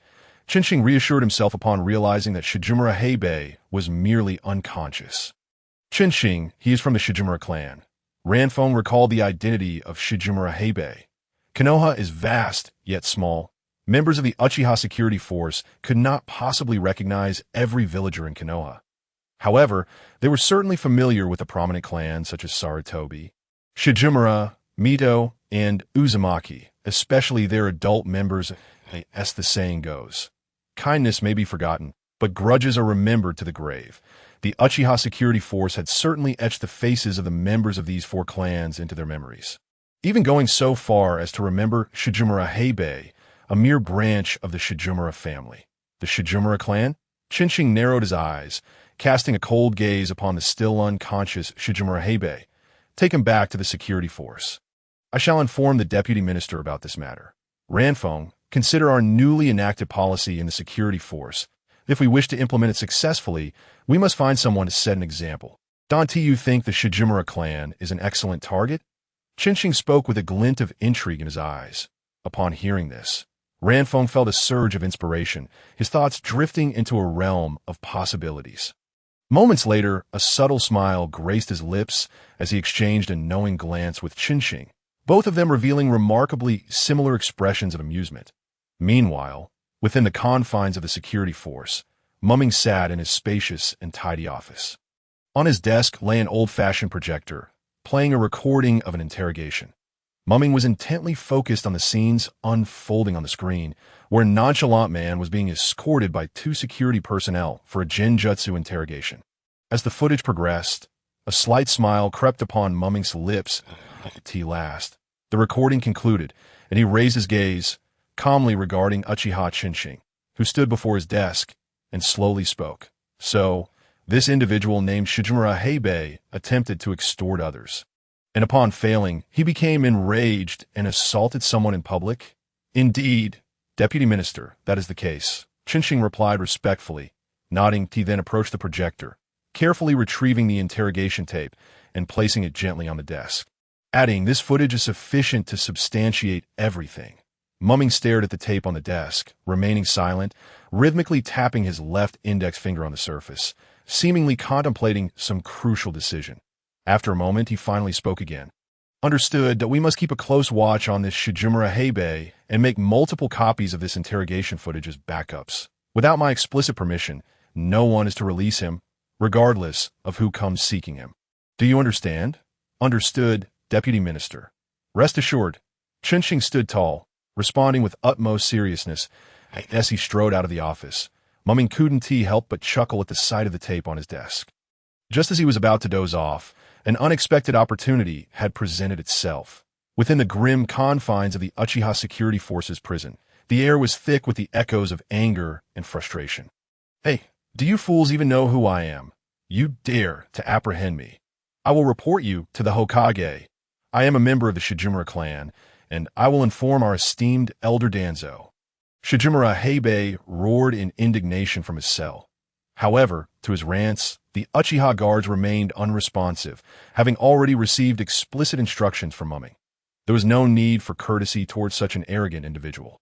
One of the Uchiha Jonin, with an impassive expression, activated his formidable Sharingan. With a mere glance at the still-raging Shijimura Heibei, an overwhelming force of Jinjutsu enveloped him, erasing his previously defiant demeanor without a trace. The next moment, a scene that was both absurd and comical unfolded. The once haughty and vociferous Shijimura Heibei suddenly wore a foolish grin, resembling a mindless puppet. He ambled to the corner of his cell, squatted down, and began to meticulously pick at his toes.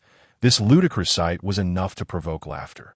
After all, in recent years, the Uchiha clan had chosen to endure numerous grievances, resulting in their historical reputation maintaining some level of intimidation among ordinary civilians. However, families like Sarutobi and Shijimura had long ceased to regard them with any esteem. Especially the Shijimura clan, led by the formidable Danzo, who, although not the genuine patriarch of the clan, wielded considerable influence and held the title of elder through his strength and cunning. His attention was primarily directed towards the root organization he controlled, fostering a deep-seated wariness and hostility toward the Uchiha clan. Foolish individuals unable to discern the gravity of their situation, the Uchiha Jonin, tasked with guarding the prison cell, let out a disdainful snort, entirely dismissing the raucous declarations of the so-called waste known as Shimizu Heibei. Just wait, there would be ways to deal with him later. Lord Ming. Here is the relevant information you instructed me to investigate. I kindly ask you to review it carefully.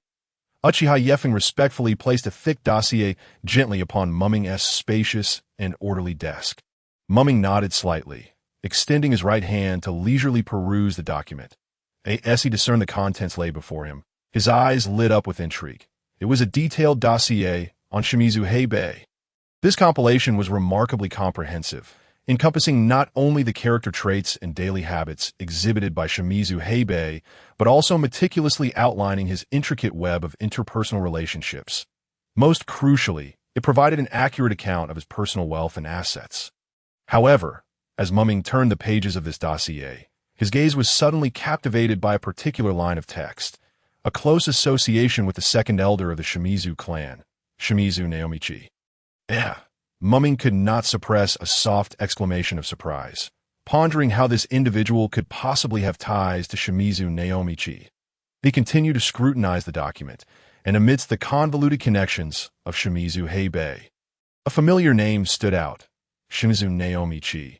This was no ordinary figure. He was a highly esteemed second elder of the Shimizu clan, firmly aligned with Danzo's faction.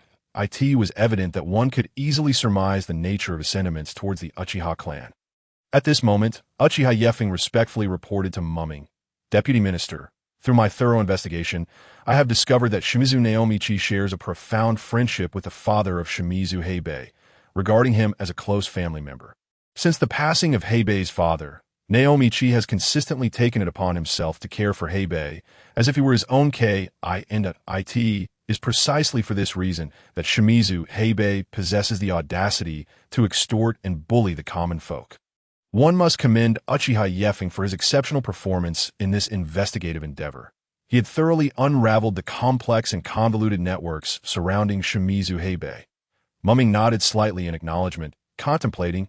Indeed, it seems this individual proves to be a rather useful tool. With this thought, Ming resolved to intensify the originally planned punishment for Shimizu Heibei, that he held little regard for Shimizu Naomichi, let alone the insignificant minions under his command. Ming had merely been slightly taken aback. After all, who would have anticipated that a nameless thug like Shimizu Heibei could be associated with Shimizu Naomichi? Just then, another piece of information captured Ming's attention. Shimizu Heibei possessed a fortune of 2 million ryo, not inherited. What? Shimizu Heibei has amassed a staggering 2 million ryo. Are you certain this is not an inheritance? Upon reading this intelligence, Ming found it hard to believe his eyes. While this amount was not insignificant, as he had dealt with far larger sums, recently handling 35 billion ryo, this sum originating from a chunin who had never undertaken any missions was indeed astonishing. That is absolutely correct, Deputy Minister. All of it was extorted by Shimizu Heibei. If he hadn't squandered a considerable portion, the amount could have easily doubled. Uchiha Yefeng promptly responded. Upon hearing this, a barely perceptible smile graced Ming's face. He was indifferent to the expenditures, as long as there remained some profit. He nodded in satisfaction, stating, "Very well. From this day forth, this wealth shall be attributed to the Uchiha clan." Without hesitation, Ming issued a command. In light of Shimizu Heibei's severe violation of the regulations set forth by the security department, which resulted in injuries to individuals within the village, the following punitive measures are hereby enacted. Shimizu Heibei is to be fined a substantial sum of 2 million ryo, in addition to a 3-month imprisonment sentence. Deputy Minister, might that fine be excessively high? Uchiha Yefeng, though somewhat prepared mentally, was still taken aback upon hearing the figure of 2 million ryo. He could hardly comprehend why a mere brawl, an ordinary occurrence in Konoha, would warrant such an exorbitant fine. At this moment, even Uchiha Yefeng, who belonged to the same clan, found himself questioning the reasonableness of the penalty, highlighting the extraordinary nature of Ming's decision.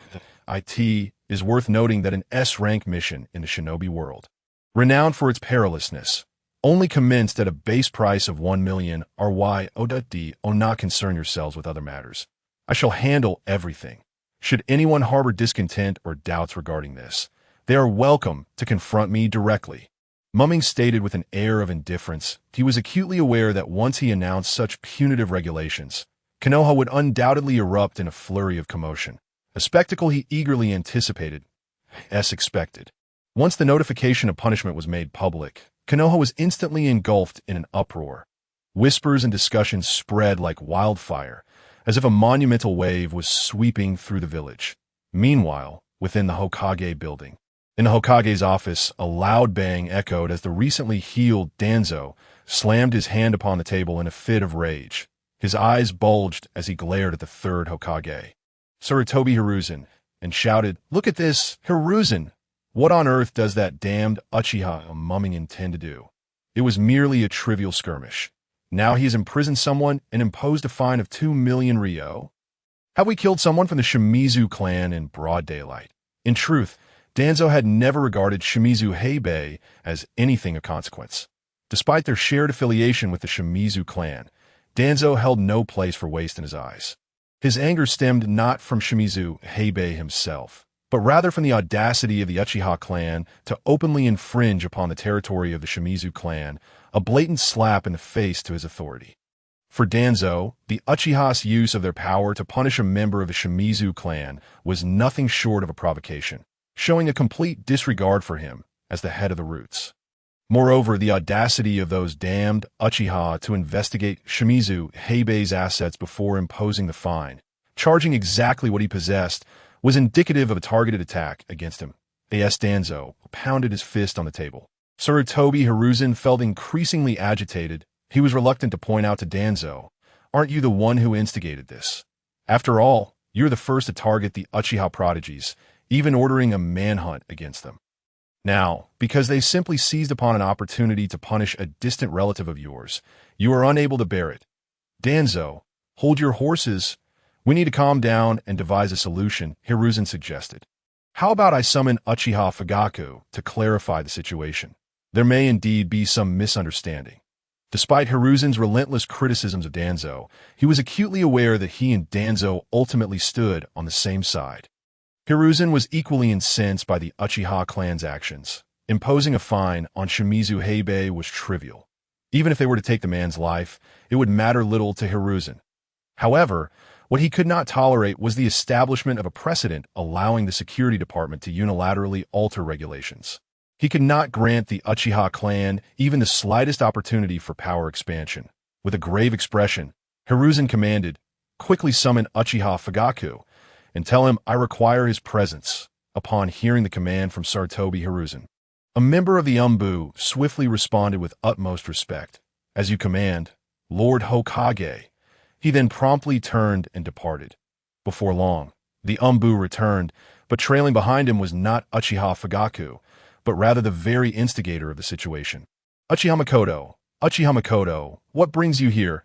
Has the Uchiha clan run out of members? Where is Uchiha Fugaku? Has he perished? Silence. Old man, it seems you are quite obvious, isn't it? If you have excess energy to spare, I could introduce you to our Uchiha clan for some manual labor. The refuse of the entire clan would be yours to tend to. Faced with Danzo's unabashed provocation, Makoto's lips curled into a slight smirk, revealing a hint of disdain that he was not one to be easily bullied like Fugaku. For such baseless taunts, he had never chosen to tolerate or retreat. Danzo, furious and visibly shaken, pointed a trembling finger at Makoto. His voice a booming clash of rage. You wretched Uchiha Makoto, how dare you speak to me in such a tone? It is utterly sacrilegious. However, Makoto remained unfazed, standing tall and proud, his gaze filled with contempt. At that moment, the previously silent third Hokage, Sarutobi Hiruzen, cleared his throat and interjected, enough of the squabbling. Let us turn our focus to the matter at hand. Uchiha Makoto, what exactly is the situation regarding the announcement made by your security department? Is there some misunderstanding or error involved? If so, rectify it promptly to avoid making our village the subject of ridicule. Hiruzen understood that the Uchiha Makoto before him was entirely different from those he had encountered previously. To easily control or suppress him would be no simple task. If mishandled, one might find themselves igniting a fire akin to what Danzo had experienced. Thus, he resolved to cut to the chase. Avoiding giving Makoto any further opportunity to escalate the situation, the atmosphere had become exceedingly clear.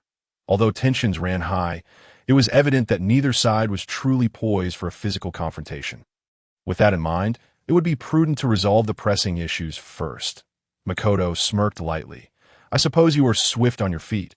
Ahem. He cleared his throat, deliberately raising his voice, seemingly intending to capture the attention of the two present. With a furrowed brow and a serious demeanor, he stated, there is no issue with the announcement we issued. Absolutely none. With those words, Makoto officially embarked upon the discussion. Unceremoniously, he strode towards the seating arrangement, and upon reaching it, he forcefully pulled one of the chairs to the front of the table. Nonchalantly, he seated himself, crossing his legs in a manner that suggested he was entirely at home, disregarding any sense of being an outsider.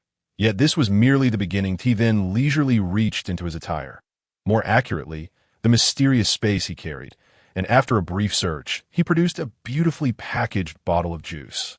Skillfully twisting off the cap, he tilted his head back and took a hearty gulp, quenching the dryness of his throat that had arisen from his earlier speech. Satisfied with this series of actions, he nodded, appearing fully prepared for an intense debate. At this juncture, Hiruzen, who had been quietly observing Makoto's every movement, maintained a calm demeanor. He seemed accustomed to Makoto's brazen behavior, perhaps even somewhat desensitized to it. Hiruzen then inquired lightly, but why the sudden imposition of fines? I recall that in similar situations in the past, labor penalties were typically employed. Evidently, Hiruzen remained unconvinced regarding this alteration in regulations. Upon hearing the question, Makoto scoffed dismissively, replying, Labor? What labor tasks remain in Konoha for them to complete? It is imperative to understand that the fundamental purpose of our security department's punitive measures is to instill a sense of reverence for the law. Therefore, whether we impose labor or fines, the essence remains largely unchanged. After articulating this point, Makoto raised his juice bottle and took several more hearty swigs, all while casually explaining the rationale behind switching from labor to monetary penalties. Hiruzen, puffing on his pipe, remarked solemnly, this concerns the foundational laws of Konoha. It must not be altered lightly. Any reckless changes could lead to significant turmoil. Thus, it is essential to restore it promptly. Hiruzen's skepticism towards Makoto's reasoning was evident. In his mind, he was resolute that the Uchiha clan must not be allowed to wield any new powers, even in the realm of the security department, which had long been viewed as the Uchiha's domain. He would not concede an inch. Makoto furrowed his brow in rebuttal, asserting, what foundational law of Konoha?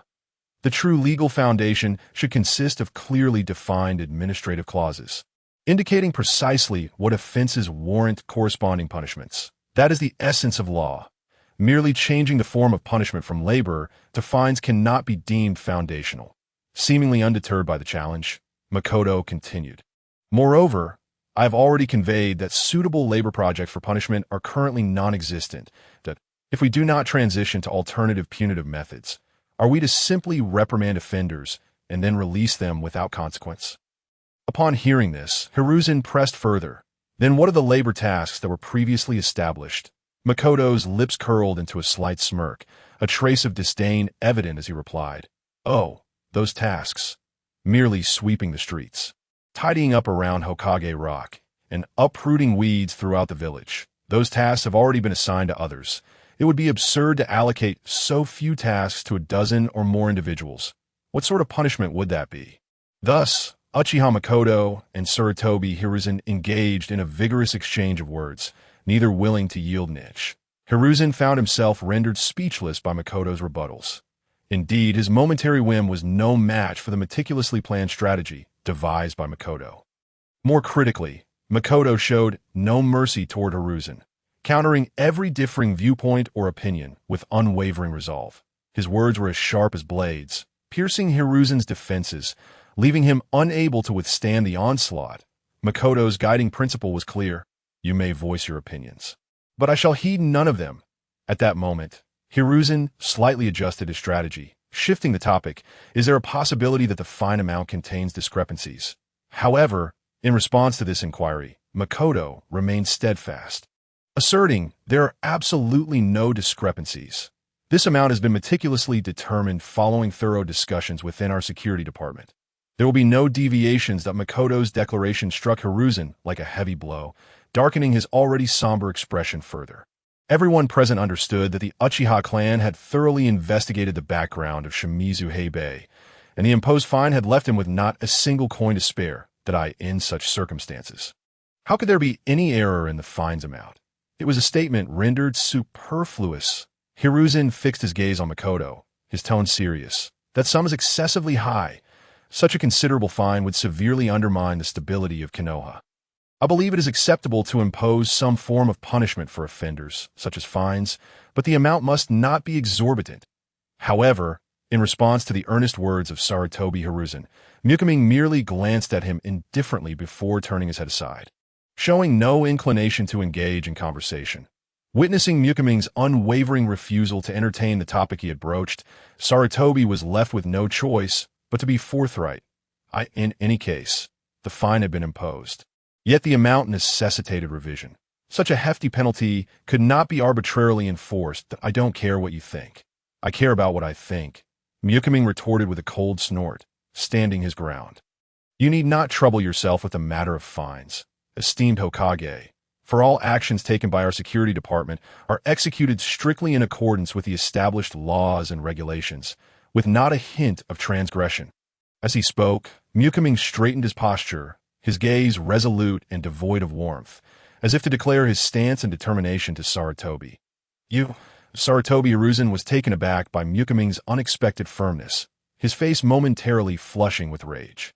He inhaled deeply, striving to temper his inner fury, then threatened, "If you continue down this obstinate path, then the financial allocations for your security department will..." At this point, Sarutobi felt as though something had lodged in his throat, rendering him incapable of articulating the harsh words he had prepared. His face reddened, and he found himself at a loss for words, for in that fleeting moment, a crucial realization dawned upon him. Years prior, due to Konoha's financial strain, he had seized the opportunity to halt the financial allocations to the Uchiha security department. Now, as he gazed upon Ming's inscrutable expression, a sense of foreboding surged within him. From the subtle nuances of Ming's demeanor, Sarutobi keenly sensed that he had indeed found himself ensnared in a considerable predicament, one that was likely to escalate in complexity, reflecting upon the agreement established years ago with his mentor. The second Hokage, Senju Tobirama, which delineated the powers of the security department, he recalled that in order to quell the Uchiha clan's anxieties, this exceptional department had been designated as a reserved territory for them within Konoha. Furthermore, to alleviate the Uchiha's wariness towards the village, Senju Tobirama had endowed the security department with extensive authority, to the extent that the Uchiha family wielded influence surpassing even that of the Hokage himself. Even Sarutobi Hiruzen, as the third Hokage, could not command greater respect than Uchiha Fugaku within the confines of the security department. The crux of the matter lay in the fact that Senju Tobarama had judiciously separated the security department from Konoha's overarching power structure, rendering it entirely independent of the village's hierarchy. Consequently, while the Uchiha possessed supreme authority within the security department, they remained powerless to exert substantial influence over Konoha's leadership decisions. Now, the consequences had manifested. Given the Uchiha clan's long-standing independence, if they resolved to disregard Konoha's directives, even Sarutobi Hiruzen, as the third Hokage, would find it difficult to command the Uchiha security forces that in the past, Konoha had been able to exert certain pressures and influence through the control of financial allocations to the security department. After all, the department required funding to function effectively, and to secure such resources, they had occasionally been compelled to make concessions. However, times had changed, and the current situation was entirely different. Not only had Sarutobi realized this, but even the Uchiha clan had come to understand that their security forces could thrive quite comfortably without financial support from Konoha. This signified that the economic tether binding the security department had inadvertently been loosened, and it was unlikely that it could ever be reattached. Truly infuriating. Sarutobi Hiruzen silently cursed, feeling a throbbing headache take hold. Previously, minor disputes and disagreements had been manageable. Even the earlier financial losses had not constituted a significant issue. Yet now, if the Uchiha were to completely sever ties with Konoha and operate independently, the ones who would truly suffer and feel disgusted would be Sarutobi and the other leaders of Konoha. Third Hokage, do you have anything further to say? If not, I shall take my leave, as there are numerous matters awaiting my attention in the security department. Unlike your leisurely affairs, Ming remarked, a subtle smile gracing his lips as he maintained his gaze fixed upon Sarutobi. Keenly observing the changes in his countenance, Sarutobi's expression fluctuated, alternating between pallor and deep crimson, his vexation palpable, which brought Ming a sense of immense satisfaction. Taking a moment to collect himself, Sarutobi coughed lightly and adjusted his demeanor before speaking. Ming, you are undoubtedly aware that due to recent events, Konoha's financial situation has been rather strained these past few years. Hearing this, Ming smirked internally, yet maintained a composed ade, nodding in acknowledgement. Indeed, it is precisely for this reason that our Uchiha clan has chosen to forego the financial allocations we were entitled to, devoting ourselves entirely to supporting the village's development and progress. This is our duty and obligation as the Uchiha.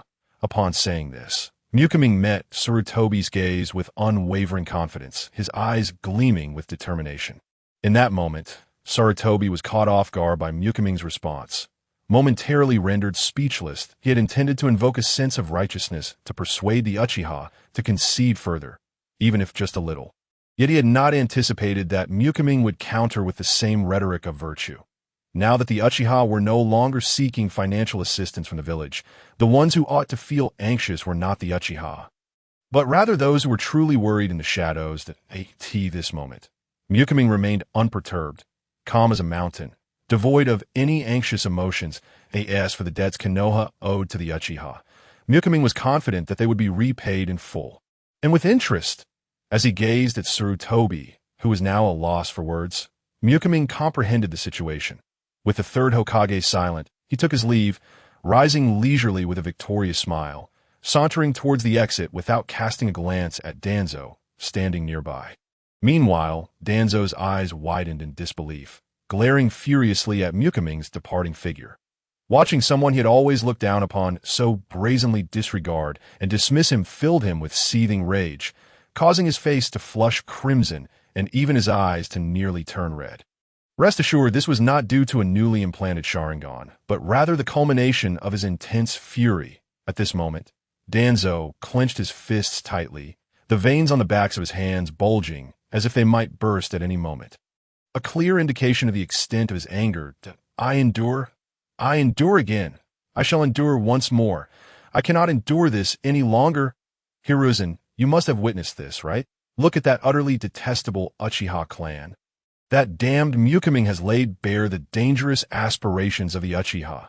If we allow them to develop unchecked, I dare assert that one day, Konoha will bear the name Uchiha. with a roar of rage. A resounding crash echoed throughout the office as Danzo, unable to contain his fury any longer, slammed his fist forcefully onto Sir Toby's expansive desk. Anger may have stirred within him, yet Danzo had not reached the point of losing his composure. Moreover, Danzo was far from being truly foolish. As a longtime confidant of Sir Toby, he was acutely aware of what weighed most heavily on his old friend's heart. As the adage goes, to wound an adversary, one must strike at their most vulnerable point. If one seeks to deliver a fatal blow, one must thrust directly at the heart. In that moment, he understood that his recent words had pierced like a sharp dagger, accurately penetrating the most sensitive and fragile depths of Hiruzen's soul. That was the supreme authority of Konohagakure. This was Hiruzen's Achilles heel, untouchable by anyone, particularly the Uchiha clan, as anticipated. Hiruzen did not respond immediately to Danzo's remarks. He remained silent, his gaze wandering, while he took deep puffs from his pipe, shrouded in a haze of smoke, resembling a human chimney exhaling clouds in great billows. After that earlier outburst, Danzo found his anger somewhat dissipating. He resumed his seat and finally inquired, "Hiruzen, how much longer until Jiraiya returns?" Upon hearing Danzo mention Jiraiya, Hiruzen's previously taut expression relaxed ever so slightly, gradually returning to his customary calm demeanor. After a moment of contemplation, Hiruzen replied, "According to the latest intelligence from the Umbu, Jiraiya should be back in the village within the next 2 or 3 days. Are you prepared?" Danzo's thoughts were clearly etched upon his darkened visage, each crease seeming to narrate his inner urgency and anxiety. "No, Danzo, do not even entertain the thought of such a course of action." Hiruzen resolutely shook his head, his tone unwavering and definitive, as if there were no room for negotiation. Witnessing this, Danzo felt a surge of rage, his eyes widening as he shouted at Hiruzen, "What are you still hesitating about? Are you truly willing to watch the Uchiha clan grow ever stronger until they come to assault us?" He feared that by then, it might be too late. Danzo was utterly appalled by Hiruzen's indecisiveness. In his view, Hiruzen was simply too weak and procrastinating. The principle of striking first to avoid disaster was so simple. Did Hiruzen genuinely fail to grasp it?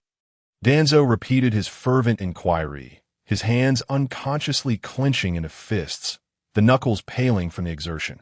However, in the face of Danzo's vehement questioning, Hiruzen merely closed his eyes slowly, leaning back heavily against the chair's backrest. Despite his eyes being shut, he continued to respond to Danzo. "Danzo, it is not that I wish to criticize you. You seem to revel in cries for violence. Yes, if you truly wish to act. The time to do so is now. However, the crucial point is that once we initiate action, what strategy shall we adopt to confront the ensuing situation? This is undoubtedly a vital question that cannot be evaded. What unforeseen and dire consequences might this fierce internal conflict unleash? Consider this. When we clash with the Uchiha clan, how will the other ninja villages, who have long been eyeing us covetously, react?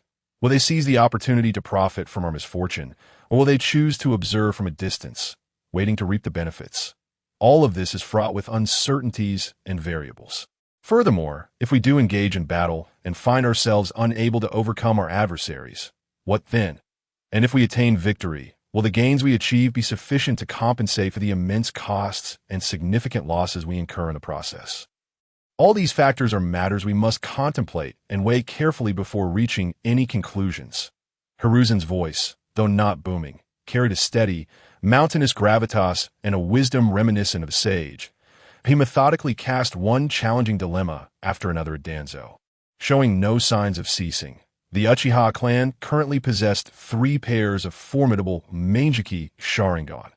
Even under the most optimistic scenario, if Jiraiya and I were to hold off 1 pair each, who would contend with the remaining pair? And what are the other elite Uchiha? Who would step in? My Umbu, or your root, or perhaps another ninja clan? Hiruzen furrowed his brow, casting a grave gaze towards Danzo, his tone imbued with a trace of anxiety and helplessness. If we were to wage war against the Uchiha clan without just cause, do not expect the other ninja clans to come to our aid. If they refrain from taking advantage of our predicament and instead join forces with the Uchiha against us, I would consider myself fortunate, blessed by the sage of six paths, that moment.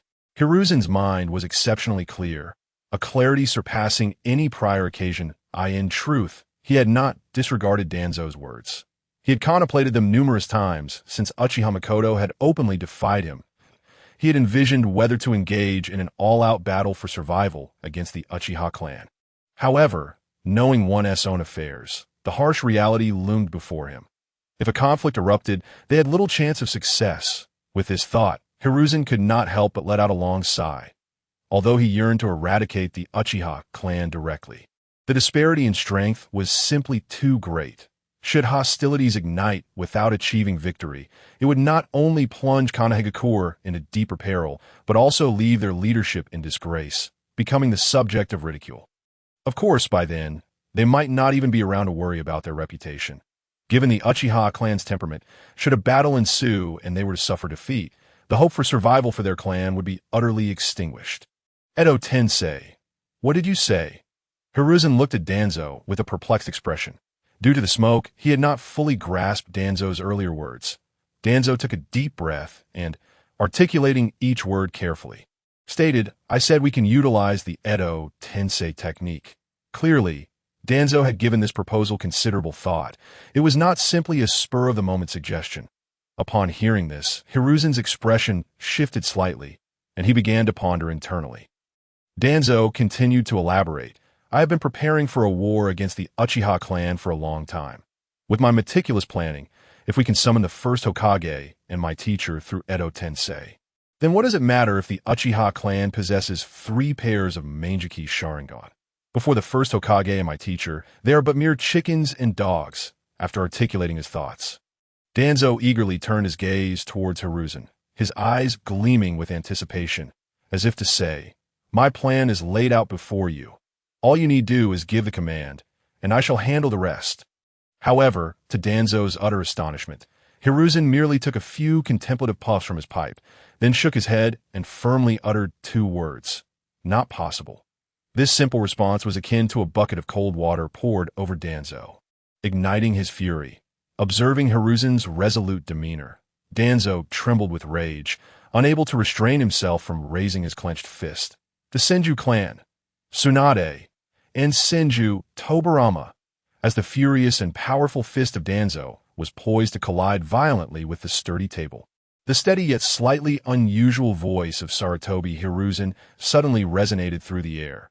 His words were few, merely 3 short phrases. Yet, these seemingly trivial words possessed an enchanting power that gradually sapped the strength from Danzo's fist, which had been swinging like a tempest. Its speed slowed, eventually dissipating the overwhelming force into nothingness, leaving behind only a gentle motion akin to a soft breeze caressing the surface of a lake as Danzo lightly brushed his palm across the table. At that moment, the room fell into a suffocating silence. Danzo and Sarutobi faced each other across the table, one seated, the other standing, exchanging glances, yet neither dared to shatter the stillness. An atmosphere thick with tension and repression enveloped the air, seemingly heralding a monumental dilemma laid before them. Indeed, it was a remarkably intricate and unavoidable issue. For long, they had deliberately chosen to sidestep this sensitive topic, burying it deep within their hearts, feigning its non-existence. However, circumstances had shifted, and evasion was no longer an option. These questions loomed like a towering mountain upon their path. The use of the impure world reincarnation technique was an unavoidable route. Should Danzo proceed with his plan to summon the first Hokage, Senju Hashirama, and the second Hokage, Senju Tobarama, through this technique, these pivotal questions would immediately transform into an inescapable death inquiry. Could they directly inform the 2 deceased Hokages that the Senju clan had been utterly extinguished in Konoha? That Senju Rope, the direct grandson of the first Hokage, had tragically perished in an enemy explosion. Not only that, but his remains had been grotesquely desecrated. And Tsunade, as the last surviving member of the Senju clan in the ninja world, had resolutely chosen to abandon Konoha due to her profound disappointment in the village founded by her beloved grandfather, embarking on a long and arduous journey through the ninja realm. How would they explain these brutal truths if the first and second Hokages inquired? It was likely that uttering such words would provoke the wrath of the first and second Hokages, leading to their immediate obliteration.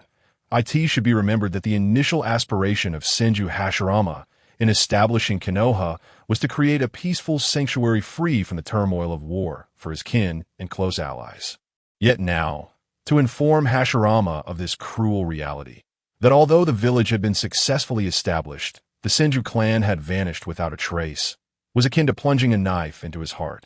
Once brimming with hope and dreams that he had resolutely chosen to integrate the entire Senju clan into Konoha, not to consign his people to that cold, eerie world of the afterlife. This was undoubtedly the most absurd and hellish jest imaginable. Moreover, based on the precious notes left behind by their mentor, it was clear that the first Hokage held a particular stance toward the Uchiha clan, even in the face of open rebellion by the Uchiha. The first Hokage's initial reaction would undoubtedly be to apprehend, not to slay. If the first Hokage were to learn that the Uchiha's path to rebellion was coerced by their actions, the consequences awaiting them would be dire. Sarutobi Hiruzen could not continue, his words faltering. Danzo, envisioning the potential repercussions, shuddered involuntarily. Ahem. Sarutobi Hiruzen cleared his throat, his expression grave as he gazed at Danzo, slowly articulating. Thus, Danzo, concerning this matter, I must firmly disagree. Absolutely, unequivocally not. At least not while our village. Konoha is not facing a life-or-death crisis that we must not disturb the souls of the first Hokage and our mentor. As he spoke, Sarutobi Hiruzen unconsciously emphasized his stance by reiterating absolutely twice. This revealed the profound resistance he felt deep within regarding the summoning of the Senju brothers through the impure world reincarnation technique. Upon hearing this, Danzo, who had initially dismissed the matter, was compelled to reconsider after Sarutobi Hiruzen's serious admonition. He nodded slightly, acknowledging, indeed, you are correct. It seems wise not to disturb the first Hokage and our mentor lightly. After some contemplation, Danzo realized that pursuing the path of impure world reincarnation was evidently infeasible. At least for the present, he found it challenging to predict how Senju Hashirama would respond upon learning of these events. However, one thing was clear to him. His mentor, the second Hokage, Senju Tobirama. Given his understanding of Tobirama's character and abilities, he doubted whether his current schemes could escape Tobirama's keen perception, if he were indeed to summon Senju Tobirama from the afterlife. The potential disaster awaiting the Uchiha clan was uncertain, yet one thing was indisputable. He himself would not escape unscathed. Danzo lifted his gaze, a hint of reluctance in his eyes, yet he queried. But Hiruzen, if the power of the Uchiha continues to grow, how shall we maintain the balance? Sarutobi Hiruzen sighed. We can also nurture our own clan. If the Uchiha can flourish, why cannot our clan? In terms of manpower and resources, our advantages far surpass those of the Uchiha, especially in this sensitive period of peace that we must not always resort to the excessive suppression of the past. Danzo scoffed coldly, his gaze icy as he retorted, Humph, you remain so naively innocent, Hiruzen. This so-called peace is but a fleeting illusion, a mere mirage. That moment, a sudden commotion erupted outside, disrupting the atmosphere within. The two exchanged a glance, and without hesitation, stepped outside to investigate the unfolding events. Upon exiting the door, they beheld a flustered ninja clad in umbu attire rushing toward them with hurried steps. As the ninja approached, breathless yet resolute, he managed to utter, Lord Hokage. Grave news. The Uchiha. The Uchiha. Stumbling over his words from sheer anxiety, the umbu ninja struggled to convey the situation. Standing beside him, the third Hokage, Sarutobi Hiruzen, furrowed his brow, his expression serious as he urged, do not panic. Take a moment to breathe and explain clearly what is happening with the Uchiha, in stark contrast to Sarutobi Hiruzen's concern. Danzo's lips curled into a barely perceptible smirk, revealing a hint of malicious delight. For Danzo, any trouble concerning the Uchiha clan, even merely hearing of it, brought him genuine joy and satisfaction. After all, the Uchiha had long been a thorn in his side. The umbu ninja took a deep breath, striving to calm his erratic breathing, before finally relaying the sequence of events. It's the second elder of the Uchiha clan causing a ruckus at the security department entrance. even preparing to resort to violence, only to be ruthlessly subdued by the Uchiha members on the spot and taken to the security department's prison. What? Upon hearing this news, the initially curious Danzo could no longer maintain his composure. He abruptly lifted his gaze towards the dark-clothed ninja before him, his expression a mixture of disbelief and shock. Let us first rewind the clock a little. Within the ancestral grounds of the Shimura clan stood a residence belonging to Shimura now. On this particular day, sunlight filtered through the mottled leaves, casting dappled patterns upon the courtyard, while a gentle breeze whispered through, bringing a hint of coolness. Shimura now sat in his garden, sipping tea and admiring the blossoms. However, this serene moment was abruptly shattered by the sound of hurried footsteps. A visibly flustered clan member rushed to Shimura and Nao's doorstep, barely pausing to catch his breath before urgently knocking on the door. Once it opened, the clan member hastily entered the courtyard, bowed deeply upon seeing Shimura Nao, and anxiously exclaimed, "Second Elder, something terrible has happened. The Uchiha have arrested Shimura Heibei and taken him to the detention center." Upon hearing this, Shimura Nao, who had been leisurely enjoying his tea, sprang to his feet, nearly dropping his cup. His eyes widened in astonishment as he demanded, "What did you say? Are you certain there has been no mistake? How dare the Uchiha act so brazenly?" The clan member nodded vigorously. "It is absolutely true, Second Elder. The detention center has already issued an official announcement." Taking a deep breath, Shimura now attempted to quell the shock and anger rising within him. He understood the gravity of the situation, but as a pivotal figure within the clan, he could not afford to act impulsively. Thus, he suppressed his fury and calmly inquired, "What is the reason behind this?"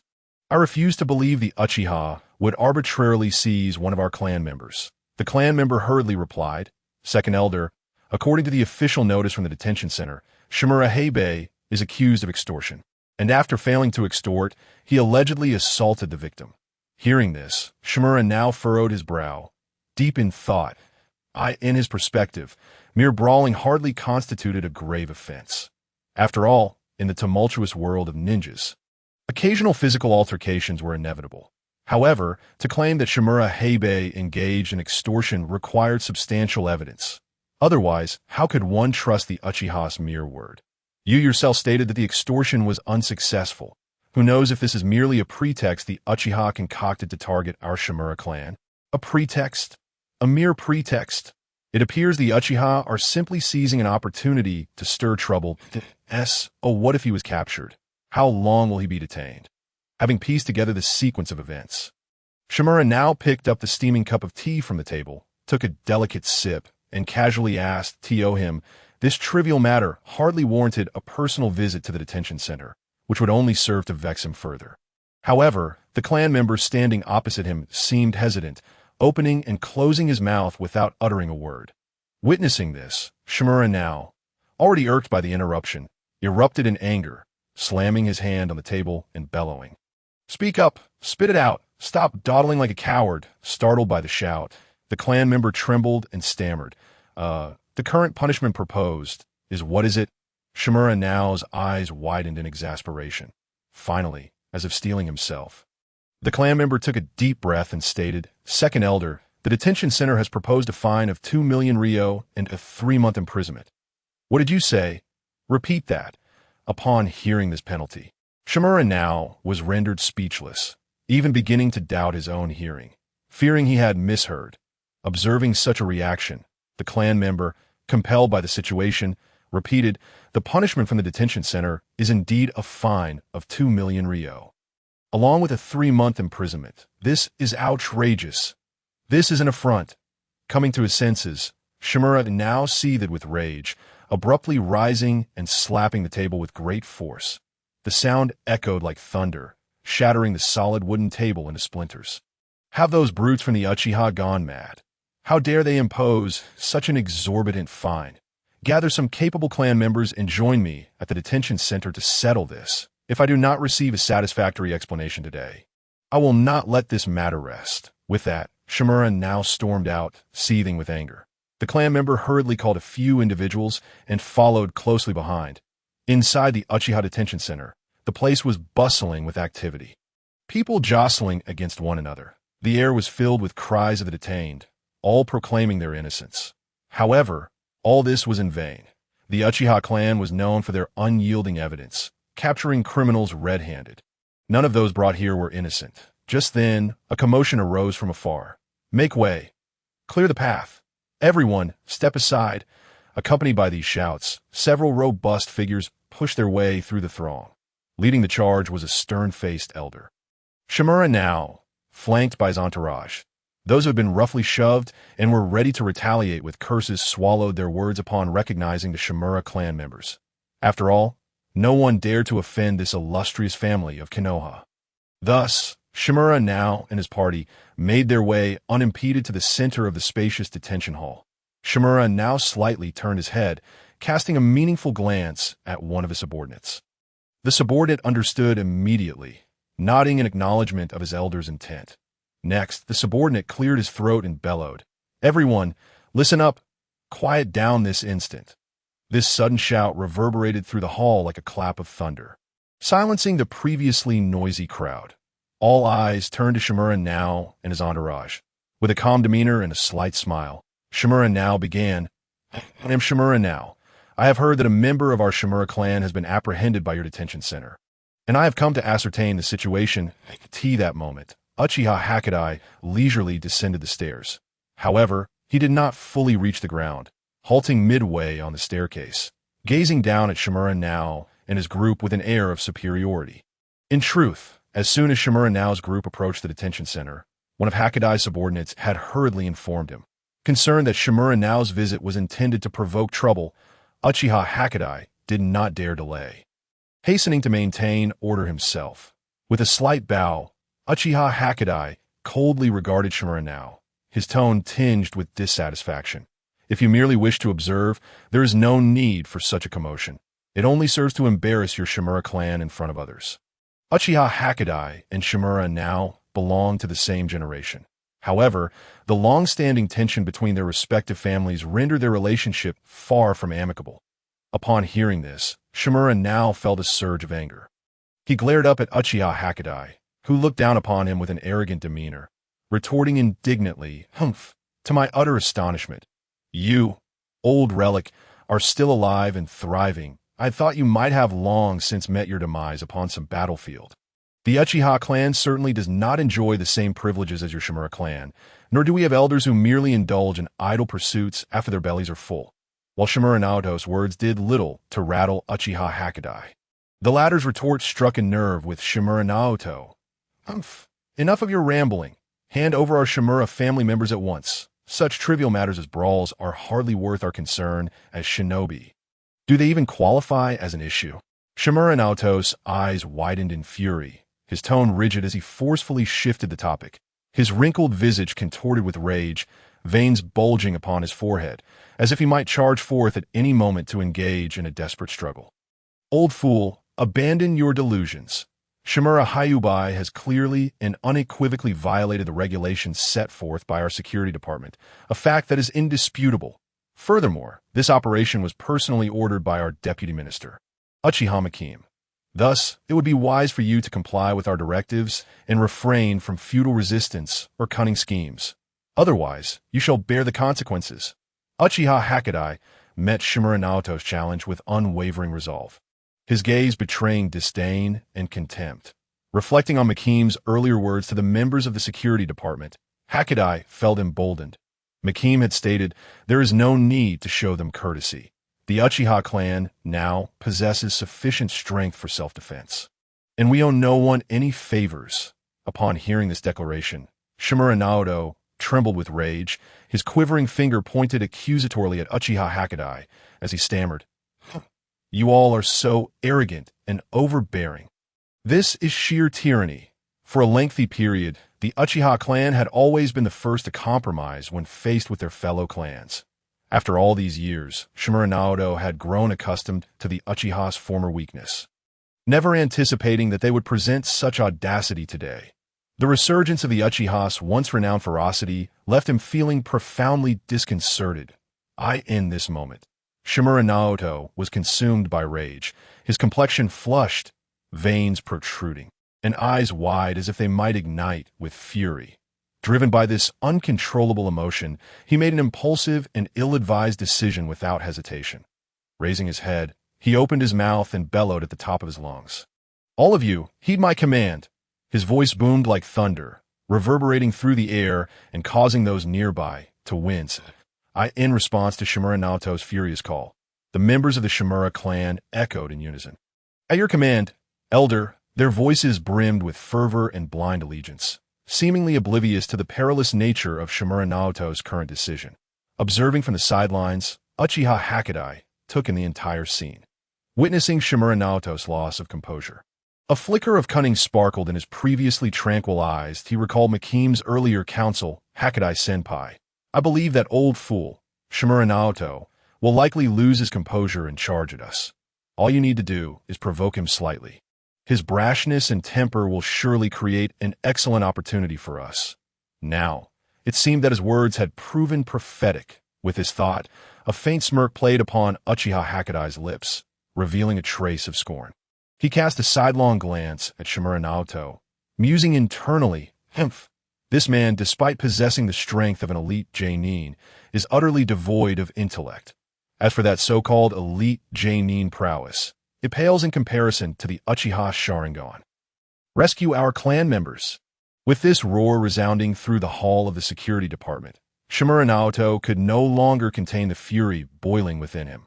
His determined gaze fixated firmly on the security department building as he issued his command without hesitation. "Charge in, at all costs, and rescue our clan members." Faced with the choice of fines or imprisonment, Shimura Naoto opted for a prison break. Hearing such resolute orders, his loyal subordinates responded in unison, "At your command, Elder." No sooner had the words left their lips than they darted towards the security department's prison like arrows released from a bow, moving with the swiftness of lightning. Meanwhile, Uchiha Hakadai, observing from above, noted with a smirk the audacity of their assault on the security department. "Fools, overestimating their own capabilities. If you dare to court death, we shall gladly oblige. Soldiers, seize them without mercy." "Understood, Hakadai-sama."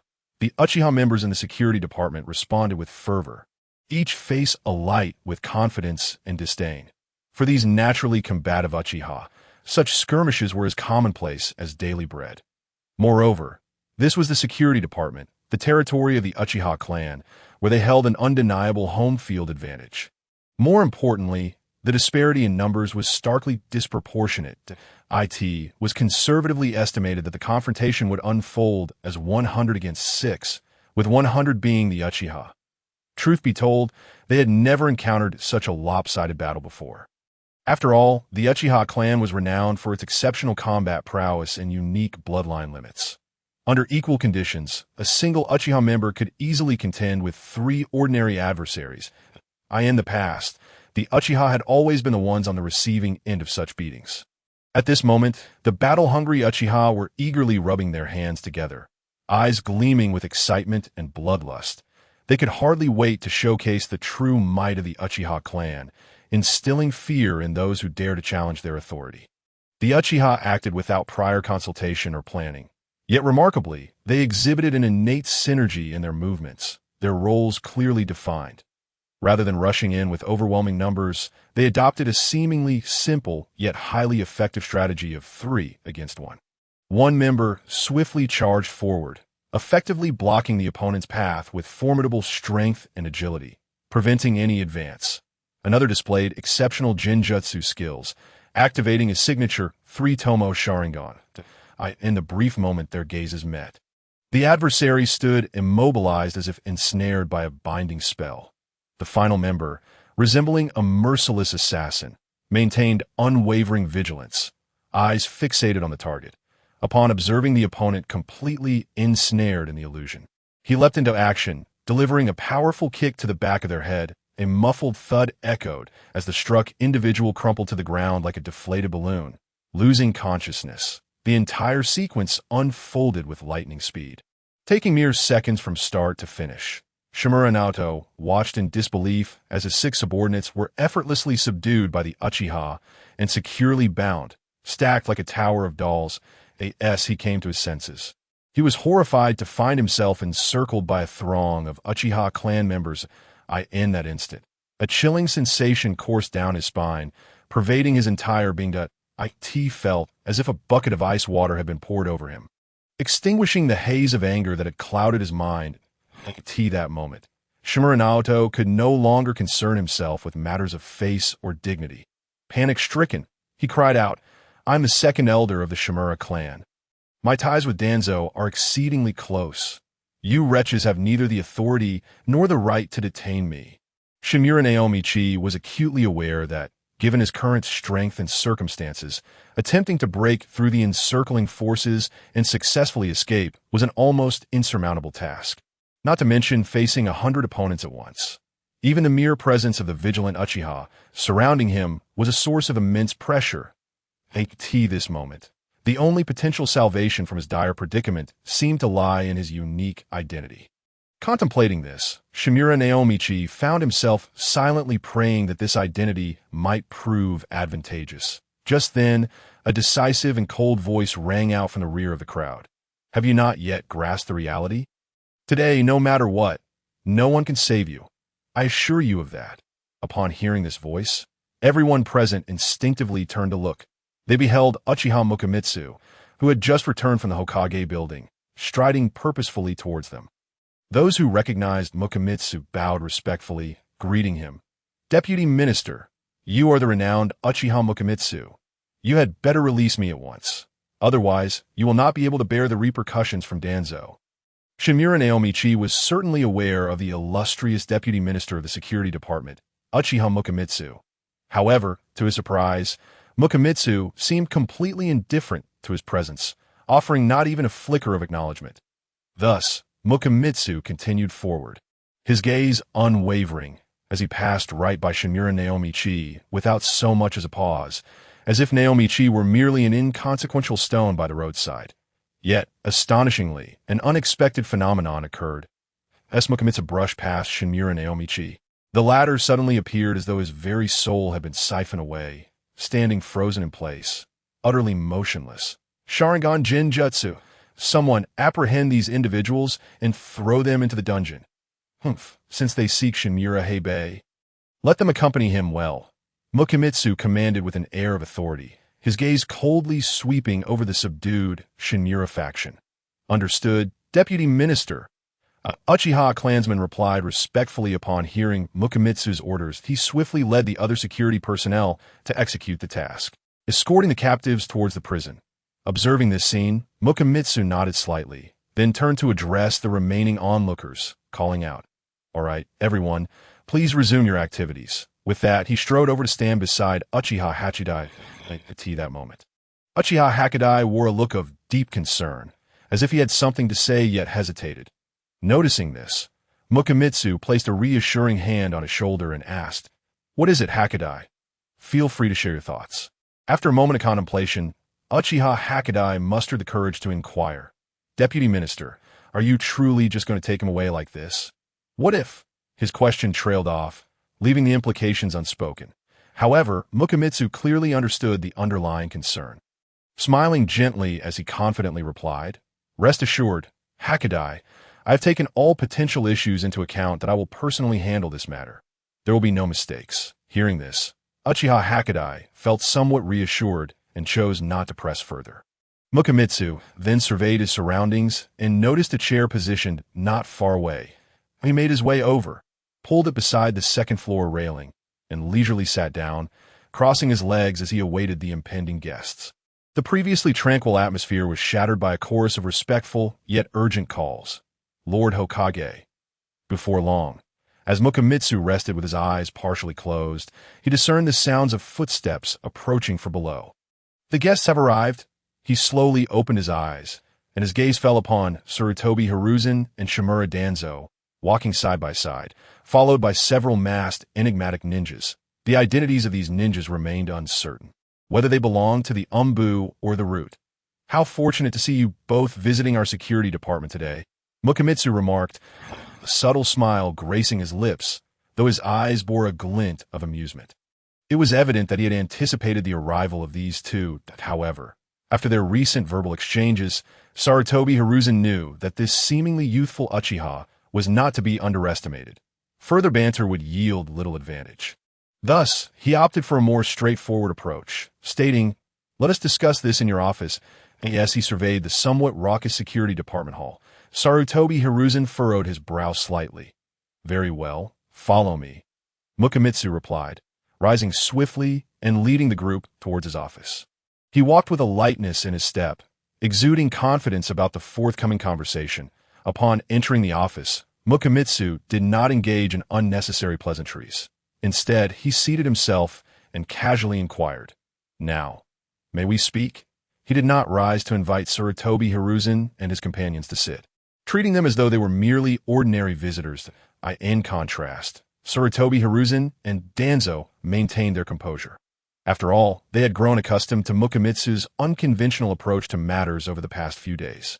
Exchanging a glance, they silently took their seats across from Mukomitsu, finding the current scene reminiscent of their earlier encounter in the Hokage building, albeit now within the confines of the security department. "Speak, what must be done to secure the release of Shinura Naomichi?" Danzo demanded, his eyes wide with fury, his face flushed red from rage. Sarutobi Hiruzen, observing Danzo's agitated state, sighed inwardly, realizing that they could not rely on Danzo to resolve the issue. Mukomitsu's lips curled into a slight smile, his demeanor calm as he replied, "Given our familiarity, I shall forego the customary niceties. It is quite simple to release Shinura Naomichi. A monetary exchange will suffice. After all, he is the esteemed second elder of the Shinura clan. I will not demand an exorbitant sum. A mere 100 million ryo will ensure his safe return." Mukomitsu was acutely aware that someone like Shinura Naomichi was not particularly valuable. Yet extracting a bit of pocket money from him for the clansmen was a reasonable choice. Before Sarutobi Hiruzen could respond, Danzo slammed his palm on the table, rising abruptly as he shouted, "Are you Uchiha truly out of your minds? That scoundrel is hardly worth 100 million. This is utter folly." Though he was not the leader of the Shinura clan, Danzo regarded their wealth as his own.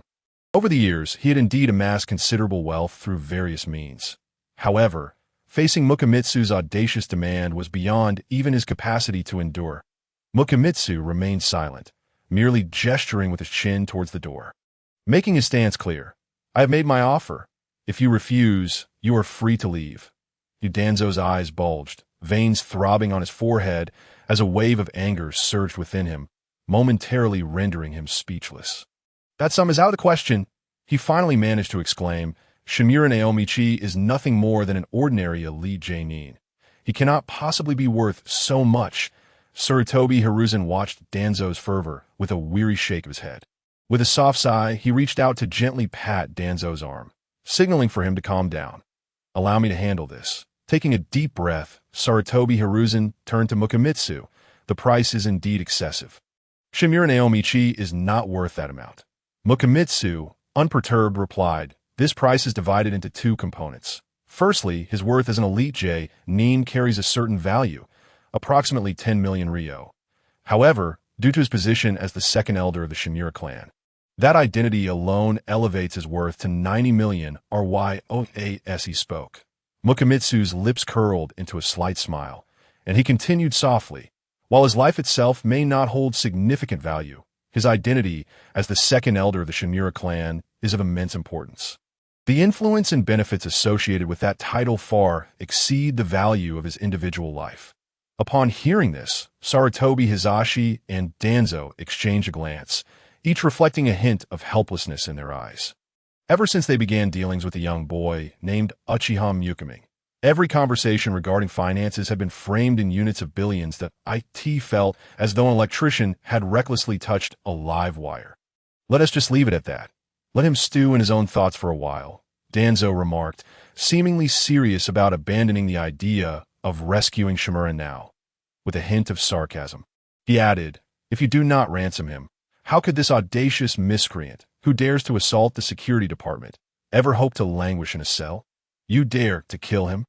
Danzo rose once more.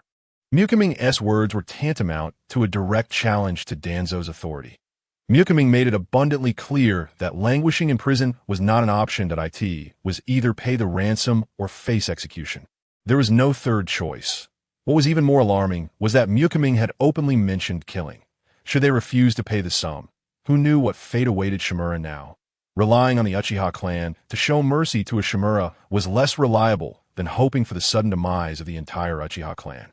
Shimura now could perish, but the secrets he held must not be divulged. At this realization, both men felt an overwhelming sense of impotence wash over them. Kill? Wouldn't that be a tad excessive? Sarutobi Hisashi frowned and remarked.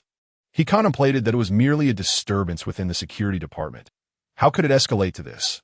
However, Mukiming unfalteringly responded, "Third Hokage, if you deem this a trivial matter, then why not allow me to reenact what Shimura now has done, right here in the Hokage building?"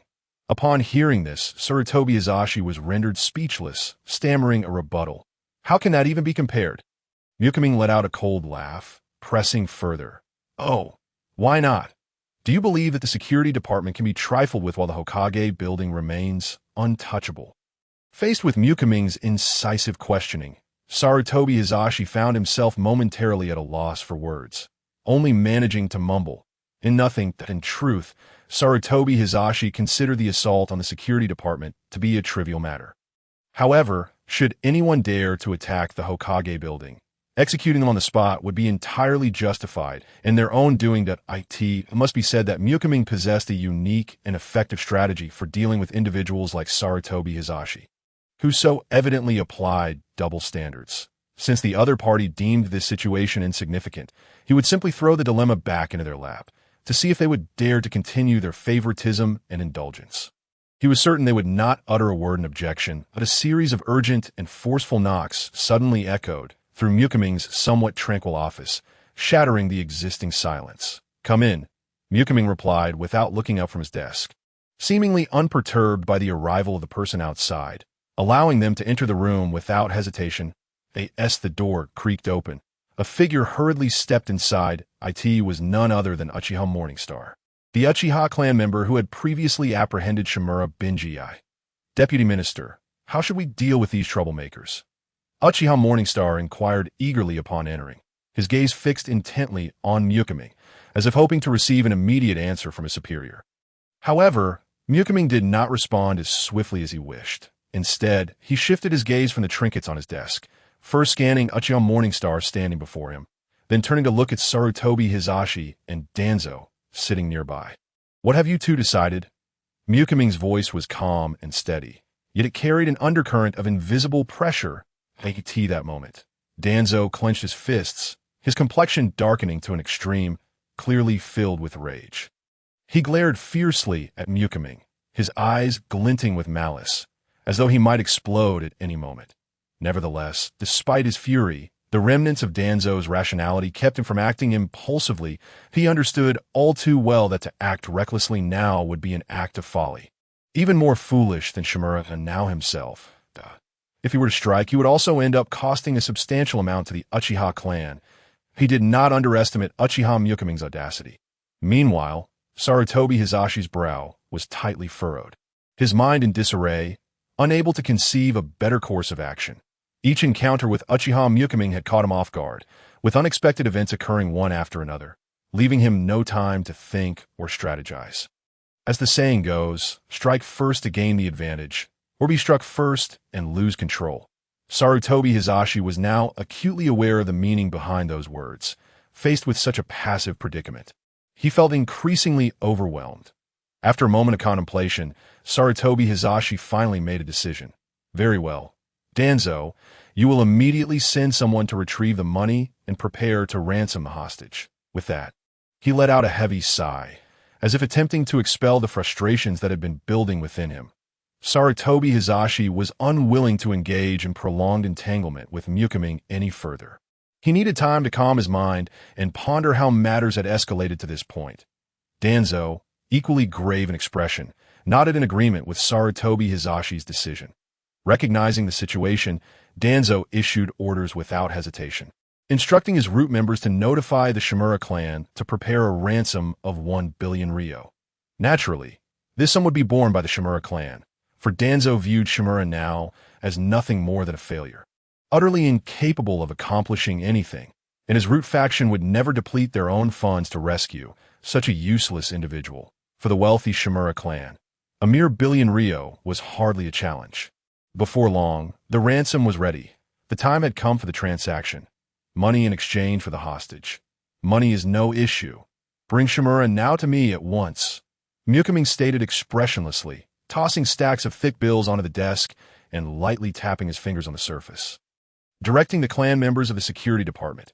Understood, Deputy Minister. The clan members quickly responded, then hurried off to fulfill the task. Shortly thereafter, Shimura now arrived at Ming's office, escorted by two Uchiha clan members. He kept his head bowed, his body trembling slightly, seemingly filled with dread, unable to meet Danzo's dark countenance. Where are the others? Why is only Shimura now here? Danzo furrowed his brow, his sharp gaze fixed on Ming as he coldly questioned. In the face of Danzo's inquiry, Ming merely smiled faintly, choosing not to answer, but instead maintaining eye contact with Danzo, seemingly waiting for the latter to lose his composure first. Sarutobi Hisashi, on the other hand, remained composed. Upon seeing only Shimura now's presence, he had already grasped the general course of events. However, Danzo clearly had not caught on so quickly. The silence stretched on for a considerable time until Danzo suddenly seemed to realize something significant. His expression darkening instantly, he gritted his teeth tightly, his jaw clenched, hands unconsciously forming fists, the knuckles whitening from exertion. Ultimately, though, Danzo managed to suppress his inner fury. Slowly releasing his tightly held fist, he took a deep breath, striving to calm himself, then turned to address Shimura now and the others behind him, stating, "Let us go." With that, he stepped forward, leaving Ming's office alongside Sarutobi Hisashi, while Shimura now and the other attendants, bewildered, hurriedly followed suit. Danzo, assistant in our clan. After leaving the security department, Shimura now could no longer suppress his inner doubts and anxieties. After a moment's hesitation, he could not help but inquire of Danzo, who was walking ahead. However, before he could finish his question, he was met with a fierce reprimand. "Shut your mouth." The roar erupted like thunder on a clear day, rendering Chinese Iaido instantly mute with trepidation at that moment. Danzo's expression was terrifyingly grim, as if it could drip with malice. The fury raging within him had reached its zenith, leaving no room for him to entertain Naoto's inquiries. Startled by Danzo's sudden rebuke, Naoto trembled involuntarily, instinctively sealing his lips, too fearful to utter another word. Yet his face betrayed a cautious yet bewildered demeanor, his eyes fixated on Danzo's retreating figure, as if seeking answers from there. Observing Naoto's state, Danzo's ire only intensified. He abruptly halted, pivoting to glare fiercely at Naoto. His teeth gritted as he spat. "You fool! Can you not comprehend the gravity of the situation? Your blatant assault on the security department is an egregious affront to its authority. They will not let this matter slide easily, and someone must pay the price so that the Uchiha can seize this opportunity to establish their dominance. It must be either you or the ruffians you commanded. A portion of them must bear the consequences. This affair cannot simply be smoothed over with monetary compensation. And what do you wish to do now? Trade your own life for that of your subordinates." Just then, the previously silent Sarutobi Hisashi could no longer contain himself. He sighed gently, approached Naoto, and placed a hand on his shoulder, speaking softly. "Naoto, Danzo speaks the truth. Someone must step forward to bear the Uchiha's wrath. It must be either the one who issued the orders or the ones who acted upon them." Though Naoto often appeared somewhat rash, he was not devoid of intellect, as Sarutobi and Danzo elucidated the matter with such clarity. Realization dawned upon him in an instant. His complexion turned as pale as a sheet, as if all vitality had been drained from him, and he slowly lowered his head, his lips pressed tightly together, remaining silent. "Humph! What a useless wretch!" Danzo glared at Naoto's despondent, lifeless demeanor with increasing contempt. His anger flared even more to go back and inform Shimizu Yuhi that, effective immediately, you are no longer fit to serve as the second elder. The more incompetent the individual, the greater the power they wield, and the more substantial the ensuing losses. Danzo bellowed furiously before turning to lead his root ninjas away. Sarutobi gazed at Naoto's timid, pitiful form and shook his head in resignation, letting out a soft sigh before departing with his own Umbu ninjas in the vast, empty space. Naruto stood alone, head bowed, resembling a soulless statue. Motionless, a gentle breeze tousled his disheveled hair, adding an air of desolation and solitude. "Good morning, Deputy Minister." This crisp and resonant greeting shattered the tranquility of the morning streets. There walked Mumu, leisurely making his way down the road, a steaming breakfast in hand, savoring each bite. Today he donned a pristine blue high-collared robe adorned with the Uchiha fan emblem, evidently on his way to the security department to commence a new day's duties. Upon hearing his name called, Mumu turned, but before he could respond, Uchiha Rakifeng raced up from behind like a gust of wind, his face beaming with a radiant smile as he called out, "Deputy Minister." As he drew closer, he slowed his pace to walk alongside Mumu, greeting him warmly. Mumu smiled back, recognizing Rakifeng. "Ah, it's you, Rakifeng? Good morning. You seem particularly cheerful today. Is there good news?" Uchiha Rakifeng chuckled mischievously and replied, "Deputy Minister, can you guess what the good news is?" Mumu feigned curiosity, jesting, "Could it be that our Rakifeng has finally found a beloved girlfriend?" At this, Rakifeng's earlier exuberance deflated like a punctured balloon, and he pouted, muttering, "Deputy Minister, how could you say such a thing? It's so disappointing." Yet, seeing Mumu's teasing gaze, he could only shake his head in resignation. Mumu couldn't help but chuckle inwardly, thinking, "It seems I've found my source of joy for the day." He quickly reassured him, all right, no more teasing, tell me the good news." Taking a deep breath to steady himself, Rakifeng leaned closer and whispered, "Deputy Minister, you may not know, but last night, that detestable Shimizu Naruto actually died." Upon hearing this, Mumu's expression shifted to one of astonishment. The news was completely unexpected to him, as he had been unaware of any such developments prior. Rakifeng nodded, speaking in a calm tone, "Yes, the news just came in this morning.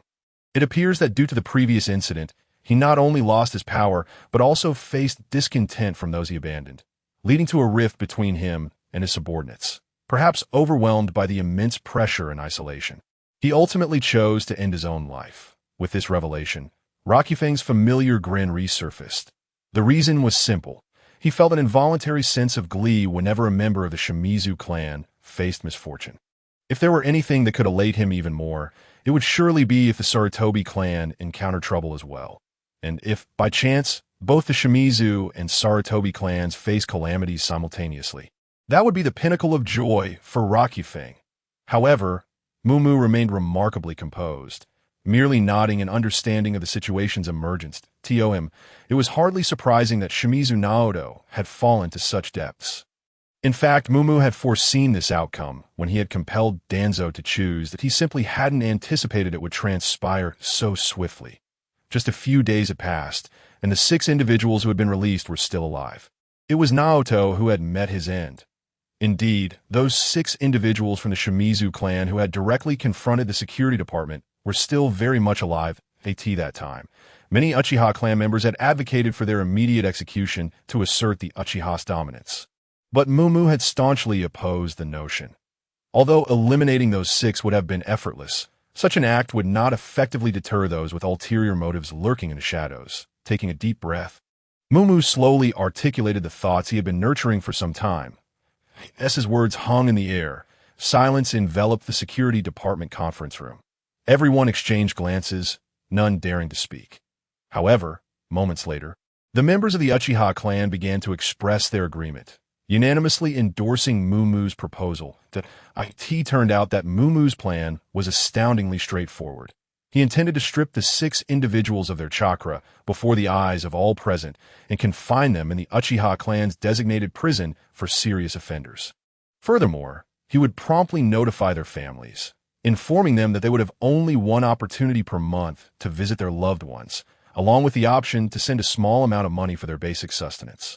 After all, the Uchiha clan would not provide for these criminals without cause.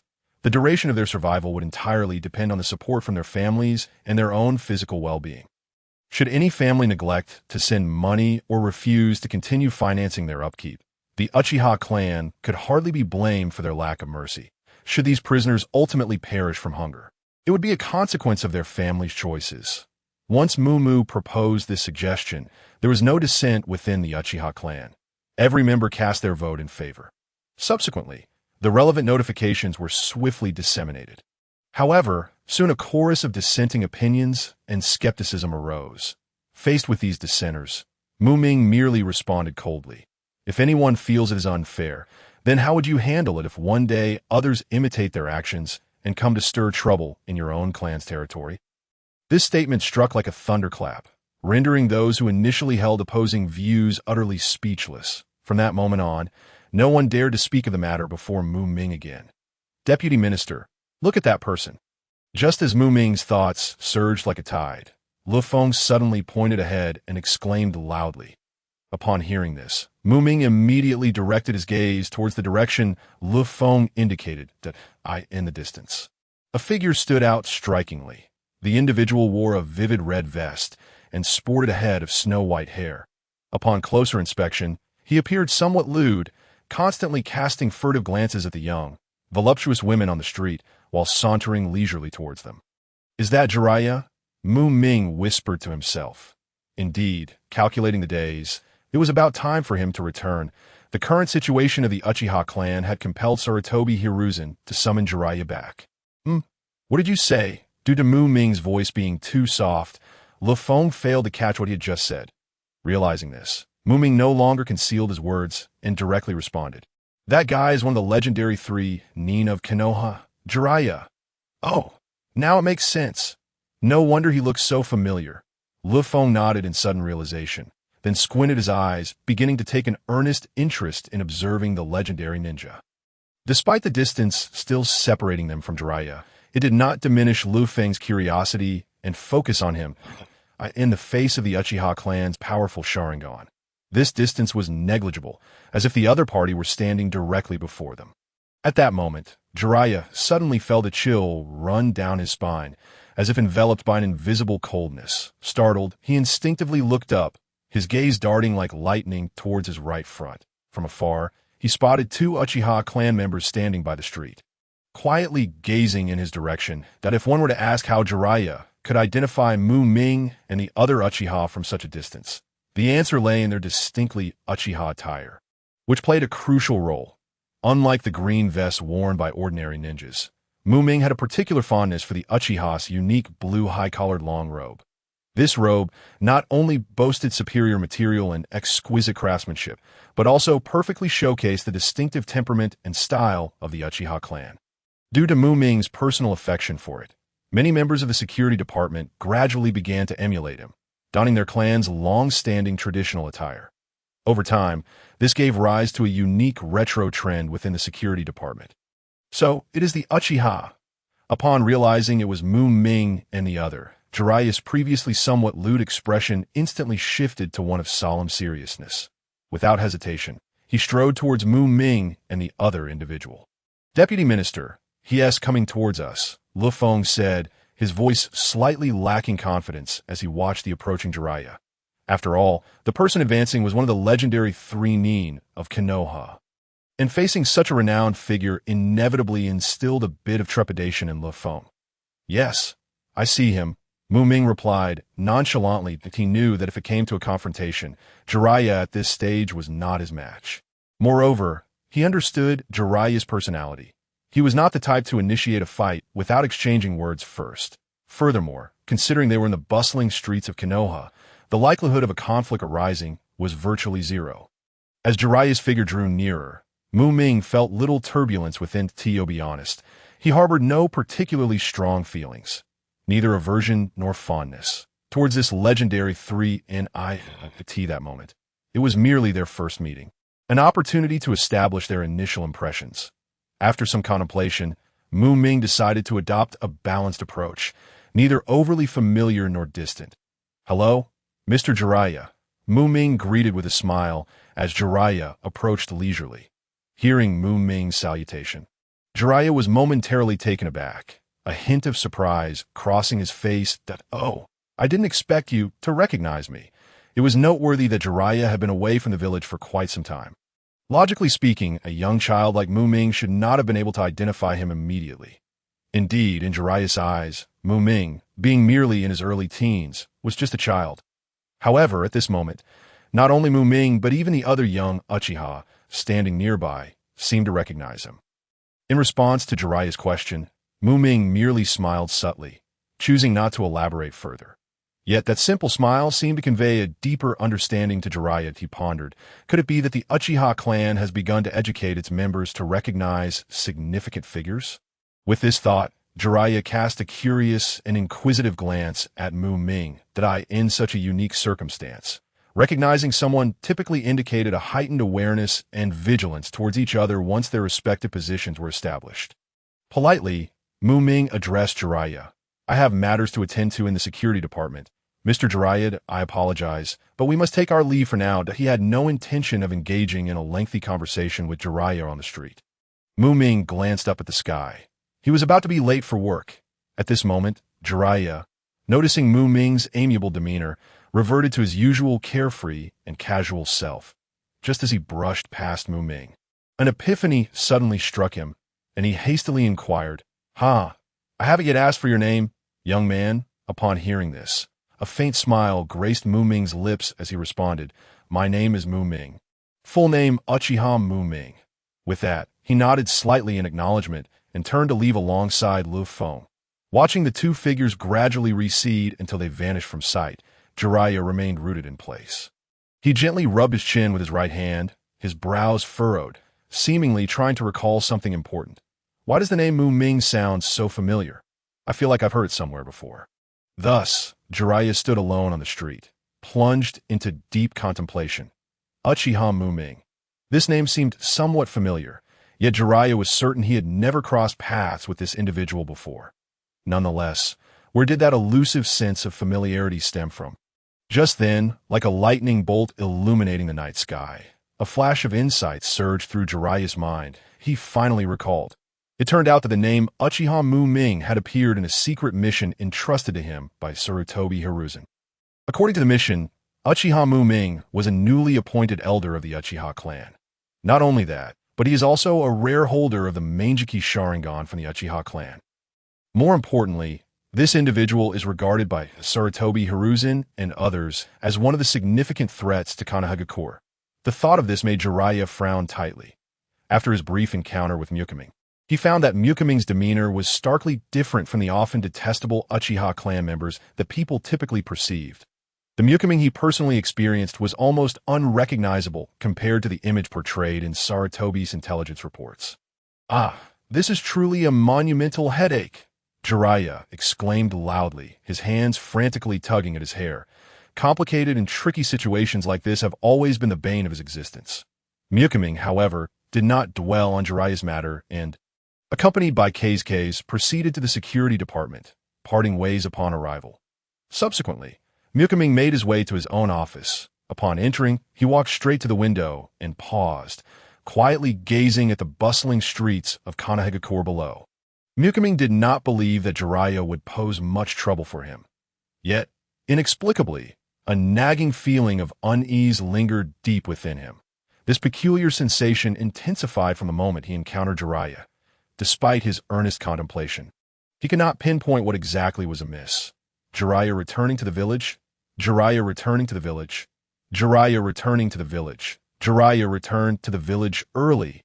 Ming murmured softly, and suddenly, like a flash of insight, he finally recognized the source of his discomfort. He began to ponder. Did Jiraiya's premature return signify a shift in the narrative?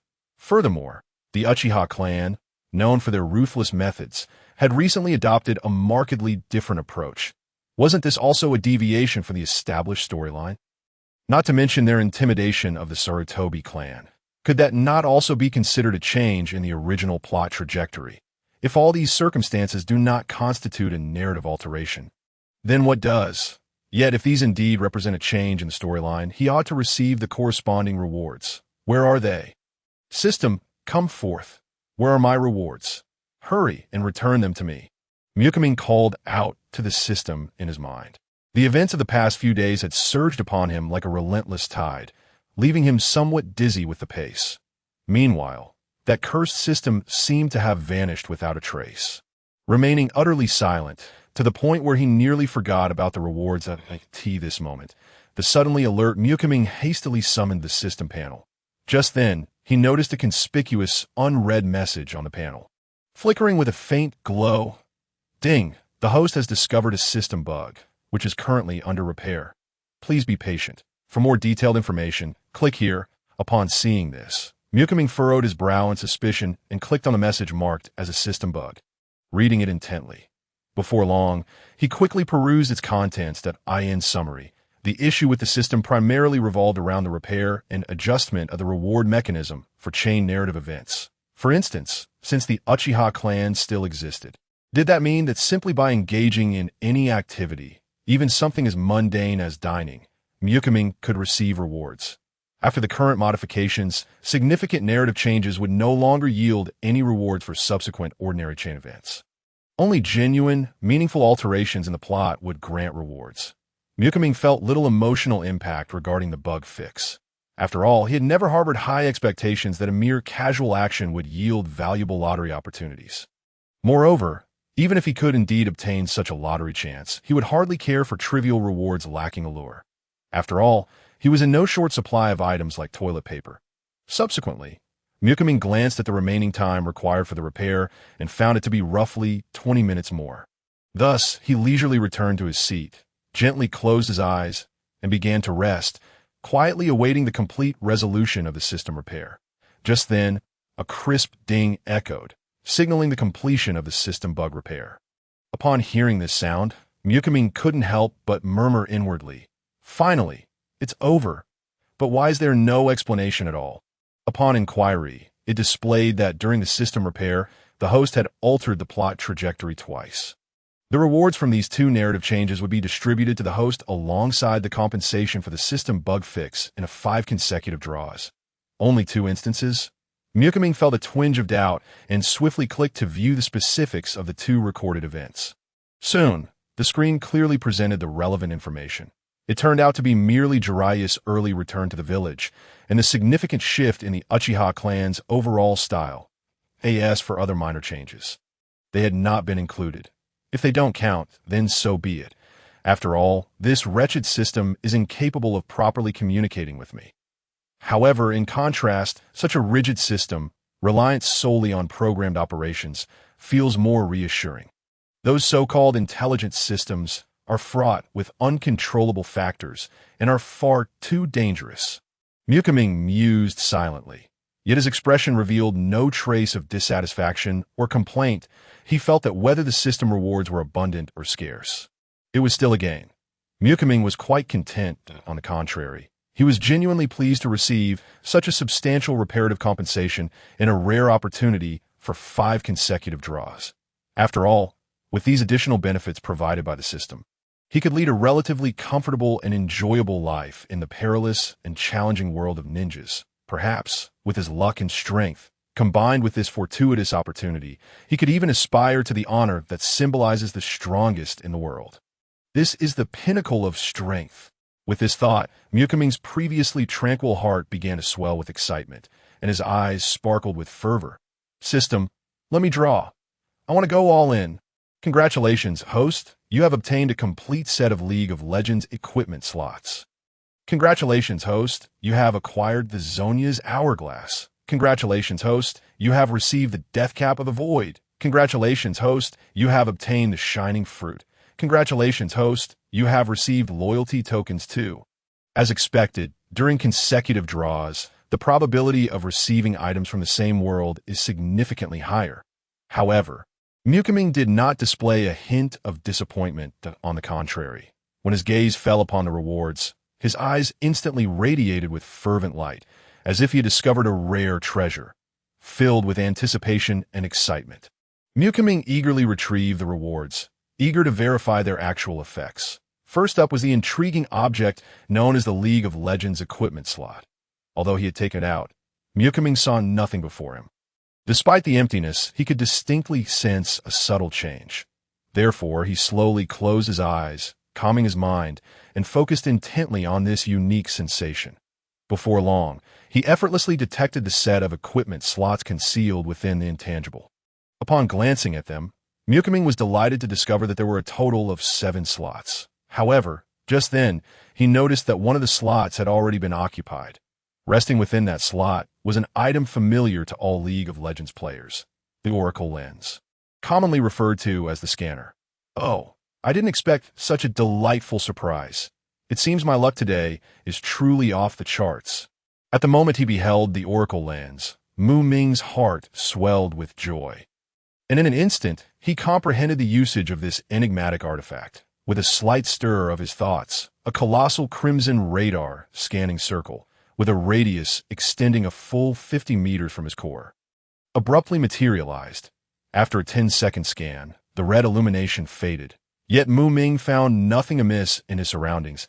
As he observed the oracle lens entering a cooling phase, he proceeded to examine its relevant introduction. Upon finishing, he discovered that this oracle lens diverged significantly from its original game mechanics. Originally, the oracle lens merely scanned the environment, alerted users to hidden enemy units, revealed invisible traps, and rendered nearby guards visible. However, the current iteration of the oracle lens was far more than a mere scanning device. It could effortlessly identify anything that contradicted reality. For instance, if Ming were to unwittingly fall into an illusion or inadvertently stumble into a mysterious realm, and if he found himself in doubt about whether he had indeed been ensnared, he need only draw forth the oracle lens to swiftly ascertain his predicament.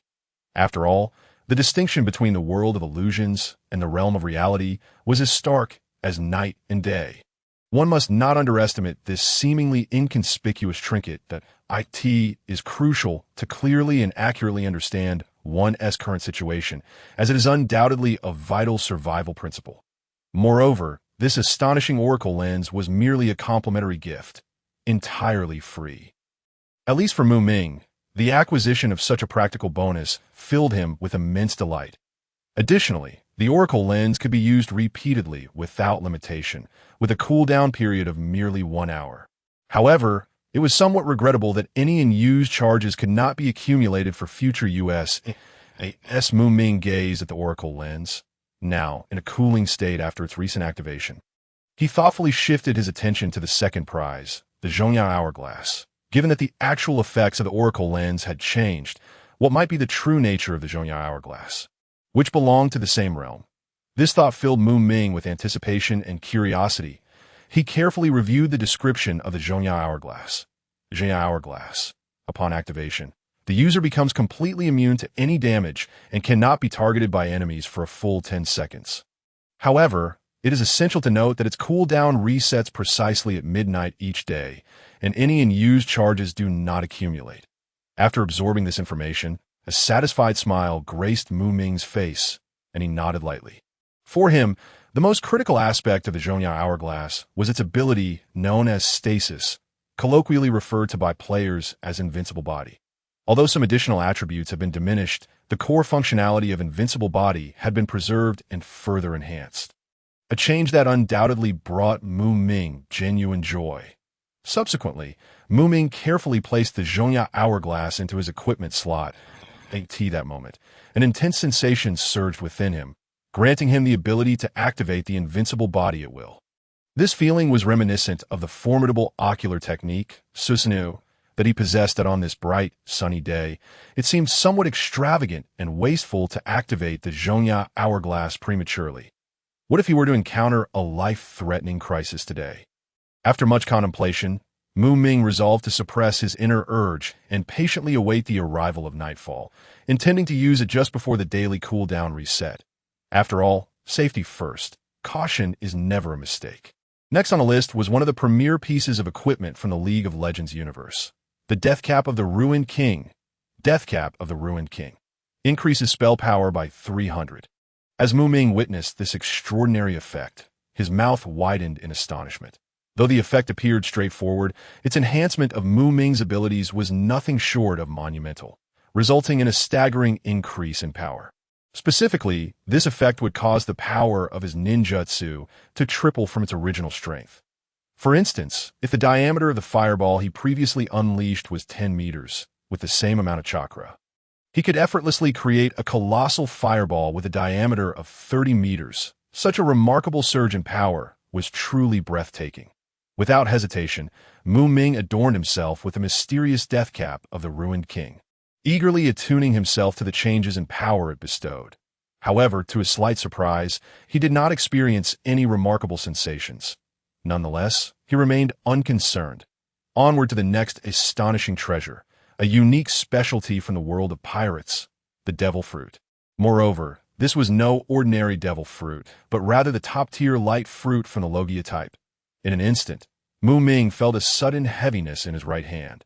Upon closer inspection, he beheld a bizarre fruit adorned with swirling floral patterns, radiating a vibrant yellow hue, materializing out of thin air in his grasp. This was the legendary light fruit that was wielded by Admiral Borsellino, known as Kizaru, one of the highest combatants of the Navy headquarters in the original One Piece series. Just how formidable was the power of this fruit? It is worth noting that even Kizaru's former mentor, Admiral Zephyr, once remarked that Kizaru relied too heavily on his fruit's abilities. What did this imply? Among his peers of equal strength, Kizaru's mastery of haki could be considered mediocre at best. Yet despite this apparent shortcoming, Kizaru remained firmly seated upon the throne of the Navy's mightiest, thanks to the astounding powers bestowed by the light fruit.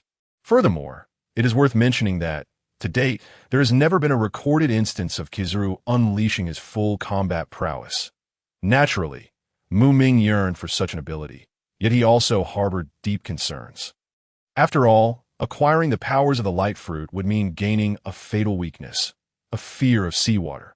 While he resided in the world of Naruto, where seawater might not possess the unique properties that counteract devil fruits, Ming was not prepared to gamble with his future. As the saying goes, better safe than sorry. The potential consequences of possessing such a critical weakness were simply unimaginable at that moment. A flash of inspiration struck Ming's mind, and a brilliant idea suddenly emerged. He recalled the fortunate equipment slot he had just drawn from League of Legends. His gaze instinctively fell upon the light fruit, which emanated an otherworldly glow. Could the light fruit be considered a piece of equipment? Ming was not entirely certain. However, since he had conceived such an intriguing notion, why not boldly attempt it? After all, he had nothing to lose by trying. With determination, Ming took a deep breath, focused his mind, and concentrated all his attention inward. With a slight shift in his thoughts, the light fruit he had been holding vanished like magic, leaving no trace behind. Ming's eyes widened in disbelief as he stared at his empty palm. When he lowered his gaze to his hands, he was astonished to discover they had transformed into two radiant beams of light, seemingly composed of pure illumination. That moment, Ming could no longer contain his elation and burst into joyous laughter. Actually worked. Overwhelmed with excitement, Ming hastily approached the window and, without a moment's hesitation, flung it open. He gazed into the distance at the vast, uninhabited land, his eyes shimmering with anticipation and curiosity. Gradually, he extended his right index finger, aimed it at the ground far away, and gently tapped it. In an instant, an exceedingly minute light projectile shot forth with astonishing speed. Despite its diminutive size, its velocity was akin to that of lightning, in the blink of an eye. The light projectile accurately struck the spot Ming had targeted. As he focused intently, he beheld a small hole emerging on the previously unremarkable terrain, with the surrounding earth and debris scattering chaotically from the powerful impact of the light projectile. However, Ming's experiment was far from over. He quickly retrieved a remarkably sharp kunai from his pocket, firmly grasped its handle, and cautiously drew the blade across the palm of his left hand, creating a small incision.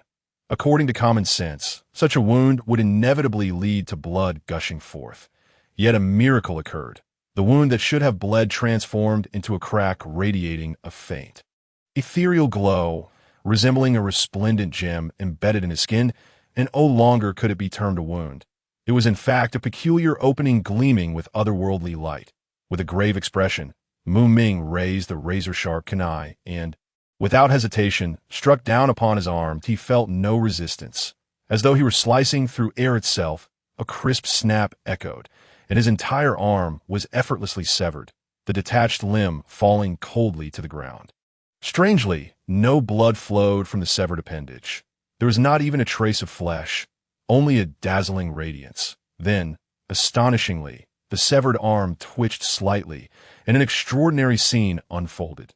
The arm lying on the ground transformed into a streak of light and, in a flash, zipped back to its original place. As the light gradually dissipated, Mu Ming's once broken arm miraculously healed, appearing as though it had never been injured at all. He gently lifted his hand and flexed his fingers, feeling no discomfort or pain whatsoever. Moreover, even the sleeve of his clothing showed no signs of damage. Everything appeared serene and normal. The incredibility of this scene was almost beyond belief, as if the entire severing incident had merely been an illusion. In reality, this was the renowned ability of the nature-type devil fruit. Elementalization. Ha! At last, Mu Ming could no longer contain his laughter, collapsing into fits of mirth in his office.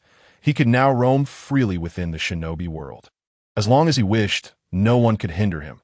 After a spell of laughter, Mu Ming turned his attention to the final prize. Only one prize remained, a pair of so-called loyalty talismans. Loyalty talisman, produced in the world of cultivation. Crafted using the unique techniques of the puppetry sect. The user must first drip their blood onto the talisman paper, then affix it to the target to gain a subordinate who retains all their strength and intellect. Pledging unwavering loyalty. Note: due to unknown influences, the power contained within the loyalty talismans is steadily dissipating. It is estimated that in 1 hour, they will lose their permanent loyalty power, and in 2 hours, they will become utterly ineffective, turning into mere scraps of paper. Please use them promptly to avoid waste. Furrowing his brow, Mu Ming fixed his gaze on the 2 yellow talismans in his hand, muttering to himself, "Damn it, this thing hardly seems legitimate. Isn't this just a cultivation version of a permanent summon?" At that moment, a sudden flash of inspiration struck Mu Ming. He recalled that he still had one precious chance for a limited draw. This was a realm shrouded in mystery, brimming with countless rare treasures and opportunities. In comparison, the worlds he had drawn from before now seemed trivial. Take the world of Inuyasha, for instance. While it did contain some valuable items, their quantity was quite limited, and most were merely external weapons. Then there was the Dragon Ball world. Although the Super Divine Water was quite impressive, he had already used it, and he could not utilize the genuine article. As for the empty Super Divine Water bottle, it was of no use as an effective anchor point. Moreover, in the Dragon Ball universe, the truly formidable entities were primarily the characters themselves, and the external items that Mu Ming could draw were few and far between, with little utility for him. After much contemplation, it seemed that only the fruit of the spirit tree and the senzu beans caught Mu Ming's interest as for the Dragon Balls, even if he were fortunate enough to draw one. What good would a single Dragon Ball do? At best, it would serve as a gaudy ornament, should he happen to draw the Dragon Ball of the Eternal Dragon. That would be quite the delight. Other items, such as the Flying Nimbus, the Rui Jingu Bang, the Universal Capsule, the Time Machine, or the Patera Earrings, held little allure for Mu Ming. While he was indeed envious of the myriad gadgets in the world of Doraemon, he had already consumed them all, turning even the bread bag to dust. Of course, even if there were more, they would likely be as useless as the Super Divine Water bottle, incapable of serving as effective anchor points. As for items from the Jackie Chan adventures, One Piece, or League of Legends, while they were indeed impressive, Mu Ming felt it somewhat regrettable to utilize them in this manner, especially in the case of League of Legends. If only it were the world of Runeterra, then he would be in for a treat. There were countless divine artifacts and bug-level items there. Ultimately, game world items fell just a tad short. But now it was finally time for the cultivation world. This was worth it. System immediately set the anchor point to the loyalty talisman and proceed with the draw. Mu Ming urgently commanded the system. Soon, the mechanical voice of the system echoed. "Congratulations. Host, you have successfully obtained a complete restoration pill." Upon hearing this name, Mu Ming couldn't help but feel puzzled, mumbling to himself. Complete restoration pill? I've never heard of that before. I only knew of the complete tonifying pill. Could this be some knockoff? With a heart full of curiosity, Mu Ming quickly retrieved the so-called complete restoration pill from the system space. As he focused on it, he was rendered speechless by the sight before him, exclaiming, "What the hell, it's enormous." There lay a pill the size of a mangosteen, round and brown with several lines etched upon its surface, resting quietly in the palm of his hand. Such a colossal pill was indeed a rarity, which explained Mu Ming's astonishment. Instinctively, he leaned closer to the pill and gently sniffed it, only to find it emitted no scent whatsoever. However, at that moment, an uncontrollable urge surged within him. He suddenly felt an overwhelming desire to consume the pill. As seconds ticked by, this craving intensified, and Ming understood the reason behind this phenomenon. After all, as the saying goes, the more deficient the body is in a certain substance, the stronger the craving for related food or medicine. The intense longing he felt for the complete restoration pill indicated that his body likely required the nutrients or energy contained within it to replenish its deficiencies. Complete restoration pill, produced in the world of cultivation. Crafted from various herbs that strengthen and nourish the body, it is effective for fortifying the foundation and replenishing deficiencies that, if lacking, it compensates. If not, it promotes health. The complete restoration pill is exquisitely flavorful. Carefully, Ming extended a finger and gently grasped the complete restoration pill. Upon contact, he felt a slight hardness, causing his heart to tighten. He dared not apply too much pressure, fearing he might accidentally crush it. After all, it would be a significant loss to ruin such a precious pill. After a moment's hesitation, Ming resolved to take a more straightforward approach and bite into the elixir. He opened his mouth and slowly inched closer to the pill. It was evident that the pill was not small enough to be swallowed whole in a single bite. Consequently, Ming adjusted his position, preparing to consume it in 2 bites. When he took the first bite, he initially anticipated it would be difficult to chew. However, to his surprise, the pill was not as challenging to masticate as he had imagined. As his teeth sank into it, a part of the pill was crushed. Producing a faint sound, he quickly took a second bite, successfully placing the entire pill into his mouth. Shortly after the 2 bites, Ming distinctly felt a warm sensation beginning to emanate from his stomach. This warmth gradually spread, as if a gentle force was nurturing his inner being. Yet aside from this soothing flow, there seemed to be no other remarkable changes that I feel the same sensation after sipping a cup of hot water. Ming's eyes widened, his expression a mix of shock and confusion. He hastily checked the system panel on his body, hoping to find some indication of the pill's effects. However, no matter how he looked, it appeared unchanged from before.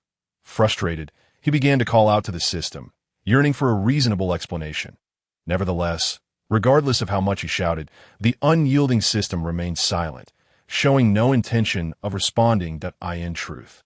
Ming was not from a world of cultivation, and he was completely unaware of many common knowledge issues that required no special explanation within the realm of the cultivators. Furthermore, the system operated strictly according to its program parameters, never taking the initiative to engage in matters beyond its established scope. Thus, the unfortunate Ming remained oblivious to the fact that pills designed to consolidate one's essence often did not reveal their efficacy immediately, opting instead to manifest their effects gradually and subtly over time. Unfortunately, he was unaware of this. Well, never mind. I might as well use these loyalty talismans. Otherwise, they would go to waste. It must be noted that Ming possessed a particularly admirable trait. He had a remarkably open heart. While most individuals would ruminate and become entangled in their thoughts when faced with situations, Ming never did so. When it came to matters that had already transpired and could not be altered, he would not waste excessive energy fretting over them that moment. All his attention was focused on the 2 mysterious loyalty talismans in his hand. Upon examining the system's prompt, he discovered that there was less than 30 minutes left before the talismans would become ineffective. Not daring to delay any further, Ming hurriedly followed the steps outlined in the instructions. He carefully bit his finger. It did not hurt, nor did it bleed. His body passively activated its elementalization. Ming attempted to control this passive elementalized state. However, as soon as he came into contact with the shining fruit, the force was minimal, making it easy to manipulate, but the suppression required time to adapt. Nevertheless, Ming had another method. He could simply take out the shining fruit. With a thought, the shining fruit materialized in his hand. He placed it casually on the table. Then, he bit his finger again, this time successfully drawing blood. But a drop of crimson liquid gently fell onto the yellowed talisman paper. An astonishing sight unfolded. The moment the drop of blood touched the talisman paper, it rapidly seeped in as if drawn by a magnet.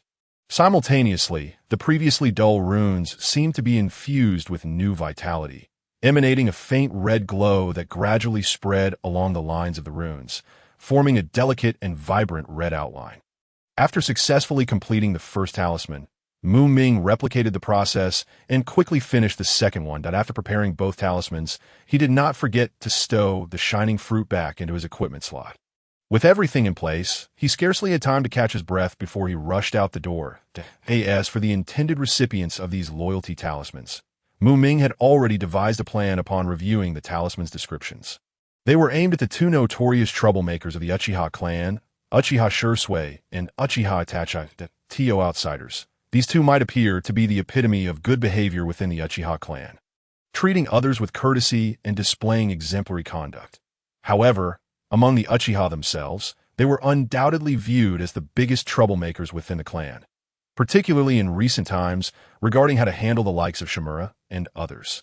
Although Shisui had not overtly expressed his dissent, his melancholic demeanor spoke volumes.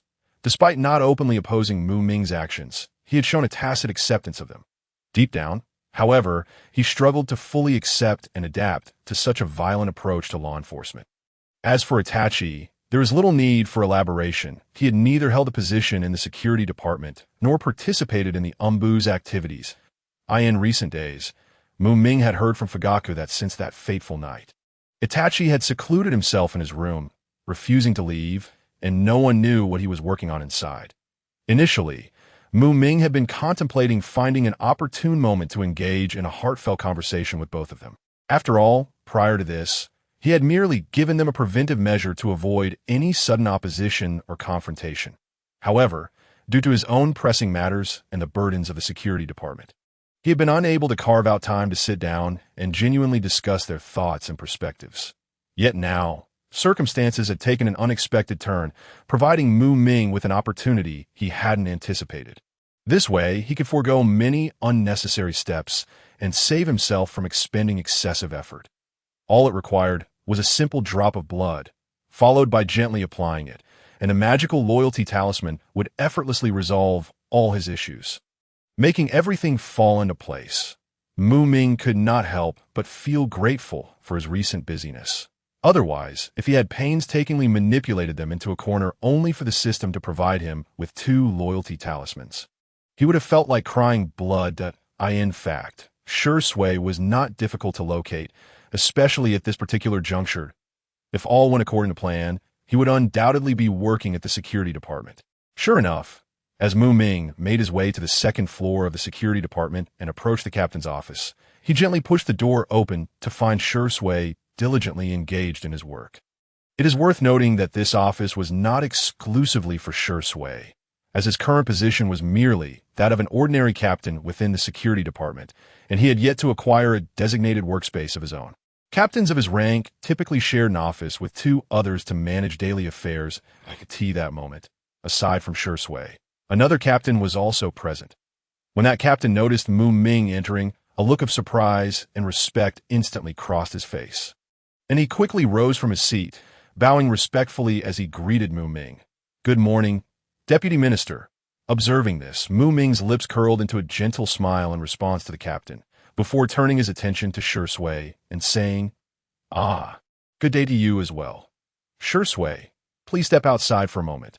I have something I wish to discuss with you." Hearing Ming's words, Shisui paused for a moment but quickly regained his composure, promptly responding, "Oh, of course, Deputy Minister." Without a moment's hesitation, he set aside the documents he was handling, rose swiftly, and followed Ming out of the captain's office. The security department was bustling with activity during working hours, filled with busy figures coming and going. However, Ming did not slow his pace. He adeptly navigated through the crowd, leading Shisui toward his office. Throughout their journey, the two maintained a front-and-back formation. "Deputy Minister, is there something you wish to discuss with me?" Shisui inquired. Shisui, haven't I told you to drop the formalities? Just call me by my name." Ming replied with a smile, exuding the charm of a cunning fox. Shisui paid little heed to this, responding casually, "All right then, Ming, if that's the case, let's get to the point. What is it that you need from me?" "I have a pile of tasks awaiting my attention. With a mischievous grin, Ming leaned closer to Shisui and whispered, "How about we have dinner at my place tonight?" As he spoke, he raised his right hand, seemingly to pat Shishui's shoulder. At that moment, his hand was empty. Just as his hand was about to make contact with Shishui's shoulder, a yellow talisman of loyalty materialized in his palm out of thin air. The mysterious talisman adhered flawlessly to Shishui's body at that precise moment, vanishing without a trace as if it had dissolved in water. "Well then, if there's nothing else, I shall return to my duties." Shisui acknowledged, maintaining an unperturbed demeanor. "Great. Then I'll see you tonight." Ming responded with a smile. "Yes, see you tonight," Shisui replied softly, his face blooming with a warm and gentle smile, reminiscent of the sun in spring. Stirring a sense of comfort within, he then turned and walked leisurely toward the door, his steps radiating a unique elegance. As he watched Shishui's retreating figure, Ming couldn't help but let a smile creep onto his lips. A subtle glimmer flickered in his eyes, as if he was contemplating something of great significance. In their brief exchange, Ming had keenly observed a detail. Shisui seemed to have only turned to leave after receiving his explicit consent. The talisman of loyalty had activated. The remainder could wait until dinner to test the true effect of the talisman. At that moment, his gaze fell upon another loyalty talisman in his hand. Taking a deep breath, Ming carefully stored the talisman away in his system space. Then, with a thought, he returned to his bedroom on the second floor of his home. His residence bore the space marker of the Flying Thunder God technique, which was precisely how it was utilized. The distance from his home to Fujiwara's was not particularly far. He opened the window and leaped out, darting across the rooftops like a specter, his form flickering in and out of sight. In just a few minutes, he silently appeared at the entrance of Fujiwara's home. Coming to a halt, Ming raised his hand and politely knocked on the door. With a soft rustle, the door creaked open to reveal Fujiwara's wife, Uchiha Makoto, the mother of Itachi and Sasuke. A warm smile instantly graced Ming's face as he spoke. "I apologize for the intrusion. Makoto-san, that I came to see Itachi." As he spoke, his gaze unconsciously fell upon Makoto's youthful and vibrant countenance. Despite being of an age where he should refer to her as obeisance, he found it impossible to utter such a term in the presence of such a beautiful and gentle woman. Opting instead to address her as sister, Makoto seemed unbothered by his choice of address, her lips curving into a gentle smile as she softly replied, "Ah, it's you, Ming. Please come in. Itachi is in the room." With that, she stepped aside, inviting him. Ming expressed his gratitude and followed her into the house. They traversed the spacious living room and arrived at the foot of the stairs. Ming looked up to see the wooden staircase winding gracefully to the second floor. Thus, he followed Makoto closely, ascending the steps one by one. Makoto led him to a door and lightly knocked, calling out, "Itachi, Ming is here to see you."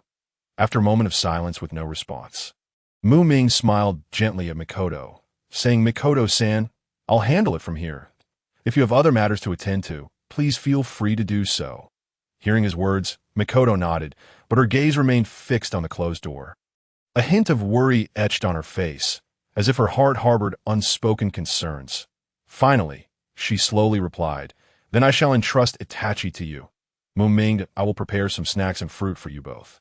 With that, Makoto turned and made her way downstairs, her footsteps seemingly heavy with unspoken burdens. Once Makoto's figure vanished around the corner of the stairs, Ming did not continue the wait as before. Instead, he decisively opened the door and stepped into the room.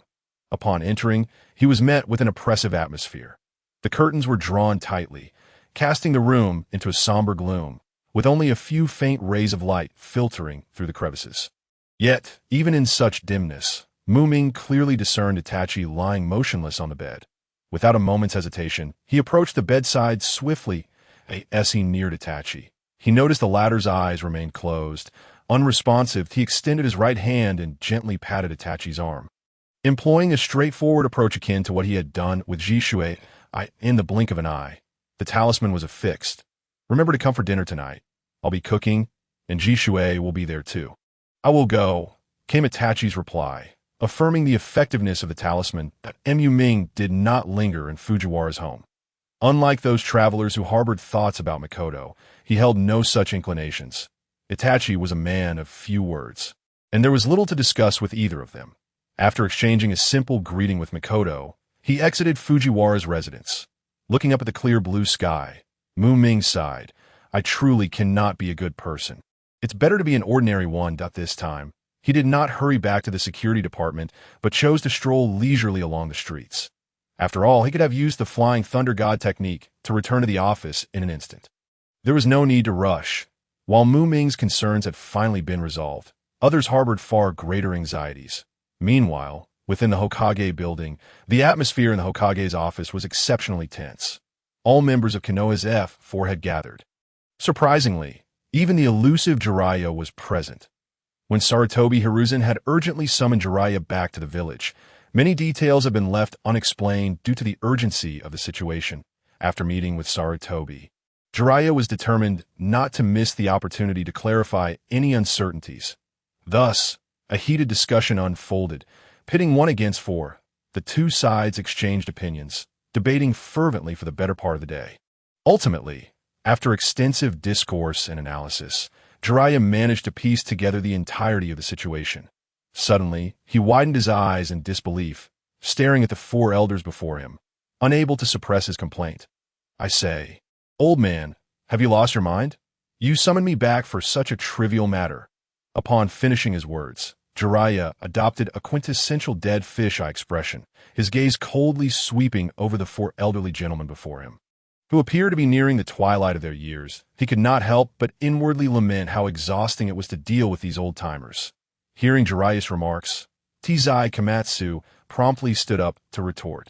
"What do you mean by trivial matters? The Uchiha clan has now openly posed a grave threat to the safety of our village. Do you not consider this a significant issue? Jiraiya, oh Jiraiya, how could you, being part of our Konoha village, utter such heartless words? Do you not care at all for the security of our village?" Before Sarutobi Hiruzen could interject, Tenseiga Komatsu, unable to contain her emotions, sprang to her feet, hands on her hips, and fervently waved her so-called moral banner, directing her ire straight at Jiraiya, immediately launching into a scolding. "Humph! Jiraiya, as a ninja of Konoha, you ought to always keep the village in your heart. Yet look at what you have done. You are bringing disgrace to your teacher and betraying our expectations of you." However, in the face of Tenseiga Komatsu's accusations, Jiraiya showed no signs of weakness. Sneering as he replied, "Old hag, do not think that merely brandishing a moral banner allows you to lecture others at will. Whether one truly cares for the village is determined by actions, not mere words. Unlike you, who spends all day talking, when it comes to actually doing something, you are utterly useless." Jiraiya continued, "I am not one of those naive youngsters easily deceived by you old folks. I can discern the truth of the matter myself, and I do not require you to speak on my behalf." Clearly, Jiraiya was in no mood to indulge the elder who frequently relied on her age to assert authority. In truth, Jiraiya had long harbored grievances against these elders of the village, believing them to be mere figureheads, contributing little of substance while often meddling in others' affairs. Moreover, he had also begun to feel discontent towards his teacher, Sarutobi Hiruzen, who consistently favored these elders. The decision he made to leave the village and wander the ninja world was influenced by various factors, in addition to the prophetic matter at hand. At that moment, Tenseiga Komatsu was so incensed by Jiraiya's words that she trembled, her chest heaving as she gasped for breath, her fingers shaking as she pointed accusingly at Jiraiya, rendered speechless for a while. She knew all too well that in terms of strength or eloquence, she was no match for Jiraiya. Engaging him directly would only lead to her own humiliation. Helpless, she turned to Sarutobi Hiruzen, plaintively expressing her grievances.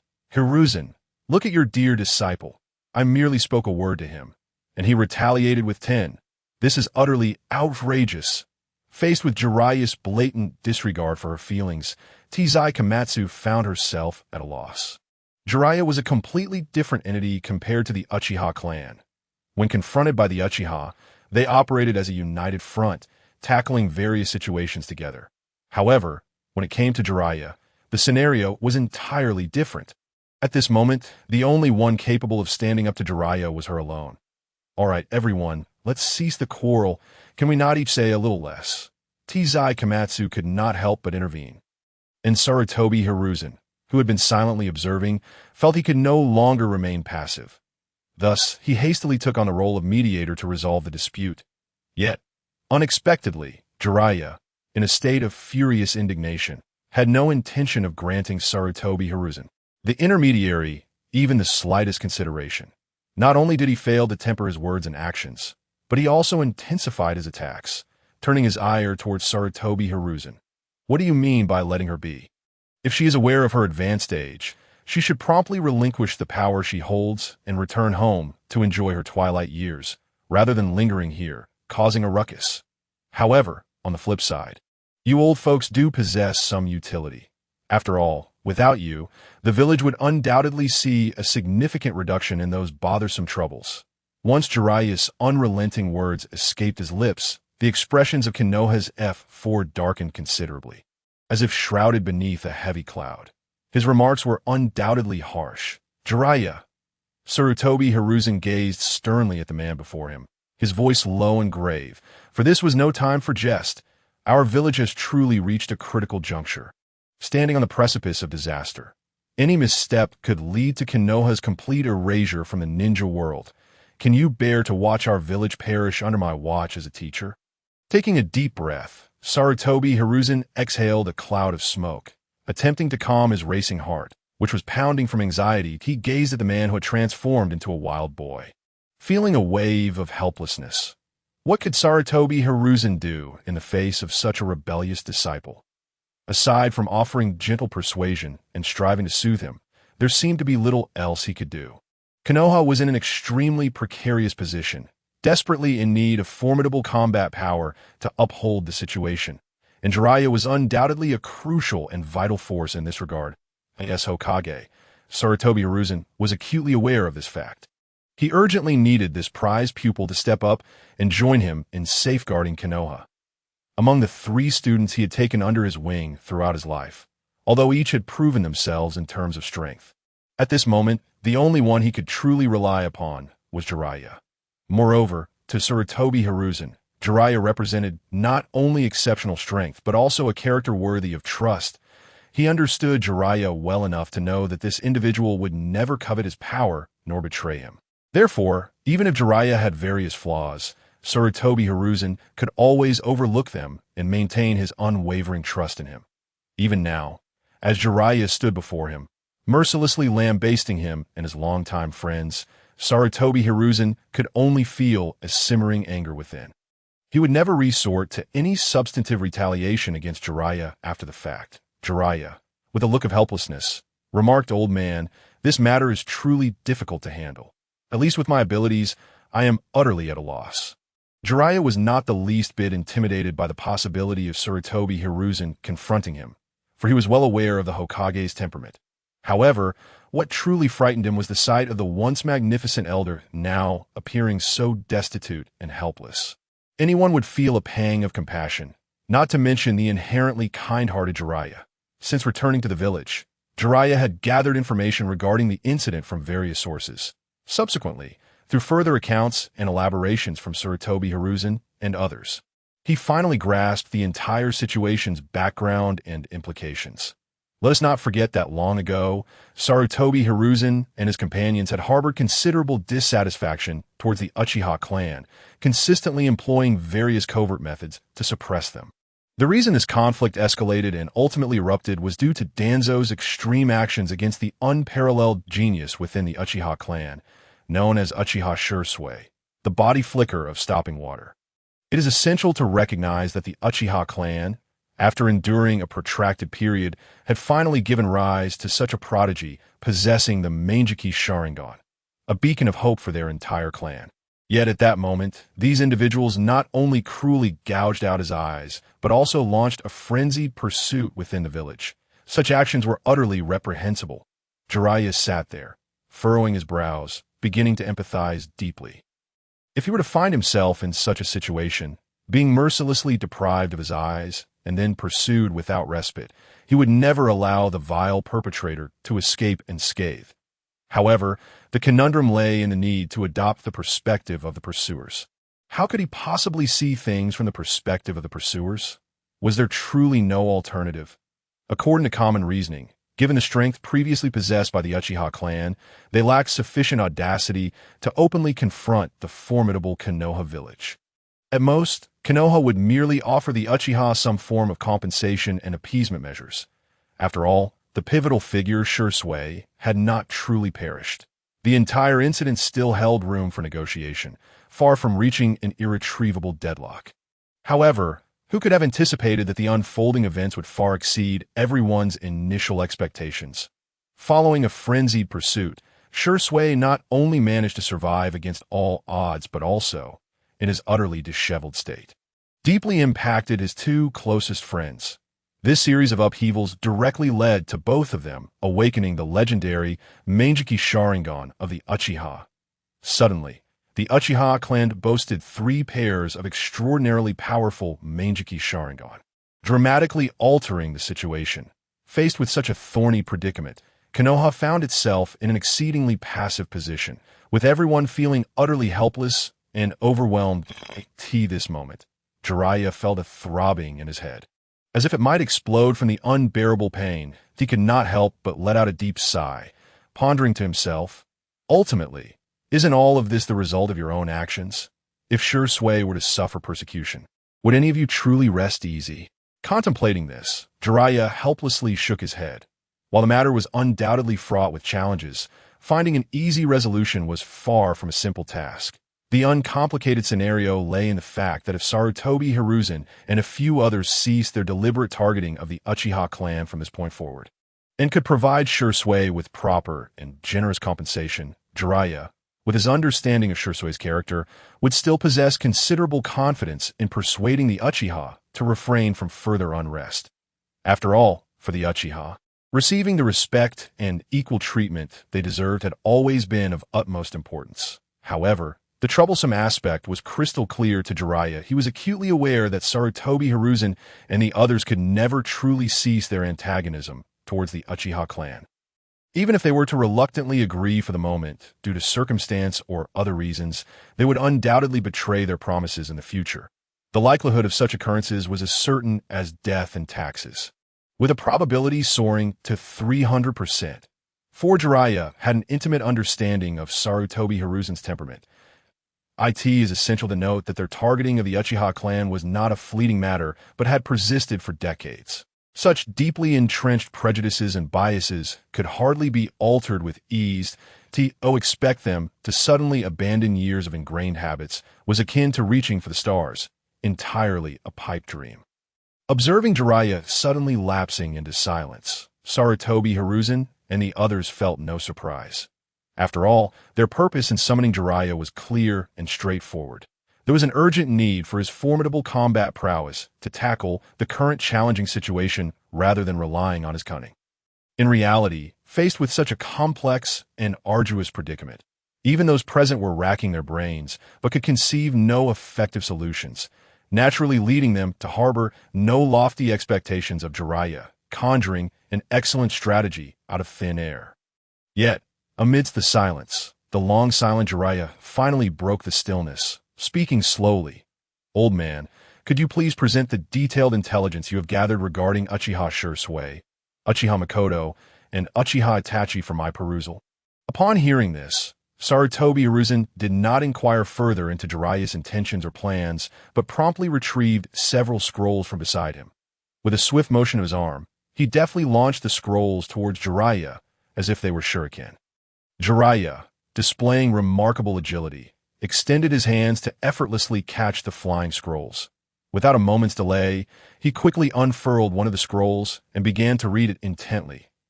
As time passed, Jiraiya remained fully engrossed, meticulously reviewing all the information concerning the 3 Uchihas, and a grave expression soon settled on his face. He sighed deeply once more, exclaiming, "Good heavens, there are indeed 2 pairs. You all are truly formidable. Absolutely astonishing." After uttering this, Jiraiya skillfully tossed the now-rolled scroll back towards Sarutobi Hiruzen with precision. He then gradually rose to his feet, taking heavy steps toward the window, and gently pulled it open. Old man, tonight, I intend to pay a visit to Uchiha Makoto and Uchiha Shisui for a heartfelt discussion. In the meantime, you all, especially Danzo, should keep your underhanded schemes to yourselves. While the potential destruction of Konoha is indeed frightening, what is far more terrifying is if we ourselves push it into the abyss of ruin, Jiraiya declared with a serious expression. Soon as his words fell, he leaped without hesitation, vanishing in the blink of an eye as if he had never been there. Watching the direction in which Jiraiya departed, the room fell into a brief silence. That moment, Danzo could not help but voice his complaint. Hiruzen, take a look at this Jiraiya. However, before he could finish, he was abruptly interrupted by Sarutobi Hiruzen. Enough, Danzo. Jiraiya is right. The underhanded actions you have been secretly conducting against the Uchiha clan must cease immediately. Konoha can no longer withstand any turmoil. Any misstep could lead to catastrophic consequences. Sarutobi Hiruzen slowly closed his eyes. Throughout his life, he had only truly valued two things: power and reputation. Yet if their erroneous decisions forced the Uchiha to revolt, and war ensued, regardless of the outcome, Konoha would undoubtedly cease to exist. At that point, the power he clutched would slip through his fingers like sand, and his once resounding reputation would vanish like mist scattered by tempest. For Sarutobi Hiruzen, the anguish and dread stemming from the loss of power and reputation far outweighed the fear of losing his life. Humph, you seem utterly feeble now, Hiruzen. Danzo sneered disdainfully at his weak and overly submissive friend. His contempt evident in his eyes. Sarutobi Hiruzen's style of governance was unworthy of the title of Hokage. However, Sarutobi Hiruzen was no mere soft target for manipulation. He was equally adept at striking at the heart of his opponent. With a sudden lift of his head, he fixed a piercing gaze on Danzo, coldly stating, Enough, Danzo.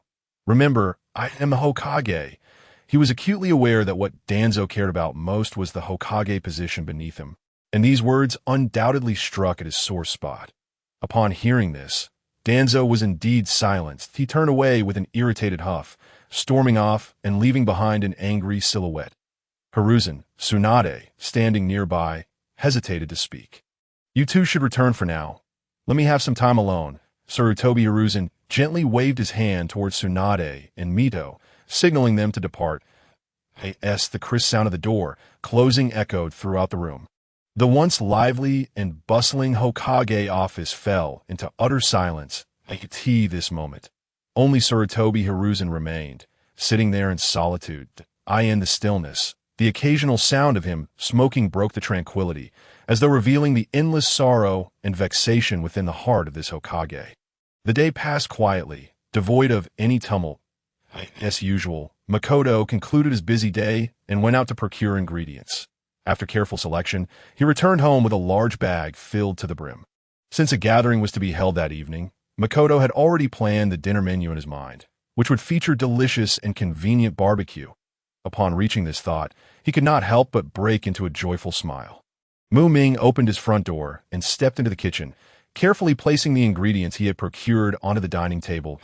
As he surveyed the mountain of food before him, he nodded in satisfaction.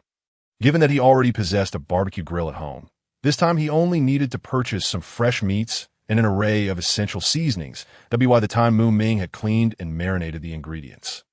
The sky had begun to darken as he set up the grill in his backyard, filled it with charcoal, and now awaited the arrival of his guests, just as he was contemplating the simple pleasure of waiting quietly.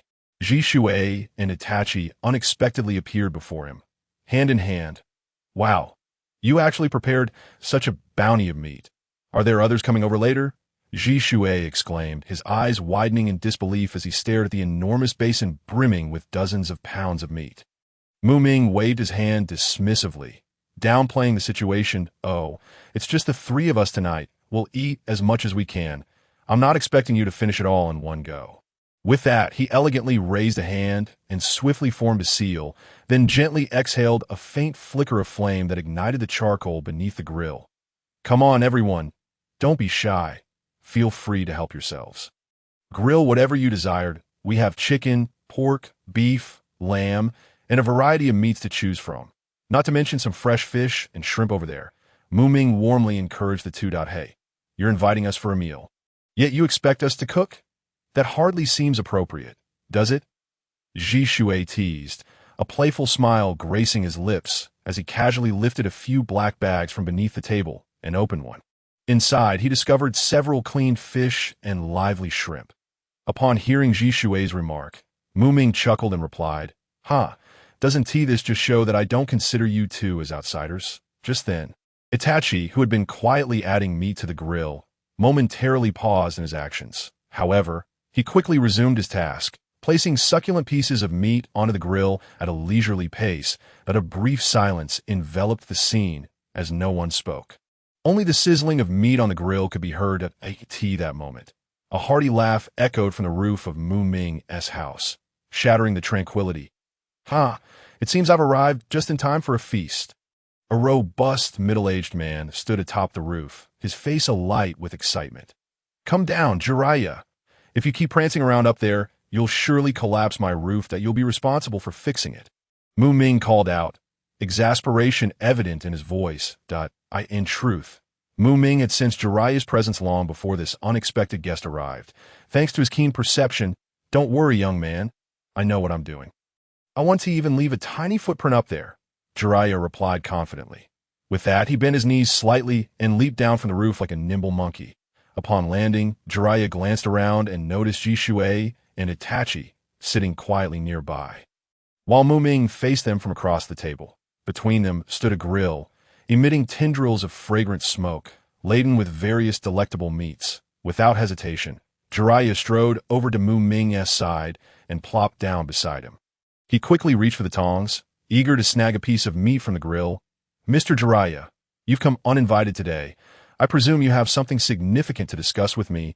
Ming observed Jiraiya's informal demeanor with a slight smile, revealing no trace of displeasure. After all, he was quite familiar with the boisterous personality of the Toad Sage. Moreover, Ming could surmise the reason for Jiraiya's visit. Ming fixated on the enticing aroma of the grilled meat while mentally preparing for a friendly exchange with the renowned ninja. Jiraiya, oh dear, I wouldn't say I'm trying to deceive you. No, absolutely not. Ming pondered, contemplating a clever strategy to persuade Jiraiya to willingly align himself with his cause. After all, wasn't everything they were doing aimed at making Konoha a better place? If they could simply rid the village of the refuse, wouldn't Konoha be far more splendid without it? With this thought, a sly smile crept across Ming's face that moment. Jiraiya bit into a sizzling piece of grilled beef and suddenly burst into laughter. Hot, hot, hot. Ming, you truly are astute. You guessed right that I had something to discuss with you. Clearly, Jiraiya hadn't anticipated Ming's directness in unveiling his intentions. He had planned to wait until after dinner to find an opportune moment to broach the subject. However, faced with Jiraiya's somewhat probing gaze, Ming remained composed and unruffled. He waved a hand gently, signaling Jiraiya to set aside his concerns, and then spoke slowly. Don't mind them. Our interests are closely intertwined. If there's a matter at hand, they will undoubtedly stand with me without hesitation.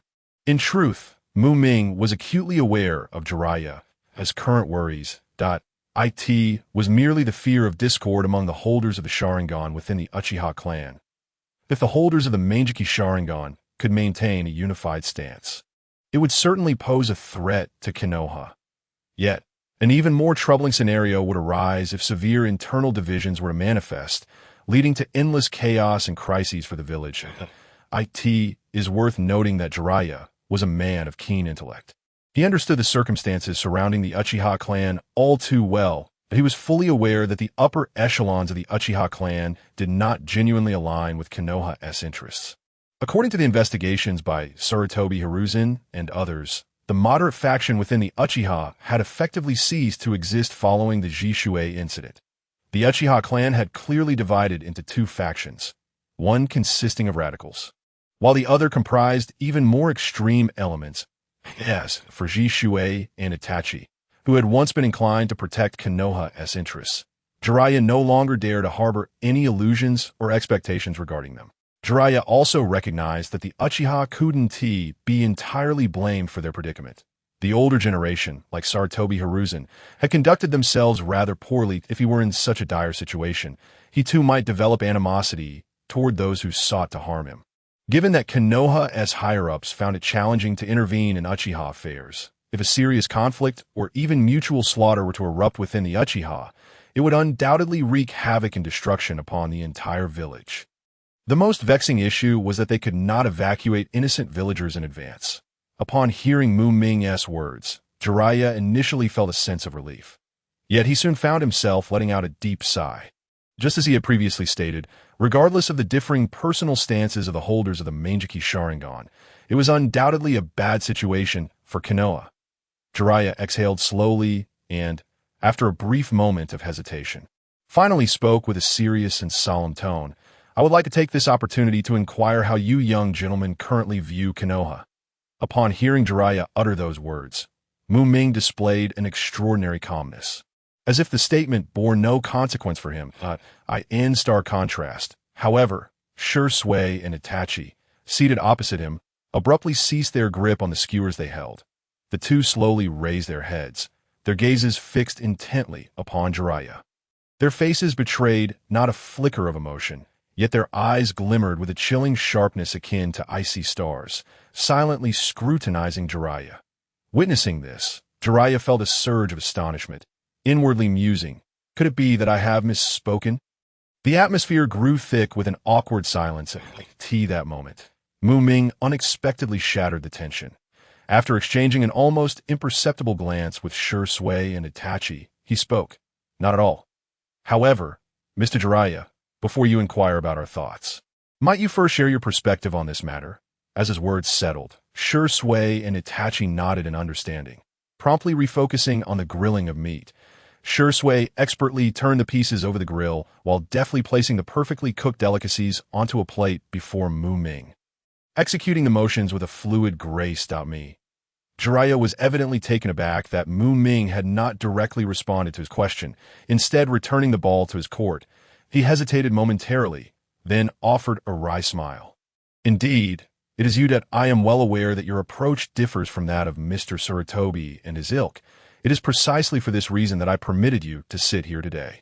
Mu Ming candidly expressed his sentiments, revealing an undercurrent of dissatisfaction with Sarutobi and the others. Upon hearing this, Jiraiya's brow furrowed slightly as he pondered how best to respond to the young man's forthright and incisive remarks. He listened attentively to every word Mu Ming articulated, swiftly discerning a profound discontent directed towards Sarutobi and his cohort. This discontent surged like a hidden current beneath a tranquil lake, seemingly silent, yet possessing immense power. At that moment, Jiraiya felt a weight settle in his heart, lamenting that this situation was likely to become increasingly difficult to navigate and resolve. The already intricate predicament had become even more convoluted due to Mu Ming's unabashed demeanor. After gathering his thoughts, Jiraiya spoke slowly. In truth, the village is the village, and the leadership is the leadership. The village poses no issue. It is the individuals managing it who are at fault. He opened a bottle of beverage, took a sip, and continued. I too harbor numerous grievances towards the old man and his associates. I must concede that, at times, their decision-making lacks the depth of contemplation it ought to have. Jiraiya was not merely venting his frustrations. He understood that fostering an atmosphere of harmonious and smooth communication was not best achieved through direct confrontation, particularly when he himself shared similar sentiments regarding Sarutobi and the others. At this juncture, he merely needed to align himself with Mu Ming's perspective and offer some moderate criticism. This would not only deepen their mutual rapport, but also potentially bridge the gap with the three Uchiha before him. A veritable twofold triumph. Mr. Jiraiya, your words remain too conservative. Sarutobi and his ilk are no longer the driving force propelling Konoha forward. Rather, they have become a cumbersome burden hindering its progress. For Konoha to thrive in the future, these heavy encumbrances must first be addressed. Despite the sharpness of Mu Ming's words, Jiraiya's expression remained notably stable. Clearly, deep down, he resonated with this assessment. Mr. Jiraiya, I trust you are aware that our Uchiha clan finds itself in this predicament not of our own volition. All of this has been forced upon us by Sarutobi and his faction. Ming inhaled deeply, his eyes shimmering with both anger and indignation. Having resolved to engage in a meaningful dialogue with Jiraiya, Ming was determined to extract some value from this encounter. He was not inclined to engage in futile exchanges that bore no fruit. What? Is it your Uchiha clan's ultimate ambition to seize the position of Hokage? Jiraiya turned sharply, his expression grave as he scrutinized Ming, who was relishing his grilled meat.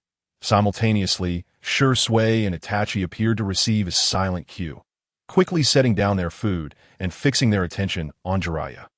Yet, in the face of such a tense atmosphere, Ming remained remarkably composed. He flashed a gentle smile and waved his hand dismissively, saying, "Oh dear, everyone, there's no need to be so tense. Come now. Let us continue eating. Enjoy the food and drink that we mustn't allow these delectable grilled meats to grow cold. Tonight, we are merely sitting together to have a chat." After delivering this statement, Ming gestured to Shisui and Itachi, encouraging them to relax. Upon hearing Ming's words, Jiraiya, Shisui, and Itachi exchanged glances before resuming their meal, picking up their chopsticks to savor the grilled delicacies, while outwardly appearing to have regained their composure. Each individual was lost in their own thoughts. The tantalizing aroma of the grilled meat was met with Jiraiya's mouth, yet the flavor was as bland as chewing wax, devoid of any enjoyment.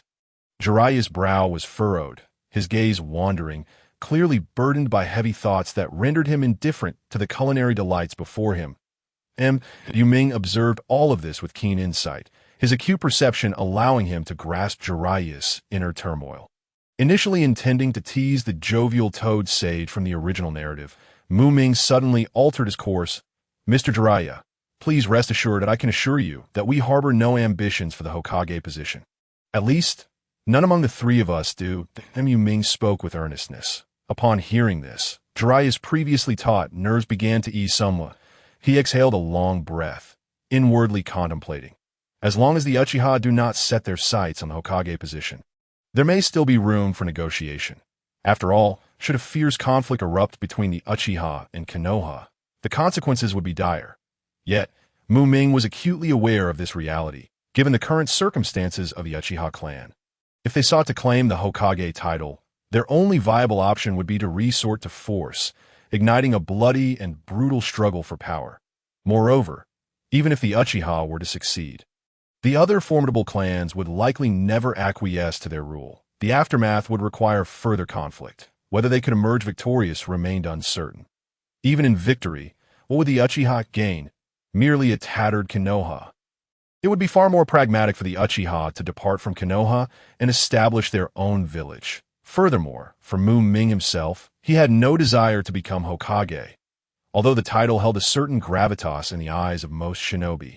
Ming, having read the original narrative, understood that this seemingly exalted position brought little in the way of tangible benefits. Point 1 need only observe the S4 season of the shinobi world, where even the 5 Kage, leaders of the 5 great shinobi villages, found themselves subservient to the terrifying power of Uchiha Madara, unable to utter a word of defiance. This illustrates that, in a realm suffused with extraordinary strength, the title of Hokage is but an empty name. Power and status are secondary to might. In this extraordinary world, strength reigns supreme. Moreover, Ming's system rewards him for altering the narrative, making his ascension to Hokage no different from another's. Even if he were to facilitate Tsunade's rise to power ahead of schedule, he would still receive rewards. Thus, why should he exhaust himself striving for the Hokage position? Even if one day he truly achieves his aspiration of ascending to the esteemed position of Hokage. The arduous journey and toil inherent in such a quest need not be elaborated upon.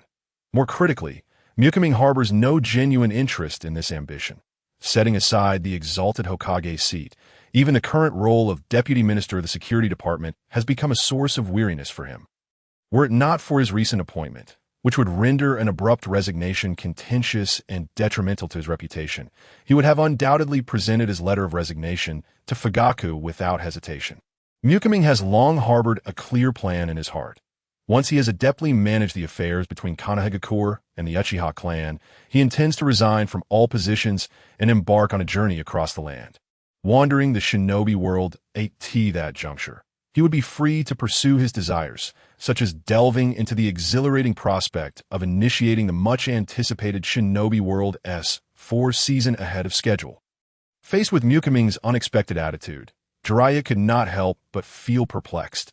If you disdain the coveted Hokage position that others dream of, then what is it that you truly desire? Are there still significant power factions within the village? The Umbu. However, Ming merely shook his head gently, resolutely denying Jiraiya's conjecture. I harbor no interest in so-called power. What is it that you truly seek? Speak plainly. My intellect is not as sharp as you might think. I genuinely wish to cease this aimless guessing. Jiraiya muttered in frustration, hastily grabbing a fragrant piece of grilled meat with his chopsticks and unceremoniously stuffing it into his mouth. I could see that moment. Ming gazed steadfastly at Jiraiya and slowly articulated, I wish for Konohagakure to appoint a new Hokage, one who can truly grasp the overall situation and bears no prejudice against the Uchiha. Not someone like Minato Namikaze, the fourth Hokage, who was nearly sidelined by Sarutobi, Hiruzen, and others. Upon hearing the name Minato, Jiraiya's body quivered slightly, and a thin veil of mist clouded his eyes. After all, Minato was his most cherished disciple. Yet, that mist dissipated almost instantly, as if it had never existed. Jiraiya then took a deep breath, steadying himself before inquiring, in your opinion, who would be most suitable for this Hokage position? However, when he realized Ming was staring at him in silence, a sense of foreboding stirred within him. Hey, please don't look at me like that. I certainly cannot do it. Jiraiya, as if his tail had been stepped on, hurriedly waved his hands towards Ming, shaking his head fervently to express his firm refusal. Observing Jiraiya's flustered demeanor, Ming couldn't help but chuckle inwardly, then proceeded to analyze leisurely. Currently, within all of Konohagakure, there are only you two capable of smoothly and steadily taking over the Hokage position from the third Hokage. Sarutobi Hiruzen .1 is naturally you, and the other is your longtime ally, Tsunade. Clearly, Ming was well aware of Jiraiya's potential reactions. His statement was merely a strategic ploy. If Jiraiya were to agree, then Tsunade would serve as a reliable backup. Tsunade, indeed, is a far more suitable candidate than I, in terms of merit, ability, or lineage. Upon hearing that Tsunade was also a contender, Jiraiya couldn't help but nod in agreement. She is indeed quite suitable. Moreover, upon reflection, he realized he hadn't seen her in quite some time. While Tsunade is suitable, this matter cannot be rushed. Jiraiya mused leisurely while gently shaking his head. He had come here bearing the crucial mission of discerning the Uchiha clan's current stance towards Konohagakure, particularly seeking to ascertain their limits of tolerance. At this moment, having successfully completed the task, the weight that had been pressing on his heart finally lifted. Through careful observation and clever probing, he had determined that several powerful members of the Uchiha clan wielding the Manjiki Sharingan currently harbored no intentions of rebellion. As for the thoughts of ordinary Uchiha clan members, they were relatively less significant. After all, as long as he kept a close watch on the intentions of these three Manjiki masters, any unrest from the remaining Uchiha would hardly create substantial turmoil. This is delicious. Don't just stare at me. Hurry and eat while it's hot, or we'll get cold. In high spirits, Jiraiya's appetite surged. He unabashedly opened his mouth wide, devouring succulent pieces of meat with unrestrained gusto, relishing every bite. Occasionally, he would lift a nearby cup of hawthorn juice and take a hearty swig to wash down the greasiness in his mouth. Watching Jiraiya devour his meal with such fervor, Ming narrowed his eyes slightly, silently calculating. Perhaps I can find a way to hasten Jiraiya's enthusiasm. Thus, he feigned curiosity and asked, Jiraiya-sensei, have you heard the name Naruto? Upon hearing the name Naruto, Jiraiya, who was engrossed in his meal, abruptly halted, his mind racing to sift through related memories. Naruto. That name sounds somewhat familiar, but I can't quite recall who it is at the moment. asked Jiraiya, stuffed more meat into his mouth. His fervent actions suddenly paused, as if time had come to a standstill. His mouth, which had been chewing, slowly ceased movement, allowing the grease from the grilled meat to flow down his chin, staining his clothes. A flicker of confusion crossed his eyes. Yet, In an instant, that confusion receded like a tide, replaced by a glimmer of clarity. He finally remembered. The memory flashed like lightning, illuminating the previously vague figure of Kushina in the depths of his mind. More precisely, it was the image of Kushina with her rounded belly. The protagonist of this story never gives up until the very end. It's truly admirable. This protagonist feels reminiscent of my teacher. Is that so? Ha ha ha. So, teacher, may I borrow the protagonist's name from this novel? Is that all right? Minato, that was merely a name I thought of while eating ramen. Naruto is a wonderful name. Kushina, how come you too? Jiraiya's eyes widened as he recalled some heart-wrenching memories. A complex wave of emotions surging within him, he strained to straighten his neck, as if attempting to force down the piece of meat lodged in his throat. With a difficult swallow, he finally managed to get the morsel down. Then, taking a deep breath to calm himself, he slowly inquired, "Is he Minato's child?" Though his voice was low, it carried a barely perceptible tremor. Did you not keep track of him? Ming, fully aware, feigned ignorance and frowned slightly, seemingly surprised that Jiraiya was unaware of such an important matter. Jiraiya sighed softly and explained, "At that time, the old man said he would take good care of Naruto, and I happened to be preoccupied with urgent matters. So I left the village in haste. In truth, his departure from the village was not solely due to dissatisfaction with Sarutobi Hiruzen and the others. More importantly, he had received a mysterious prophecy from the great sage Fukasaku, which compelled him to search for the legendary child of prophecy throughout the shinobi world. Thus, he resolutely embarked on this perilous journey into the unknown, even missing the news of his disciple's child nearing birth. Little did he anticipate that that day's farewell would become a final parting. Alas, you surely do not know the tragic experiences Naruto endured in Konohagakure." Ming shook his head helplessly. As someone intimately familiar with the original storyline, he was acutely aware that the figure before him, Jiraiya, had committed numerous acts that were utterly misguided. Apart from Ming, no one knew that the legendary child of prophecy resided within the secluded village of Konoha, and that he shared intricate and profound ties with Jiraiya. Had he been more attentive in the past, particularly following the tragic demise of Minato and Kushina, and taken it upon himself to care for the child left behind by his prematurely deceased beloved pupil, all issues would have been effortlessly resolved, leading to an undeniably perfect conclusion.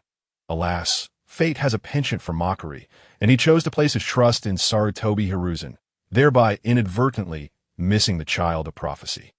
Not only did he fail to achieve his original objective, but he also condemned Naruto, the child of prophecy, to live his entire childhood shrouded in darkness, thus deeply disappointing his late disciple, who had harbored great expectations for him as a mentor. Tragic misfortune? Jiraiya murmured to himself, wiping the remnants of grease from the corner of his mouth, seemingly in disbelief at the words he had just heard. The image of Naruto repeatedly flickered through his mind. Yet he knew not of the boy's appearance, the child he should have nurtured himself. Having been under the watchful care and protection of Hiruzen Sarutobi, it seemed impossible to associate terms like tragic and misfortune with him. As this realization dawned on him, Jiraiya's previously light-hearted demeanor evaporated entirely. His eyes widened, filled with doubt as he questioned, what on earth has happened to Naruto? How could those words be connected to him? When he has the old man's care, at that moment, Ming, standing nearby, suddenly took action. His dark, inky eyes transformed into the three-tomo pattern of a Sharingan.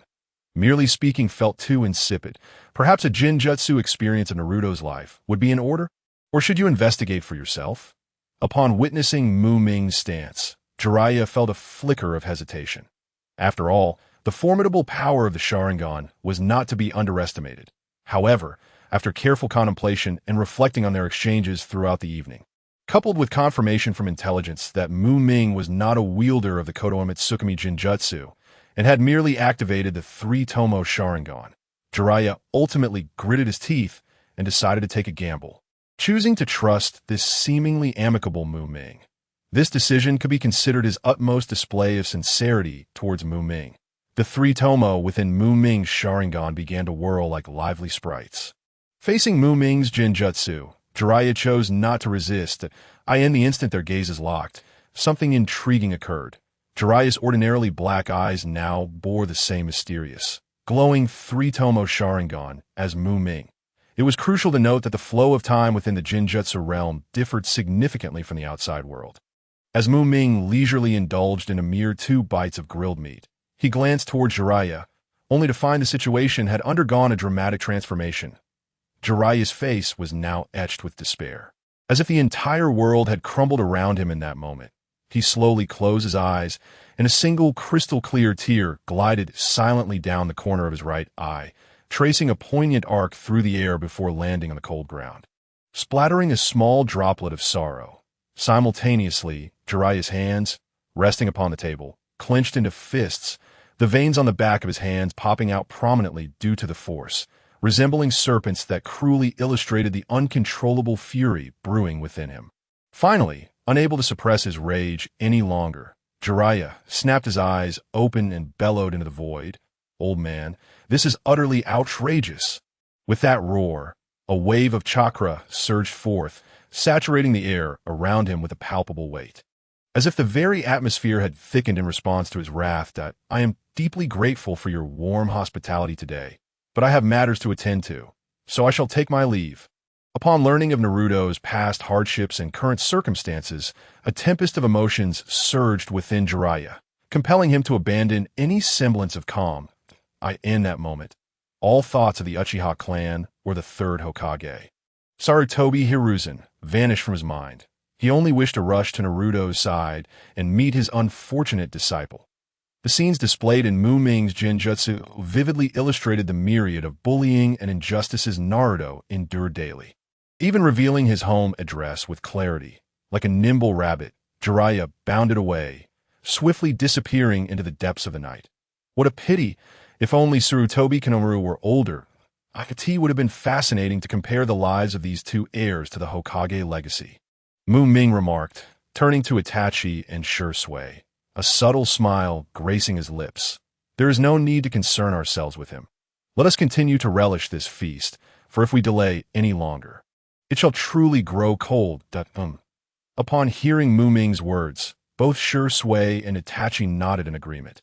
Following Jiraiya's disturbance, Mu Ming seized the opportunity to glean deeper insights into the innermost thoughts of Shisui and Itachi.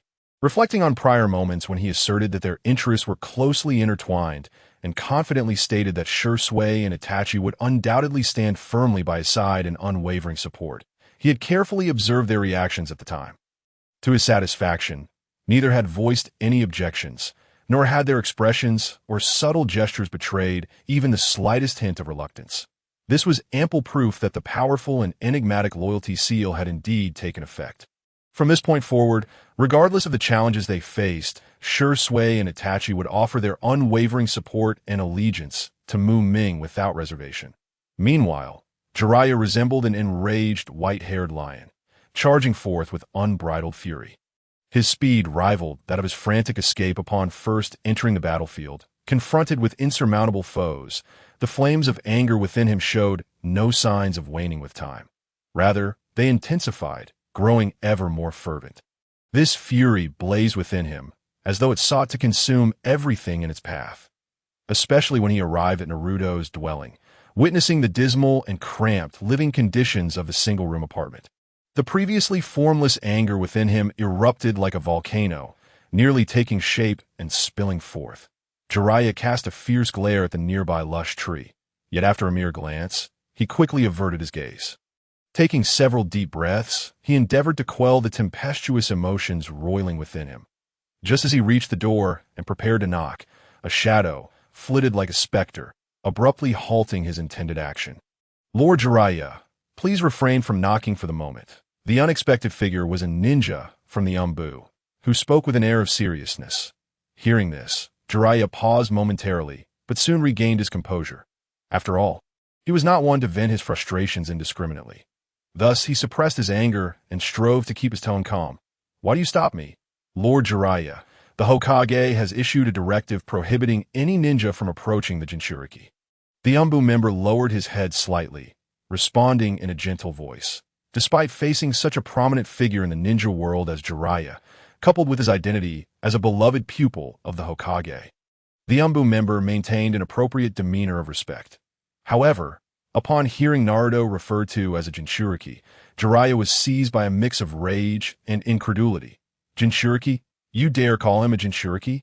He couldn't even be bothered to acknowledge the member before him, choosing instead to walk away and cautiously peek through the window, straining to catch a glimpse inside. The room was shrouded in darkness, enveloped in an eerie stillness, devoid of any sound. After a moment of silent contemplation, Jiraiya turned on his heel and strode away with purpose. As he watched his receding figure, the member let out a quiet sigh of relief.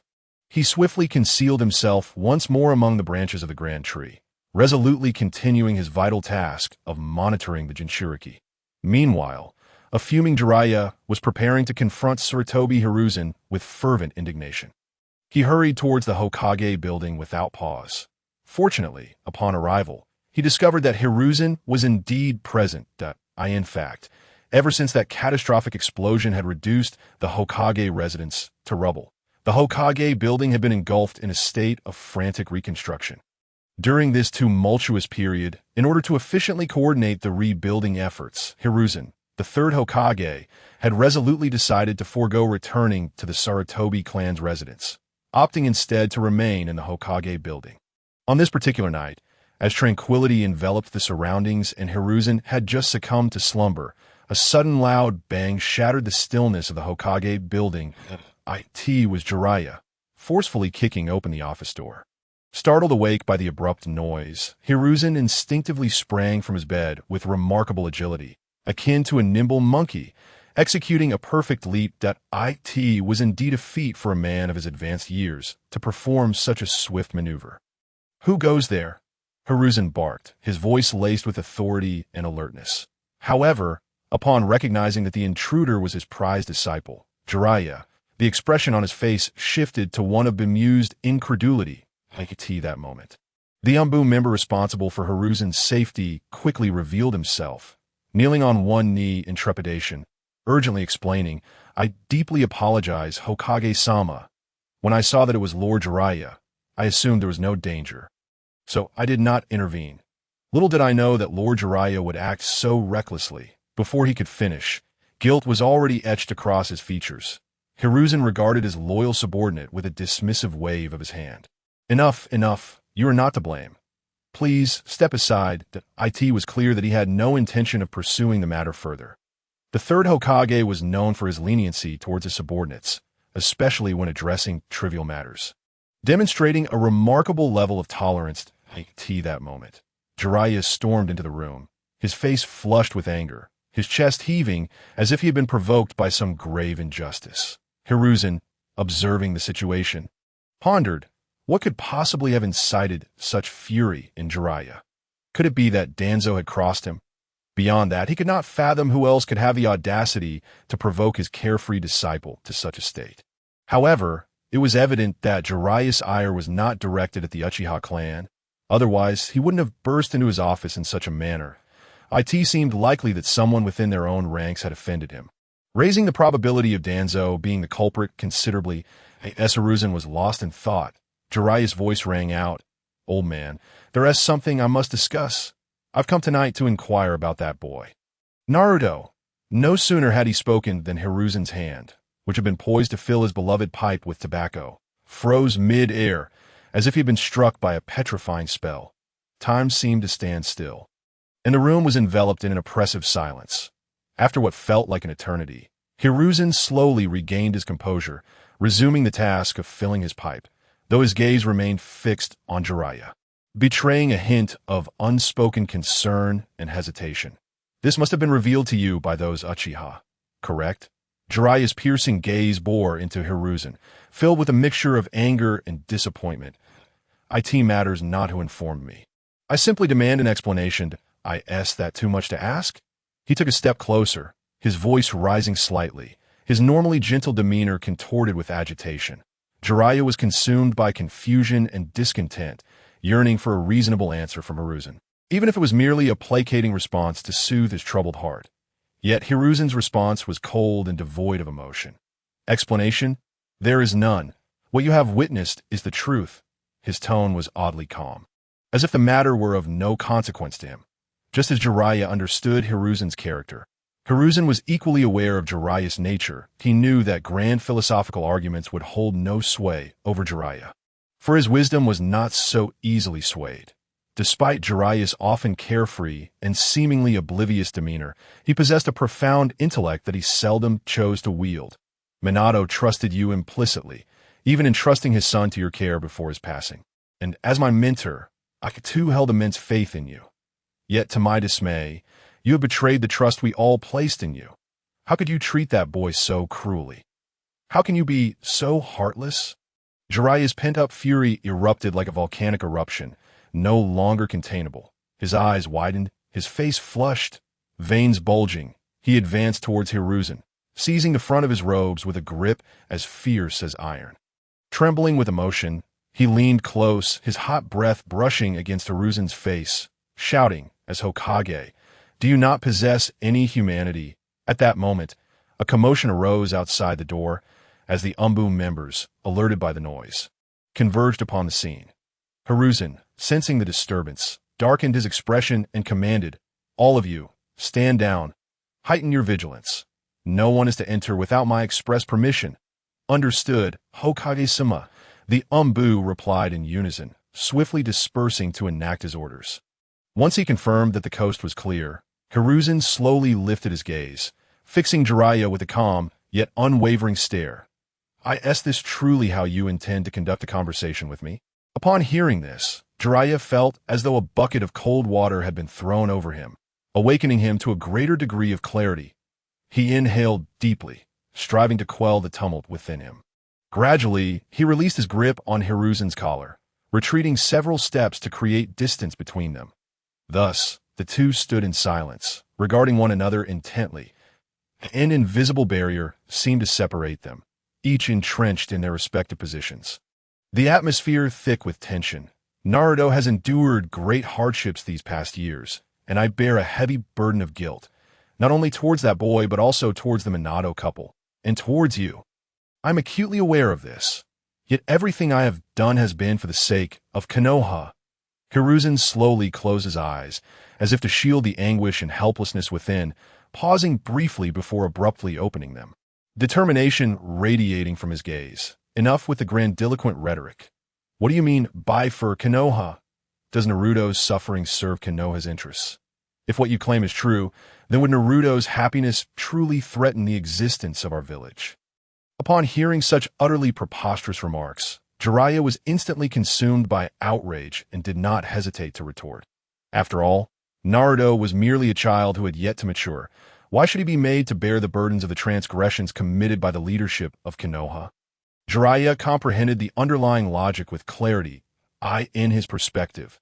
The reason Naruto endured such a plethora of trials and tribulations stemmed fundamentally from serving as an outlet for the villagers, who had suffered emotional scars from the Nine-Tails incident. Indeed, had Naruto not been there to absorb the collective animosity and ire, all blame, grievances, and fury would have been directed squarely at the leadership of Konoha at that juncture. The entire upper echelon of Konoha and the shinobi clans would likely find themselves in dire straits, with only the Uchiha clan possibly remaining unscathed, for there was not a single member of their lineage present among Konoha's high-ranking officials. This implied that if they did not take such measures, the Uchiha clan would emerge as the principal beneficiaries post-Nine-Tails incident. After all, reputation is comparative. As others became tarnished, the Uchiha would naturally seem pristine in contrast. Thus, to avert such a scenario, the Konoha leadership, spearheaded by Hiruzen Sarutobi, first established Naruto as a visible outlet for the villagers' frustrations, subsequently shifting the blame for the Nine-Tails incident onto the Uchiha. This maneuver provided the villagers with a channel for their grievances while allowing the Konoha leaders to deftly extricate themselves from the quagmire. Achieving a splendid no-involvement outcome, Jiraiya discerned the convoluted machinations at play. It was not lost on him, nor did it require much effort to unravel, but he articulated these insights plainly to Hiruzen Sarutobi, who responded with silence. Observing Sarutobi's demeanor, Jiraiya understood that this matter was at an impasse. Sarutobi could not admit to any wrongdoing, nor could the Hokage ever be in error. Thus Jiraiya declared, "I shall take Naruto under my care henceforth." There is no need for the busy Hokage to concern himself with this child any longer. With a stoic expression, he uttered these words and turned resolutely to leave, seemingly intent on vacating the premises immediately. However, at that moment, Sarutobi suddenly interjected, "What of the Uchiha clan should you choose to depart from the village as before?" This unexpected utterance struck Jiraiya like a thunderbolt, halting him in his tracks. He inhaled deeply, emitting a long sigh. Subsequently, he slowly turned to face Sarutobi, his gaze resolute and unwavering, and stated emphatically, "I will not leave this time, but do not harbor any thoughts of taking Naruto away from me. You must immediately instruct the Umbu tasked with monitoring him to withdraw. I have no desire to resort to violence against my own." Upon hearing Jiraiya's words, Sarutobi's countenance darkened, his brow furrowing as he queried, "Are you truly prepared to take such a course, Jiraiya?" Jiraiya responded with a sardonic chuckle, retorting, "Humph, was this not your choice, old man?" No sooner had he spoken than he forcefully slammed the door behind him, departing without a backward glance. Observing Jiraiya's retreating figure, Sarutobi clenched his pipe tightly, his fingers whitening from the strain. After a brief silence, he sighed in resignation and called out, "Someone!" Almost instantaneously, an Umbu member clad in black attire and wearing a mask entered. Bowing respectfully to Hokage-sama, Sarutobi took a moment to compose himself before issuing his command. "Immediately notify all personnel monitoring Naruto to stand down." "Understood, Hokage-sama." The Umbu member acknowledged the order and swiftly departed to carry it out. Alone in the room, Sarutobi sat pensively in his chair, contemplating the potential ramifications of the events that were likely to unfold. The current situation in Konoha was intricate and ambiguous, rendering it impossible for him to publicly sever ties with Jiraiya. Should he choose to confront Jiraiya openly, it would effectively push him into the Uchiha clan's camp. Sarutobi was acutely aware that for Jiraiya, the most paramount concern was not his role as a mentor nor the esteemed position of Hokage, but rather the peace and stability of Konoha. That if a large-scale internal conflict were to erupt within the village, and Jiraiya found himself powerless to quell it, as long as the conflict did not breach the boundaries of what Jiraiya could tolerate, it was highly probable that he would align himself with the prevailing faction in hopes of swiftly bringing the turmoil to an end. After all, the quicker the dispute was resolved, the lesser the trauma inflicted upon Konoha. However, what troubled Sarutobi was that Jiraiya currently harbored little animosity towards the Uchiha clan and instead seemed to be developing a distaste for his own side. Consequently, should a clash with the Uchiha clan truly ensue, no one could predict which side Jiraiya, with his formidable prowess, would ultimately support. It was entirely possible that, instead of becoming a valuable ally for his own faction, he might instead lend his strength to the enemy. The relationship between Jiraiya and Sarutobi began to deteriorate rapidly, with the host successfully altering the predetermined course of events, resulting in an increase of one reward draw. This moment, Ming, having tidied everything up and comfortably nestled in his bed, was preparing to sleep. However, just then, a clear, melodious, and exceedingly familiar voice suddenly resonated in his mind. Things are getting increasingly interesting. Since this is the case, I cannot squander this rare opportunity. It is time to draw. Ming, brimming with excitement, whispered to himself, his eyes sparkling with anticipation. As he concentrated, a virtual lottery interface materialized before him, vibrant colors swirling and flashing in a dazzling display. Finally, as the brilliance gradually subsided, a striking line of golden text emerged, proclaiming, "Congratulations, host, for obtaining the Black God set." Upon reading those words, Ming felt as if he had been struck by lightning, leaping upright from his bed, his face a tapestry of disbelief and overwhelming joy. The Black God set. Could it truly be the one I am familiar with? Ming's eyes widened as he fixated intently on the so-called Black God set, his breathing quickening as if fearing that a mere blink would cause this treasure to vanish into thin air. At this moment, his heart was tumultuous, akin to raging waves. If this equipment were indeed as he envisioned, it would undoubtedly have an immeasurable impact on his future adventures. The difficulty would shift from challenging to exceedingly simple. Contemplating this, Ming could not help but swallow hard, a smile gracing his lips as he gazed upon the Black God set. The Black God set, originating from the world of Devouring the Stars. It is an extraterrestrial technological battle armor that typically adheres to the skin in combat. It can form a protective suit at the user's command, with a maximum coverage area reaching 100%. Its formidable power lies in its ability to disregard attacks at the level of a war god, making it highly revered among powerful war gods. Oh yeah. Ha! Ming's previously composed countenance was instantly illuminated, giving way to the characteristic maniacal laughter of the Uchiha. His laughter seemed poised to break through the roof, resonating throughout the space. He began to dance with excitement, chanting, "Now I can truly walk boldly through the ninja world." Ha ha ha! According to the detailed descriptions within Devouring the Stars, this mysterious black god set possessed astonishing defensive capabilities that in the context of a ninja world, it would be sufficient to render it immune to all attacks below the level of the Six Paths. Even against powerful attacks of the Six Paths caliber, it could significantly diminish the majority of their potency. While the effectiveness of the black god set might appear somewhat ordinary when confronting even more powerful entities at higher tiers, the critical point is that such super beings do not exist within the ninja realm. To Ming, this black god suit is an invincible presence, entirely sufficient for him to roam freely within the ninja world. Should there be no circumstances that allow him to traverse to other realms from now on, he feels he could effortlessly rely on this treasure until the very end of his life. With this thought in mind, Ming eagerly retrieved the black god suit from his storage space. The style of the black god suit is truly bizarre and diverse. Its initial form can manifest as gloves, or perhaps as a combination of clothing and trousers, with even the possibility of a ring-like diminutive shape. What appeared before Ming was a single-arm gauntlet form of the black god suit. Could it be? After all, in the original work, the protagonist Luo Feng's black god suit also takes the shape of a single-arm gauntlet, specifically on the right arm that Ming cautiously picked up the gauntlet, exuding a mysterious aura, and gently donned it on his right arm in an instant. A refreshing sensation flowed along his arm like a gentle stream. This mysterious equipment, known as the black god suit, once adorned upon a person, would act as if it possessed life. It would automatically permeate the skin, drawing sustenance from the blood within the human body. Once the blood was sufficiently absorbed, the black god suit would signify the successful binding to its master, merging seamlessly with the body as if it were a second skin. Remarkably, at this moment, the black god suit could heed its master's thoughts, truly embodying the essence of effortless control. "Transform," Ming suddenly exclaimed, uttering this somewhat juvenile phrase. Yet considering his profound affinity for the second dimension, it is understandable.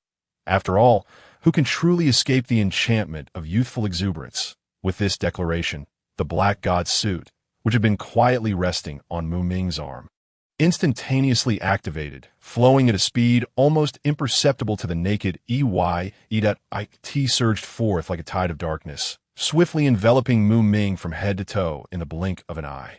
Finally, a uniquely designed full-face helmet descended, precisely encasing his head without leaving a single gap. This moment, the complete form of the black god suit was unveiled before Ming, that he appeared formidable, resembling a war god emerging from the depths of a dark abyss.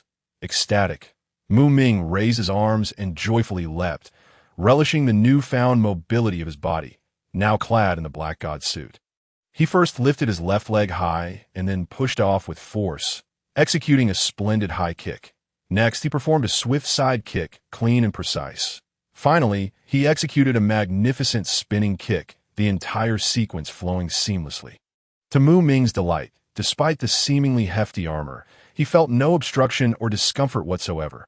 Instead, he sensed his body was lighter and more agile than ever, as if the black god suit had become an integral part of him. With steady strides, Ming approached the full-length mirror, his gaze fixated on the reflection before him. That a future warrior, clad in a technologically advanced black and red armor, stood there, exuding an air of authority.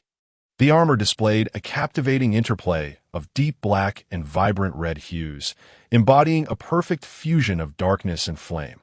The surface flickered with faint yet dazzling glimmers, reminiscent of shooting stars streaking across the night sky. Captivating the EYT must be said, such a design is undeniably stunning.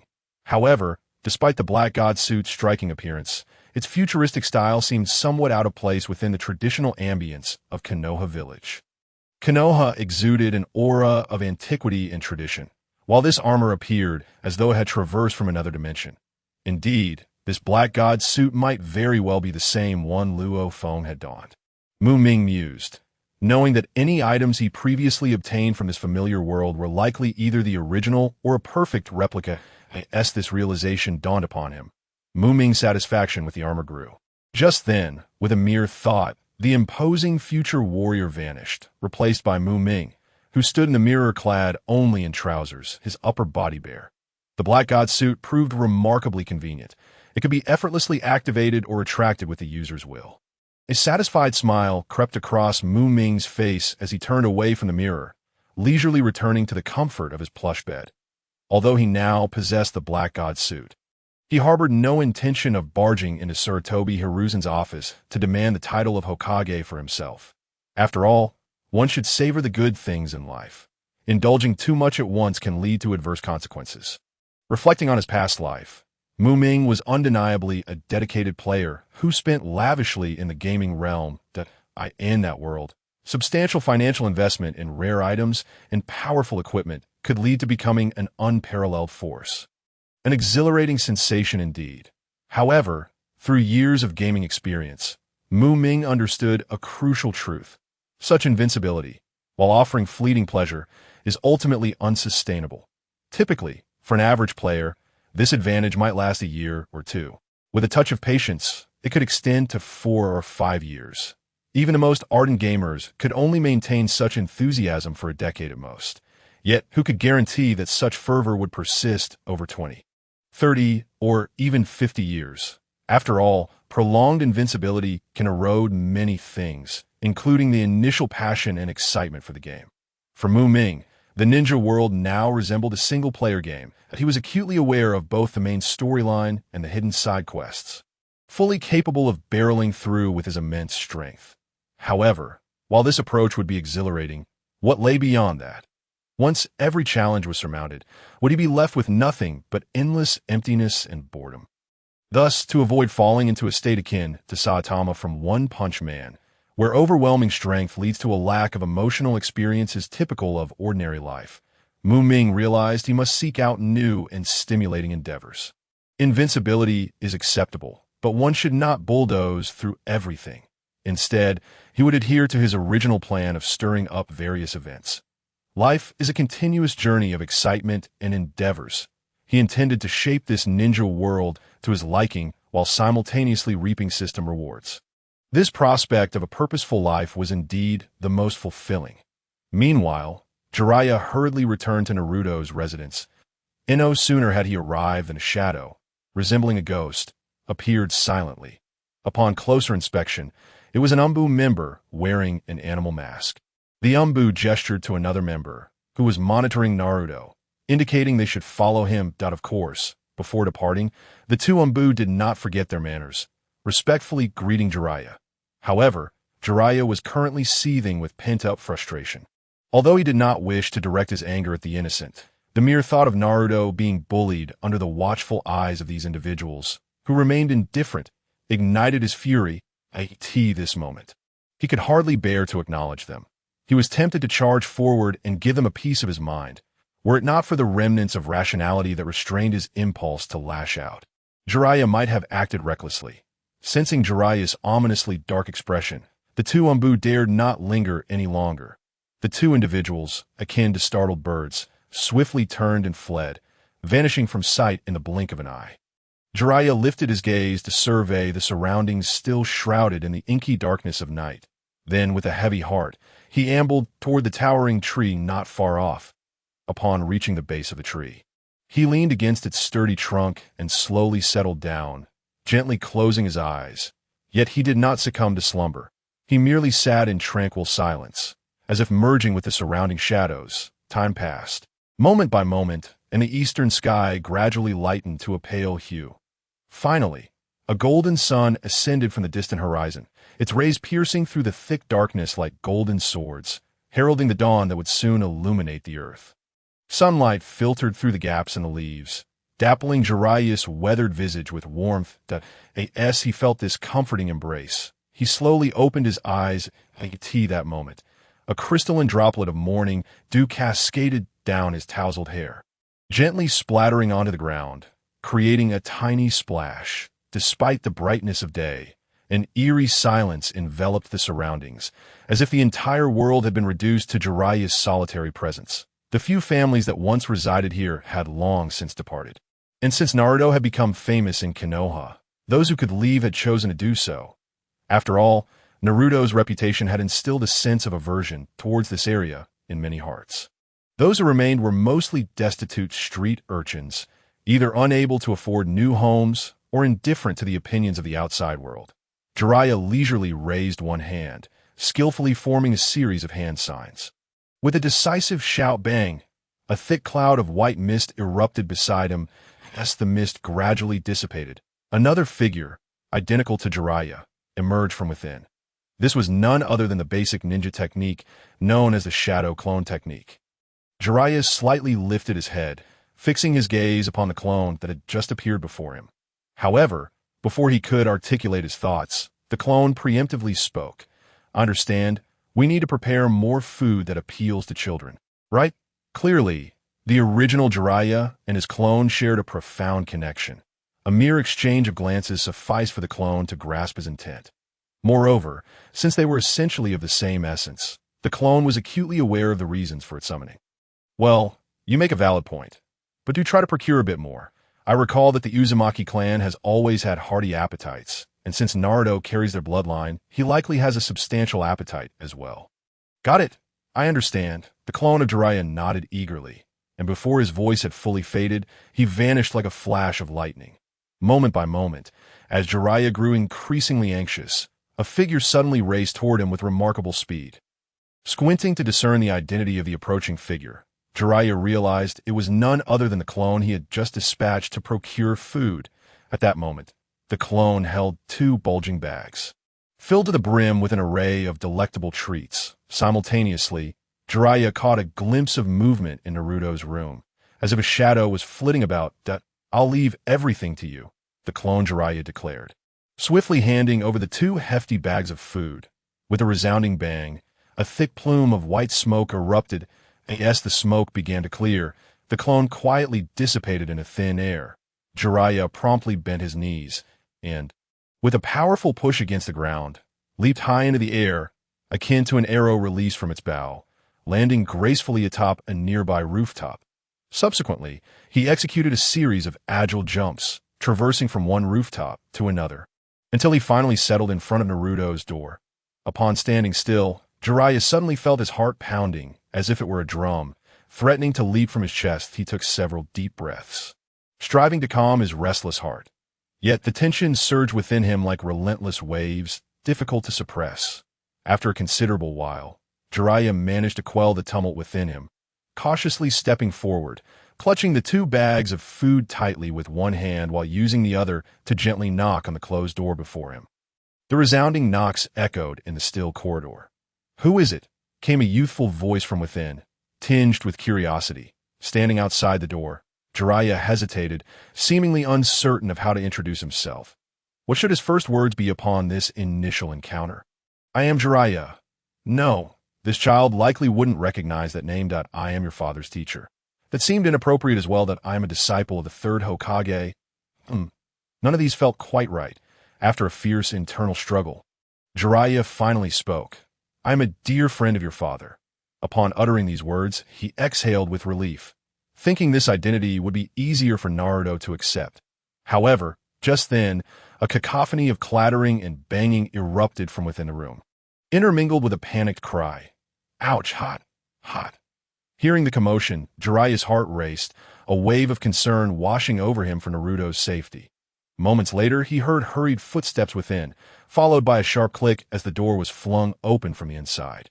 The first sight that met Jiraiya's eyes was a small figure, a boy with a shock of short, golden hair. The boy was remarkably short, barely reaching Jiraiya's waist. He was clad in an adorable green pajama set adorned with frog patterns. The once vibrant green now faded, with damp stains marring the chest area, giving him a somewhat disheveled appearance. Due to Naruto's diminutive stature, Jiraiya had yet to see his face clearly. His gaze was drawn instead to the room's peculiar disarray. Gradually, Jiraiya shifted his focus away from Naruto, directing his attention to the table behind him. There lay an overturned bowl of instant noodles, the broth cascading down the surface of the table in a continuous stream, forming delicate yellow rivulets that dripped onto the floor. The once coiled noodles had lost their confinement, scattered carelessly about. Some hung from the table's edge, while others lay strewn across the floor, reminiscent of a chaotic celebration. Clearly, this bowl of noodles had been intended for Naruto's enjoyment, but had now met with such a calamity due to Jiraiya's unexpected visit that a glance around the room revealed its cramped and disorderly state. Various garments lay discarded in corners, mingling with refuse. The floor was littered with empty snack wrappers, leaving little room to tread. Even the dishes piled by the sink emitted a nauseating odor from neglect, drawing a swarm of buzzing flies. That moment, Naruto seemed to sense Jiraiya's gaze, abruptly lifting his head. Their eyes met, a collision of glances akin to lightning streaking across the night sky. Jiraiya instinctively averted his gaze, lowering his head, only to find himself locked in Naruto's clear, yet slightly perplexed eyes. Yet, in that fleeting moment of eye contact, Jiraiya felt as though he had been struck by lightning, frozen in place. Minato, Jiraiya, the renowned ninja of the shinobi world and the esteemed teacher of Minato Namikaze, who is celebrated as the Yellow Flash of Konoha, had undoubtedly seen photographs of Minato in his youth. As he gazed upon Naruto's countenance, an indescribable sensation welled up within him. He could not deny the fact that, from any perspective, young Naruto was strikingly reminiscent of young Minato. Those bright eyes, that radiant smile, the sunny disposition reflected in his brow, and the iconic spiky golden hair all left him utterly convinced. "Hey, little guy, you bear an uncanny resemblance," Jiraiya muttered to himself. I could see that moment. Naruto noticed Jiraiya's unusual gaze and, with a puzzled expression, inquired, "Hey, uncle, what's wrong? Why are you staring at me?" Upon hearing Naruto's question, Jiraiya snapped back to reality, hastily covering the back of his head with his hand and chuckling nervously. "Oh, haha, it's nothing. I just suddenly recalled some old memories." Naruto blinked his large eyes, seemingly not entirely convinced by Jiraiya's explanation. Nevertheless, he warmly invited, "Oh, I see. Well then, uncle, please come in." With that, he stepped aside to allow Jiraiya entry through the modest entrance of his home. Once inside, Jiraiya surveyed the surroundings and found the room in a state of disarray. Particularly, the bed was heaped with Naruto's unwashed clothes, leaving scarcely a spot to sit. However, Naruto, accustomed to such chaos, paid it no mind. As for why Naruto so readily welcomed Jiraiya inside after just a single remark, it was important to note that due to the powerful nine tails sealed within him, Naruto possessed an extraordinary sensitivity to the malice of others. Yet, Jiraiya emanated a reassuring aura that was markedly different from the villagers he had encountered before, devoid of any hint of ill intent. This alone made Naruto wholeheartedly welcome Jiraiya into his humble abode, despite its less-than-ideal cleanliness and comfort. "Uncle, please hold on for a moment," Naruto said, his eyes eagerly fixed on the entrance. Yes, soon as he saw Jiraiya step into the room, he quickly closed the door and dashed to the bedside like a gust of wind. Upon reaching the bed, Naruto, neglecting to tidy up the disheveled, stained clothes, forcefully shoved them aside. That moment, he was too preoccupied to care whether the dirty garments fell to the floor. His sole thought was to clear a space for the uncle who did not harbor any dislike for him. "Uncle, you can sit here." Naruto beamed a slightly bashful and apologetic smile, gesturing toward the freshly cleared spot. "Thank you, Naruto," Jiraiya replied with a gentle smile. Graciously accepting the gesture, he strode with a steady gait to the bedside, carefully placing the two heavy bags of food he had been holding to the side before settling down in the seat Naruto had prepared for him. Just then, a loud and urgent gurgle erupted from Naruto's stomach. It turned out that his belly was protesting due to hunger, its sounds seemingly shouting, "I want food! I want food! Oh no, my breakfast!" Naruto exclaimed, slapping his forehead as he gazed at the toppled cup noodles, a look of regret crossing his face. However, just as he felt a twinge of disappointment from missing out on his breakfast, an incredibly rich and mouth-watering aroma, like a lively serpent, stealthily coiled its way into his nostrils. Naruto instinctively flared his nostrils and took a deep sniff. Soon, he confirmed that the tantalizing fragrance emanated from the 2 bags Jiraiya had set aside. It seems our little Naruto is quite hungry. How about we tidy up the table first and then enjoy a delightful breakfast together? Jiraiya teased, looking at Naruto with a playful grin. Sure. Naruto vigorously nodded his head. After all, for a famished Naruto, nothing could be more enticing at that moment than a sumptuous meal. Moreover, he now realized that these provisions were likely purchased by Jiraiya specifically for him. This unfamiliar kindness filled him with warmth and happiness. Let us get started. At this point, Naruto's stomach was growling insistently. And how could Jiraiya simply watch as Naruto continued to go hungry? Thus, the 2 of them, one large and one small, swiftly sprang into action to prepare for the feast. They quickly cleared the clutter from the table, with Naruto carefully putting the spilled cup noodles into a garbage bag. Jiraiya then moved the table slowly to the bedside. Once everything was in place, Naruto plopped down on a tiny stool, while Jiraiya settled comfortably onto the bed. They began to arrange the food on the table. Before long, the modest table was overflowing with an array of delectable dishes, fragrant grilled meat, enticing tricolor dumplings, steaming curry rice, and sweet, creamy milk, among others. Due to the sheer quantity of food, some items could not fit on the table and were temporarily left in their bags. Wow, it's all delicious, Naruto exclaimed, his eyes sparkling with delight as he gazed at the sumptuous spread before him, his mouth watering uncontrollably. However, despite being ravenous, he still restrained his appetite and turned to Jiraiya with a polite inquiry. Uncle, can I really eat any of this? In the past, some had deliberately used food to play tricks on him, so Naruto always remained cautious in such situations, wanting to confirm with others beforehand. Fortunately, Jiraiya was nothing like those with ulterior motives. Naruto sensed no trace of their insidious malice emanating from him. Go ahead, little one. Enjoy these delights to your heart's content. They are all yours. Eat as much as you like. And if you find it insufficient, I can always go buy more. Your uncle have plenty of money. Jiraiya laughed heartily as he observed Naruto's obedient and thoughtful demeanor. A wave of emotion surged within him.